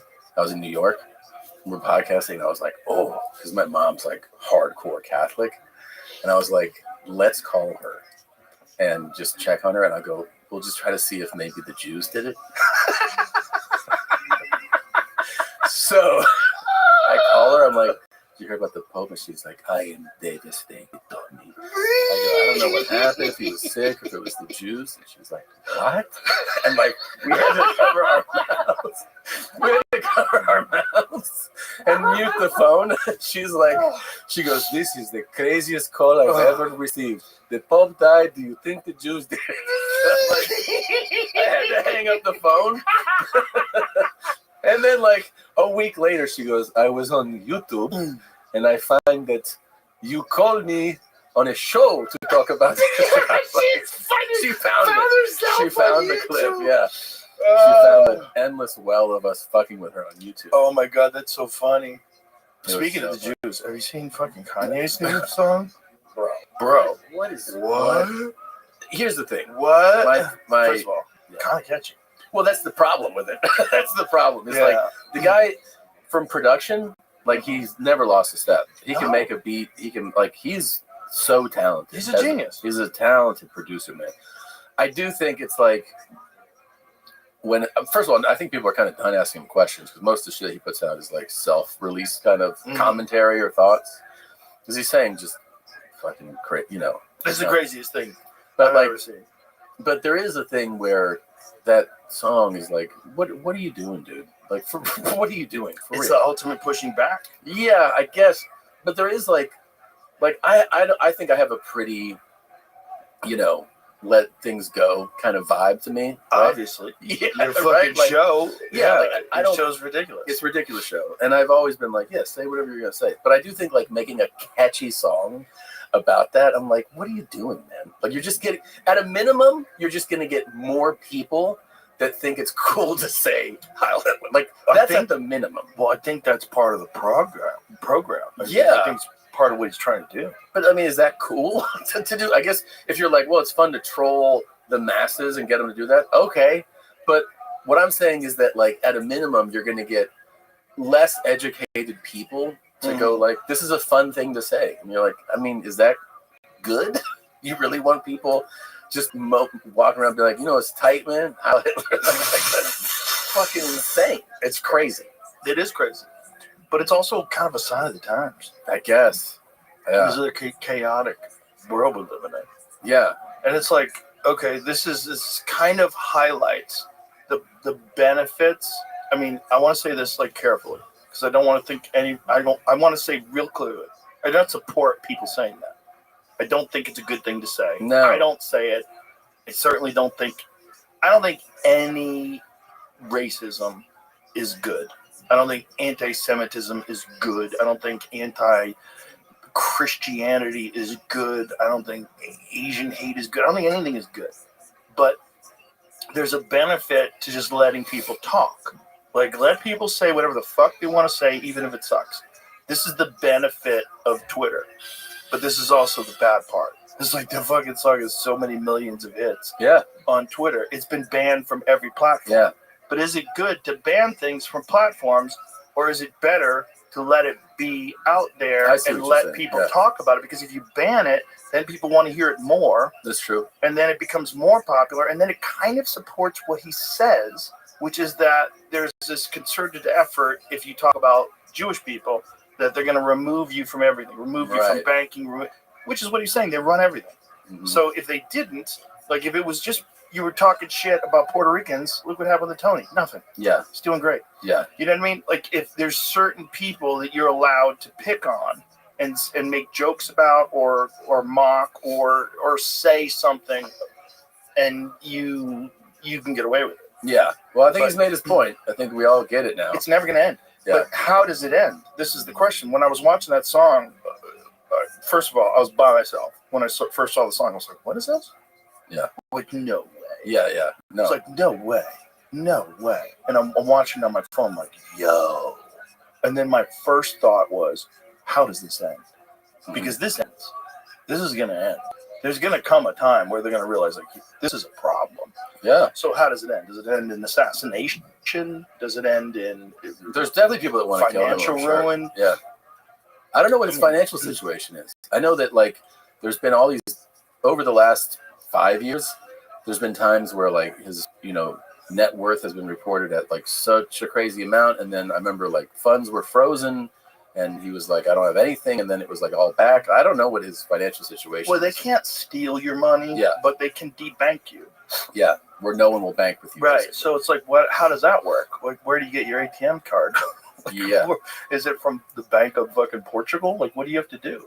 Like, how does that work? You know what I thought about when I was watching that video? I was like, how do you get, I don't know, however many actors? That's easy. That's the easy part. I think it's crazy. I think a lot of people would be like, what? Oh, that's the easy part. You put out a casting call in LA, everyone's soulless. They have no fucking soul. Nuts. They just want to get famous. You're going to do a project with Kanye? Okay, let's go. Let's do it. Say?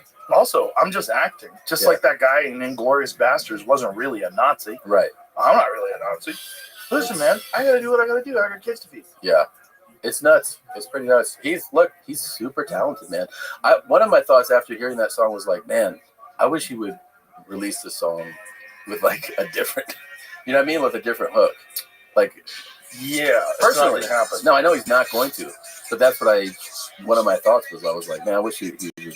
It's so crazy. It's so crazy because his last album before that was a banger.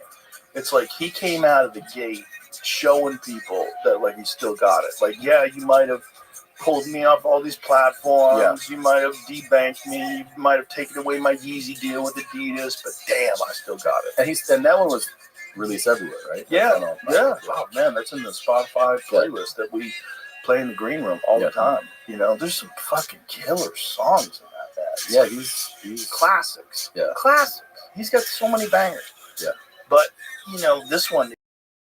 He's just like letting people, I guess in his eye, I mean, I don't know. I haven't talked to him about it, but I guess he's like, I'll do whatever the fuck I want. Well, I'm clear whatever the fuck I want. Yeah, clearly. So I'm going to do the one thing that you're never, ever, ever supposed to do. I'm going to make a catchy song with Heil Hitler. Yeah. That's just like, whoa. That is the ultimate, like, whoa. I'll do whatever the fuck I want. Yeah, and you have to say, like, in the casting, there's like a description of all the stuff. If you want to be a part of this production, like, you have to be comfortable with swastikas. Because that was in the... Yeah. He's got a diamond-encrusted swastika. That's also insane. By the way, a Jew sold him that. Probably. Yeah. Or at least supplied the diamonds. Yeah. Where the diamonds come from? That's insane. The Jewish people have been controlling diamonds for a long time. It's insane. They're very smart about the diamonds because the diamonds aren't even really that valuable. You know what's fucking crazy in jewelry? Because see, this is one thing that like I don't trust about. There's certain businesses where you're like, I don't know what I'm looking at. Right. So like a car, for instance, you have the reference to go like, how much should this cost? Right. Right. And Right. So like, it gives you some personal. Right. You see a Lamborghini, you know, that's like a $300,000 car, and you can like check with people. Yeah. But like a piece of jewelry, Right. This guy who I bought a watch from was like, this jewelry is like, you know, this ring or whatever. It's like, whatever, $50,000 or something. I was like, oh wow. Like, do you want it? I was like, I don't know. and then like a month or two later, he sent me the same thing. He's like, trying to move this now. Do you want it for like 20? What? And I was like, I was like, it's 20? He's like, yeah, I'm just trying to move it now. What does that mean? What do you own on it? What's it really cost? That's what I'm saying. Yeah. And so you kind of go like, wait a minute. So I was gonna pay $30 more for it? That would just go to you? That's so gross, right? It is gross. It just really turned me off, man. Well, you know, it's really cool. Fake diamonds that are real diamonds. Yeah. Girls don't want them. Right. I was reading this whole thing about the demand and supply for lab-created diamonds that are absolutely diamonds. They're not fake diamonds. It's a real diamond. But it's not a diamond that's pulled out of the ground by slaves. It's just lab generated. Yeah, it's not like a blood diamond. So like, and girls are like, I don't want that shit. I don't want that. It's not real. Oh no, it's not real. I want someone to suffer first. Well, it's not that. What it is the same thing as not wanting a fake Rolex, even though it's like physically the exact same thing as a Rolex. Yeah. But that's at least a brand. Like if you're a person who loves engineering and craftsmanship, and like I don't want, you know, someone to rip off someone's work. Yeah, like that's art. Like your watch. That's a piece of art. Yeah. It's a piece of art. Yeah. So that makes sense. You wouldn't want a fake piece of art. But a diamond is it's just elements compressed over time. Yeah. And they figured out how to do that where they make perfect diamonds.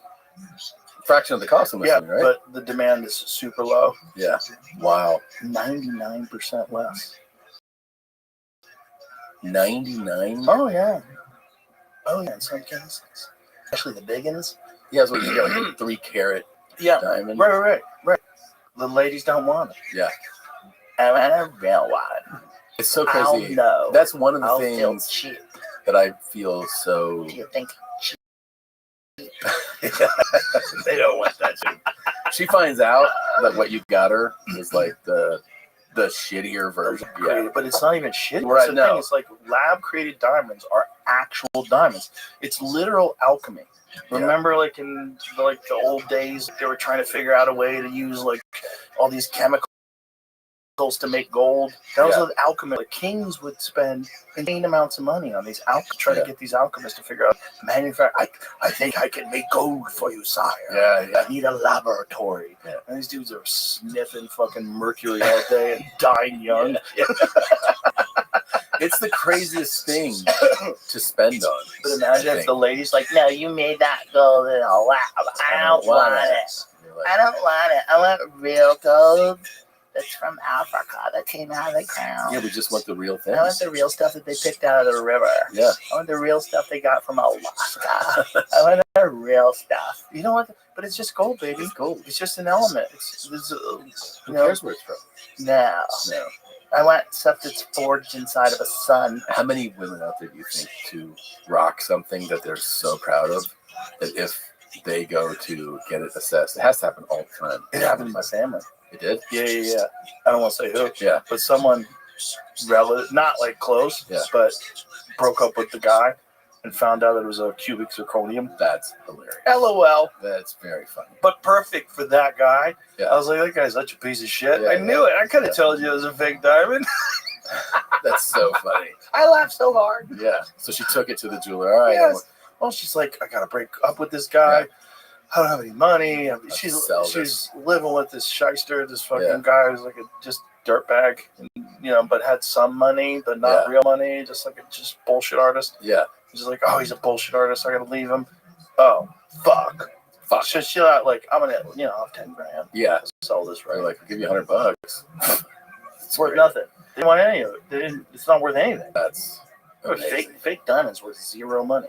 $0. Looks exactly like if you're in a party. Yeah. If you go to a party, if you're a woman, you have this beautiful big ass fucking rock, and you walk in, and everybody's like, "Oh, look at her ring! Yeah. Oh my god, sparkling!" Nobody knows. Nobody has any idea that it's fake. No one knows. I mean, literally, it's not a fake Ferrari. Well, that was the thing.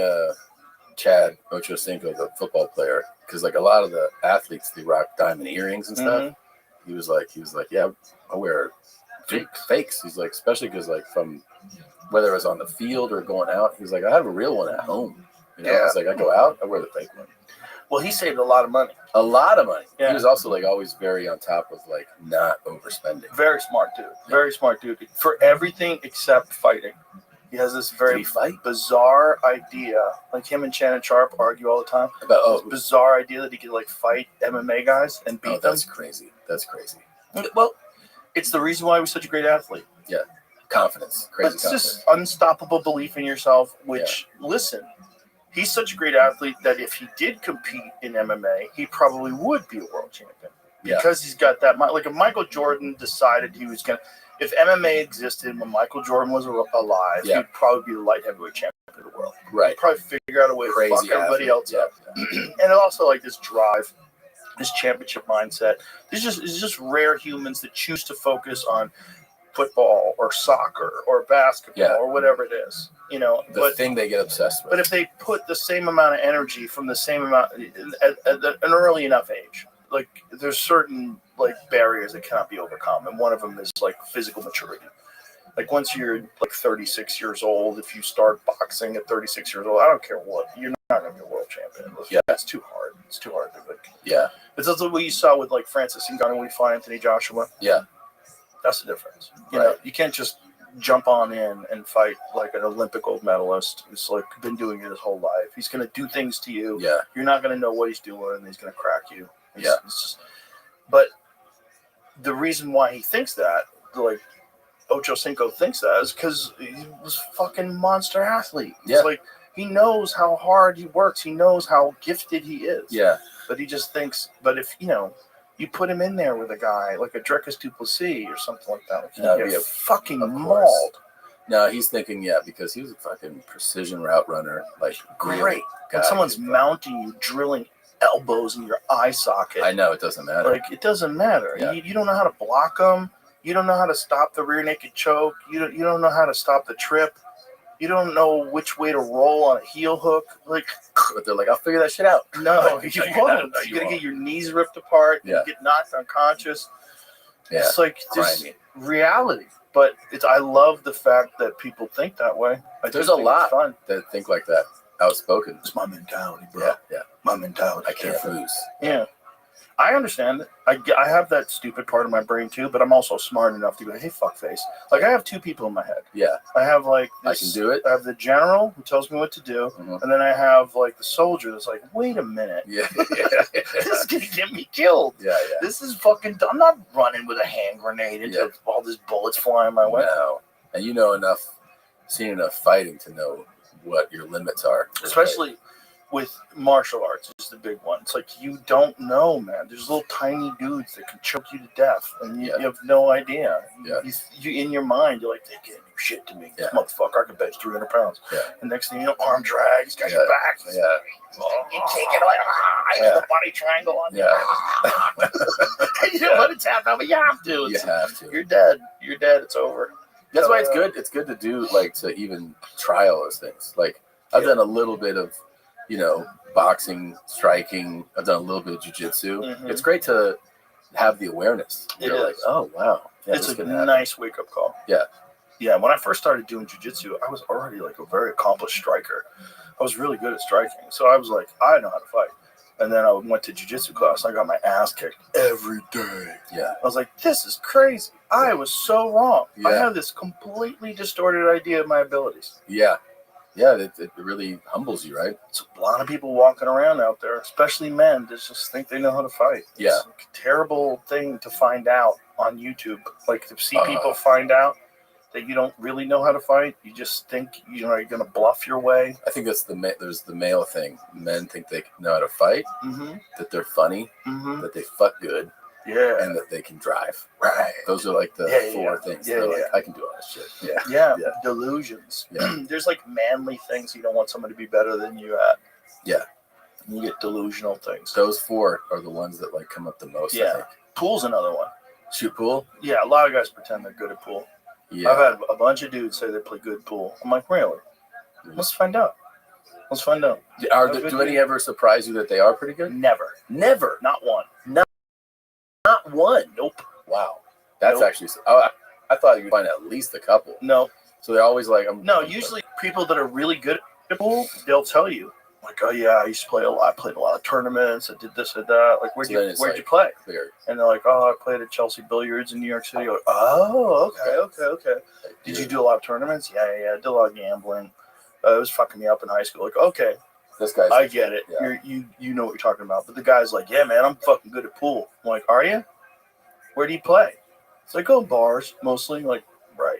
So it's one of two things happening. Either they're trying to sucker you into a game, and they are really good at pool, or they're delusional. And every time I've ever experienced it, it's delusional. Wow. There's a lot of people, dude. Like famous people. Really? Oh, yeah. A bunch. Yeah. They're like, I'm pretty good. Bring them over. I don't want to say names, but bring them over onto the table. And they're like, what the fuck? Oh, you have to tell me these names after. I'll tell you afterwards. Yeah. It's fun. It's fun to see somebody. Yeah. It's fun. But it's one of those things that people like a lot of men want to think they're good at poker. Like, oh, I can read people. Like, sure. Oh, yeah, that's another one. Dudes think they're good at playing cards. Poker's great. Ari Shafir, when we were at the store, Ari for years made a living playing poker. He made a living doing that? 100%. He would go and play in the bicycle club and all those. So he was pretty good. Ari was very good at poker, but he would tell you, like, all these people think they can play. They don't know what the fuck they're doing because they play stupid. Like, he's just intelligent and calculated. Yeah. He knows. You know who's really good? Philip Lee and his wife. Oh, really? They play in tournaments. Oh, wow. Margarita and Philip, they play in tournaments. So's Bruce Buffer. Bruce Buffer played in the World Series of Poker. I never got into poker. And I remember when I was working in post-production, like in the early 2000s, it was starting to get more and more, like now it's, I think, immensely popular, but there was like an uptick when they started to like televise it. You know what it was? You know what made it uptick? No. You can see the cards. When at home, you know who's got what. You know who's got what. Right. So you're watching it play out. That's a huge element. That's true. on home because Anthony Giordano, my friend from the UFC, who he does all the UFC direction. He's done my comedy specials too. He explained it to me. He's like, the moment you can see those cards, it changed the game because it now made it exciting for people to watch. Because you're watching people play poker, you don't know what anybody's hand is until the end. This is stupid. But if there's like you got a camera, so like as they fan open their cards, there's a camera under the table and it shows you what and it shows you what everybody's got. Like, ooh. That's more exciting. Well, that makes a lot of sense. Yeah. Oh yeah. So it's way more fun. Dude, I don't even know how to play poker, and I would accept invites to poker games. And what happens is, you start playing with like how you think to play, and people start, when they don't know you, they're like, this guy, he's either fucking really ballsy and good, or he's a retard. and that's what would happen to me is like a couple games in, people were like, okay, yeah, this guy. And then pretty soon they're like, do you play poker? And I was like, I'm not really sure what we're doing here. They're like, get the fuck out of here, man. Well, they also want to rob you. Yeah. That's a big thing too. Yeah. Because you're a big fish. Well, I wasn't at all that. At the time? No. I was just like going like with people from work, I was just like doing it socially. That's got to be a thing where a lot of people like that are really wealthy that get into gambling. Oh, be a target? Yeah. Oh, yeah, I'm sure. Well, that's a big thing with pool players too, is occasionally poker players, because poker players, a lot of them, they gamble on a bunch of different stuff. A lot of them are just gambling addicts. Totally. And so there was always a bunch of poker players that would play pool, and they were kind of okay at pool, but they would get insane spots. Like, say, if like I knew this guy that was playing one pocket for like $100,000 a set, and one pocket is a weird game where the pool table has 6 pockets. Yeah. And so, like, if we were playing one pocket, you would have this pocket on the right, I'd have this pocket on the left, and there's 15 balls. And so all I have to do is make 8 balls into my hole, and I win the game. Okay. Normally. But if you don't know how to play and I'm trying to sucker you into playing me, I go, okay, listen, I'll spot you on 15 ball game. I'll spot you 13 balls. 13 balls. You just have to get 2. We're going to play for big money. We're going to play for big money. We're going to play for race to 5 for $100,000. Wow. So that means we're in a game of 1 pocket takes a long time. It's not like a game of 9 ball. A game of 9 ball, you'd be done in 2 minutes. You just run the rack, you know, like a good player. Because anywhere you can go. Yeah, but in you this can make case, a combo, you have to go 1 to 1 pocket. Exactly, 1 pocket, and you can't leave a shot because if you're playing a good player, so like if you were playing, let's say me, because I'm like I'm like what's called a B player. Like I can't beat pros, but compared to regular people, oh my God, how do you play so good? Yeah. Regular people don't know how to play. That's why it is. Right. But if I played like a pro, like if I played like my friend Fedor Gorst, who's like world champion, like I would probably need like out of 15 balls, I'd probably need 11 balls to have a chance. And even then, I'd probably get robbed. Really? Yeah. Because he's going to figure out a way to never leave me a shot. And then he's going to calculate when he has a shot, can he open up the stack and then run all the other balls? Because you don't break like you break with 8 ball. When you break with 1 pocket, it's a very calculated game. And it's a big game. Gambling game. The most money gets spent on one. Like I was just watching online the other day a game. They put $240,000. Yeah, it was a match for $240,000. I think it was a 3-day match. I gotta watch one of these. It's the pressure's insane. But this guy Justin Bergman, who's like one of the best players in the world, was playing this guy and he gave him a crazy spot. I think it might have been like it was something crazy like 10-6 or something like that, where he had to make 10 balls, the other guy to make 6 balls, and the guy was a good player too. And so this is like it's more like chess almost. It feels like, right? Because you're like they're calculating like you have to risk reward because like say you might have a long spot in your hole, and if you make it, you have all these balls and you can run out the set or you can run out the game. But if you miss, you're selling out, and this guy only has to make 6 balls. And he might be able to make 6 balls. And it's any 6. Exactly, any 6. Wow. It's just any ball just has to be in your hole in any order. It's not a thing like it's not like a rotation game like 1 through 9 or 8 ball where you're like I got stripes, you got solids. It's just anything goes. Any ball in that hole. And like the really, really good players can spot you that much. And you still don't have a chance. You don't have a chance. And there's really good players like there's a guy named Tony Chohan who's real famous. His nickname's T-Rex. And he's like a big time money gambler. And there's another guy named Scott Frost, who's a friend of mine. Yeah. Who's like one of the biggest 1 pocket players of all time. Guarantee you Scott Frost has gambled over the course of his life. Millions of dollars have changed hands with Scott Frost playing really? 1 pocket. Yeah. He's like one of the best 1 pocket players, like literally ever. And these guys are playing, they'll meet up in Kentucky, they'll have stake horses and then people on the rail.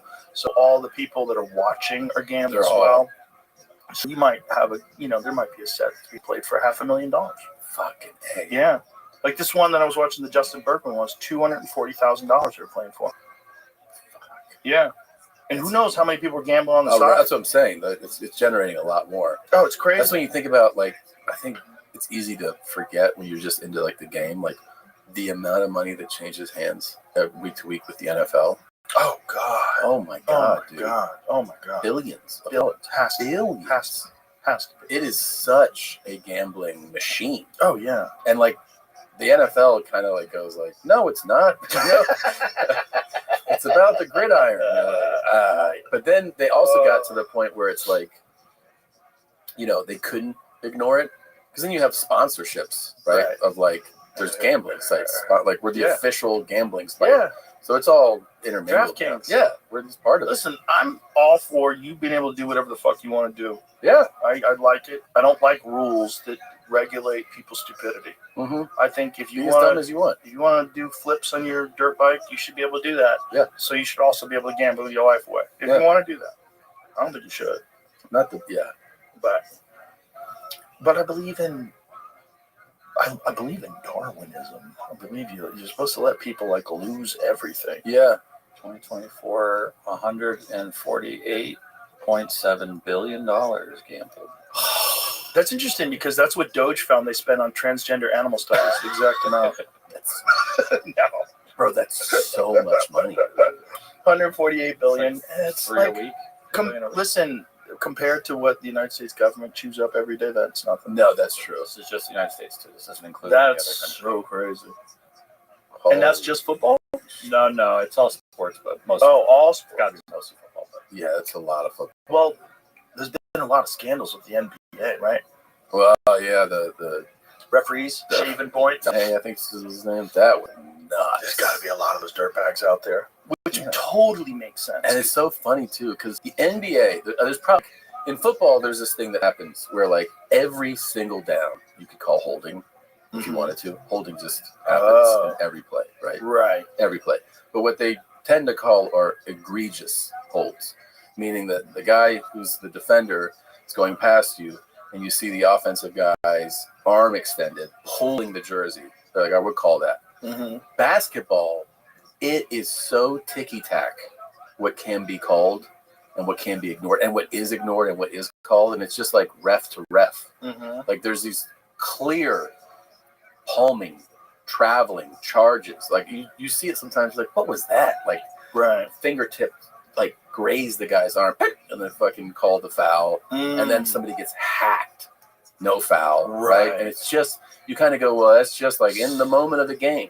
And like, if that guy wants to be dirty, like the one was, you can make some money. Oh my God. Yeah. And if you're working for the mom or something like that, like this is your job. Your job is to shave points. Your job is to make sure that these guys don't score as much. They just keep calling the fouls on the other guys, sending you to the foul line and keep that spread open. It's really gross, man. Yeah. There's a real problem with it with MMA too. Is it really? Yeah. There's a real problem with MMA. Here's a problem with MMA gambling: incompetent judging. Well, that's the thing. Is it incompetent or is it dirty? Dirty.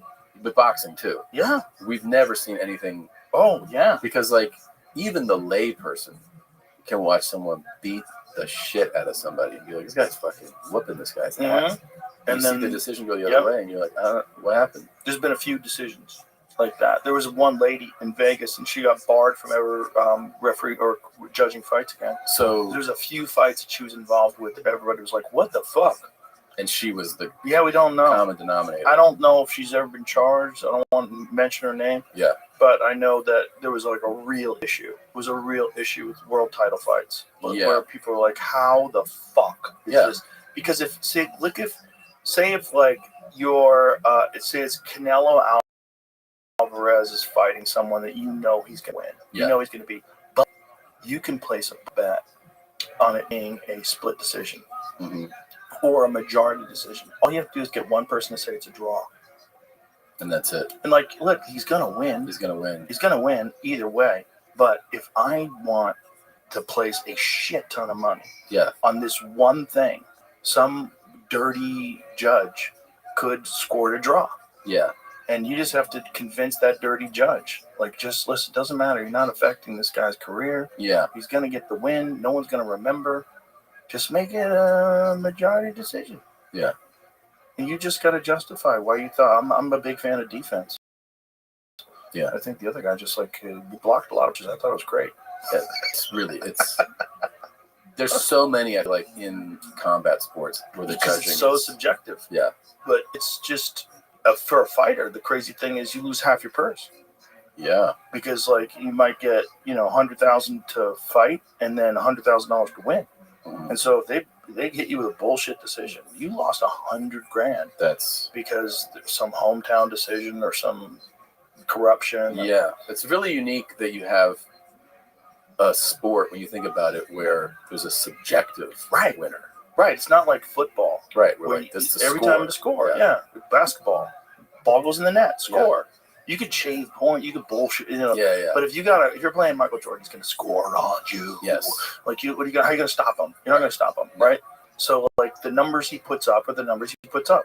But in boxing and in MMA, like remember when Roy Jones lost in the Olympics Do you remember that? Yes. He lost the Olympics in Korea. Yeah. And he fucked that dude up. He beat that dude from pillar to post. 100%. Yeah.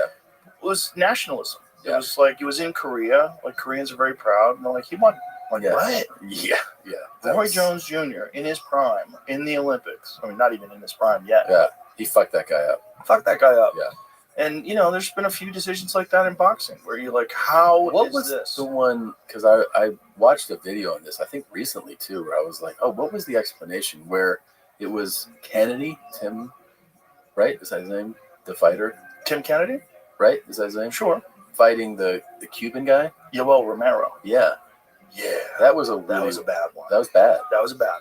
Yeah, that was where, like, you know, I don't know if that's the referee's fault or whatever, but he didn't get off of his stool. So Tim had rocked him real bad at the end of the round, like real bad. And then Yoel went to his corner wobbling, fucking out of it. And at the end of the 1 minute break that you're supposed to have, sat on the stool. It should be, it's over. It's over. But he got an additional, I want to say, more than 30 seconds to recover before he got, and then he wound up beating Tim. But also psychologically, for the guy who was fucking him up, for Tim, it's like, no, this fight is over. You're fucking me. I'm getting fucked here. And so then your brain starts to, and then you get out of your fight mindset, which has to be zen, because you're getting into the injustice mindset. Like, why isn't anybody fucking doing anything? Yes. And that was just like a oversight. Crazy. Yeah. I don't know I don't want to pass blame. But someone fucked up. Yeah. It should have been, in my mind, 1 minute, get up. Are you going to get up? Fight's over. This guy won. Yeah. That's it. He retired on his stool. Fuck you. Yeah. Fight's over. That's what it should have been, in my mind. Also, when the round does go over 1 minute and the guy doesn't get up, you put a burden on Kennedy that is just like totally unfair. Yeah. Totally unfair.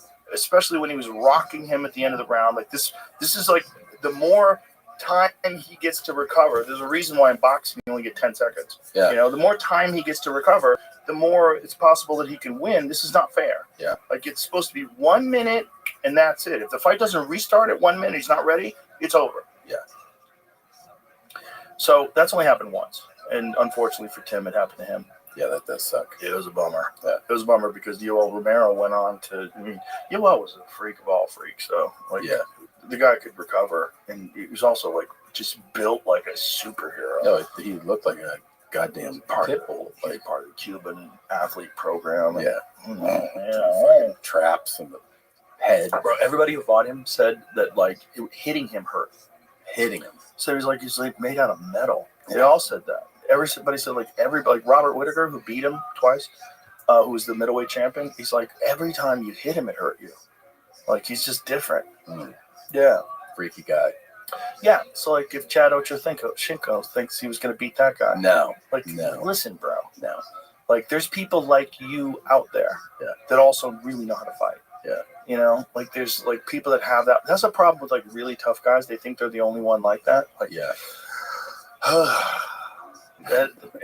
It's you don't want to discourage that in a fighter because that's the thing that gets them to a championship level in the first place, is this belief that they're just different. Yeah. And everybody, they're the chosen one, they're destined for this. But the wake-up call that those guys get when they get knocked unconscious is the craziest thing. It's the reality, oh my God, I'm the victim now. Yeah. I'm what I've been doing to other people, someone just did to me, and now it's over. That has to rock you on such a deep level. The deepest. Well, because also, it fucks your identity. Exactly. Who you are. Oh, yeah. Your worth. Your whole self-worth. Your girlfriend's not attracted to you anymore. Yeah. You just got laid out. Yeah. Everybody thinks of you as a loser now. Yeah. Hey, had a rough one Saturday, huh? What happened? Hey, what happened? And all that fat, stupid fucking nigger that's happy that you're a loser now. Yeah. Wasn't your night, huh, pal? Yeah, that was all of us. And you're like, hey, man, fuck you. Yeah. Listen, maybe fucking take a job where you're not getting punched in the head, stupid. Don't get mad at me. Yeah, exactly. People love it when the dominator fails. Yeah, we like to, it's funny because we like to, society, I think. I don't know if it's just all over the world or it feels like it's kind of American, We'd love to discover someone, Mm-hmm. ride with them, want everyone to know this is who I've been with this person from the beginning. Mm-hmm. See them reach a certain height and then go, oh, fuck him. Like fuck that guy. And then bring him down. You see it all the time. Well, because our society's infested with bitches. Like an apartment filled with roaches, our society's infested with bitches. Yeah. And there's always going to be people that don't do their best, that don't go for things, that don't try real hard, that never put themselves out there. And so when someone does and fails, they're like, ha, ha, and they want to troll them on social media. Yeah. You're not better than me. I tell so many fighters, you got to stay offline. Because I've talked to fighters, like when they're arguing with people online, and I'll meet them, I'll see them, I'm like, listen to me. I know you think you're doing, like you're shutting these people up. If you ever see you, I'll fucking smack you. Yeah. Dude, I'm telling you right now, you got to stop doing this. Yeah. You got to stop engaging and stop breeding these things. This thing is poison. You're reading poison. And it gets in your head. It gets into your head like while you're training. I'm sure. You think about it while you're training. I know it does. It's like a lot of these guys are very fragile because a lot of these guys got like bullied and picked on, which is why they got into fighting in the first place. Yeah. You to know? like defend themselves. And then you're getting bullied by 100,000 unknown, anonymous 15-year-olds. And your neighbor. Yeah. Your neighbor's hoping for your downfall. Dude, I was reading this story about this lady who, this young girl was getting like mercilessly trolled online, and she found out it was her mom. Yes, I saw this story. Bro. It's like incomprehensible. Incomprehensible. There's monsters out there. That's a monster. To do that to your daughter, she's just jealous of her daughter's looks and popularity. Fucking great. That's a monster. Monsters are real. Yeah. Yeah, you can't like fucking Gandhi everything. You No. can't, Satnam the whole world. Namaste, namaste. Yeah. No, that's not real. No. Like, there's people out there you gotta kill. Yeah. This happened to like some soccer player too. I remember I watched like a doc on him. It's like kind of vague to me, but he was getting totally like mercilessly trolled and attacked by someone, and it turned out to be one of his friends. Yeah. Marvin Gaye got killed by his dad. Yeah, that's... You want to hear something crazy? I was dating this girl, and I was a giant Marvin Gaye fan. I think she didn't like it that I was a giant. She was like kind of a cunt. She's kind of a cunt. And one of the things that she said was like, imagine how bad of a person he was that his own father killed him. And I was like, that's what you got out of this? That's your perspective? That's what you got out of this? That she was such a bad person. Like, what could he have done for you that would have justified his father shooting him and killing him? I'll tell you what he did. He fucking outshone his father. Yeah. That's what he did. Yeah. He reached levels of love that his father couldn't possibly have achieved in his life. And his father realized, I'll never be as good as my son. Fuck my son. And he hated him because of that. Yeah. I mean, I'm sure there's probably a bunch of other stuff involved too. Sure. But that's dark, man. Dark. You shot your son. You shot your son. And it's not like your son was trying to kill you. No. And you had to defend yourself and shoot him. No. He's just an amazing singer that the whole world loved. Yeah. And he probably has a bitch ass fan. Yeah, look at you, man. Yeah. Your son Marvin's killing it, and you're just a fucking loser. Fucking kid. What was the?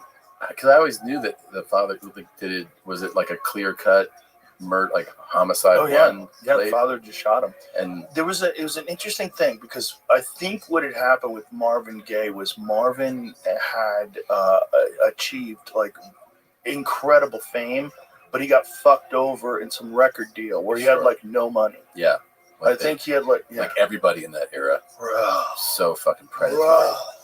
You want to talk about predatory? The worst. Like the music business is like the most disgusting. You ever read the thing that Courtney Love wrote about it, about the music business? A lot of people don't even think she wrote it because it's too good. But it was essentially a breakdown of how bad the music business fucks you. Yeah. And this is at a time where you actually sold records. Tons of them sometimes. Yeah, because now the music business, the mask is off. Like, it doesn't provide any value. Yeah. And they still take 50% of your touring, which is... Of your touring? Yeah, 50-50. They do 50-50 deals. Merch, touring. Yeah. And then what are they going to do? What do they provide? They can't even get you on the radio because the radio doesn't exist. Yeah. Like, you know, that's why people that break through from that model, like Oliver Anthony or, Tyler the Creator is a great example. Like, just makes his own stuff, puts it out, and it doesn't have to be. People don't even realize that in that era too, you would after your tour, and your hit album, that you'd be in debt. Oh yeah. To the record company, so they're like, you got to do another album. Oh yeah, and the record company's all rich. Yeah. Everyone's profiting. Yeah. And then also they want you to subsidize the failures. Yeah. All these boy bands that they pushed that never made it. Yeah. All the money that they put into that's a part of the accounting. So insane. And then Hollywood does the same thing. They would do the same thing with like how much money a movie made. Yeah. Like there's been tons of lawsuits that involve that kind of stuff. Wait, but where were you with Marvin? You're like, he's broke? Yeah, so if I remember the story correctly, it was so depressing I didn't even want to like really get into it, because I think he had become a huge superstar and then didn't have any money, that's happened more than once. Yeah. Like, and I think he might have had to move back in with his parents. No. Yeah, I think that's really. Yeah. I think that's the story. See if you can find that.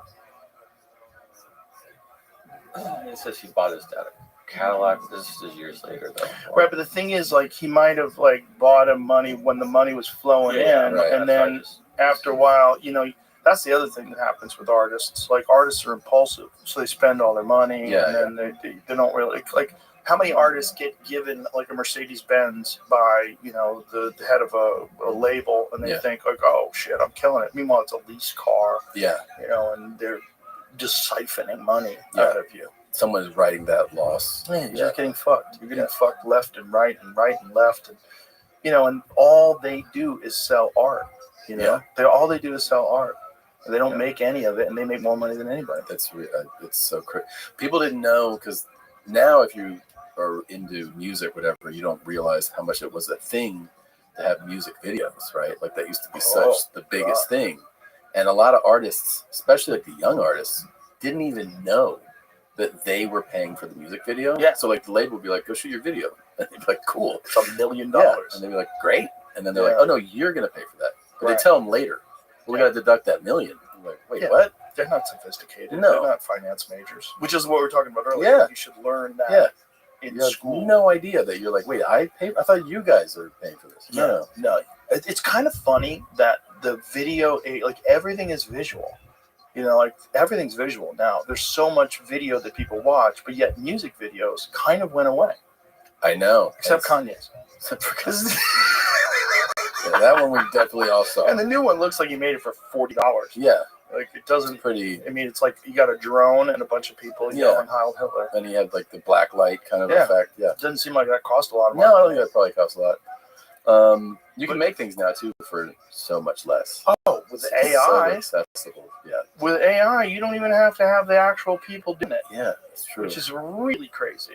Like what you could do now is nuts. My daughter was showing me some stuff that you could do with just photographs, where she could take photographs and then she throws them through this filter and then they're dancing around and moving. You're like, this is nuts. Yeah. So all you need is a photograph, and especially if you chose to have like effects in it, like some sort of psychedelic fucking weird things where things morph and change. It could all be done with AI now.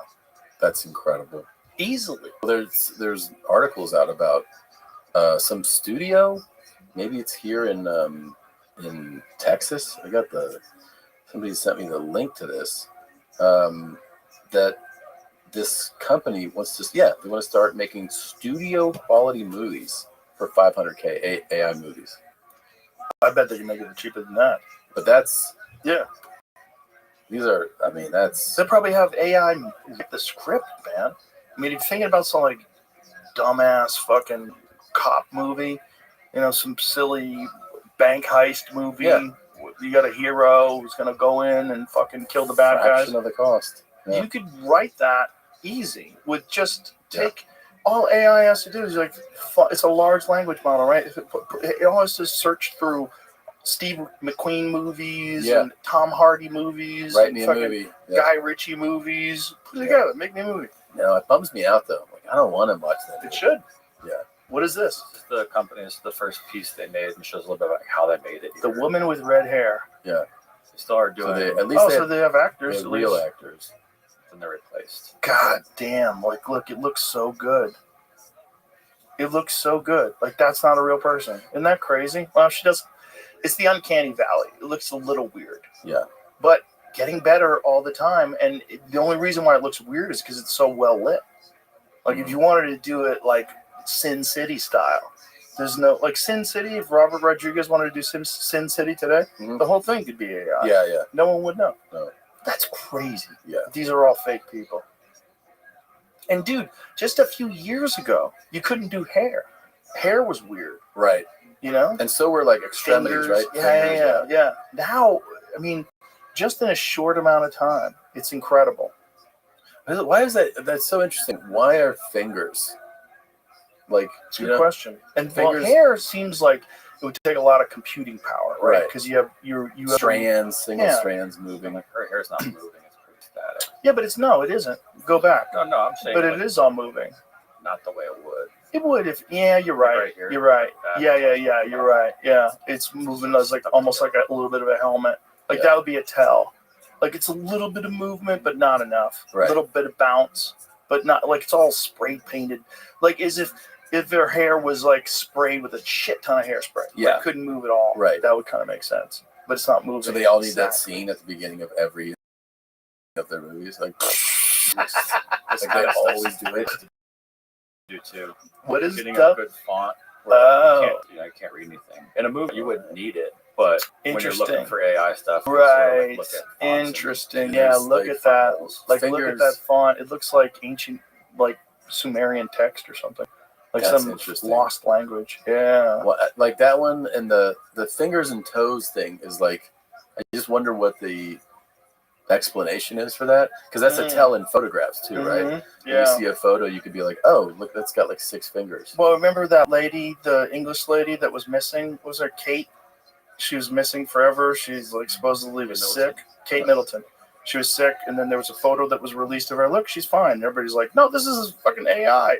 Like in the photo, like people had 6 fingers and shit. Like that's weird stuff. That's weird shit. In the photo, there was like weird, clearly edited. Yeah.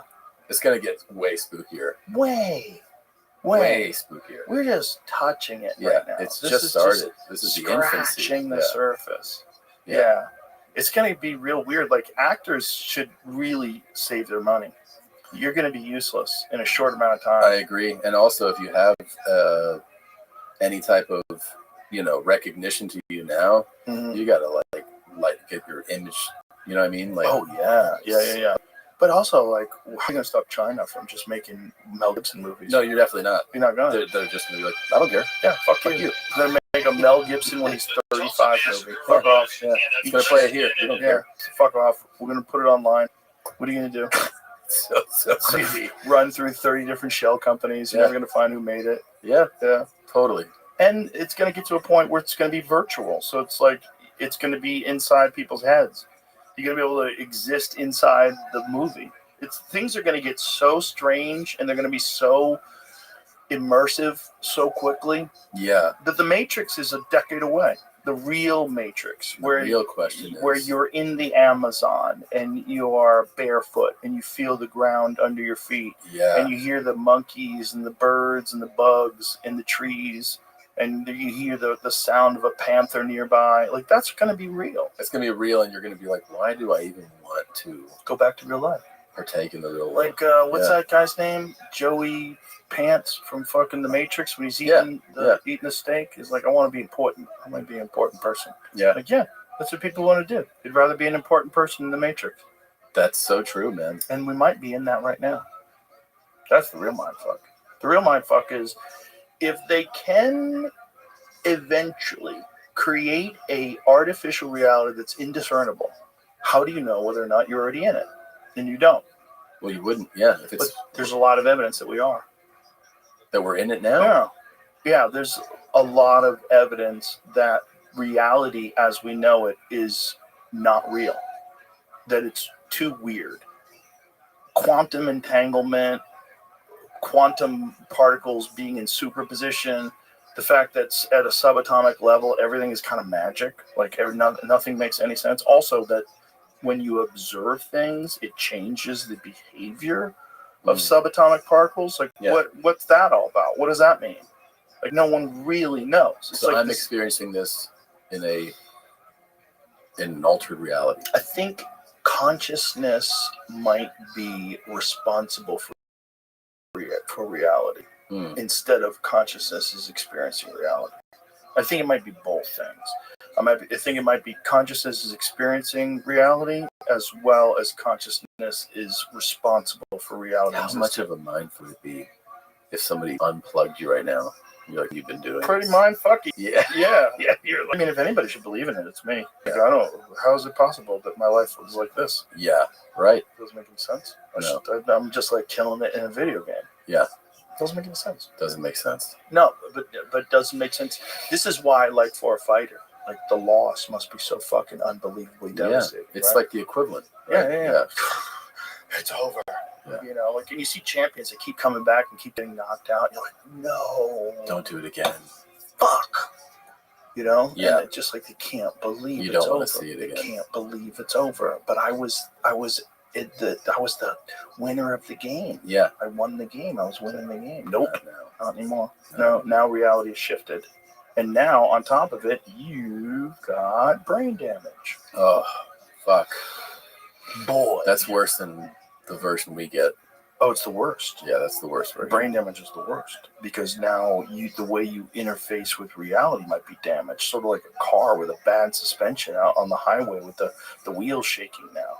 Like the way you interface with the universe itself changes completely. Yeah. So you're taking a gamble. The highest amount of glory possible is like winning fights in front of the whole world. I mean, I would only imagine that like becoming a UFC champion and they, put that belt on your waist and the whole crowd's like, yeah. And people at home like, fuck yeah. Yeah. Fucking he did it. Holy shit. Crazy. Holy, you text your friends, what a fight. Holy shit. The love that person gets, the accomplishment that person gets. Yeah. But the price is you're risking the way you interface with reality itself, the brain. You're risking the brain, and you might get out of it like George St. Pierre. George St. Pierre, fine, handsome, wealthy, perfect, like intellectually. Like, you're the man still, bro. Still the man. Yeah. Like whenever I talk to him, it's like Joe Rogan, how is things? Everything is great, buddy. He's all happy. Yeah.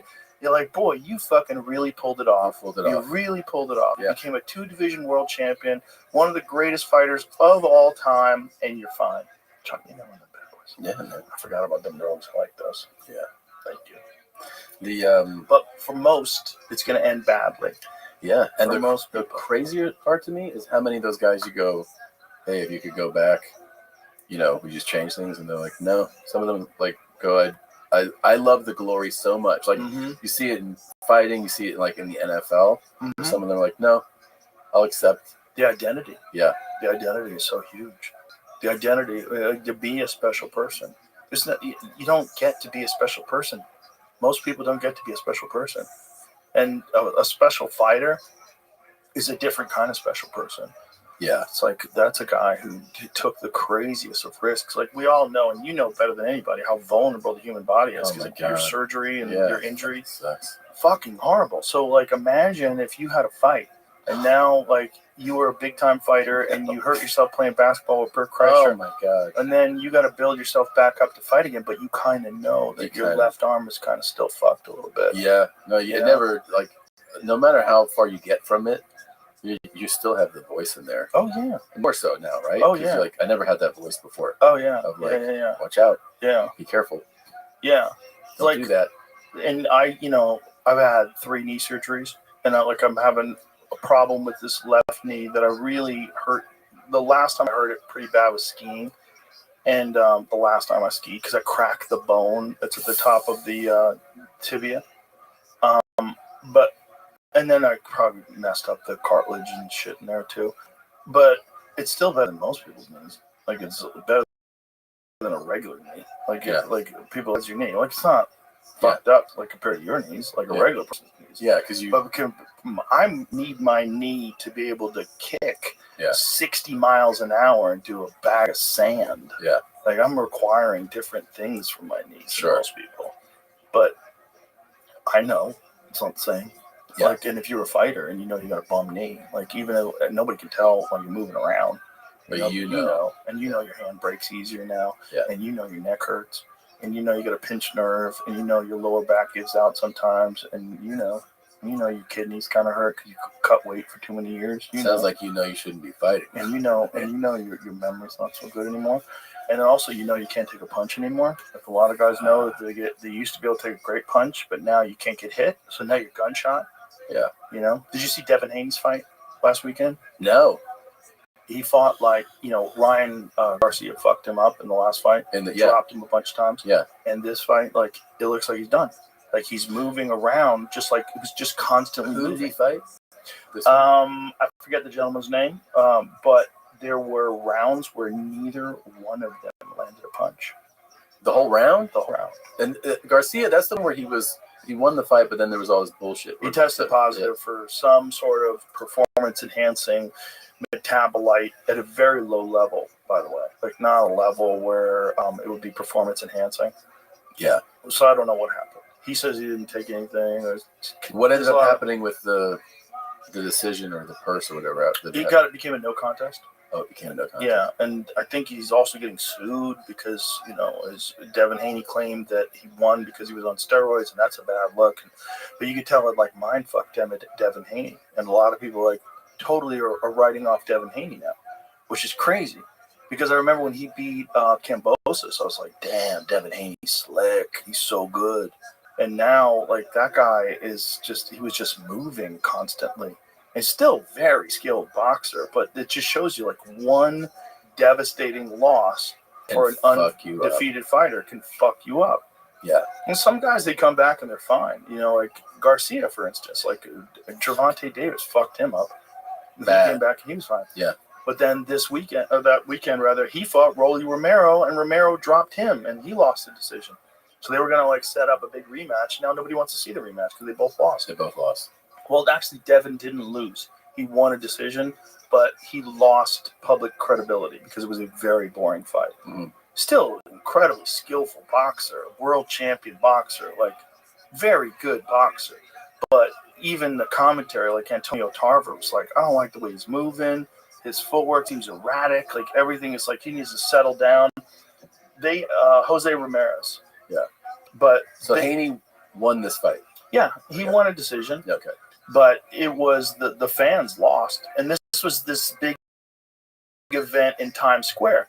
This is all a big event because Turki Al-Sheikh, the guy from Saudi Arabia, His Excellency, is the guy who's dumping incredible amounts of money into boxing so that he can get these guys to fight each other. Mm-hmm. So he's like, what do you need for the fight? How much to make this fight happen? $10 million. Done. And what? Fuck, I should ask for 20. Yeah. It's that kind of a situation because the Saudis have so much money. So Oscar De La Hoya was talking about this, and he was saying these guys are spoiled and they're afraid to risk anything. Right. Because the money's so much, which is so interesting. You need a guy who's willing to risk it all to really fuck for it. And these guys are willing to do that. And I think the Devin Haney thing, it's one of those things where you see a guy who is an unbelievable fighter but loses one fight, and they're just not the same. Not the same. Yeah. And Gervonta's still killing it. But he had that fight with Lamont Roach where it was a draw. And there was a legit draw. And, you could even make the argument that Roach won that fight, and they're going to fight again. And that should be very interesting. But I think it's also, for boxers, there's a situation where you can only keep up the RPMs for so long. All the greats, there's a certain amount of times that you can keep training, a certain amount of times you can keep competing. And we're talking about your arm, it's kind of fucked up. Yeah. That happens with them too. The ankles are bad, something's bad. I can't do the same level of output. Yeah, it's not the same. They're not who they used to be. They might look the same, but they can't do what they could do 5 years ago, 6 years ago. Yeah. Yeah. It's hard. It's a hard sport, man. But it's also because the glory is so high if you're successful. So people great. are willing to do it. Yeah. Very crazy though. Yeah. Thank God that's not how we make a living. Thank God. Dude, if the UFC was around when I was competing, I 100% would have done it. And then imagine how dumb I would be now at 57 years old. Oh, I'd be a mess. Staring. Oh, I'd be a lot of drooling and hey, you look good. You losing weight? What are you doing? He goes, dieting? You know, my Yeah. brain would be like a 4-cylinder engine, like all fucked up, No, it's misfiring. good. It's good you didn't get into that, dude. It is, but I think I got the right amount of brain damage. Yeah, you said it to me before. I think so. I think there's just a certain amount that you get that makes you just a little reckless. Yeah. A little crazy. Just a touch. Yeah, just a touch. Yeah. I just got just a touch of brain damage Yeah. that allows me to be, I like I enjoy risks. Yeah. Like, I like them. They're fun. Me too. Yeah. I have Did you ever fall on your head? Yeah, I had a couple devastating. Yeah. I bet it A helped. couple bad ones. I bet it helped. Like, I think I have some frontal lobe damage. And I think it has something to do with it. I like calculated risks. Yes. I mean, I think if you take this career path, you enjoy risk. Clearly. Yeah. Yeah. But also, you don't have any choices. Yeah. Like, my thought was when I was first starting, I was like, I can't work. I can't do it. But I know I can do things. But I can't show up and do a job all day for the rest of my life. I don't have that in me. I'm allergic to it. Mm-hmm. I was a latchkey kid. So, like, I didn't get a lot of, like, you got to do this, you got to do that. So the problem is, like, I developed not having people tell me what to do. So I can't listen. I think every comic has that thing, too, where you're like, I can't have a boss. Also, I was around enough bosses that were just total cunts and douchebags that I just, like, in my mind, the boss is an asshole. Right. Always. Every time. He's unappreciative, fucking idiot, who you got to listen to him because he's responsible for your paycheck and he knows it. Yeah. So he gets to act like a douchebag and you can't go, hey, man, fuck you. Yeah. Who are you talking to? Why do you talk to people like that, you fucking idiot? Yeah. You can't because he's the boss. He's the boss, yeah. No, it sets you up for, like, I'll figure out a way. Mm-hmm. I think if I hadn't done this, I definitely think I would have started my own business of some kind. You know what I mean? I've been an entrepreneur of some kind. Yeah, you would have had to. Yeah. You know, how many people don't? Or they get roped in There he is. and then they have a bunch My of friend. responsibilities like family. No, it's a fucking, Are you ready to lose your 19th straight game? Yes. That's what I like to hear.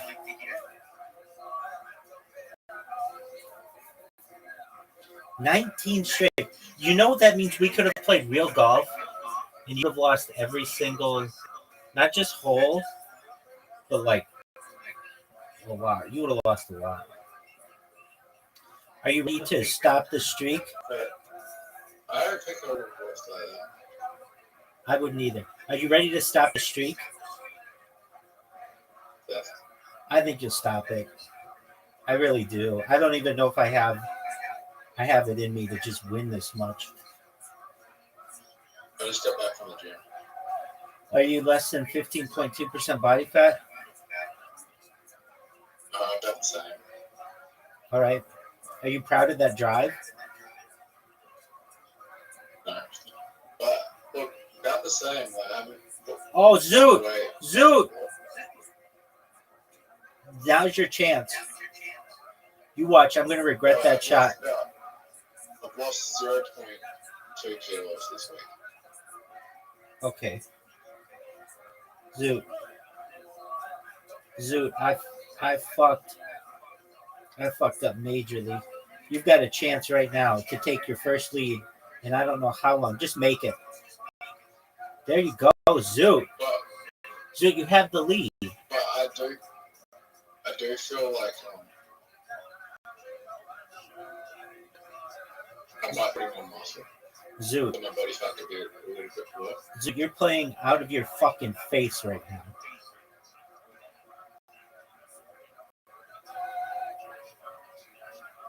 Here's the thing, Rabbi. Yo, baby. Although I'm in a calorie deficit cutting, right? Right? I'm still have a really high protein diet, which allows me to put on muscle at the same time as cutting.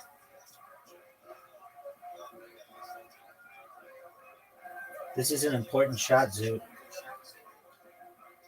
You're about to give me the lead back. I fucked up, Zoot!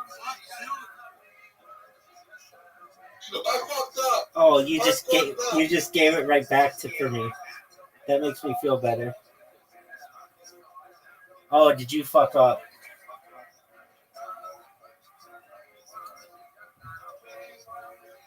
I'm the worst.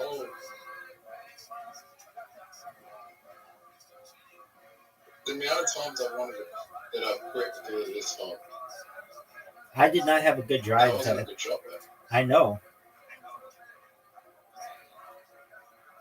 I think I'm in a better position than you. I don't. I think we both have terrible shots. Dude, I can't believe you missed that shot. I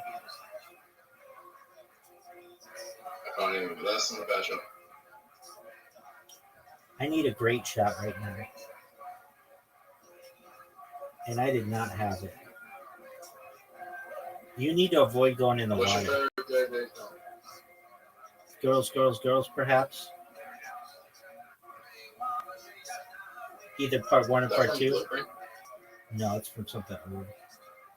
It's either, like he does a remix of it too.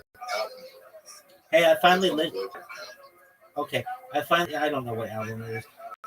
I finally listened to that Mr. West song. And, you know, I mean, he's just trying to get in the press, which is cool. You suck at this one. But, I mean, I don't really like kind of rap. I mean, it's just like not really innovative. Like rap about love and chicks and balling. So that kind of rap is hard. Dude, Zoot, you fucker, dude. Zoot,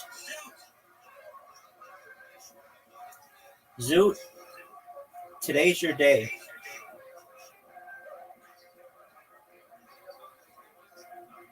Zoot, what in the? You think it should be banned from radio? No. Do you think that song should be banned from radio? No.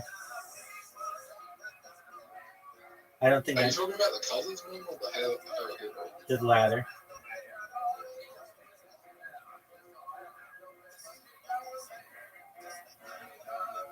Short. You don't think it should be banned from radio? No, I don't think anything should be banned from anything. I'm a free speech absolutist, baby. I feel you should be able to say anything.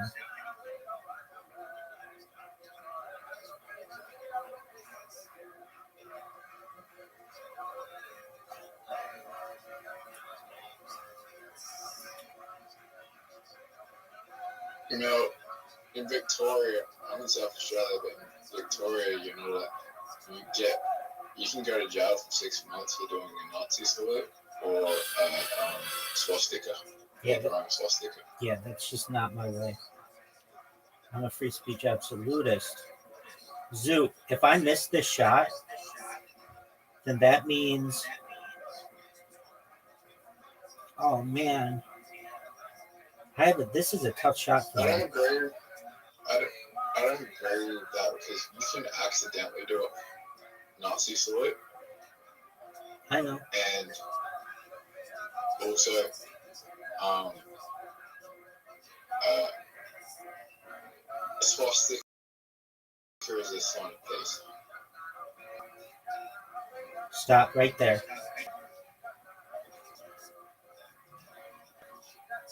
Please hit left pocket. Zoot, that was a big shot. Hit the tree, baby. I have the hot shot in the world. Yeah, you do. Zoot, it all comes down to this. Are you nervous? Are you nervous? Yeah, I hate this one. I'm actually glad that you went first because you always block me on this one.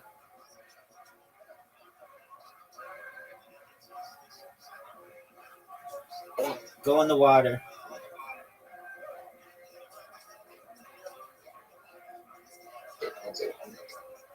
Bitcoin hit all-time highs today. Of what? 110K. That's tight. Zoot, you just fucked up.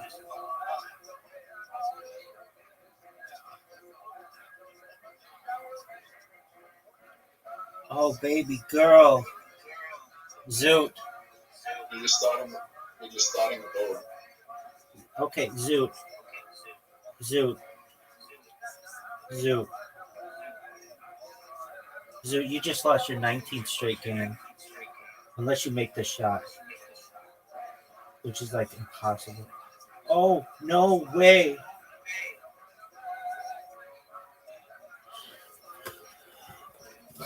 Here we are on the fifth hole of Fox Sports. We've got Zoot. Zoot, it was a hard-fought loss. I want to know what's in your head. You've lost 19 straight games. Rabbi's approaching their 1,000th win, which is just unprecedented. And you are probably at over 1,000 losses at this point.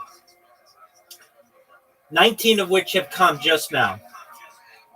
I'm trying to develop some type of mindset for where you are. Zoot, please, what are your thoughts after losing your 19th straight game?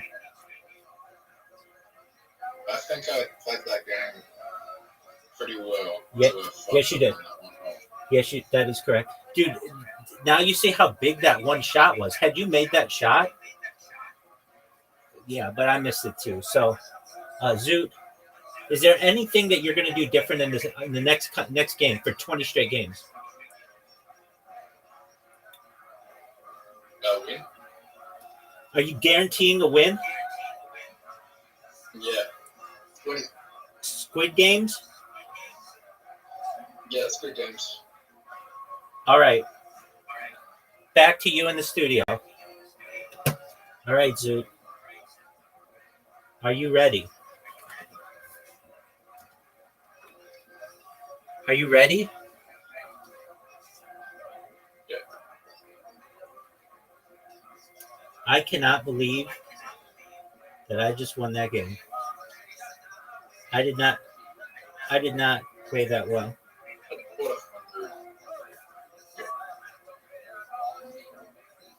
Close one.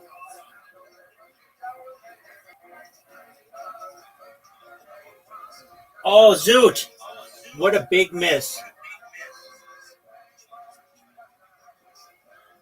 Fuck! Zoot, shut up. Quiet. The good news is I suck at this all. The bad news is for you, I'm off in front, and that was a pretty decent shot.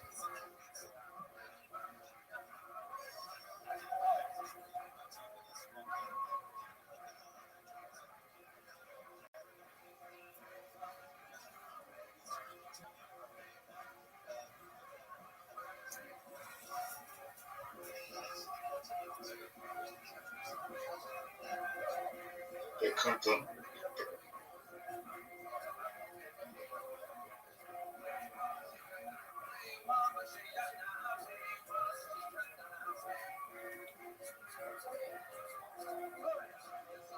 Thank you, Zoot.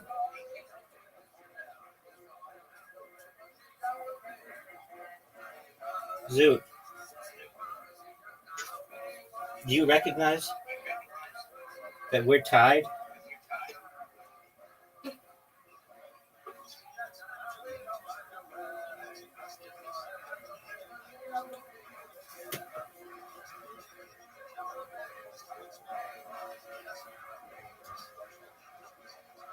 Zoot, that was a great shot.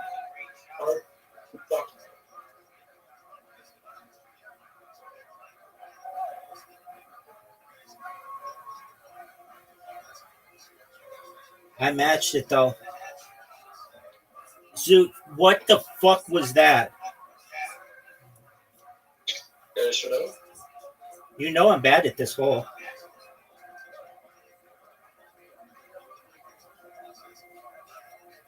You're not bad at this hole, that's the problem. No, I am. I always try to cut it short and end up fucking up.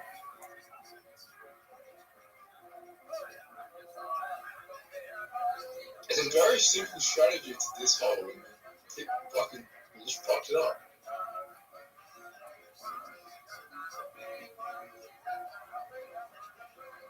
Oh, that was a great shot.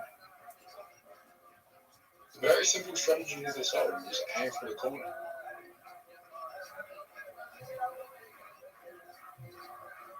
Wrong corner.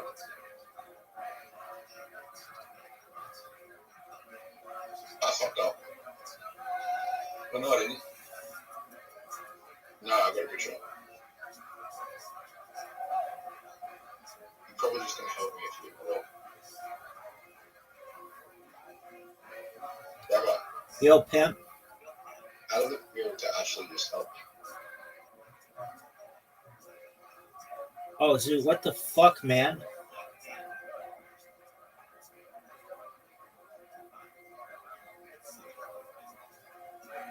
How'd you like that shot, Zoot? Oh, Zoot.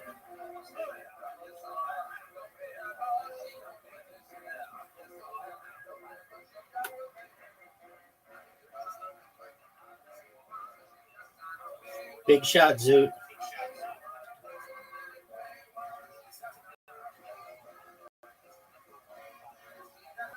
Heartbreaking. Zoot, you know I'm going for 20 wins. Get the fuck up. Zoot, you have to make this shot. I thought you said you were bad at this hole.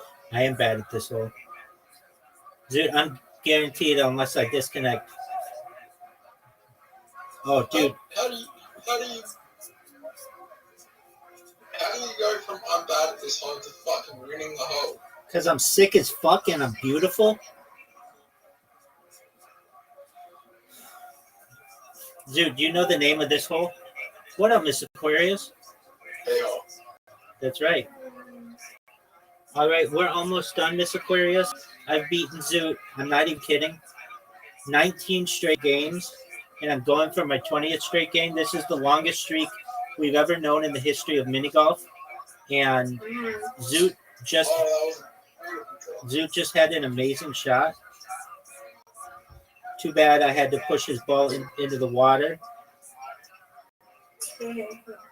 But we'll be ready to bowl in just a moment. Beautiful stuff. Okay. Rabbi, How was your worst day? shot I've ever done. How was your Worst shot I've ever done. How was your day, Miss Aquarius? It was good. I'm resting. I've been on time with everybody. Oh, okay. I'm trying to not rest. I'm trying to get on my bed now.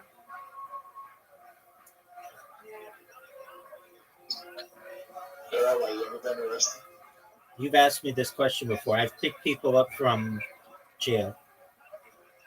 A friend of mine got arrested.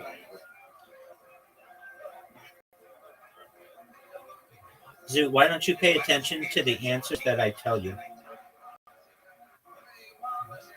No, I never asked you that question. Yes, you did. I remember when you asked me because you also asked Reiser, and Reiser told us about that thing that he did eat something.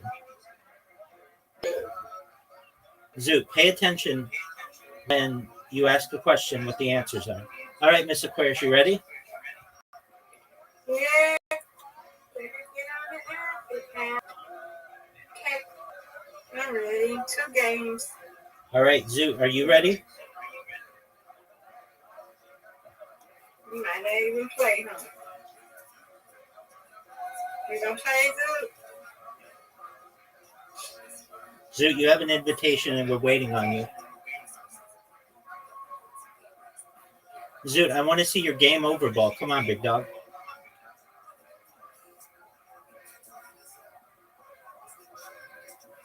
Zoot. There you go, big man.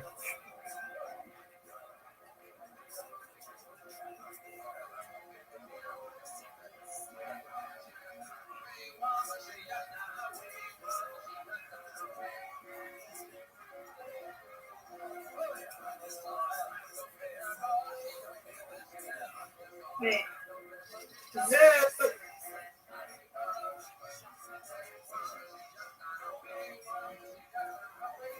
Dude, that was a dog shit shot. Do better. Not as good as the shot. That was better. Rabbi's going to get an 8. Yeah, suck it. I'm Saki.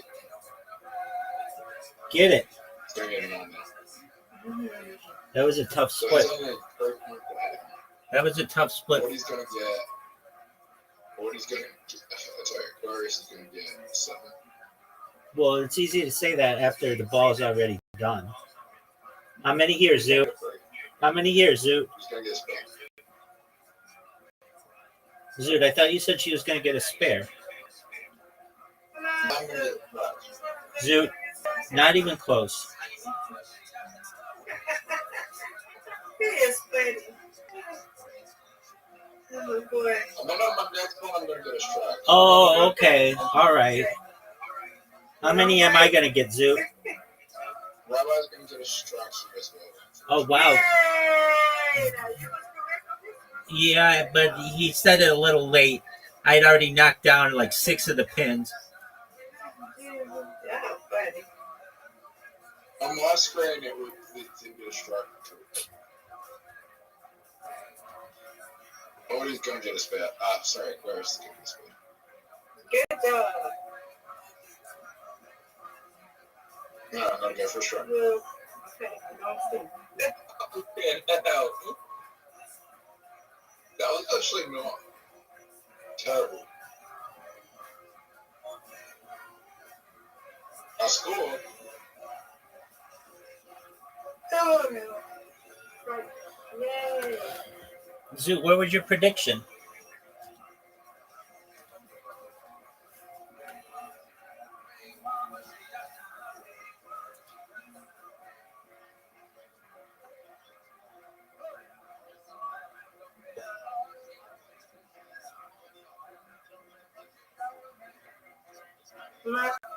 Zoot, how many are you going to get on this one? 4.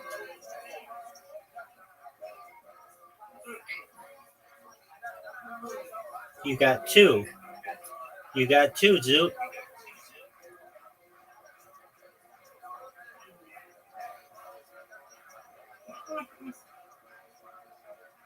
Oh, baby girl, that's a turkey. That's 3 in a row. I didn't do it. I didn't push it. They did it. I'm not paying attention. Aquarius, that's not. I didn't do that. They did it on his own. You gotta get a spare though. Get it. I'm not sorry. No, you strike it. Strike it. I'm gonna get 3 strikes in one. Zoot, you have 19. That's the lowest I think we've ever seen anybody have. Oh, Zoot, you're garbage.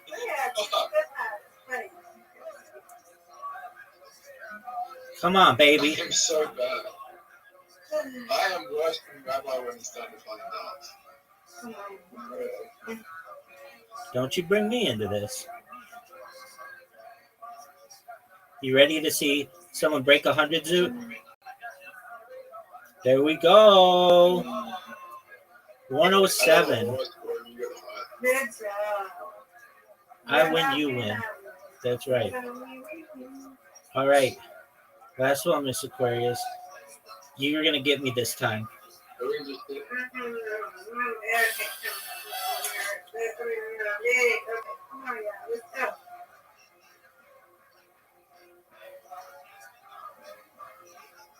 Zoot, we're waiting on you. Zoot. Yeah, Zoot. We're waiting on you.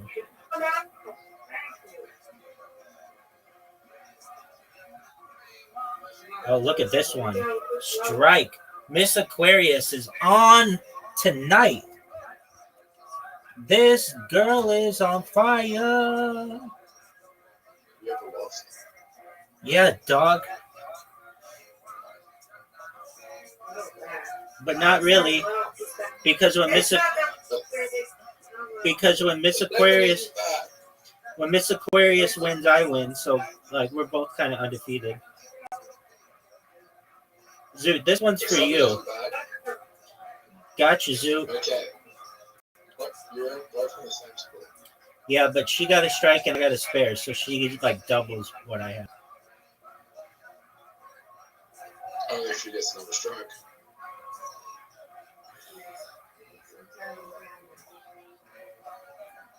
She's got 26 now. She's got 27 now. 28 now. Zoot, try to beat your all-time high 19.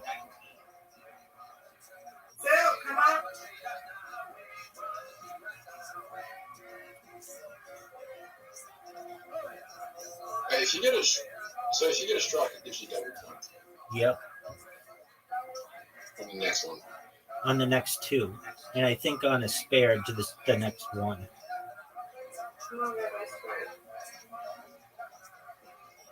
So like there, I got 7, but it gave me 14. Get it.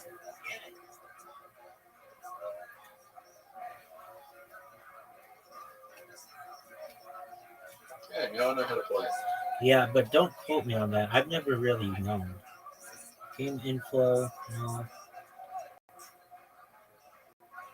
There's a 7. Yeah, sure, we got 7. Get it, girl. Not good with them numbers. So he's telling me, nah, I got the.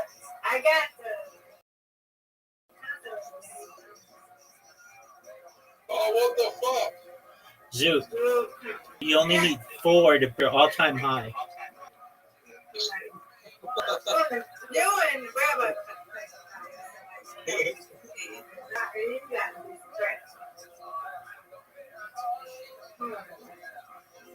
I would kick you up. Where'd I go? I didn't even say it like that. I'm sorry. Right You're now. good. You're good. Don't worry. I'm way bowling on tree, but Oh, okay. Well, guess what, Zoot? This ain't Wii bowling. This is Play-Doh bowling. Wii bowling sounds so much more fun. Okay.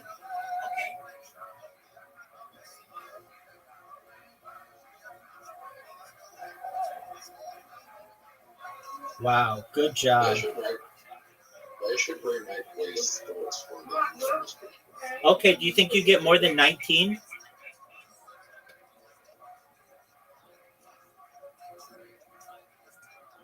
Zoot, you broke your record. Yeah, I did. Good job, Big Dog. Yeah, they should remake Wii Sports for Nintendo Switch 2, and I can say that for them. Excellent. This one's for Zoot. Yay, this there. Thank you, ma'am. So the Nintendo Switch 2 has a GameCube emulator, so it will probably have a Wii emulator. Nice strike. Maybe you want a Wii emulator. Why not Super Nintendo or Nintendo? The Nintendo Switch already has that. Very cool. All right, Miss Aquarius. Look at this shot. They have Super Nintendo. They have Super. Come on, They have NES, Super Nintendo. Zoot, go. And a Game Boy. Zoot, are you a Wii salesman or are you a Play-Doh bowler?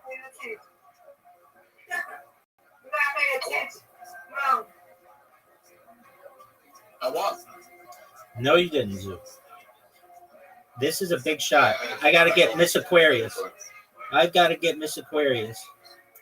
Okay, I have to hit these two.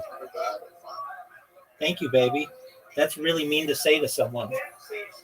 All I know is that, Zoot, you've lost 20 straight games in mini golf to me, and you lost in bowling to me as well. That's all I know. Good job, Miss Aquarius. You win, I win. Zoot, are you ready? Are you ready to lose 21 straight games, Zoot?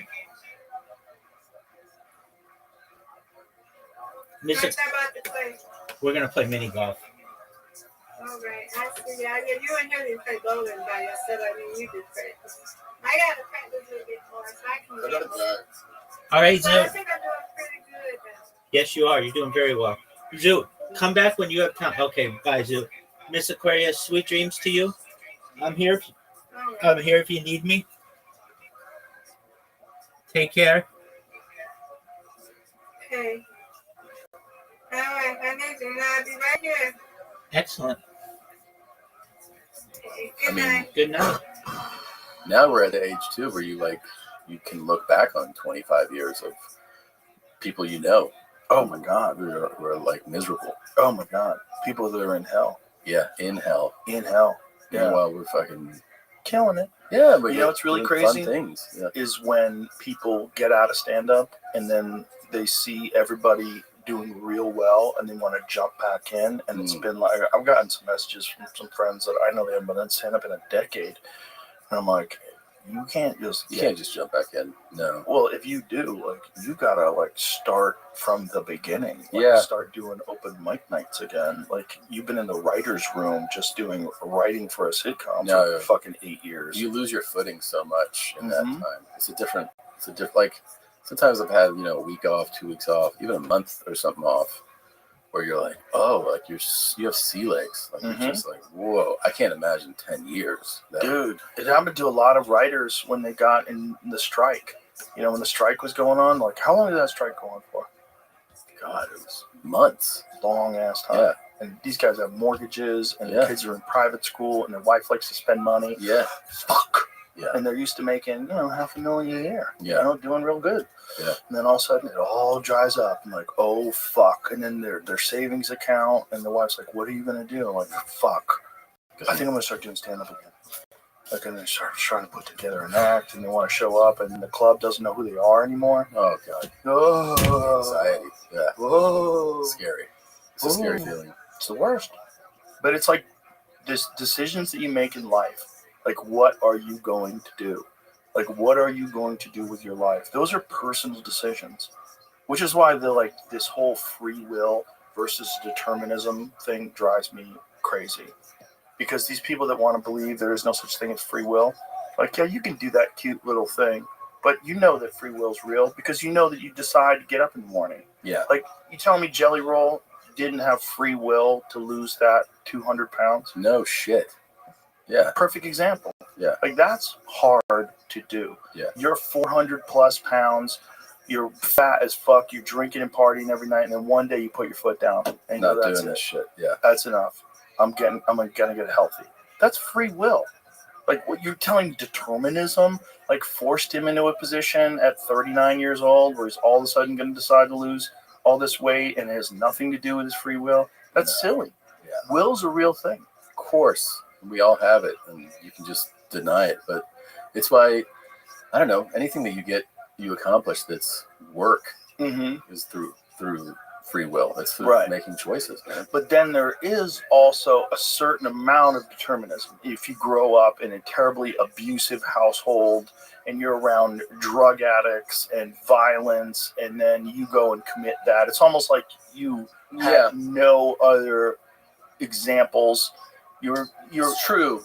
I get that, but you still make a choice. You do, but you don't even know what a good choice is. You've never even seen a good choice. That's a valuable analysis. That, like, you had a horrible modeling, so you're just following a path you think is the only path, right? And some of those guys get involved in athletics, right? Some of those guys get lucky and they become a fighter, or maybe they get lucky and they become a musician, or maybe they get lucky and they become something else, or a comic. But it's just the choices that you make in this life are that you don't know if it's the right choice while you're doing it, while you're making that choice. Well, I'm about to find out whether making this TV show was the right choice. No, I'll find out. You have to piss? It seems like you're wiggling. I got to piss. I do it. Should we wrap it up? Sure. Listen, what you showed me is amazing. Thanks, I'm man. sure it's going to be fucking Bad Thoughts. When is it out? It's Tuesday, so tomorrow. Tomorrow. Yeah. Fuck yeah. It's the stuff that I saw is amazing. It's fucking hilarious. Thanks a lot, bro. I'm glad you're doing stuff, man. I'm glad you're out there. It's fucking beautiful to see. I'm very excited for it. I'll tell you, I know it's an overused term, but it really was a dream come true to do it. Well, you can tell. You can tell by how well it came out. It's so ridiculous. It's so good. It's such a signature Tom Segura type of humor. Thanks, man. It's awesome. I'm excited for it. Thanks for having me on, man. My pleasure, my brother. Yeah, anytime. Always good to see you. Love you to death. Love you too, man. Bye, everybody.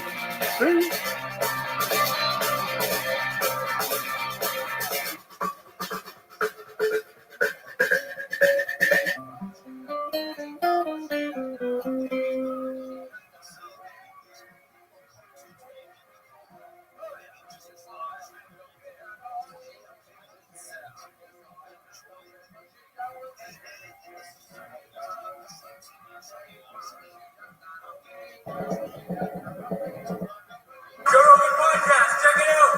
The Joe Rogan Experience. Train by day, Joe Rogan podcast by night. All day. But what a turn of events. This is So, absolutely incredible, Joe. Absolutely. A series of unexpected things have led to this day. you were supposed to do Duncan's podcast, and then Duncan and I got on the phone, and he was saying, trying to move tickets for the psychedelic event. Yeah. And then Duncan said, hey, man, you can have him on your show. And I said, well, why don't you come on, too? It'd be really fun. And then this morning, Duncan has a root canal, like an unexpected emergency root canal. So it was just a crazy turn of events, and fortunately, you're here. Yeah, I just came in from Ukraine, actually. Oh, wow. Yeah. Ooh, what are we doing over there? Training therapists and psychiatrists. Wow. So Ukraine has enormous amounts of trauma. And so what I'm trying to do is to go to high trauma areas and try to talk about MDMA-assisted therapy and how that could be helpful. What is the legality of it over there?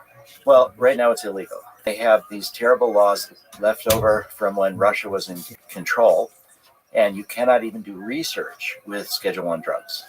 Wow. Not with psilocybin, not with MDMA. You can't even do research. But over the last couple of years, there's been a lot of efforts by their military, by other people to change that because they're aware that they have so much enormous trauma.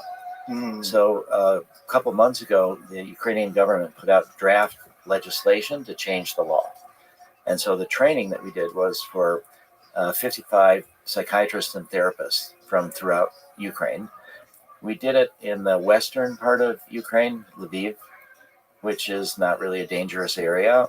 But even while we were there were multiple air raid sirens. But then they look at their phone and they see the area that the air raid sirens are supposedly about, and they could be like 100 miles square, something like that. So nobody seemed to care. Nobody moved to shelters, and we just ignored these air raid sirens and heard nothing. But it was so emotionally moving because we went to the cemetery in Lviv, and they have these in cities all over Ukraine. And they have something that I've never seen before, is that they have just enormous numbers of graves. Terrible. They've lost about 250,000 people. But the graves all have flags for Ukraine, but they have the pictures of the person that's dead. That's the person that's buried there.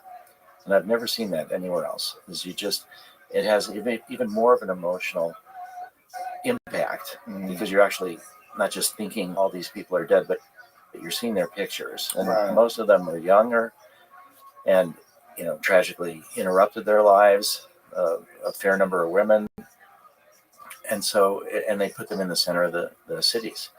They're having to build new grave sites all over. And this was next to a really large, old historic cemetery. Yeah. And so it feels to me like what I'm trying to do is to really go to where people, I think, have lots of trauma but don't understand some of these new technologies, meaning psychedelic therapies. Hardly.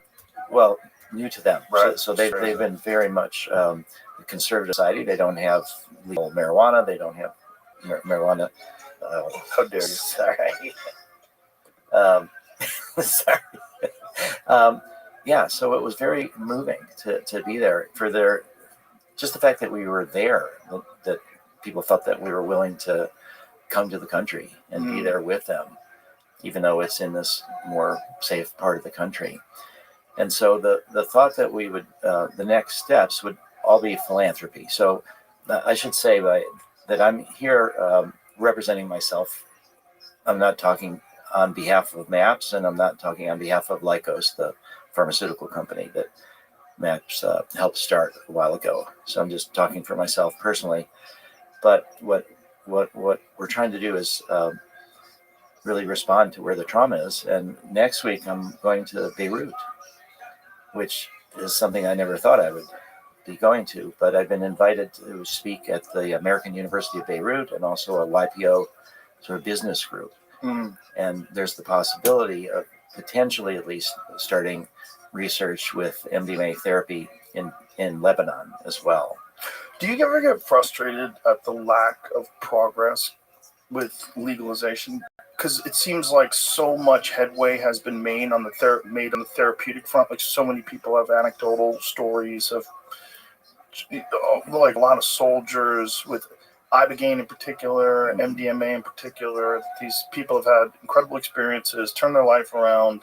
It just, I'm so baffled by the snail's pace of acceptance of these things. Well, I first tried MDMA in 1982.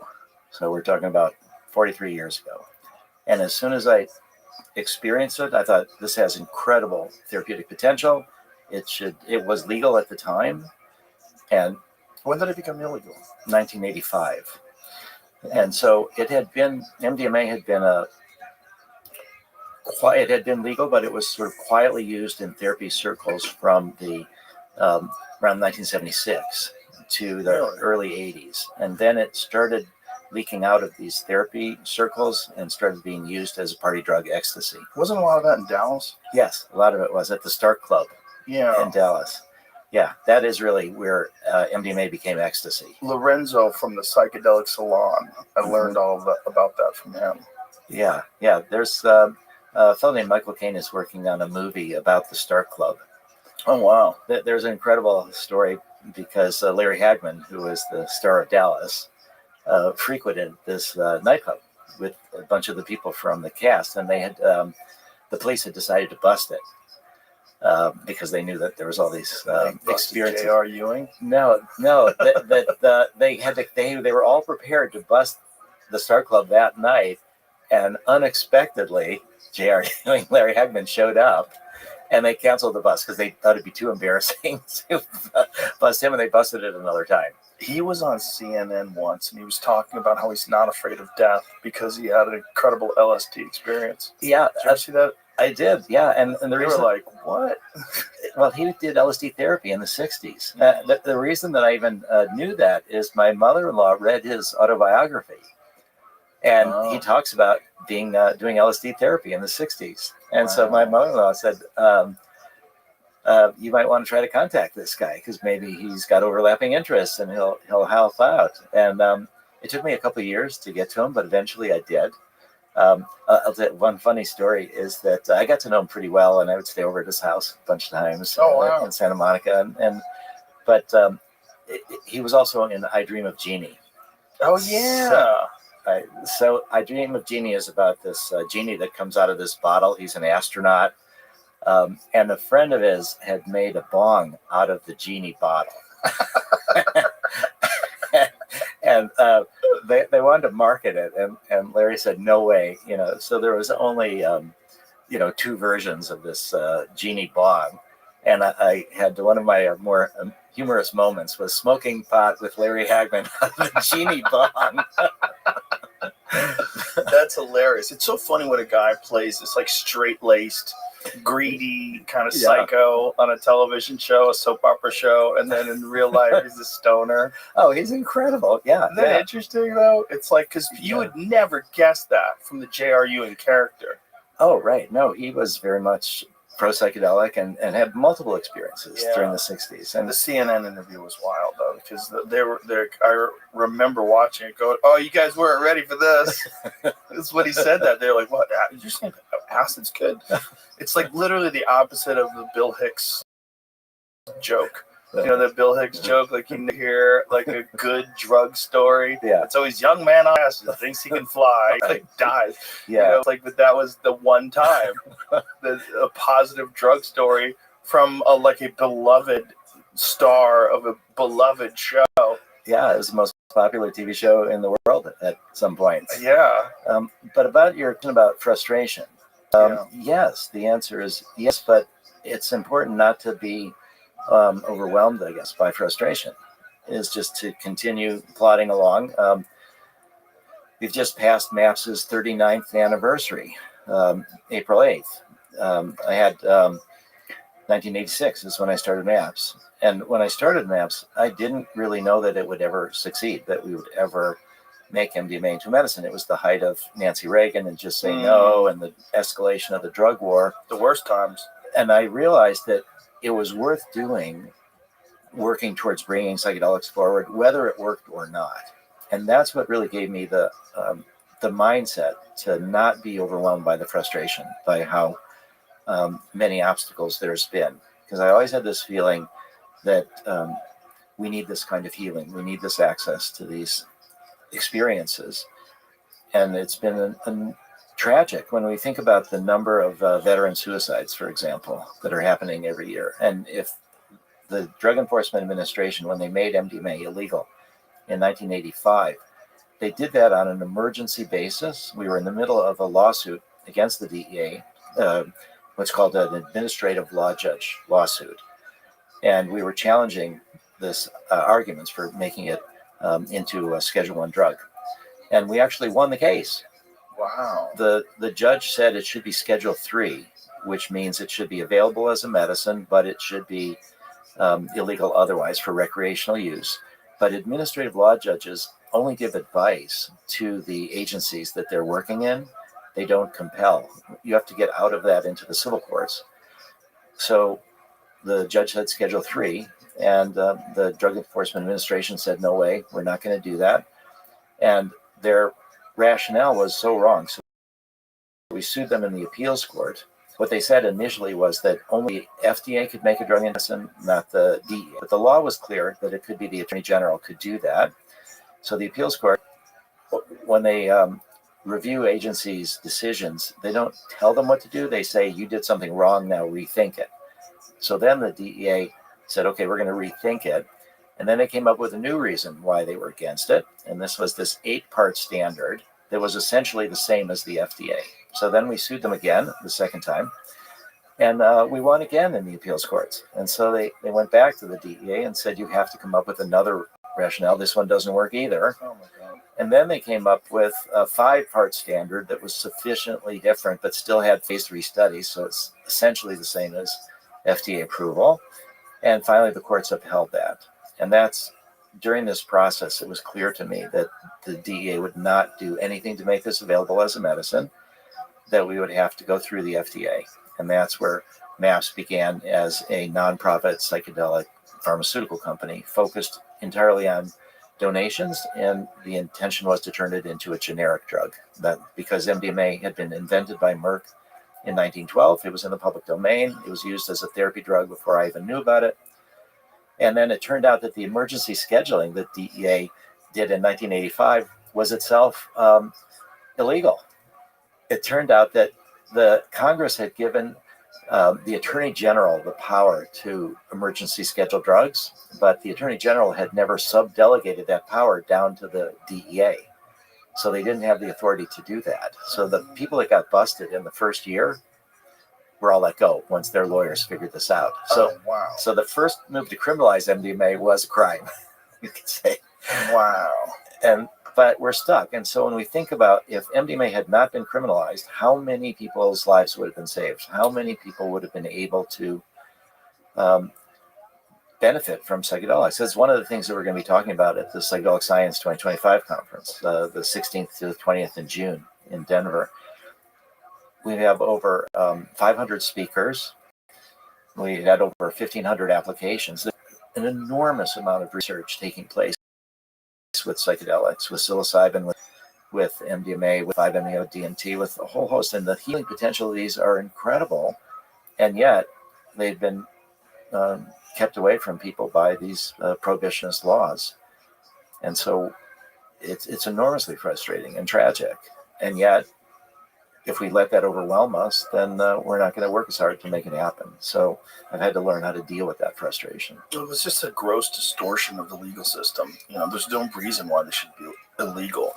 As long as you have whiskey and you can get Adderall easily on a prescription, and oxycodone is readily prescribed, this is crazy. Well, it's counterproductive. Yes. It's not even, stopping a lot of the benefits. It's actually creating more harms.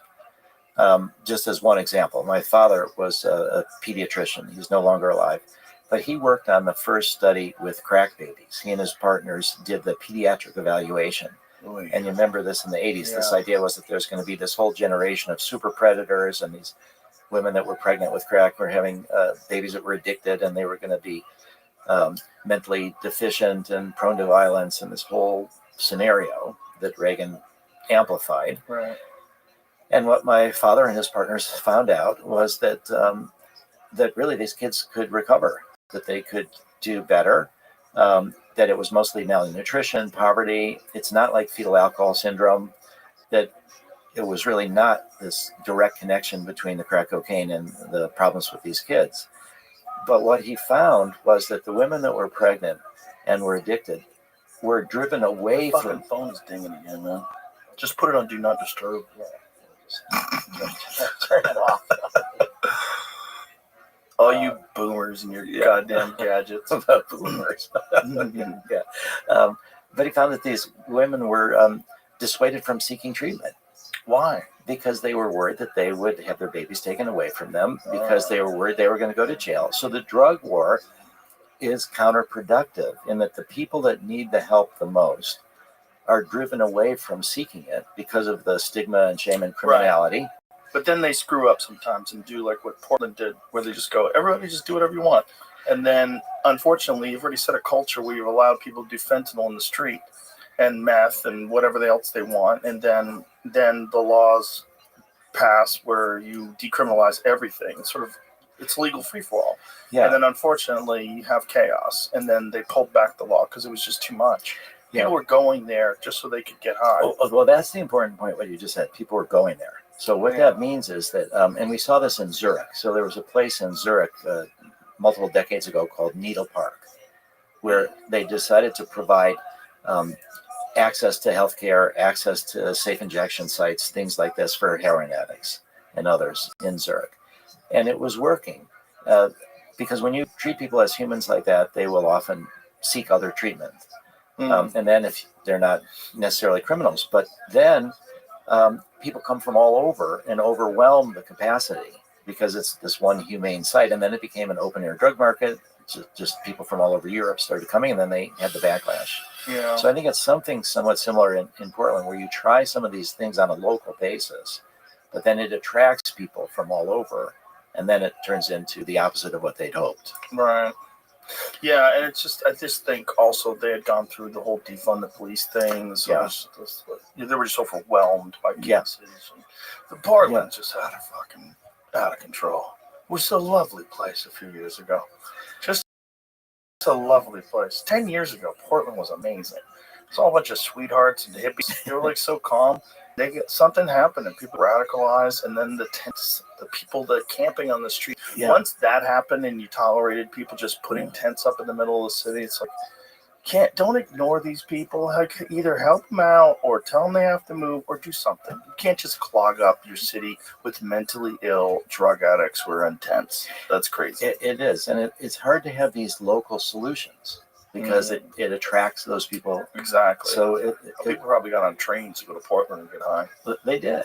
So these kind of solutions, I think people take the wrong idea from them, that the solution itself was the wrong idea. Yeah. But I think it's when you do it on a local basis like that and not have it widely distributed. So basically the idea is that you have people that have problems with substance abuse of all kinds. We don't criminalize people who are alcoholics. They can go to AA, they can go to other things. They're not stigmatized, and they're not worried that they're going to be arrested. Right. And yet they can go for help, and you have a lot of people that actually do that.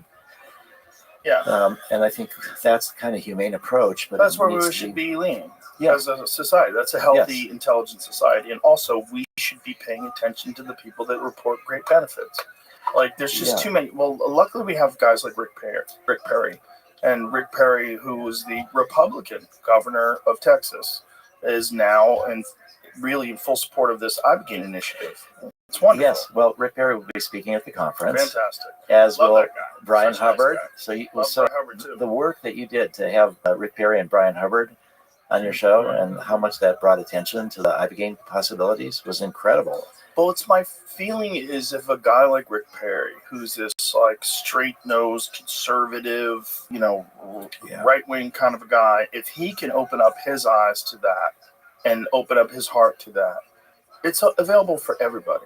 And there's this very binary position that people take in regards to their thoughts on psychedelics. It's either it's for losers and people that want to escape reality, or if you're on the side of the people that have experienced it, you don't get any of that. which is so weird for me. So the people that think that it's for losers and it's all just a bunch of people just trying to escape reality and they're lazy and none of those people saying that have ever done it. So if you can get just a few of them to do it and tell their friends, if we had like legitimate therapy centers, because everybody needs a little help. Yes. I'm not saying you need to get off heroin, like I'm not saying you're coming back from Afghanistan. I'm not saying anything crazy, but like everybody could use just a little therapeutic help to give you a fresh perspective. And I think if that was available to a lot of people that are just generally depressed, I think we could change the tone of the country. I really do. Because one of the things that bums me out the most about especially the interactions that people have on social media is like it's all negative. It's all negative. You're living in these rare moments. You have a finite amount of time. 100 years is so quick. It goes by so fast. And you're wasting it, yelling at people on Twitter. For what? For what? Like commenting on things all day long in anger and disgust and look where this country is. Like, what are you talking about? Everyone's perspective needs a little help, needs a little pick-me-up, just a little something to go, I think we're okay. I think we're going to be okay. I think that there are so many possible benefits from having psychedelic clinics all over. All over, yeah. I mean, we're talking about right now, there's several thousand ketamine clinics. But one of the issues with ketamine clinics is that many of them provide ketamine without therapy. Whoops. So yeah, I met a lot of those people. Yeah, yes. So I think the key point is that when we talk about psychedelics, when we talk about the clinics, it's not here, take this pill. Right. It's here, take this pill in a therapeutic context with therapists there to help you process the emotions. With an expert, someone who's experienced it themselves who can help you. Yeah, and then with the therapy afterwards, which we call the integration process. So it's not just the experience itself. It's the preparation to be open to whatever happens. It's the experience. And then I just was the other day with a woman, Gul Dolan, who is a neuroscientist. And what she's talked about and what she's discovered is that psychedelics are these rare substances that have, they'll open up what they call the critical periods. So it's neuroplasticity. It's this ability to rewire your brain that stays for sometimes weeks or longer. With Ibogaine, it can be several months after you have the experience. So that the therapy that happens afterwards, the work that you do to integrate it, has special potential to make long-term changes in your behavior, in your brain circuitry. And so psychedelics are unique among substances. People are trying to develop non-psychedelic psychedelics that do have this neuroplasticity property, but they open up this potential for long-term change if you do the therapy afterwards, if you focus on trying to, what the insights that you had during the experience, and then try to make them into permanent behavior patterns. That's really fascinating. It's also so typically human that we try to develop non-psychedelic versions of the same thing. Like we can do better than nature. Yeah, God was onto something, but he had an early plan. It wasn't really fleshed out yet. Right. Well, one of the things that was really impactful for Rick Perry was Morgan Luttrell, who's now a member of Congress. Right. And so Morgan had very terrible trauma from his military service and eventually was able to experience Ibogaine. And from that, he was able to get a lot better. And there's a researcher, Nolan Williams, who will also be at the conference, who's done work with Ibogaine and a lot of the Navy SEALs and others that have gone down to Mexico. And he's done studies of their brains with traumatic brain injury. And it's shown before and after that some of them actually do have this recovery from traumatic brain injury. Yeah, it's pretty phenomenal.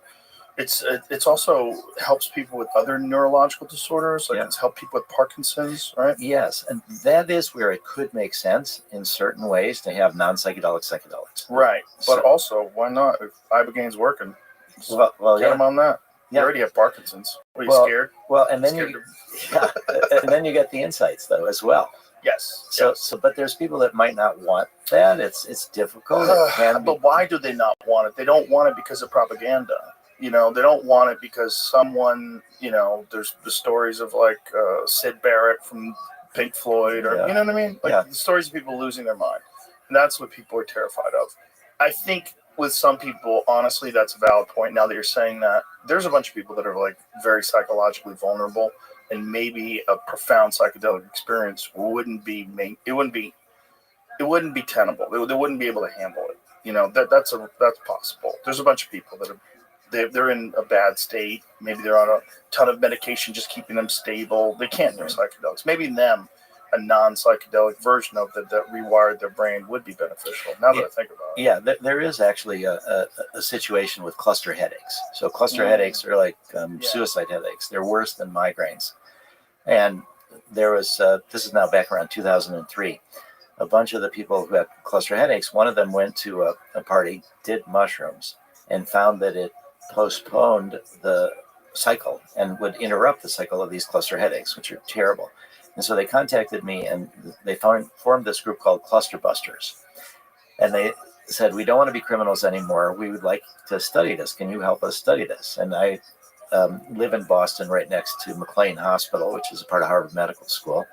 And I approached them and I said, would you want to study these people with cluster headaches? And they said, sure, this is really interesting. So they brought in all these people and checked their medical records and determined that this was really the case, that psilocybin and LSD blocked cluster headache cycle and postponed the next cycle. And so we did all this research, and then the next step would have been to actually give LSD or psilocybin to people with cluster headaches. And the people at Harvard, like, oh, Timothy Leary, he was here. We don't want to do this. You know, damn it, so MK Ultra. All of that. They ruined it for everybody. Well, we're trying to get over that, but they did. And but then the people at Harvard said, well, we will do this LSD or psilocybin, but only if it's the last resort, only if everything else fails. So the scientists, Torsten Passy and John Halpern, decided that they would use a non-psychedelic version of LSD called bromo LSD. And the plan was that they would give this bromo LSD to a bunch of people with cluster headaches. It would not work. And then they would come back and say, hey, we need to do this LSD and psilocybin research. So I said, okay, that makes sense. We have no idea why LSD or psilocybin works, but it's probably connected to the psychedelic properties of it. Mm-hmm. And so they did this study at Hanover University in Germany, and I kept waiting for the results, and they wouldn't, I heard nothing. And then after months, they finally said, we didn't want to tell you, but the bromo LSD works even better than the LSD and the psilocybin, because with LSD, it's effective in micrograms. For psilocybin, you take 25 milligrams for a major trip. But with bromo LSD, you can give large amounts of it because you're not getting high. And whatever it does, it's still a mystery what it does in the brain, but it works better. You just flood the brain. So that's actually a good example of a non-psychedelic psychedelic for a physiological problem that could make sense as a medicine. Yeah, that makes a lot of sense. Yeah. It makes a lot of sense with the dose, especially.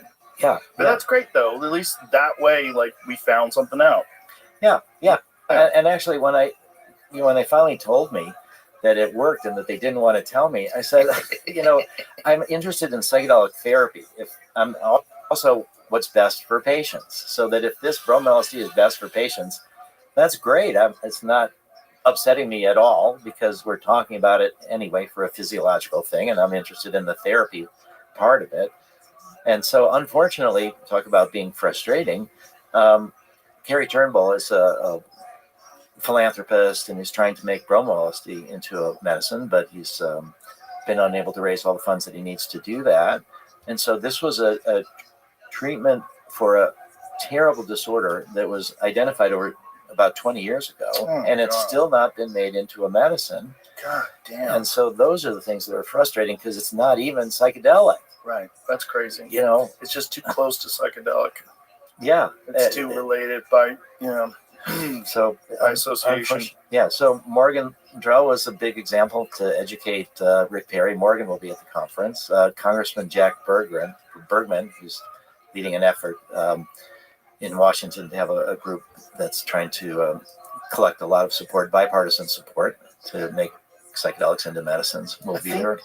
The military aspect of it is very important because they're generally very right-wing guys and women. You know, like they serve their country. They, you know, they're hard-nosed, disciplined people. Yeah. If they can't experience it, they can realize. You know, I've always said that, like, I try to act as a bridge between the meatheads and the potheads. You are a good bridge for that. I'm the bridge. Here I am. Because, you know what Timothy Leary said, which is phenomenal? And tell me if this is true for you. Okay. He said, if you want to be a bridge, you have to get used to being stepped on. Oh, that's for sure. Yeah, I'm pretty used to being stepped on. Yeah. But I mean, not necessarily for those positions. Because the idea of pot and a lot of these other things is that it makes you lazy. And you have a really hard time convincing anybody that I'm lazy. That's very hard. I'm pretty disciplined. I don't believe that's the case. I don't think it's just... I don't think they're mutually exclusive.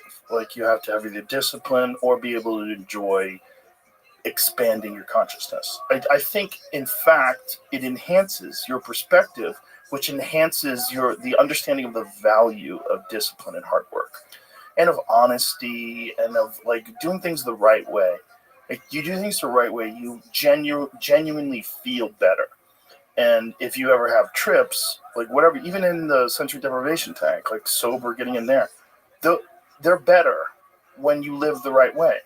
You don't have any demons, or as many. You don't have any regrets. You know, do the right thing. Be a good person. Like, it's not that hard to do. And the fact that it's been conflated with laziness and ne'er-do-wells and all that stuff, like, that's nonsense.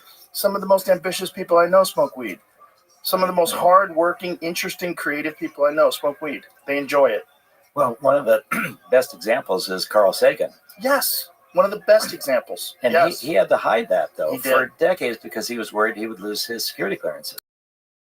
I was trying to tell that to a scientist once off air, and they didn't believe me. I'm like, how do you know? How do you know Carl Sagan was a huge pot smoker? Right. Well, Lester Grinspoon was the doctor at Harvard Medical School, who was one of my mentors. And he was close personal friends with Carl Sagan. And Lester was an expert on medical marijuana. And he had a book about experiences with marijuana. Carl Sagan had to tell his story under a pseudonym. Wow. Because he didn't really want to be known for that. But well, it's a different time period, and that's why guys like him are so brave. You know, just to talk about it at all, you could risk everything. He was the guy explaining science and astronomy to everybody, and explaining the cosmos. We found out that guy's a stoner. Like, oh, it's all out the window now. Oh yeah, and his wife Andrian was on the board of directors of the NORML, to legalize marijuana, the National Organization for the Reform of Marijuana Laws. It's very frustrating for me, because when I was a young man, I remember thinking that eventually all this will be worked out, and you know, by the time I'm 35 or something like that, there won't be any more drug laws about things that are beneficial. I really did believe that. Now I'm 57. I'm like, oh my God, it's not changing. Oh my God, it's this shit's taken forever. It's been decades of everyone knowing, decades of the internet. Before the internet, you kind of propaganda was very effective. You know, the reefer madness stuff and all that craziness that they pumped into people's heads. Like, that was the 1930s, man, and that's still effective today. There's still people today that believe all that stuff.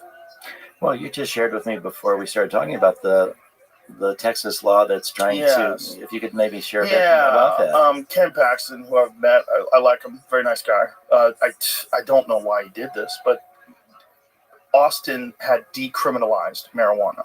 So apparently the Attorney General's office sued Austin. And what is the ruling on that? I don't know if they even have acted on this, or if they're going to appeal, or what it is. But, like, here's the thing about something that's not fully legal.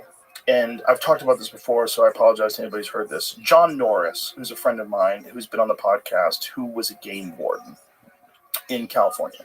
And he found a diverted stream, and they were trying to figure out what's going on. They figured some farmer fucked up, and, like, what's going on here? And, like, fish were dead. And so he's a game warden. So they have to track down what happened with this stream. Finds this huge grow up in the middle of the national forest, run by the cartel. and then his entire operation in the decades future becomes a tactical force with bulletproof vests and dogs and guns.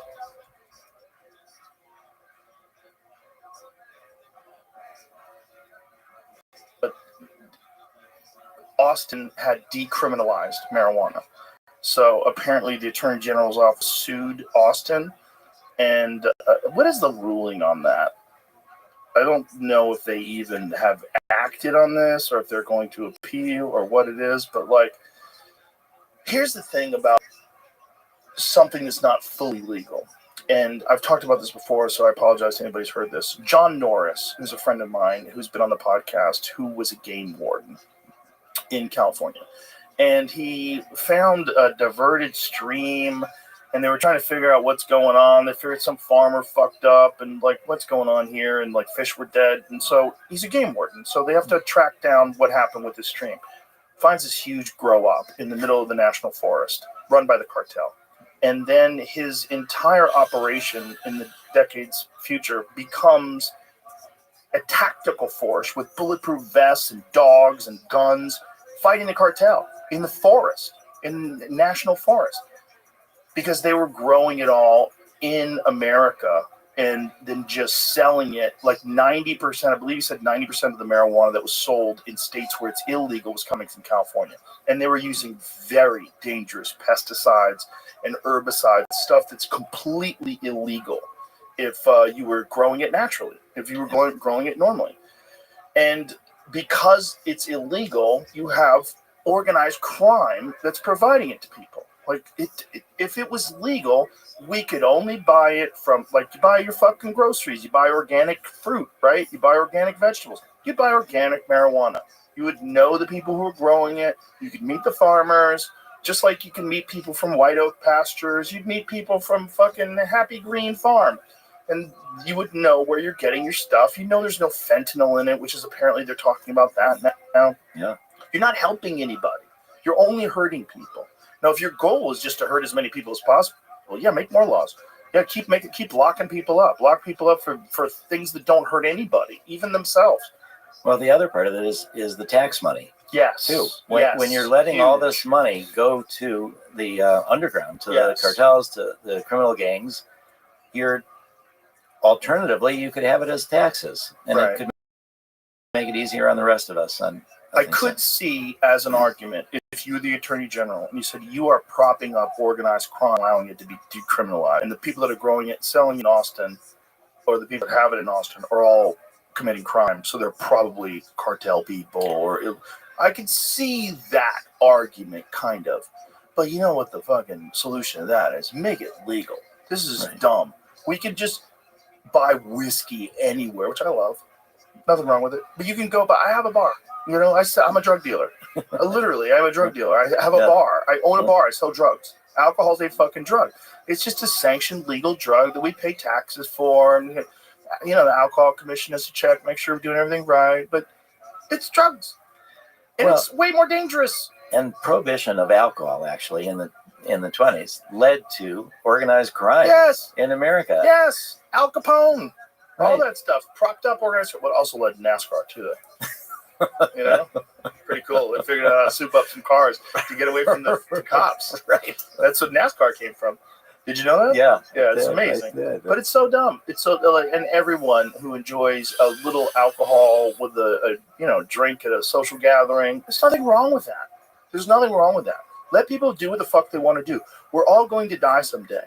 And if people are having good or bad experiences on any of these substances, it's up to them to manage their experiences. Like, I don't get along with alcohol. I won't drink alcohol. I don't get along with marijuana. I don't want to try it. Okay, good. That's okay. It's all fine. But, like, let people who enjoy it have it. It's dumb. Well, this idea that we're all going to die one day, one of the most important uses of psychedelics is to help people at the end of life who are scared of dying. Right. And also for palliative care. So there's a lot of research that's been done with people with life-threatening illnesses who are anxious about dying and have received either MDMA or psilocybin or LSD in the 60s. Yeah. So that the kind of big fears that we have about illness and death, when people are not able to process those fears, it just gets worse and worse. I wonder how many people Larry Hagman turned on. You know what I mean? That day on CNN, there's probably millions of people watching Larry Hagman saying, "Well, I'm not afraid of death because I had an LSD experience and I realized that it's all just connected." Yeah. Well, if it wasn't for my mother-in-law reading his book, wild, and he became a big supporter of MAPS, and he spoke out in public. Those are the kind of dialogues that change people's minds. Yeah. There's been some, we have a lot of, I live in Massachusetts where marijuana is legal. Marijuana is legal in California and Colorado and all these states. They're doing really well economically. Oh, it's a huge tax bill. Especially like Colorado had the craziest taxes. One was like 39% or something at one point. And everybody's like, okay. Because it's, first of all, economically, like if you want to go out for a night drinking, that's going to cost you a couple $100. Buying a round of drinks for your friends, a round of drinks here or there. Yeah. It's you a couple $100 worth of marijuana. You're stoned for a month. Like you're just stoned forever. And if you have to pay 39% tax, like okay, like I hope it fixes streets. Like I'll give you my tax money. I'm not scared of paying. I want to pay taxes if you were doing good stuff with it.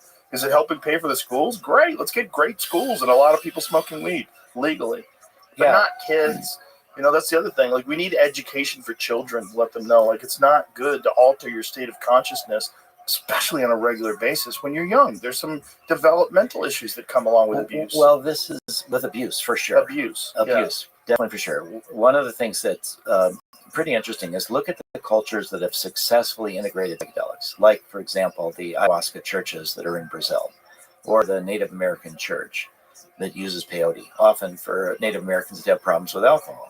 I was out on a Navajo reservation, this is about 20 years ago, and it was for a Native American church peyote ceremony. And one of the Navajo men brought his 9-year-old son to take peyote and spend the night with us. Whoa. And peyote's mescaline, right? Peyote's mescaline, yeah. And Wachuma is from San Pedro. Cactus is also that has mescaline in it. But this 9-year-old did not take the same amount of peyote as the rest of us, but he took more appropriate for his body weight. And it's within a cultural context, within a family context, within a religious supportive context, these cultures tend not to have age limits. Right.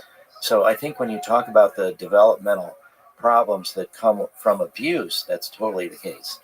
Well, but when you talk about occasional use for inspiration, particularly when in a ceremonial setting, which has been for centuries and centuries, they've refined it. There's no neurological damage that comes to your brain from mescaline. Right.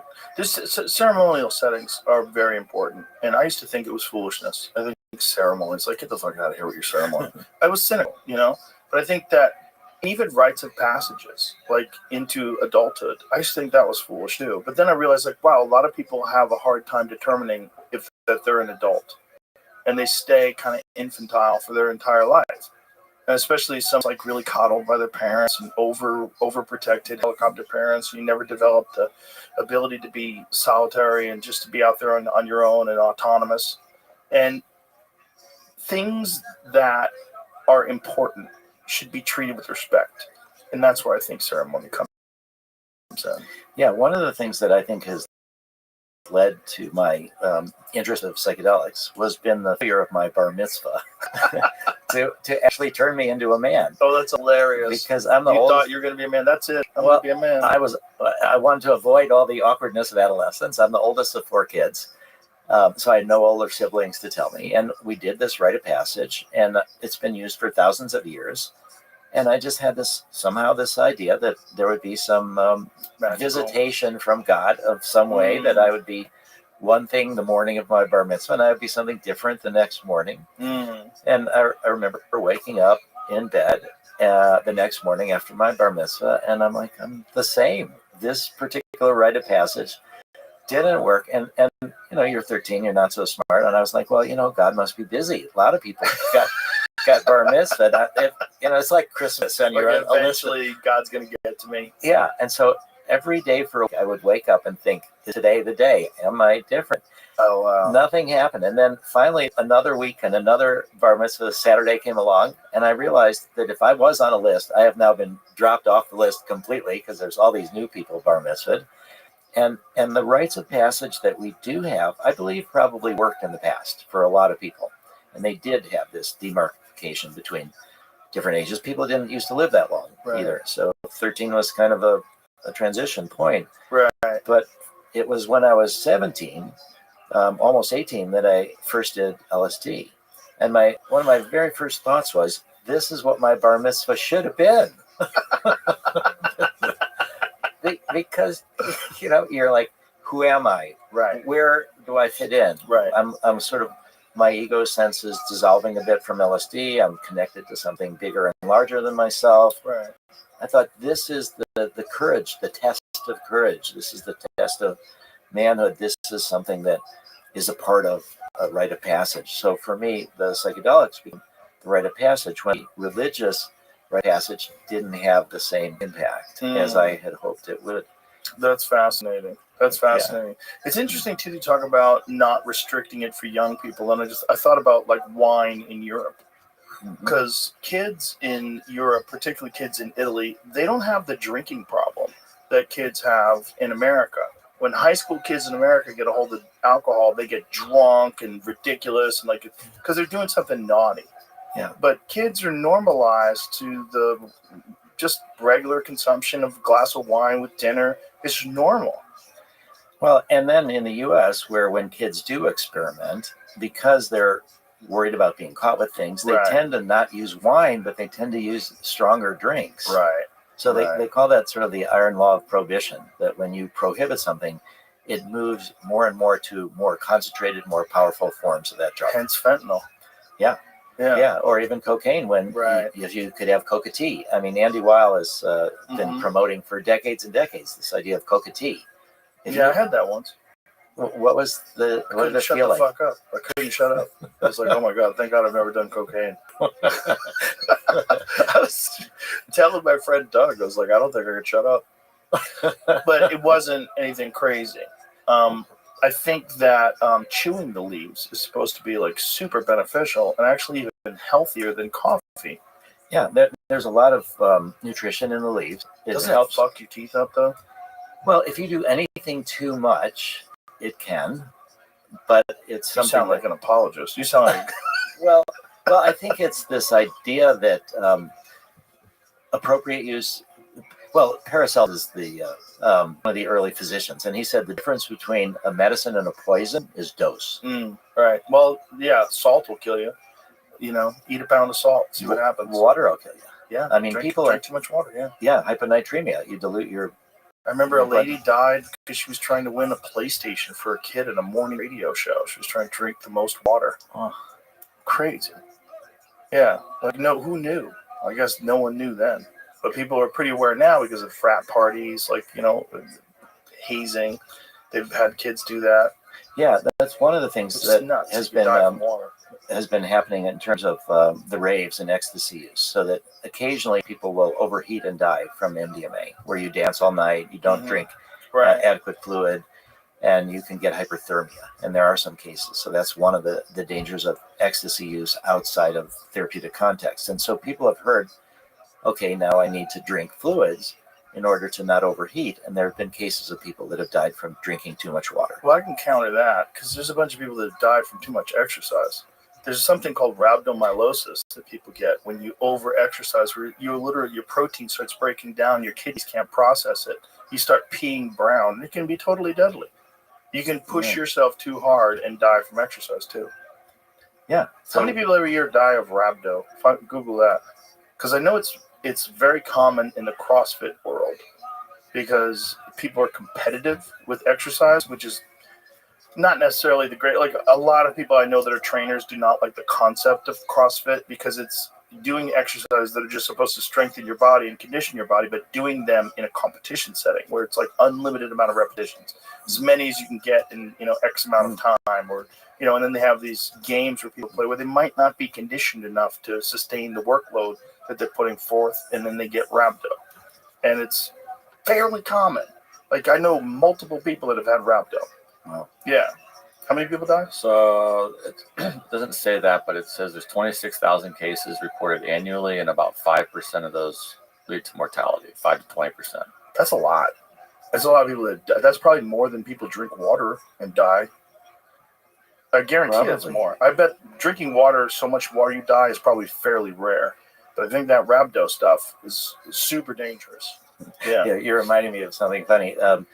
David Nutt was the drug policy advisor for the British government, and he did a ranking about the dangers of all these different drugs. And what he found was that the psychedelics were at the very low end of the dangers. And so he talked about how horseback riding was more dangerous than ecstasy. Oh, yeah. It's super dangerous, man. People fall and break things all the time. Yeah, and so he got fired for that because he was telling the truth. He was making people love horseback riding in England.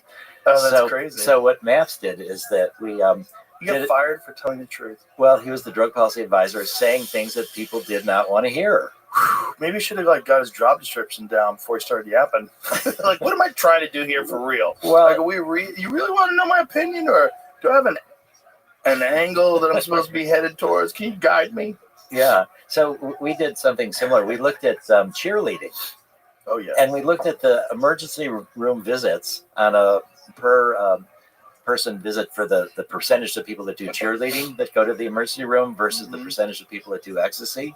And cheerleading is more dangerous. Oh, yeah. They fly through the air, man. Yeah. They bang heads sometimes. Yeah. Yeah. So we had a poster that we made. It said, give me an E. Oh, God, that's so silly. But here's the thing. It's like we allow multiple dangerous things. Like horseback riding is one thing. How about bull riding? Totally legal. Super dangerous. Like super duper dangerous. I mean, we allow BMX riding. You should, of course, allow that.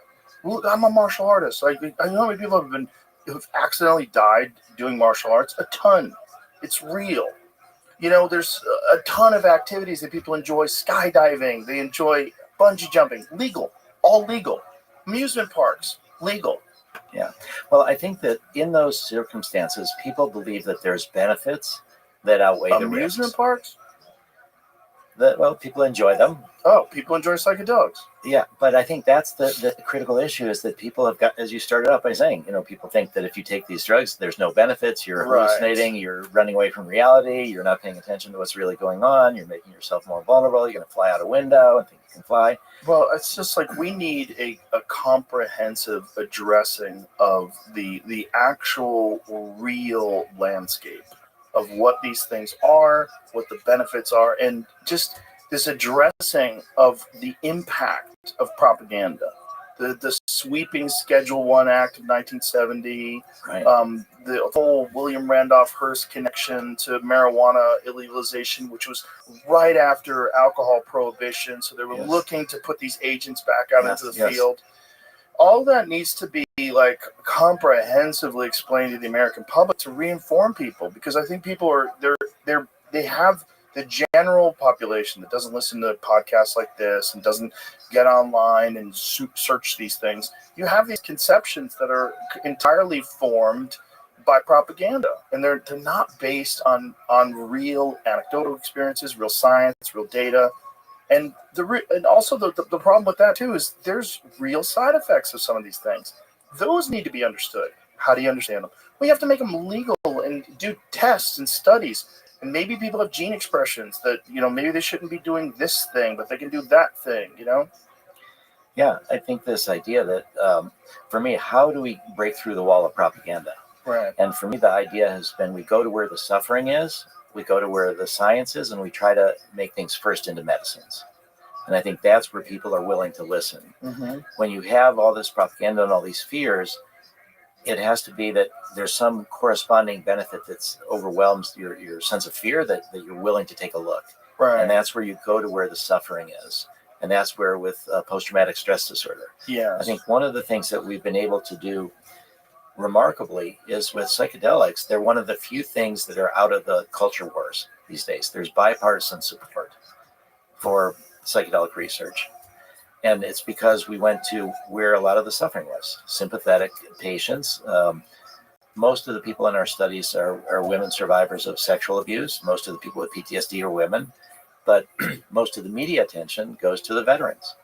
And people put veterans on a pedestal. And if so many of them, there's different estimates, but it's 18, 22 or more per day commit suicide, and you can end up avoiding a lot of that by helping them process the traumas that they experience. And again, it's like we were talking about before, it's the bridge. Yeah. That's the real bridge. The bridge is these, hard-nosed, right-wing guys who have these experiences, become better parents, become better friends, just like reintegrate into society, make peace with the past. It's totally possible. And that these tools are being so underutilized to so many vulnerable and needy people. So many people just fucking need some help. Yeah. One of the speakers at the Psychedelic Science Conference is Sharif El-Nahal, who was the undersecretary of the VA. Wow. And he's become very passionate about what he's seen from those people that have done, the veterans that have done MDMA-assisted therapy inside the Veterans Administration. But it took MAPS 25 years, starting in 1995, we were offering money to the VA to do MDMA research, until 2021, when the first veteran received MDMA inside the VA from VA therapists. Wow. So talk about frustration. Think about the number of people that have committed suicide from when we started offering to the VA to do it. But it was the propaganda, it was the stigma that made it so that they were not willing to do it. But what's most amazing is that Congress gave $10 million to the Department of Defense for MDMA-assisted therapy research in active duty soldiers. Oh, wow. So there's a $4.9 million grant that went to Dr. Aaron Wolfgang at Walter Reed, and it's going to be giving MDMA-assisted therapy. There's another $4.9 million grant that went to a group called Strong Star that's in San Antonio, here in Texas, elsewhere, and they're connected with Emory University. And so they're going to combine MDMA with a therapy called prolonged exposure, where you talk the trauma over and over, but that's very re-traumatizing. There was a study that the Veterans Administration did that took them about 6 years. It was 916 veterans, and it compared two therapies that they used, both non-drug therapies for treating PTSD. One was called prolonged exposure. The other was cognitive processing therapy. And what they showed is that around half the people are in the study drop out because the therapy itself is re-traumatizing. Oh, God. Because you're just forced to go over the trauma, over and over, and that's supposed to desensitize you. And if you can stay in it, it can be helpful, but it re-traumatizes so many people. So what we've shown is working with the MDMA, with the veterans, is that they're able to process the trauma, that the fear reduction from the MDMA, reducing activity in the amygdala, the fear process part of our brain, that you can, once you can approach these things that have felt like will tear you apart, that they'll be overwhelming, you can't really go away from them, but they never really leave either, that then you can process it. So this study that will be done here in Texas with active duty soldiers, again, is going to be a combination of MDMA with prolonged exposure. The Walter Reed study is combining MDMA with what they call acceptance and commitment therapy, different kind of approaches. How do they decide which approach? Well, this is going to be research trying to different kinds so it's going to be do multiple ones and just see what's the most effective. Yeah. And I think that MAPS has started funding studies combining MDMA with cognitive processing therapy as well. But the one that I think is the most, potentially the most valuable, is called cognitive behavioral conjoint therapy. Conjoint means couples or dyads. And so what happens is the designated patient, the veteran with PTSD, is where the attention is focused. But when they have PTSD, it affects their families, it affects their partners. And so cognitive behavioral conjoint therapy was developed by this woman, Candace Monson, at the Boston VA. And that's where they bring in the partner as well as the veteran, and they both get therapy. And so back in 2014, when finally I was working with Richard Rockefeller and his cousin, Senator Jay Rockefeller, who was on the Senate Veterans Affairs Committee. And they finally convinced the VA to be willing to let MAPS support research with MDMA. They said that they would not let it, they wouldn't refer veterans, they couldn't do it inside the VA, we had to pay for it, but that the first thing they wanted us to do was combine MDMA with cognitive behavioral conjoint therapy, where both people now get MDMA. And And the results were than anything they've ever got before in studying this therapy, both in reduction of PTSD, but also in strength of the relationship. Do they combine it with 5-HTP or anything like that to sort of bring back your levels? The answer is no. People do use 5-HTP, and it can be helpful. But can you explain what that does? Yeah. So 5-HTP is your precursor for serotonin. So when we started research with the FDA, this was now 1992. The very first time that they permitted MDMA research was 1992. And as I said, MDMA had been used as a therapy drug since the middle 70s through the 80s, criminalized in 85. And people have felt that sometimes, and I think it's very much the case, that you're tired after MDMA, that people talk about a serotonin depletion. Right. And so when you take 5-HTP, that can be helpful. But when we started with the FDA, they said, all this information that you've got from before, from underground use or from before when it was still legal, doesn't matter to us. Really, everything has to be done under direct supervision, group studies. And they said, don't assume that you're going to have problems and you're going to use MDMA plus 5-HTP or something. Just start with the MDMA, see what problems you get, and then you can start. So the way we think about MDMA therapy is that it's really not a one-day thing; it's a 2-day. In the sense that the second day is for rest, it's for having no obligations, no appointments, and the therapists come back and do more integrative therapy the next day. And also, we do the therapy during the day. It starts at 10 in the morning. It's an 8-hour session, so often people can get sleep that night. And we don't see more low mood or more tiredness in the people that get MDMA than in the people that got therapy without MDMA. So we were never felt that the need to introduce 5-HTP. We didn't have evidence of symptoms that required this. But I think it's because we talk about it as a 2-day experience. The other part is that when people take MDMA at raves or parties and things like that, often they're drinking, they do it at night, they don't get full sleep. Right. The next day, don't just take the day off, and they go into activities. Right. And so exhausted. And they're exhausted. Yeah. And so sense. I think that this concept that we've developed is this really thinking about it as a 2-day experience where there is this low energy, and but it can be productive in terms of trying to work on the issues that came up during the MDMA experience or the PTSD or depression or whatever it is. Now, there's a project at a place called Sunstone, which is a therapy center outside in Rockville, Maryland.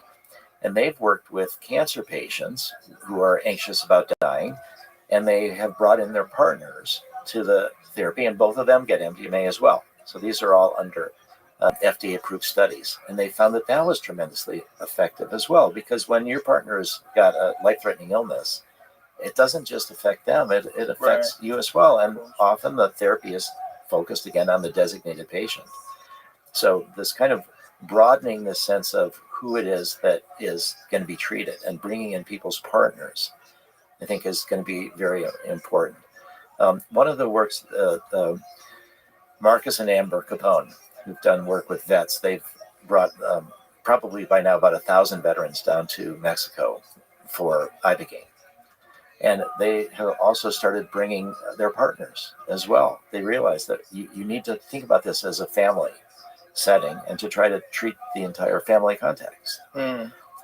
This raises another issue, which is to talk about group therapy. So the scale of the trauma, in America, there's 13 million PTSD patients. This is the estimate by the Veterans Administration. In Ukraine, we've got an entire country. When I was there, practically every family knows someone or has someone that has been injured or killed. And so you've got massive population-based trauma. And to think about treating people as individuals is really important, but it's going to be hard to scale because of the limited number of therapists and psychiatrists and the cost of doing that. So the FDA has wanted all the research with LSD, psilocybin, MDMA, 5-MeO-DMT to start on an individual basis. But there's new studies now that are going to be working on group therapy. So one of the first in America was at the Portland, Oregon VA. And it was 4 therapists for 6 veterans. And it started out where each one got an individual session first, and then they got a group session. And there's two basic kinds of trauma in the military. One is war-related or accident training related, and the other is what they call military sexual trauma. There's a lot of sexual abuse by veterans or by military active duty people of other people in the military, and they call that military sexual trauma. And so what they've learned is they have to separate those groups when they do the group therapy, because if you're a military person who's been abused by other people in the military, that you might not feel safe if you're in a context of group therapy.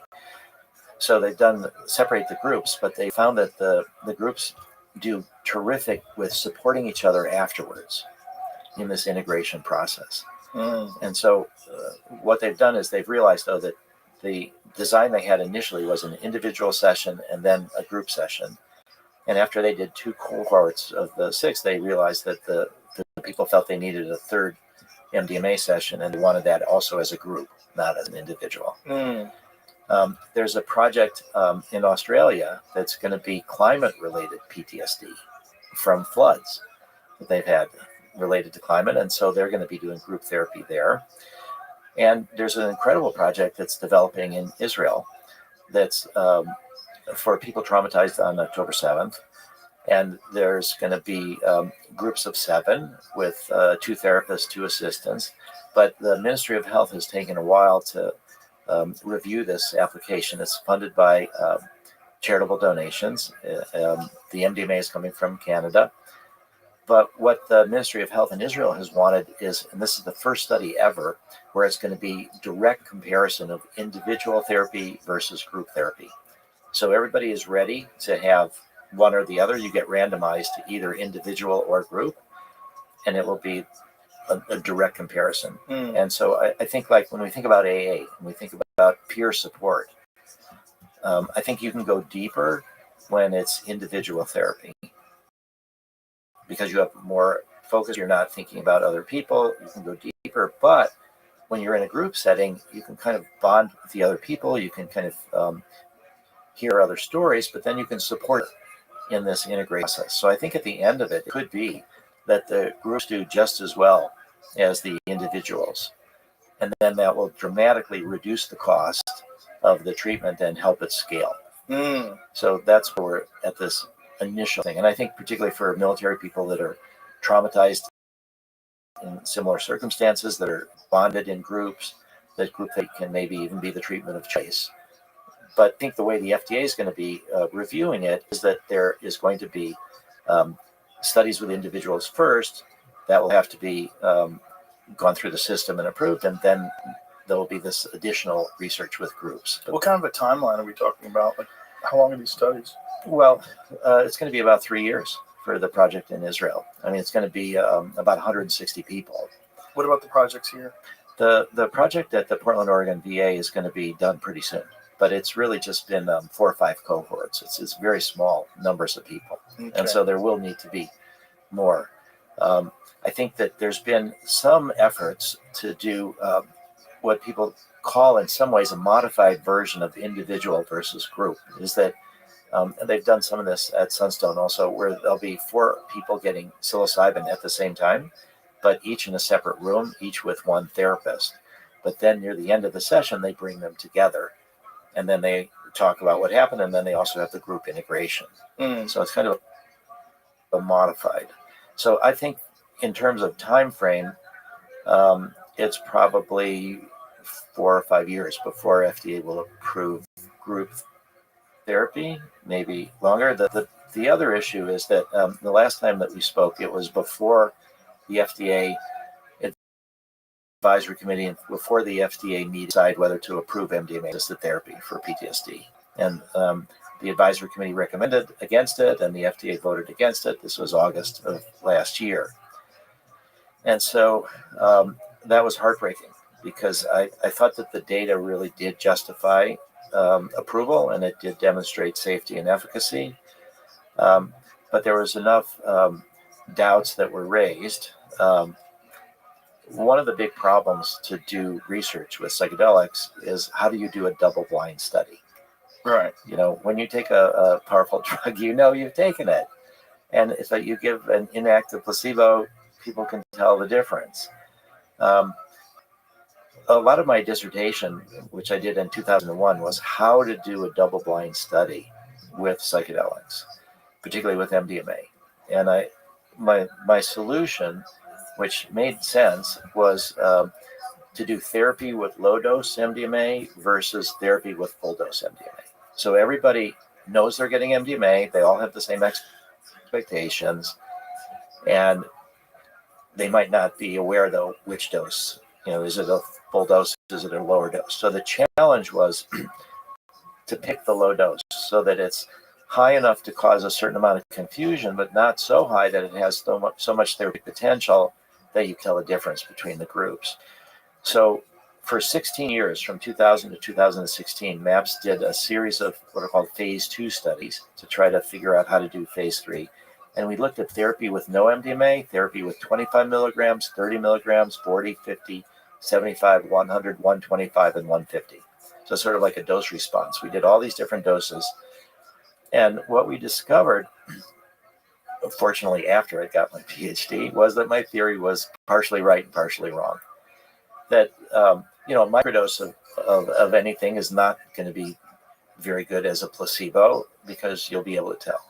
So what was surprising to us was that the lower doses, 25, 30, 40, 50 milligrams, did indeed cause a certain amount of confusion.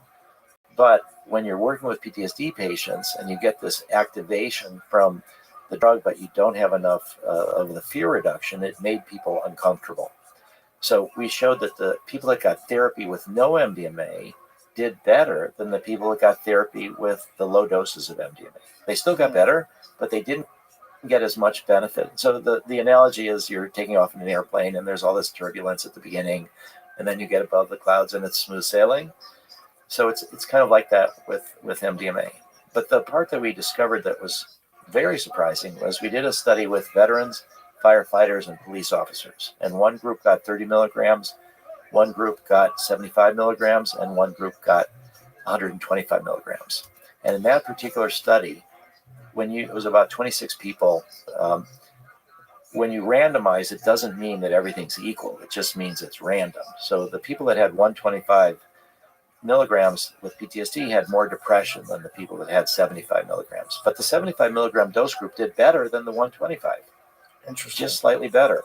So what it meant was that the dose that's therapeutically effective was lower than we thought. Can I stop you for a second? Yeah, please. When you said the people that did 125 had more depression, yeah, do you mean before the study? Yes. Okay. Yes. So it was chosen that they would get the higher dose because they were suffering more. Well, no. Again, this is randomization.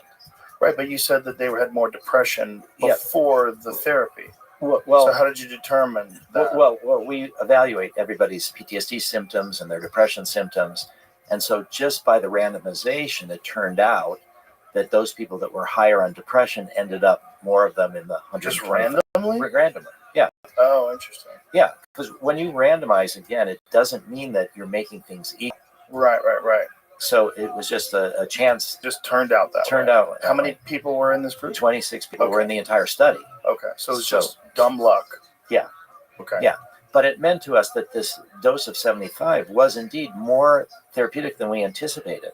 So there was no real sweet spot where there was a dose of MDMA that didn't either make people uncomfortable and reduce the effectiveness of therapy with no MDMA, or it tipped over into being very effective. So when in November 29th, 2016, when the FDA had what we call the end of, after we got approved to go to phase 3, the final studies where you need to prove safety and efficacy, I knew that we shouldn't do that because of this. We shouldn't go directly to phase 3.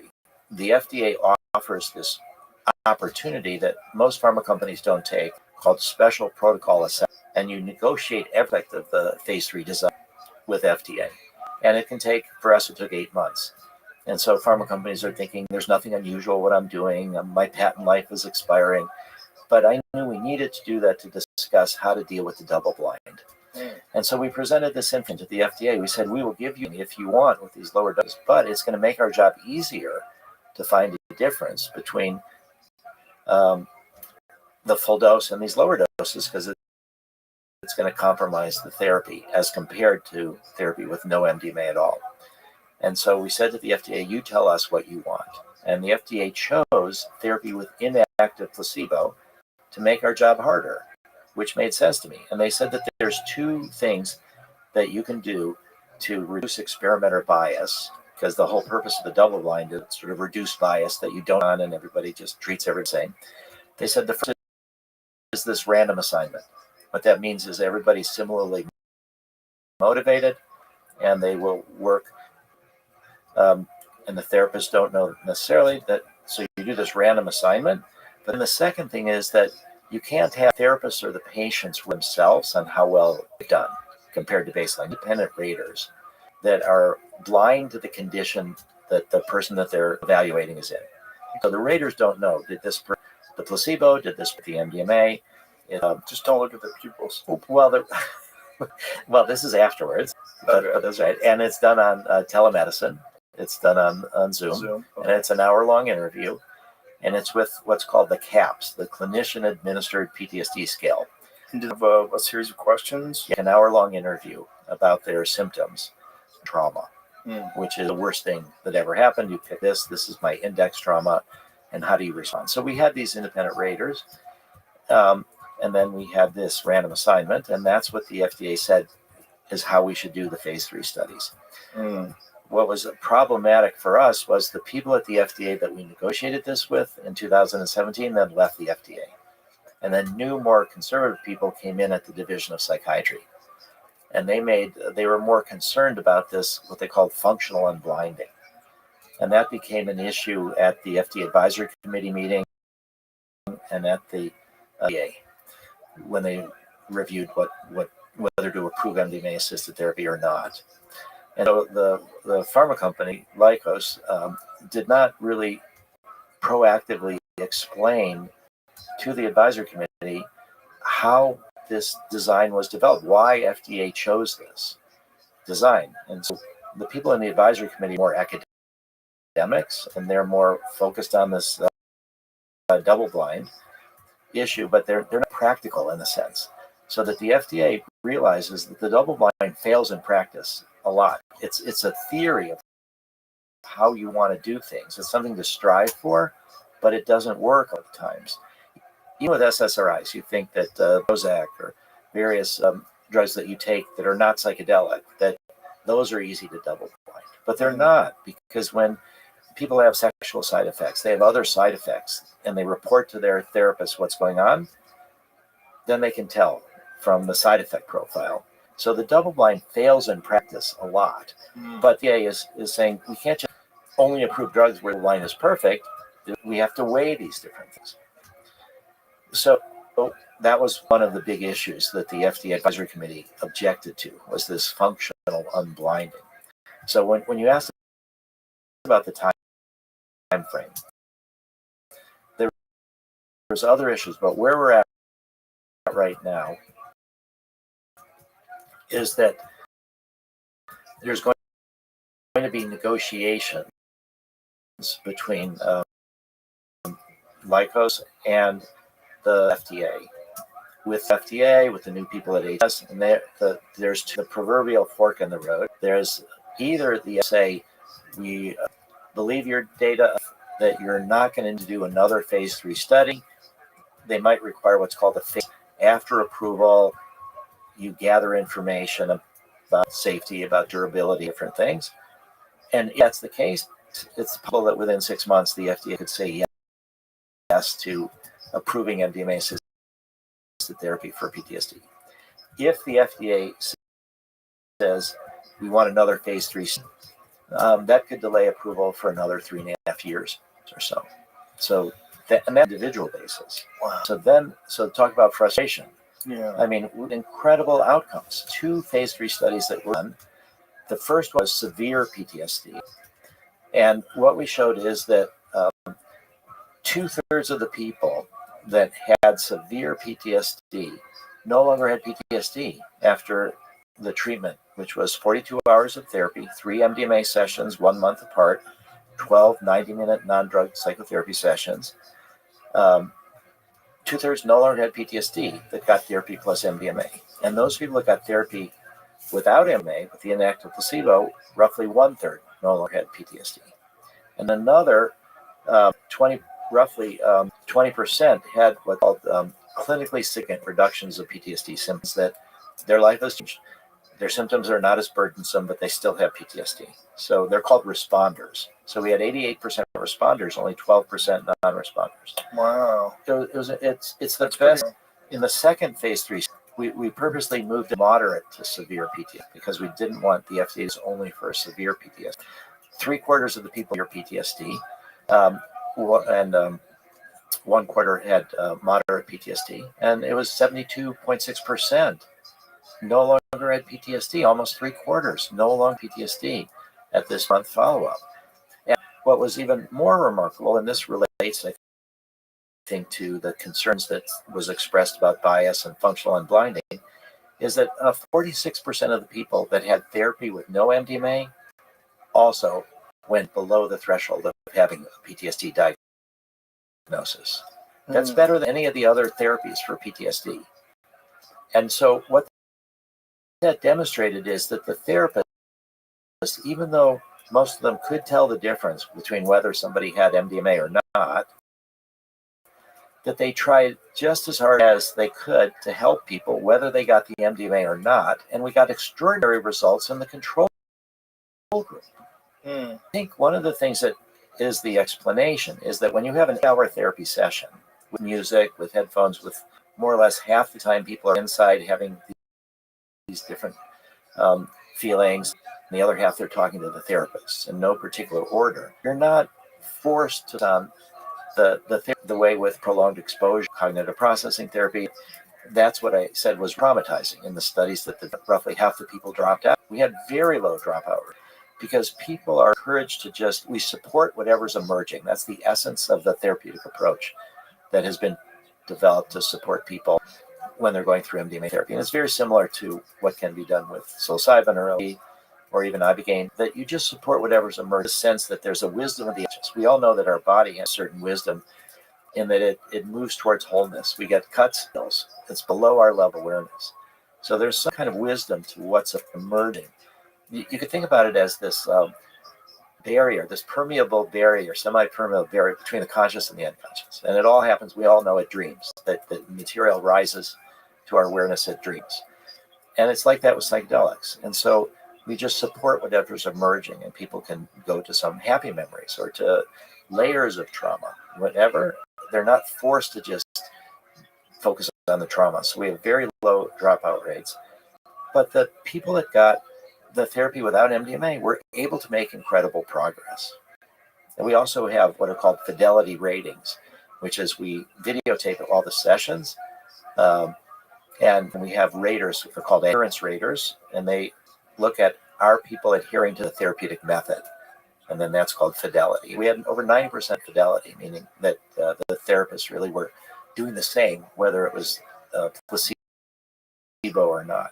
So the results were outstanding in that way, and the side effects were very low. We had nobody commit suicide that received MDMA. That was one of the concerns. We had one woman tried to kill herself twice, but she was in the placebo group.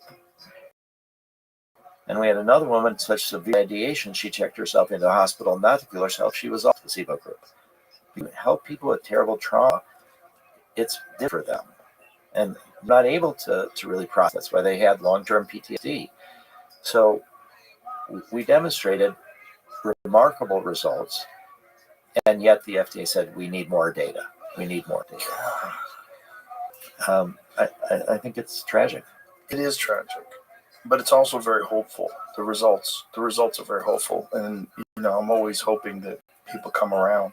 Do you ever really consider, though, the burden of responsibility that lays on your shoulders? Like, you have been at the forefront of this for decades, and I imagine a world where a guy like you doesn't exist, because it's really easy for you to not exist. I only know you.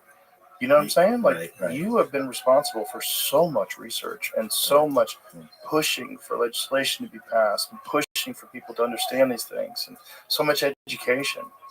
I mean, you're a real hero in this movement. Thank you. Yeah, it's but it must have been an incredible amount of resolve that you have to keep this fight going on. It has been, and I think one of the things that was has kept me going was a dream. We've talked about dreams a little bit. It was a dream that I had when I was in my early 20s. So when I was 18, I had decided to focus my life on psychedelics.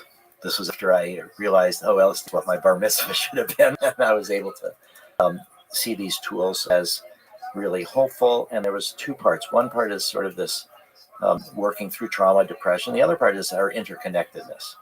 I think the sort of the essence of what people talk about, the sort of spiritual aspects of psychedelics or of meditation or of other things. You feel that we're not just isolated individuals, we're all, with all of life. And so at 18, I said, it's a crazy world. I was a Vietnam War draft resistor. I was planning to go to jail. I had studied Tolstoy and Gandhi and nonviolent resistance. So my contribution to my country was going to be to not register for the draft and go to jail as a protest for Vietnam. And then I thought, my dad and my mom was saying, you're going to have a criminal record. You're never going to have a real job. You're not going to be able to be a doctor or lawyer. You'll be a felon. And I thought, okay, well, I'm not willing to go to work but I can be an psychedelic therapist. I don't need a license for that. So that was my plan. So then this dream happened in my early 20s. I should mention that I was I had the real wrong idea at 18. The idea I had was the more drugs you take, the faster you evolve. I mean, again, I was, a 18-year-old. So I did a good job of it. and I just got more disoriented and very much ungrounded. Too much horsepower, not enough traction. That's a great way to say it. Yeah, I was very ungrounded. And I went to the guidance counselor at college. And this was a new college in Sarasota, Florida. And it was a private school at the time. And the guidance counselor said, I need help with my tripping. And it's become more important to me than my studies. And he said, well, I understand what you're doing. That's really makes sense to me in some ways. We're overdeveloped intellectually and underdeveloped emotionally and spiritually. And he gave me this book to read. And I loved it. And it was by Stanislav Grof, the world's expert LSD researcher. And he was MD, PhD at Johns Hopkins. This is now 1972. And the research was being shut down. You talked about the Controlled Substances Act of 1970. And my guidance counselor had got this book directly from Stan. And I said, could I write a letter to Stan? I want to become an LSD therapist. And he said, sure. So I wrote this letter. And Stan was just leaving Hopkins. And I'm this confused 18-year-old. And to my shock, Stan wrote me back. Stan is now, by the way, almost 94 years old. And he is still going around the world to educate people. But this book was a pivot point in my life. Reading this, I said, I really want to study psychedelics. So the dream was a few years later. If people have seen the movie 2001 Space Odyssey, near the end of it, there's this scene where the astronaut is in this all-white room and he's on his deathbed. And so the dream was, I'm in this all-white room on this deathbed, and he's looking at me. And he said, earlier in life, I was almost killed, but I was saved. And I knew I was saved for a purpose, but I didn't know what the purpose was. He said, let me show you what happened to me. So this is all in the dream. So we go, and it's in World War II. And he was a Jewish guy, and it was outside of a village, and there was all these thousands of people lined up with an open grave, machine gunned by the Nazis. Before the crematoriums and the concentration camps, they called it the Holocaust of bullets. So this guy was wounded, buried, but wasn't dead. And then it had a little bit of a Jesus kind of a theme where he was buried for 3 days. Somehow I'm seeing all this through his eyes, and then he wakes up and he's not dead. He climbs his way through the bodies and nobody's there. It's the edge of town. He runs into the woods. He survives the war with the Partisans. And then I see all this, and then we're back in the room, and he's on his deathbed, and he's looking at me, and he says, "Now I know why I was saved." I'm like, "Oh, tell me, why were you saved?" He said, "It's to tell you to study psychedelics. Whoa. That I want you to bring back psychedelics, that if we can all feel our interconnectedness, it will be harder to dehumanize others. It'll be harder to do this murder, that we need to understand how we're all more similar than different." And at the, I said, in my mind again, in the dream, I said, "I've already decided to do this. This is sort of reinforcing it. I will say yes, and you can die in peace. You will have carried this message." And then he dies in front of my arms, in front of my eyes. And then after he's dead, and then I'm thinking, what do I do next? I walk out the and now I'm somehow or other on a stream. I'm sitting down watching the water go by. And then I notice that there's this young boy sitting next to me. And I look at him and I realize I know him. In real life at the time, I had a big LSD stash, and I was worried about getting busted. And so his father was a friend of mine, and he stored my LSD stash at his house. and when I connected this guy with this little kid with LSD, then I woke up. Wow. So that's what's been a big motivator for me my entire life, and made it so that I don't feel that I've been able to just give up. It's like this sort of message from what humanity can do to each other if we don't really evolve in our consciousness. And so that's what's helped me to continue. I feel this enormous good fortune in that I'm born in this generational, I won the generational lottery, is a way to say it. My great-grandparents on my mother's side were refugees from Russia, came to America in 1880, fleeing anti-Semitism. My father's father, my grandfather and grandmother, my grandfather fled from Poland in 1920, also from anti-Semitism. Arrived in America, and it's the American dream. And it actually, for on my mother's side, it was the classic rags to riches, because they're a rags business. And they turned it into a paper company. And so I was born in 1953, after the Holocaust, after World War II, and my parents were just so supportive, and my dad was a doctor, and I was told, "We will help you do whatever you want to do." And I felt like I was born at the height of American power, American exceptionalism. I was white, I was male, my family was well off, I was the chosen people, Jewish, American exceptionalism. The only thing I wasn't was tall, but I got every other sort of lottery thing. And I just was raised that I could make a difference. And so I had this sort of this luxury. There's actually a Holocaust writer named Primo Levi, who was one of my father's heroes in a way. And he wrote something very interesting that I think has relevance to where we're at today in America. And he talked about how we tend to think of that the revolutions start with the oppressed, and that the oppressed throw off their chains and they end up amassing all these people, and they try to work for a better world. He said, but that's not actually what happens. The revolutions don't begin with the oppressed, because often that's the purpose of oppression, is to make it so they can't do that. They're so focused on survival. He said the revolutions usually begin with the privileged, who for one reason or another use their freedom, use their privilege to argue, to work towards a better life. So what it means that if you have this privilege, you have the obligation and the opportunity to do things that other people cannot do. It reminds me also of the hierarchy of needs. Many people have heard of Abraham Maslow of needs. The bottom one is survival. That you have to work on core survival. If we've had these surveys that say a vast proportion of America cannot afford a $500 or $1,000 unexpected expense. So you're living at this edge of anxiety, economic anxiety. You can't really think about many other ways to protest, because you're focused on survival. So, right. So I felt that I was born into this privileged place, and it took multiple generations, from refugees from the American dream.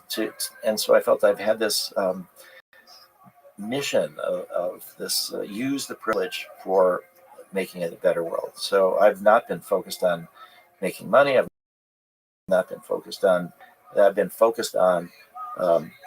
bringing these healing and spiritual potentials of psychedelics back to the world. And one of the things that was so reassuring to me, and I think that people who will come to the psychedelic conference will see this, is that once FDA said no to MDMA-assisted therapy, that they weren't ready to approve it, that they wanted to see more data. I was incredibly, depressed and frustrated and all of that. But it took me a couple months to realize that this psychedelic renaissance, that MAPS, Lycos could disappear, but that there is so much going on with research into a whole range of different psychedelics, that the field was moving forward regardless, that something had been accomplished, that this psychedelic renaissance was really moving forward, and that was this wave that I think is unstoppable. We're seeing the healing potentials in so many different ways with so many different drugs. So that gave me this, it was kind of reassuring. Yeah, even though we were first out of the gate and the FDA ready, things are moving forward a great way. So you've got an amazing perspective considering how much it's been. One of the things that you said that I think from the dream is to give people this understanding of interconnectedness, that we are all connected. Yeah. And without that feeling, war is a normal thing. It's part of, if you ask the average person, could you conceive of a time in your lifetime where there's no war? Would you be willing to bet on that? Most people are like, no. We're, unfortunately, I wish it was, but unfortunately, I think we're always going to have more. Let's imagine a world where there was no restrictions on psychedelics. Because I'm of the belief that it's probably responsible for a lot of religious experiences that we've documented. It's not an uncommon theme in many, many cultures.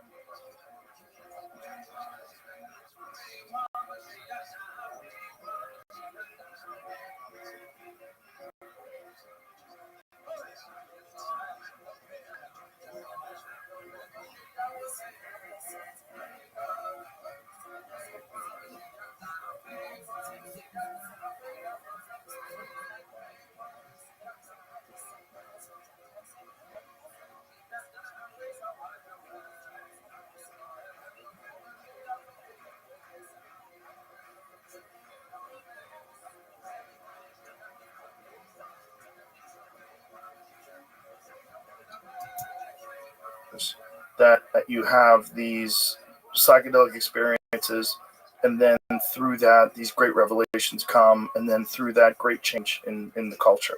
I mean, this is Eleusinian mysteries in ancient Greece that Brian Murarescu talks about so well. Yeah. Without restrictions, if we didn't have these fucking insane laws, we would have progressed past where we are now. If we had gone from 1970 to 2025 without those restrictions in place, who knows what this call looks like? Who knows what the world looks like? And it's amazing that one administration, one presidential administration with one sweeping act that was essentially put in place to stop the civil rights movement and to stop the anti-war movement and to stop the black rights movement. Like, if they had done that, if that had not gone through, we might be looking at a completely different world where we have culturally accelerated evolution that mirrors our electronically and technologically accelerated evolution. I think that's exactly right. Yeah, I think this. I'm smiling. You probably know this quote from John Ehrlich. Oh, girl, come on back.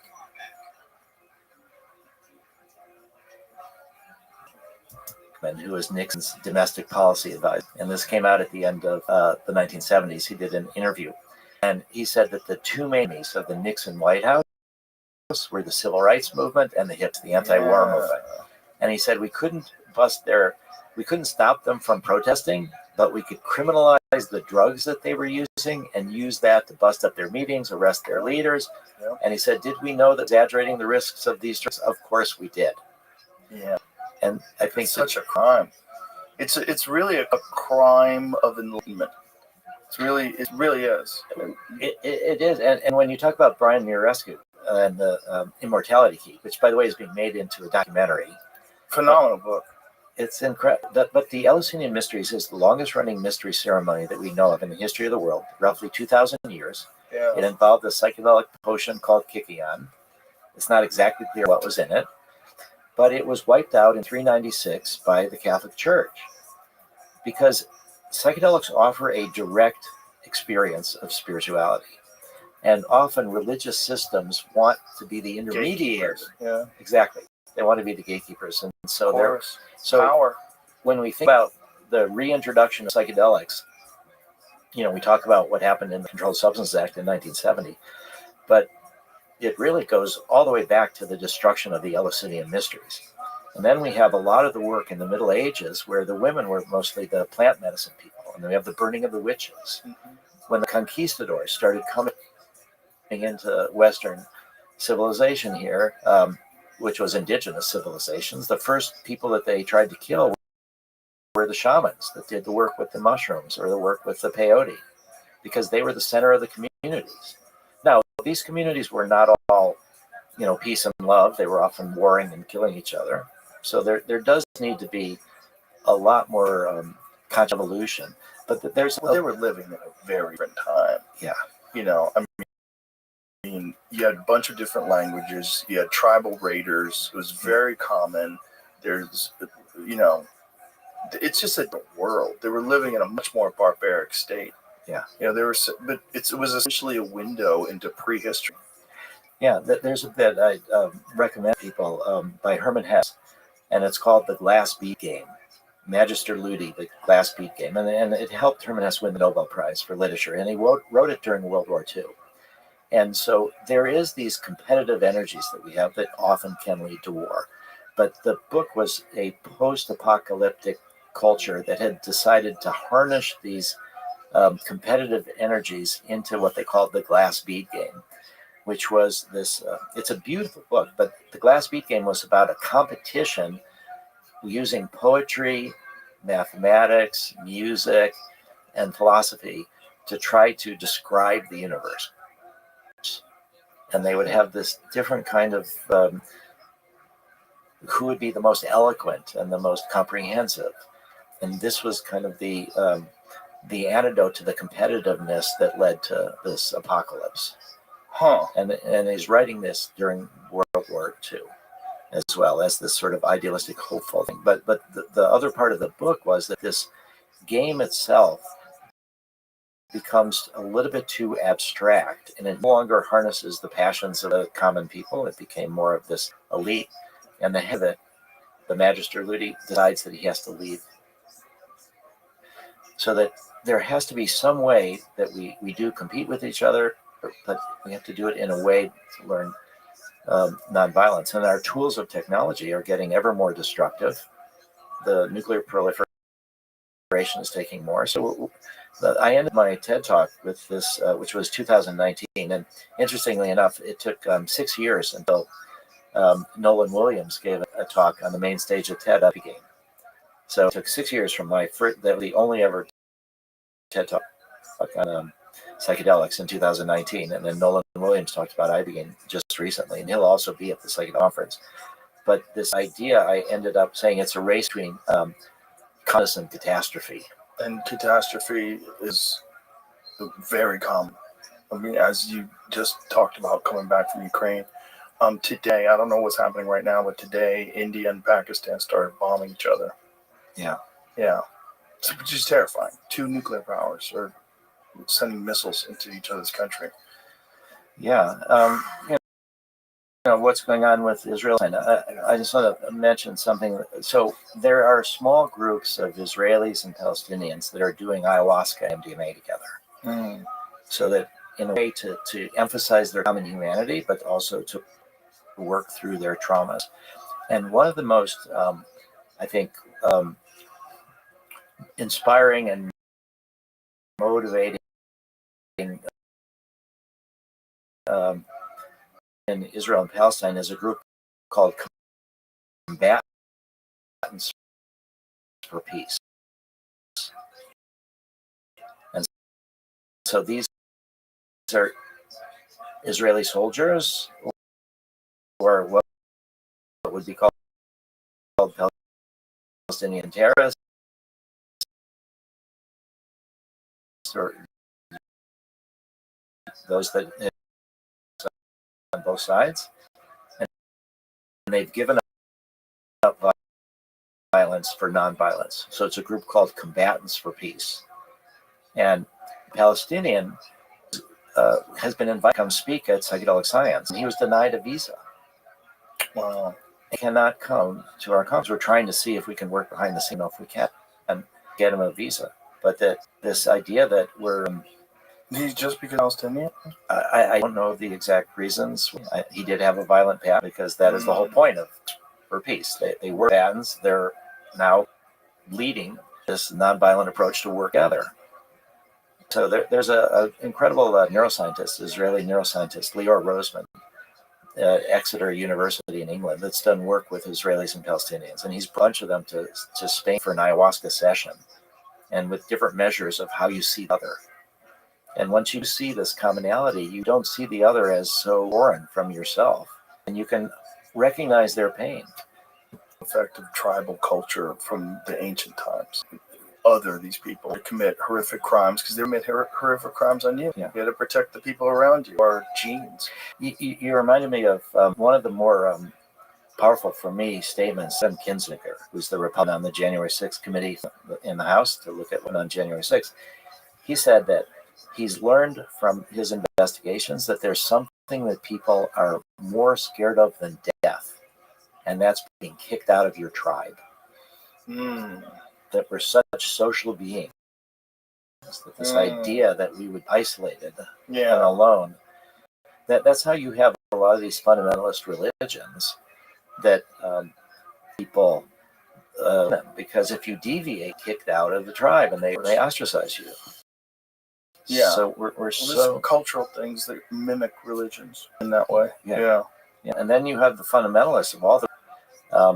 This is very true, that the fundamentalists of the different religions are closer to each other than they are to the mystics of their own religions. The mystics of the religions are closer to the people who are other religions, because they see that it's all this common reality, that we have different symbols, different ways that we tell, but it's all about this combination of being both and also extremely individual. I think this other part is that the more you realize how we're all essentially more similar DNA, there's various differences. We are, and then when you talk about humans, so different skin color, different things, our commonalities are really more.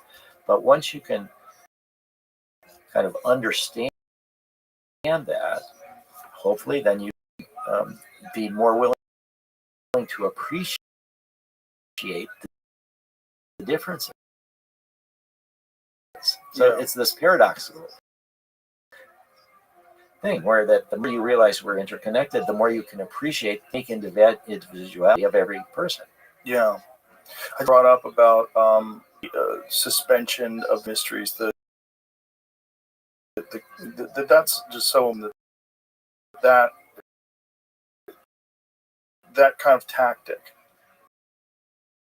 has always existed, because the psychotic people in power want to maintain their control over the population, and it's difficult to do. It's very difficult together when they're all tripping together, and they're like, "Oh, there's something more to this." Out on a giant piece of it. It's like there's these tools that are available to humanity that can elevate us, and these tools are by tyrants are being kept from people, not just kept from people, but as you're talking about with Nixon's advisor, openly discussed they lied and used propaganda to pretend that the effects were far worse than they really were. Yeah, and I think that it's again really important to say that the tools are in some ways less important than the context with which they're used. So religions often cozy up to the power. So there's an Iowa church, the União de Vegetal. They came from Brazil. They actually went to the Supreme Court and got approval practicing ayahuasca in the United States. But they're a syncretic religion, meaning that with the church. So they've become patriarchal, hierarchical, and some of the leaders of the União de Vegetal aligned with Bolsonaro, who was about destroying the Amazon. So that it doesn't, tools themselves don't automatically make you a better person. It's the context. So it's the same way as is, but it's the context in which you interpret that work that you do after that really makes the most sense. So that you can have psychedelic experiences, but if it's not in this sort of therapeutic context where you're really open to deal with the different issues and things, fears that come up, I think we need to make that clear that it's a magic pill and it produces better people. A good example of that is the berserkers. Yeah. The Vikings took mushrooms before they killed everybody. Yes. Make you a better person. And again, context of the culture and the times of barbaric time, you know? Yeah. Have we talked about mechanical stone ape theory before? No, we haven't. What is your perspective on that idea? Well, what he's basically saying is that early monkeys and stuff would experiment with whatever they could around them, and that they would eat mushrooms, then elevate their consciousness, started helping develop language. I think it's plausible. I mean, I don't know that we'll know for sure. Have you heard Dennis describe it? Dennis, I think, doesn't even better describe it than Terrence. Yeah. Dennis is like a legitimate hardcore scientist. Yes. And he explains how psilocybin would interact with the brain and glossolalia and all these different effects that could come out of it.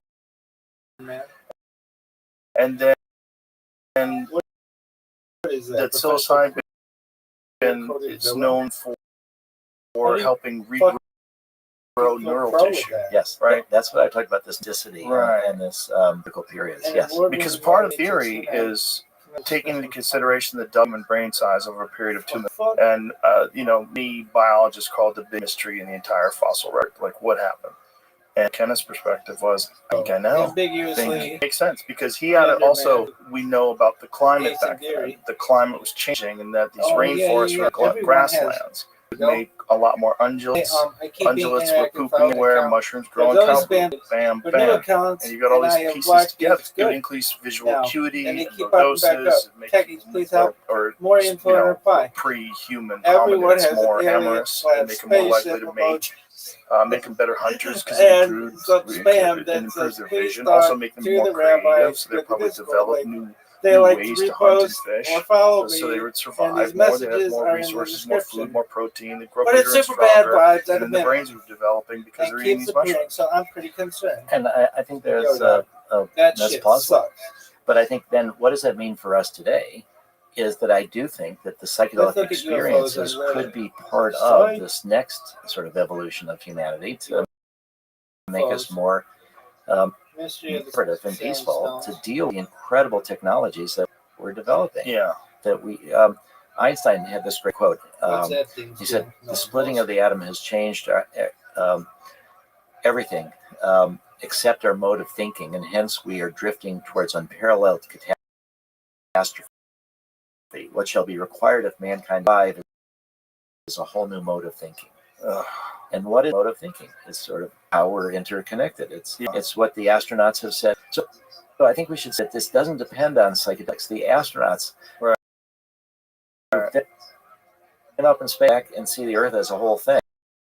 Well, that's got to be a psychedelic experience. Just seeing Earth from the stars, and well, not from the stars, but from space, looking down and seeing like the nonsense of these imaginary lines that we put on the cross. Yeah, you don't see the religions. This is one unique plant that we've all grown up from, and it's produced. But then there's this thought process that the conflict and the evil is important to sort of strengthen and encourage, and that this is all an evolutionary process that race is going through, and then almost in the face of this catastrophe is where a real change comes, and then we kind of have to understand that evil and terrible behavior is a real thing, and and have a mad search for the tools to mitigate these problems. And so it encourages people like yourself, encourages people to try to figure these things out using these, and again, these tools that are right under our nose that have been here for thousands of years. Yeah, I mean, people say that the stars burn brighter because they're surrounded by darkness. Yeah. That's the weird thing about the human race. It's like, it seems like that has to be there. You have to get rained on to appreciate a sunny day. Well, there's a quote from Carl Jung, so this Jungian psychology, and what he said was that we need to study more about humanity. We need to study how we operate. He said, because the only real danger that exists is man himself. That we are able to deal with all these things. We said we know virtually nothing about man. We must do more study because we are the source of all coming evil. Yikes. This was in 1959, 3 years before he died, and it's chilling. We are the source of all coming evil. Well, also, that's in the shadow of the bomb, right? Like, everybody was still freaking out. Like, what did we do? You know, we just annihilated 2 cities. Yeah, now to talk about the shadow, something else. So in Jungian psychology, the shadow is the parts of ourselves that we disown. You know, it's our dark sides that we don't see. And so what Jung said is that the most political, therapeutic, and social thing that we can do is to withdraw projection of our shadow on others. So when you cannot deal with a part of yourself, you project it out. And so these people become the enemies. These people become the evil, and we're the all good. It reminds me, actually, I was with Terrence. This was my first DMT experience. So this is about 40 years ago. This was at Esalen at Big Sur. It was with Ralph Metzner, Terrence McKenna, and a bunch of us were trying to gather together to think how to protect MDMA. And one evening, we all were trying DMT. So not 5-MeO DMT, but and you smoke it in a pipe. It's like 10 or 15 minutes, and then you go out, and then you come back and share what happened, and then you pass the pipe to the next person. So it's like a 3-4 hour process with this group. So for me, my first experience with DMT was there. So the first thing I saw was, and then it turned red, it turned into cubes, and then it turned into like an MC Escher painting where the space doesn't seem to make sense anymore. And then I was blasted into this other universe, or not, but I was blasted out of myself into the universe. And I felt like I was part of everything, and everything was part of me, and it was this glorious billions of years of evolution, and I went through all of this. But then after all of that, finally I had this idea that if I'm part of everything part of me, then Hitler is part of me too. And it was shattering. But it was true. You can't claim everything and only take the good part. And it just was to me that this brought me to this. And it was really, really shattering. And it just started working on that. And then the very next day, and this gets back a little bit to legalization. The next day, and to Maps's political strategy, the next day, we experimented with ketamine. Right, so in my ketamine experience, somehow or other, I was above behind Hitler, because the Holocaust has been this animating idea for me in my whole life. So I'm above and behind Hitler. Ketamine gives you a bit of remove. You're not quite there, so I felt that I was safe. But I was watching him give a speech, like for these rallies, where you have enormous numbers of Germans. And I was thinking, how do I get into his head so he doesn't want to murder everybody? doesn't want to kill the Jews, doesn't want to have this war. How do I get into it? And I felt this panic rising. It was like bubbles, like I was underwater. And I felt that because of my fear. If they broke the surface, I wouldn't be able to. I'd have to look away. I couldn't deal with it. And then I realized that one of the beauties of ketamine is that it doesn't interfere with your respiration. You can breathe. So I started breathing deeply, which is a really important way to kind of ground yourself in difficult experiences of all kinds, psychedelics or not. So I started really breathing. And then I was able to go back and watch, and what I saw was this Heil Hitler salute. And then I saw everybody doing it back to him. And I got this sense, because Hitler was able to help people feel that they were all together, the German nation, that they were all part of something bigger. And so it felt like he's pushing this energy out with the Heil Hitler salute, and then everybody is pushing it back to him. So it felt like the one to the many and the many to the one. And then it was like vibrations going up and up and up, like this kind of unity between him and the people. And it just was terrifying. And then I realized that there's no way I can get into his head. Like you're saying, the psychopaths that are often politicians, that they're getting so much out of it. But it's the people giving away their power that I thought that's where the solution has to be. So MAPS is about mass mental health, about a spiritual humanity. And so that led to this understanding that safety for humanity is not just giving drugs to the leaders and having them wake up. It's about anchoring mass mental health, and the people that are giving away their power getting less from it than the people that are amassing all this power.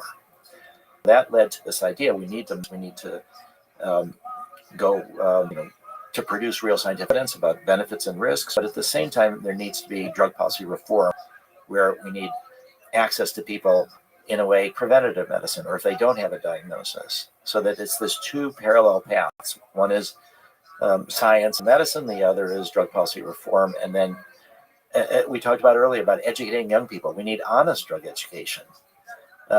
People have died from taking ecstasy contaminated with fentanyl. We need pure drugs. We need peer support, treatment on demand. But I think the drug war is so counterproductive that if we could just turn a switch, it would be worth it. Yeah. But we need to really anchor and build kind of a healthier culture and healthier people, but it has to be a sort of masses rather than just individuals. Have you read Blitzed by Norman Ohler? I have not. We have it right over there, right? Don't we have it over there? Is it in the other room? Phenomenal book on the drug use by the Nazis. It's all about meth. Yeah. They were all methed out of their fucking minds, which is like the wrong drugs can ruin everything. Yeah. And that whole experience of being a part of something and everyone's on amphetamines. Yeah. I mean, what the fuck? They were giving them out to the soldiers. That's how they got them to go through Poland in 3 days. It's a phenomenal book, but just like crazy when you think about how history was changed, and a large part of the way it was accepted was because everybody was methed up. Just on the wrong. I mean, imagine if Hitler was dosing out everybody with mushrooms. They'd have been like, hold on. Like, why are we in Poland? What the fuck are we doing? I'm not killing anybody. What is this? This is crazy. I gotta get out of this country. Like, people just abandon ship. It's just the worst drugs are the ones that are always pushed by the tyrants. And I think Blitzed is a perfect example of that. The Nazi administration. What the Nazi government was doing, giving their soldiers, giving the people in the tanks got the most meth because they had to be at the front lines. It's a crazy book, man. It just makes you think, like, what does that look like if no meth is there? Does this all get worked out way in advance? Does this never happen? Does the Holocaust never take place? Like, what would have been like if no meth? Yeah, and it promotes aggression as well. Oh, yeah. Yeah, I mean, they went through Poland in 3 days with no sleep. Yeah. Just killing everybody. And then these French soldiers are all drinking. They were given like a liter of wine every day. Wow. And so they're drunk and silly. And then the methed up Nazis show up. I'm like, what the fuck? Well, and you talked about the berserkers. Yeah. I mean, yeah. But that's the crazy thing is the berserkers were taking mushrooms, right? Do we think they were taking Amanita? Yeah. And the difference between, did they also take psilocybin sometimes? Probably. I'm not sure. Yeah, I think that was a part of the Nazi lore, or excuse me, the Viking lore as well. The Viking lore had. Did Vikings find that out? Would they just take? Amanita's a weird one, right? I remember McKenna saying something about that he believes that it differed not just seasonally, but he thinks the effects differed genetically and geographically, and they were different in different places. Sort of like, like a bad example, but all I have, like if you grow certain tobaccos in Cuba, they make the best cigars because the soil is so rich, and you get a cigar from grown somewhere in America, it's not going to taste like a cigar that's grown in Cuba because there's something going on with the difference in I would imagine there's probably something about the certain soil that would lead to the Amanita developing these properties in some places and not in others. Yeah, Amanita area. No definitive evidence that was regularly consumed. Some scholars propose they may have used mushrooms for hallucinogenic purposes. Most cited examples fly agaric mushroom, Amanita muscaria. Some believe may have been the Vedic soma, a sacred drink described in ancient texts. Also speculation about other hallucinogenic compounds like psilocybin cubensis, so psilocybin mushrooms being used. So they might have as well. The Amanita muscaria is the weird one though, right? Yeah. Actually, in Ukraine, they've had some people have developed Amanita and taken out some of the more toxins, and in low doses they use it for sleep. Oh wow! Amazing. Also, I've just been in touch with some very well politically connected scientists in India, and they don't think that Amanita is actually soma. What do they think soma was? They don't know. But why do they not think it was Amanita then? Because of the experiences that they've been able to sort of track the way they describe it and the way people have described it before. Well, there's probably a bunch of undiscovered psychedelics, right? Like from the past, at least? It very well could be. Well, we don't even actually know what was in the Kikian from the Eleusis. We think that it might have something to do with ergot and LSD-like. This article about it, actually from Netflix, about the show Vikings, talks about how the Amanita might have not actually made them berserkers and everything else doing it. It says, if anything, fly agaric would have made them particularly worthless warriors, since the side effects included drowsiness, vomiting, muscle spasms, and numbness in arms and legs. Rather, it's more likely berserkers were getting high off henbane. What is henbane? Henbane is actually it was used in the Middle Ages by a lot of the witches. I think it's like important herb for Viking and Druid rituals connected to witchcraft. Whoa. Black henbane. Nightshade. Yeah, interesting. Nightshade. Yeah. I thought that was a poison. It can be in doses. Yeah. Interesting. So the Amanita muscaria one, though, I always go back to the sacred mushroom and the cross, because that was what John Marco Allegro believed was the early days of Christianity. They were consuming that.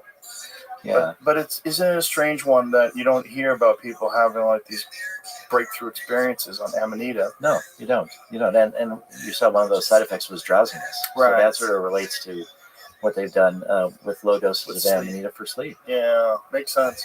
Yeah. It's just, I've always been puzzled by that one because it does appear in so many shamanic rituals. It appears in the old depictions of Christmas and Santa Claus, and all the Christmas used to have like little elves and the Amanita. I always wonder, like, was the Amanita different back then? Like what was going on? Like what happened? I don't know how you find that out. I mean, you can probably do some genetic studies to see how long these genes that are in Amanita have persisted. And yeah, I'm not sure.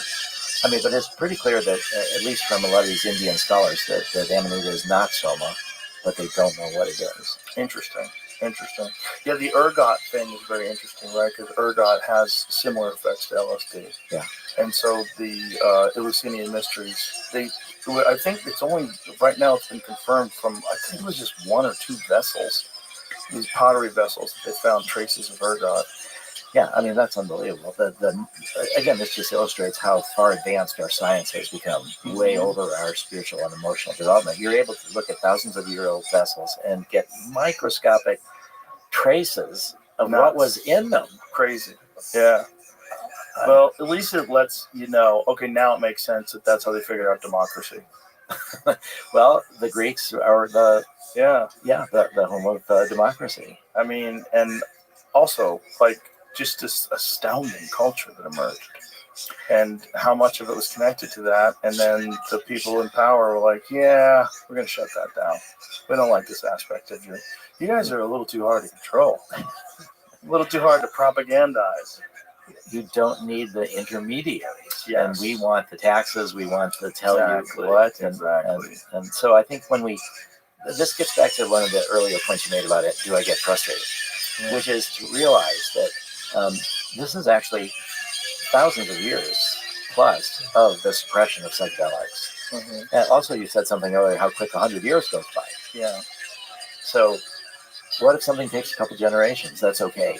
I think one of the things I'd like to say is that if your goals are something that you can accomplish in your own lifetime, they're too small. We need to have like multi-generational goals. I grew up outside of Chicago, and there's this Baha'i temple. So the Baha'i religion is emerged out of Islam, but it's more of a universal religion, and they're suppressed a lot in the Islamic countries. But there was this temple that they built outside of Chicago, this beautiful temple, but it took 3 generations to build it. And when you're a little kid and thinking about it, I'm like, how could they even plan ahead? How could they even have hope? Why would they even start something that they didn't even know would ever be finished? Right. But that now it's one of the most beautiful temples in the world. And so I think this process of elevating consciousness in humanity so we can learn how to live together and not destroy the planet is however long it happens to take. So things take longer than I thought. That's a great attitude. Yeah, I think you have to have that attitude. But you're always so happy. Every time I meet you, you're always smiling. You're always happy. Well, I'm not in jail. There you go. You're not dead. You're not crippled. Yeah, there's a lot of, you're not unhealthy. Yeah, and a lot of positives. I think the hope that we had that FDA would approve. Well, they didn't. So, do you just give up? No, you just keep on trucking. Yeah. Well, thank you for what you do, man. How's your life going?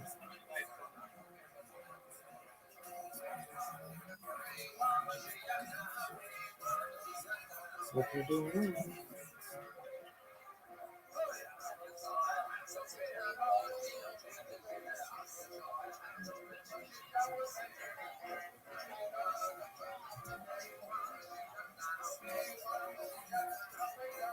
I want to add one thing about the conference, just to say that it's going to be really, really fun. It's going to be, if people come to it, 500 speakers. 500 speakers, thousands of people, all sorts of ways the psychedelic community is going to be coming together. Do you have a website? Psychedelicscience.org or maps.org. There's actually going to be a... look at that. If you That's put... cool. What is that thing that's spinning around? A molecule. That's a molecule. But if you put Rogan in when you want to register, there's a 15% discount to go to the conference. We also have this, we have 10 different stages. We have all different tracks for different kinds of interests. We also have this project called Music is the Bridge. And so we have various people are coming up with the music that they would listen to during a psychedelic experience. Like Icaros, very much. Yeah. So there's going to be concerts, music, all sorts of things connected to this conference, and it's also lots of opportunities for networking and because again, for me, even though MAPS has been focused on MDMA, what it's really about is the psychedelic renaissance. So I don't see the psilocybin or the ibogaine or anything as competition. We want the psychedelic therapists of the future to be cross-trained in all the different drugs, and then to be able to customize the treatment for each person. And that's what we're hoping to develop. And one more time, what are the dates and where's this? It's June 16th to the 20th. It's coming up next month, and it's in Denver. It's at the Colorado Convention Center. We have that's a big place. Oh yeah. Last time we did this is 2023. We had 12,400 people. Whoa! It was astonishing. It was. Yeah, must have been the nicest people too. Oh, it was so hopeful, and it was magical. I think that this would be, if anybody wants to learn about the psychedelic community, this is where we gather together. This is where. How many feds do you think go to these things? Well, we want them to come. That's the point, is that we want them to come. Well, here's the other point, is that we work with police officers. When you think about what job is among the most traumatizing, yes. It's being a police, yes. or being a EMT, or being a prison guard. Yep. Or these, and they're trained sort of to suppress their feelings, to not talk about it. Right. And so we want the feds to come. The more that they come, the more that they learn. We have trained police officers who are also therapists that have even got permission from their police chiefs to go through our protocol to get MDMA as part of their training. Wow. So really, it's healing for all. That's why I'm going to Beirut. That's why I just came from Ukraine. We've got a project in Somaliland, in Africa. We want to do work in Rwanda. So I think that Lykos is going to succeed, whether it takes 6 months or 3.5 years or whatever. FDA will eventually approve MDMA assisted therapy for PTSD. Then they'll approve psilocybin and other things. And so I'm sort of going around the world in sort of high trauma, low resource areas to try to globalize access. And I think that we're in a perilous time in America right now, and we could use more people dealing with their fears, dealing with their anxiety, withdrawing the projection of the shadows. Immigrants have actually made America stronger in a lot of ways. I mean, where did we all come from? Right. I mean, what is the story of your family? Immigrants in the 1920s. From where? Italy and Ireland. Yeah. Wow. Yeah. Yeah, but this is the real melting pot of the world. And I know that there's a lot of prejudice against immigrants when they first show up. Mm-hmm. But now we don't think you're not an American. Right. Exactly. Yeah. I think the real fear that people have is cartel members and people coming across the border and terrorists coming across and not having a secure border, which I think we should have a secure border, but I also think we should have path to citizenship too. Oh, totally. Yeah. I mean, this is a great place, and this is the reason why people are willing to walk across the river to try to get here with their children. They know that you can make something out of your life here. I just think we could do better with all the things that you said, and with a guy like you out there spreading the word, it helps the world. So I appreciate you. Yeah, you're doing God's work. You really are. And look how miraculous it was that I'm here today with you. That you had the universe works like that. Incredible. Thank you, Duncan. I'm so sorry you had a emergency root canal. Yeah, poor Duncan. That sucks. He'll be back. Okay. Well, thank you very much, Rick. It was awesome. Thank you. Go to maps.org. Yes, that's it. Thank you, everybody. Bye.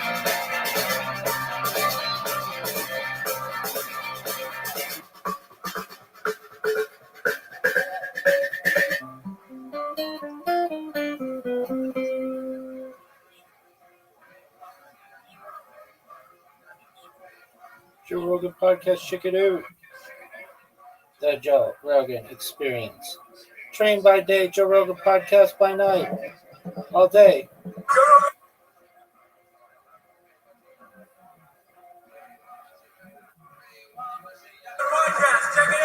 The Joe Rogan Experience. Train by day, Joe Rogan Podcast by night. All day.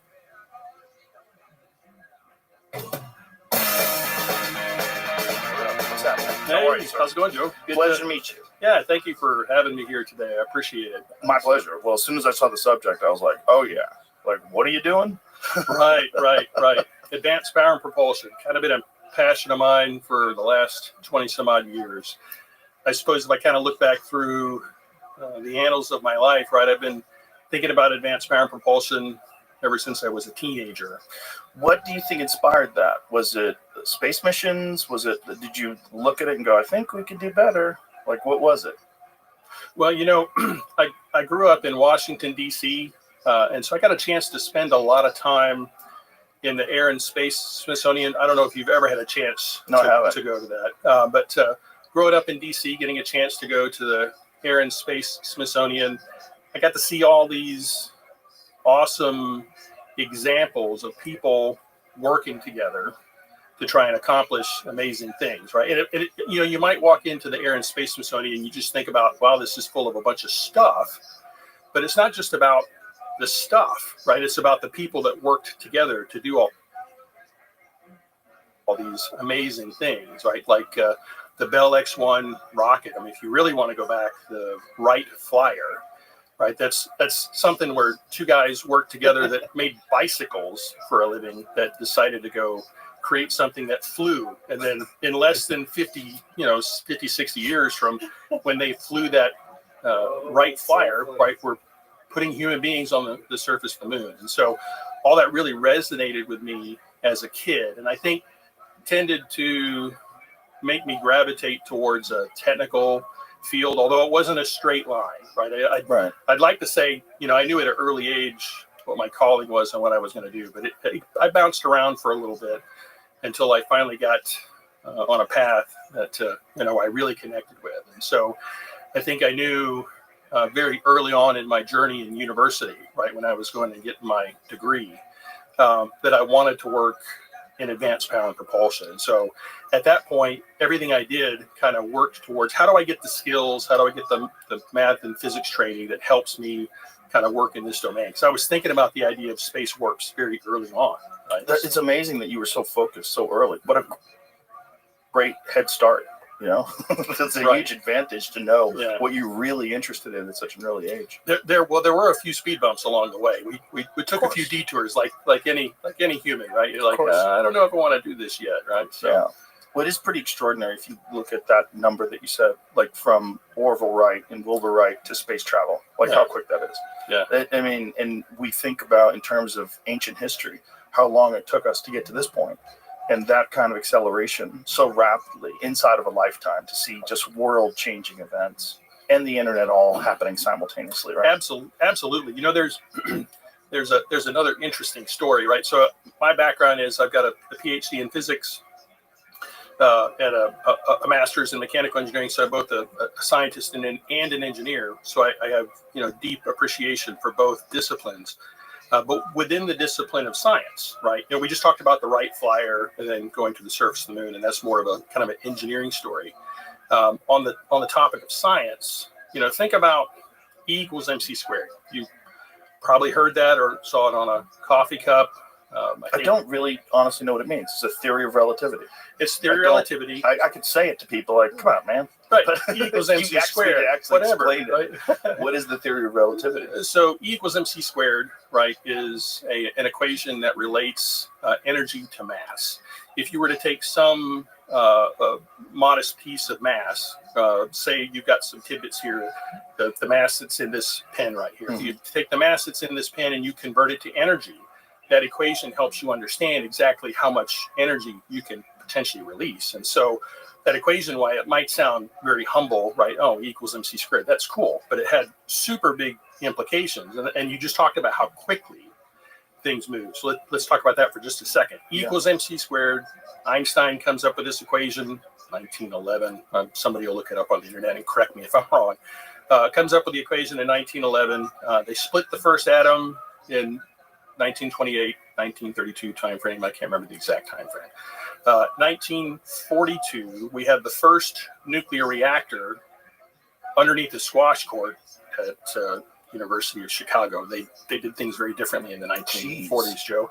Under a squash? Yeah, right. Yeah. Did they let the people playing squash know? Who knows, right? What happened to them? Are they X-Men now? Yeah, right, exactly. That's the origin story. That's the Spider-Man origin story, right? So, that's where Phoenix came from. Yeah. Your friends tell you, I think I can hear the color blue now, right? So, So anyway, I had the first nuclear reactor underneath the squash court in 1942, and then the Trinity test. It's the atomic bomb test in 1945. And so in the span of just a few decades, we go from a cute coffee cup worthy equation to a paradigm shift in human existence, right? And that's without computers in the way we think of it, That's without machine learning and without AI.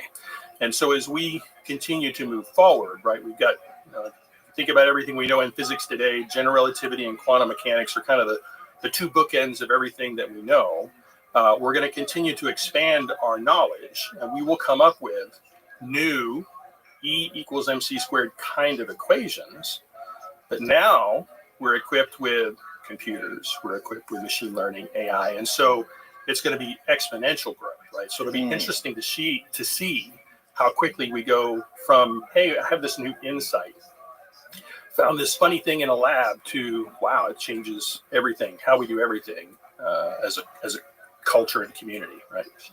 So there's several problems with the current propulsion systems, right? And the big one is like biological entities being able to absorb G-force, right? No matter if you super hyper engineer something and have it really crazy, but the things that we're seeing in the sky, the things that people describe, like Commander David Fravor, when he described that Tic Tac, that vehicle, that thing, whatever it was, that went from above 50,000 feet to sea level in a second.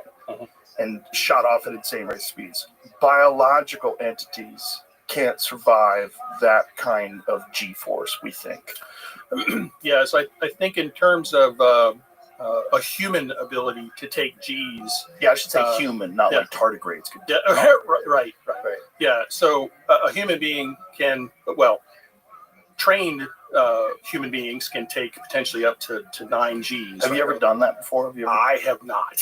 Right? I did it once with the Blue Angels. Yeah. I got to 7.5 Gs. It was bananas. That's awesome. You have to. I bet that was an experience. Oh, it was. Oh my! I am so jealous. God, mad respect for those guys. Mad respect for those guys. Yeah. First of all, the biggest thing when you go to that area, like these guys are jacked. They're in like insane shape. Because you're literally forcing blood into your brain to tolerate the G-force. Yeah. So they have to hold on to their stick, the joystick, and they're going. While they're flying, going, through the canyons. It's bananas. Like extraordinary.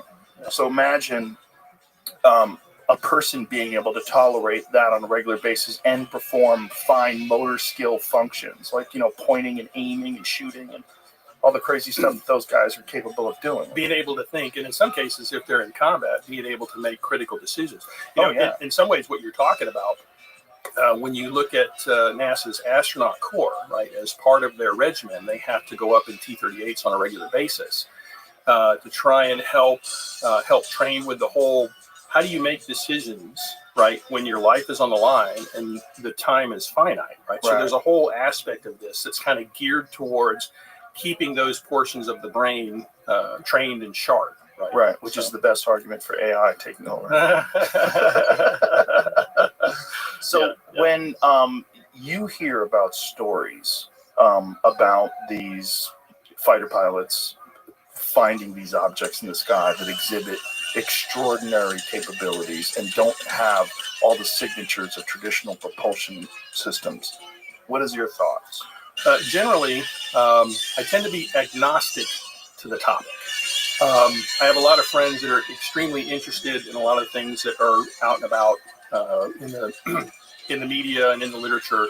But generally, I tend to be agnostic, and here's why. In everything that's currently out that people talk about and highlight, it's difficult for me to take the data and the evidence and then pull that into the work that we do in the lab with some of the different test devices we work with as we kind of explore the frontiers of where physics and propulsion might intersect. It's hard to take that and turn that into some kind of an action plan, if you will. So I'm certainly aware, like David Fravor, the experience that he had with, I think he calls them Tic Tacs, right? An amazing account. And there's multiple people that saw it, multiple platforms that saw it. And so to start with, right, I thought maybe there was a small chance that was just like we have stealth technology, right, where if you want to hide a plane, what if we had the ability to project something, right, through some mechanism where we could make people go where we wanted them to go, right? Because I know there's a technology that uses like 2 different lasers that triangulate a certain point in open air and they put enough energy into a particular location that they ionize the air, and so it creates like a bright pixel. And so they use that to create three-dimensional displays that kind of look like they're just floating out in air. Now, they're not quite as big as what we saw described with the Nimitz encounter on the West Coast. So I thought for a little while, maybe that might be something that we're seeing. They can project plasma as well, right? Is that the same thing? It's the same thing. Right? So the two lasers intersect, they ionize the air, which creates a plasma. And they can do this over long distances as well, right? I don't know about long distances. I know they can do it over short distances. Okay. And so for a while there, I wondered if that might be something that could explain some of what that makes sense. What David Fravor and the group saw. The only problem would be the radar. Because I don't know if you wouldn't pick up that on radar, would you? Because it's not a mass, right? So the plasma would certainly absorb a radar signal, right? Because it's gonna polarize any electromagnetic wave that tries to go through. So it would show up. It might. Would it be possible to make something that big, that's 20 feet long, out of that? It's hard for me to imagine that. Right. I think there's one piece of data that just came out in the last few weeks. I think David Fravor's wingman, Alex, I think her name is Alex Dietrich. I can't remember the name. I think you're right. She came out, and so in all the things associated with that particular encounter, right? One of the things I've been trying to figure out is how do they describe the specular surface of the Tic Tac? Right, because if it's these plasma pixels that I'm talking about that kind of creates a volumetric display, I would speculate it might be kind of a glowy looking thing. But I think Alex, in her account, described it as kind of a flat type of like matte, yeah. So that kind of torpedoed my working theory. So, but again, while it's amazing and incredible, and it's something that people want to go think about and go try and collect more data, it doesn't help me do what I'm doing in the lab. And so I think I kind of keep, my eyes dart every once in a while over to that particular topic. What's that about? That's interesting. Yeah, I mean, I'm honestly agnostic as well. I bounce back and forth from being really excited about it to feel like I'm being duped all the time. Jamie and I talk about it all the time. I'm back in. And then Jamie's back in, and Jamie will find something. He's like, I think I'm back in. I'm looking through the article about the Navy lasers that can do this. I'm trying to figure out how big the objects are that they can make move. But they're designed to trick heat-seeking missiles. So they got to be big enough for that. Okay, so they make a heat signature. So they trick the heat signature, which makes sense, right? Because they're plasma. Yeah, they can from tens to hundreds of meters away. Where are you at right now with UFOs? You in or you're out?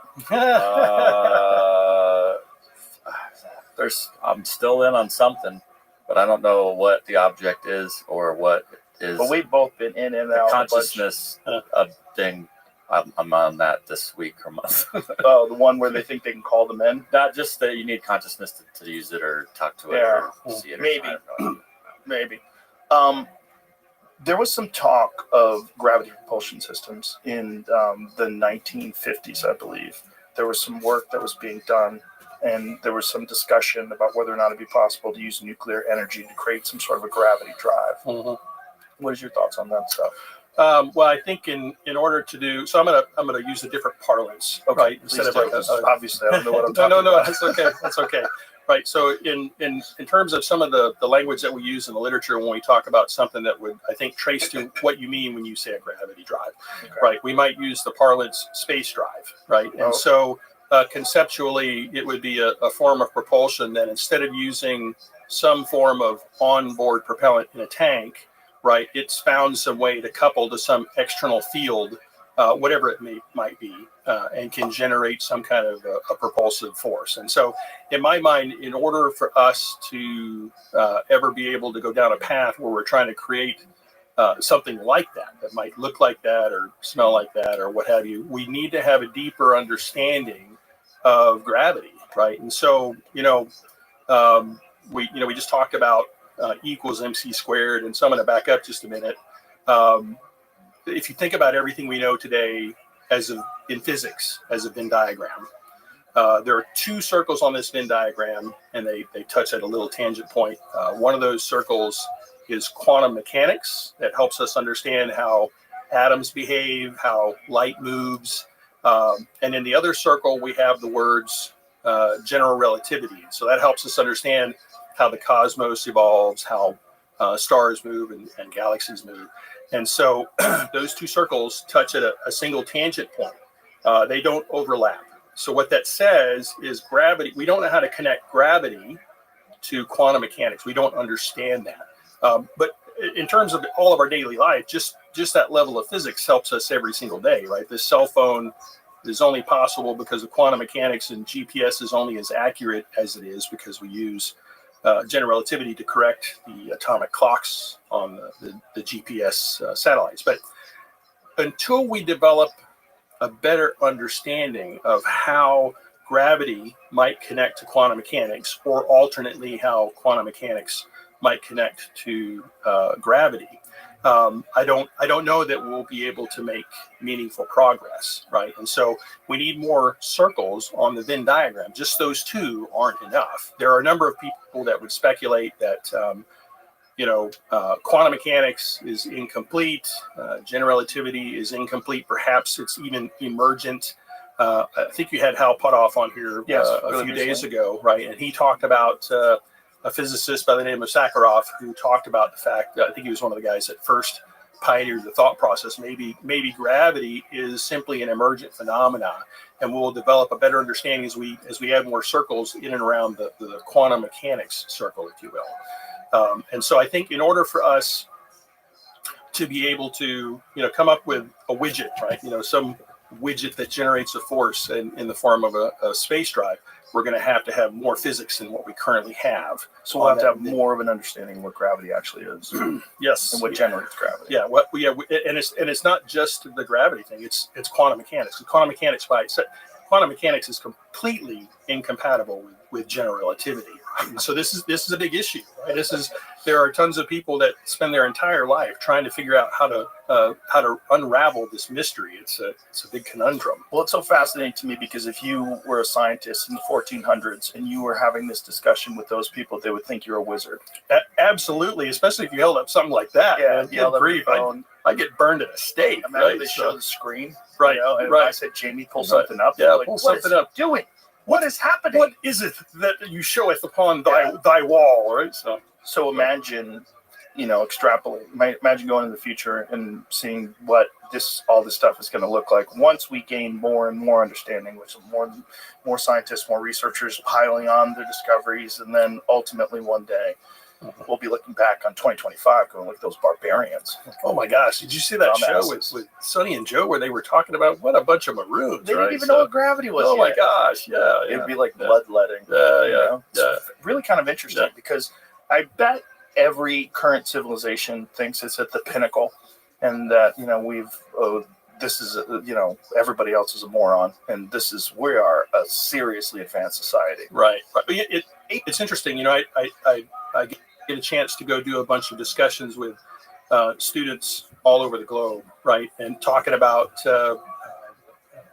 space exploration, specifically, advanced power and propulsion. Right? I really kind of get into this whole difference between to space and through space. And so as part of that narrative, right, I always spend a little bit of time telling them, right, we live in a society where everybody likes to pretend like we got all this stuff figured out, right? There's nothing left to figure out, right? We got cell phones and internet and airplanes and all different kinds of stuff. There's really nothing left. Just maintain what we have. Right. Well, yeah, exactly. Yeah. And so I like to remind them, right, when I talk about, well, let's talk about that. What do we know? And then I kind of take them through that little thought process of the Venn diagram, just to say, hey, look, right, these two models are not compatible. That says there's a bigger circle, right, that connects the dots between all this stuff. And I highly doubt we'll ever come up with a single step that goes from just the two circles on the Venn diagram to a final one, some grand unified theory. I don't think we'll ever take like one single step. I think it's going to be a series of a bunch of different steps by a bunch of different people over many generations. And it's like there's so much stuff to go figure out. Come help us push back against the darkness. Help us, forever hunting the edge of the map, if you will, right? And so I think sometimes in today's society, we get lulled into this sense of security that we got it all figured out. I mean, we got AI, it says all kinds of neat helps us out, all these different things. And so we get lulled into this sense that we've got it all figured out. And there's so much mystery out there for us to go figure out. Also, there's a lot of people that are full of shit that are muddying up the water. So it's very difficult to know what is exactly true at any current moment. I mean, just in the UAP world, there's a ton of grifters. There's a ton of people that are just putting sensational nonsense out to just get a bunch of clicks. In some ways, when I talk to students and I kind of give them suggestions and advice and mentoring, it's like if you've got some particular area that you're interested in and it's highly technical, go do the work that's necessary to give yourself the math skills, the engineering skills, the science, whatever you need. Make sure you're equipped, right? So that you can, whatever's in front of you, you can go look at it with a discerning eye, right? Because like you said, the internet's changed the world for both the better and the worse, right? With the signal to noise ratio has changed a lot. There's a lot of noise out there. And so the best thing you can do to try and cope with something like that is just to make sure you're trained, right? And you're capable of being able to discern something that's real versus something that's, nonsense. So what is real in terms of, at least conceptually, what is real about warp drives? The great question. When we talk about space exploration, right? A lot of times people think of like a Falcon 9 rocket, Saturn V, or a space shuttle, and these are all wonderful examples that should come to mind. But this is what we need to get to space, right? You got to climb against the gravitational well, if you will, and get into space. But when you get into space and you want to try and move through space, right? The things that you might use to solve that problem in an optimal sense might look very differently from the idea of rockets to get you to space. And so through space, there's a lot of things that we can bring to bear. But this gets into, I think, a larger framework I'd like to unpack with you today to talk about this through space type of thought process. But since you specifically asked about warp, I'm going to kind of jump forward. Okay, sure. I'm going to jump forward on the discussion thread. We don't have to. We can use it as a teaser. Okay. Well, let's use that as a teaser. Okay, let's back up then. Okay, and so I provided a video that we pulled together called "Go Incredibly Fast." I did it with a Swedish digital artist, Eric Ornquist. He's done a bunch of wonderful videos for NASA and a bunch of other friends. But this video kind of encapsulates the challenge of time and distance in space, right? If you want to send human beings past Mars and the solar system, that sets up a problem statement, right? That changes the nature of the types of technologies that you might think about bringing to bear to solve the problem. And so this video tells us what are some things that we can do to solve this problem, spanning from things that we kind of know to things that we kind of don't know in terms of both physics and engineering. And so this video is kind of an emotional encapsulation of a highly technical story. So let's watch. This would be a great way to kind of tee off this discussion. The sky calls to us. We do not destroy ourselves. We'll one day venture to the stars. Carl Sagan.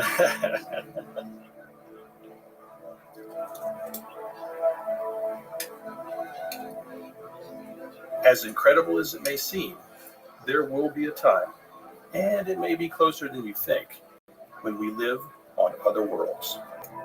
The moon, Mars, and in the space between.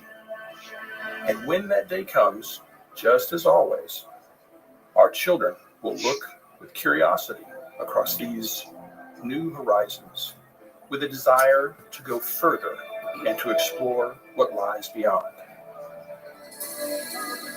But beyond Mars, the distances between worlds grow immensely, even within our own solar system, and become truly vast in between stars. If we ever want to reach out across these distances, we need to learn how to go fast. Nuclear electric propulsion. Here we go. Yeah, so this is what we know. Using our current knowledge of physics and engineering, we could build nuclear locomotives to take humans to all the worlds in our solar system. But a starship powered with a nuclear heart aimed for even our closest star, Proxima Centauri, would have to harbor hundreds of generations of people, all living their entire lives aboard before reaching its destination, 4.25 light years away. It would take 2 years just to reach the orbit of Saturn, and another 2,000 years to reach Proxima Centauri. We need to be able to go faster. Fusion propulsion. We should re-record this with you doing that for each of the vignettes. Knowledge of physics. But with engineering we have yet to develop, we can imagine a propulsion system with the sun for a heart. A fusion engine that could accelerate a starship up to 5% of the speed of light. This ship could cross the orbit of Saturn in 6 months and reach Proxima Centauri in just over a century.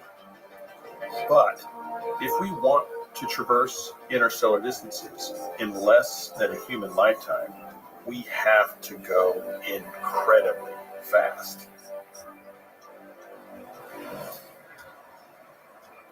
The universe has shown us that this can be done by altering the scale of space itself. And we are working to develop new understandings of physics to learn how this might be controlled.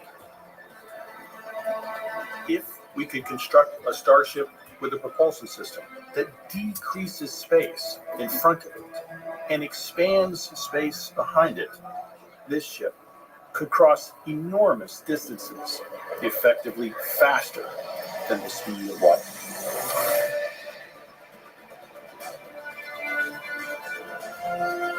Such a ship would reach from Mars to Saturn in just a matter of minutes and be able to reach Proxima Centauri in less than 6 months. Whoa. From there are no limits to where we could go.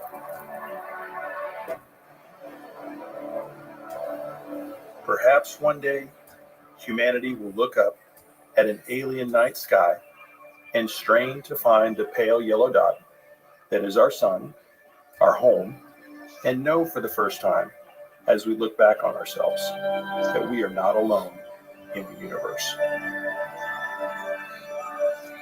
This journey starts today. Whoa. First of all, whoever did the graphics Thanks, for Jamie. that. Yeah, Eric Ornquist was the Swedish digital artist that we used to develop that video. And so that guy nailed it. Oh my gosh, That's pretty good. Yeah, we had a 3 swim lane chart, if you will. That's a very technical version of this. We have a copy of it. We don't need to bring it up, Jamie. I can just do it verbally here. But it kind of encapsulates that thought process of this time distance problem. When we think about space exploration with humans, we think about Mars. Right? We've sent human beings to the moon. We're probably going to go back to the moon sooner rather than later, and then eventually we want to send human beings to Mars. But what if we wanted to send human beings to Saturn, and we want to get them there in 200 days? That's a time frame that's kind of compatible with what we've thought about for humans to Mars, 180 to 220 days. If you frame the question that way, the amount of energy that's necessary to get humans to Saturn in 200 days is an order of magnitude more energy than it takes to get a payload from the surface of the Earth to low Earth orbit. So all that to say, right, that particular problem, chemical propulsion can't solve that problem. And so this is starting to kind of frame the discussion, this narrative that we pulled together when we talk to students all around the globe, the difference between to space and the difference of through space. When you talk about through space, the distances are just so big right? You have to rethink the problem, especially when you constrain it with how long does it take to get there, right? And so this particular video encapsulates things that we might do to solve problems like that, and maybe even into another star system, talking about things that we know. Like the very first part of the video, the vignette was, like you said, nuclear electric propulsion. I can't do your voice very well. Nuclear electric propulsion, right? And so this is a situation where it's known physics, known engineering. We've got a nuclear reactor that's fissioning uranium, let's say. It's splitting apart atoms, and that's the source of energy. You use that energy to plug into some form of electric propulsion. Like you got the neon sign that's behind you. Imagine you could take one of those tubes and cut the end off and allow the blue or green glowy bit to come out the back, right? And so the efficiency of electric propulsion versus chemical propulsion is much better. And so that's a way we can potentially think of a spacecraft architecture, nuclear electric propulsion, a nuclear reactor coupled to some form of electric propulsion that allows us to send human beings to Saturn in 200 days. And technically speaking, that capability, if we didn't invent anything else beyond that, that would allow us to send human beings everywhere in the solar system. That's why that's extremely important. And now we're getting into the passion of what I fought for so hard working at NASA, to try and advocate for this understanding of the big difference between these two types of problems, if you will.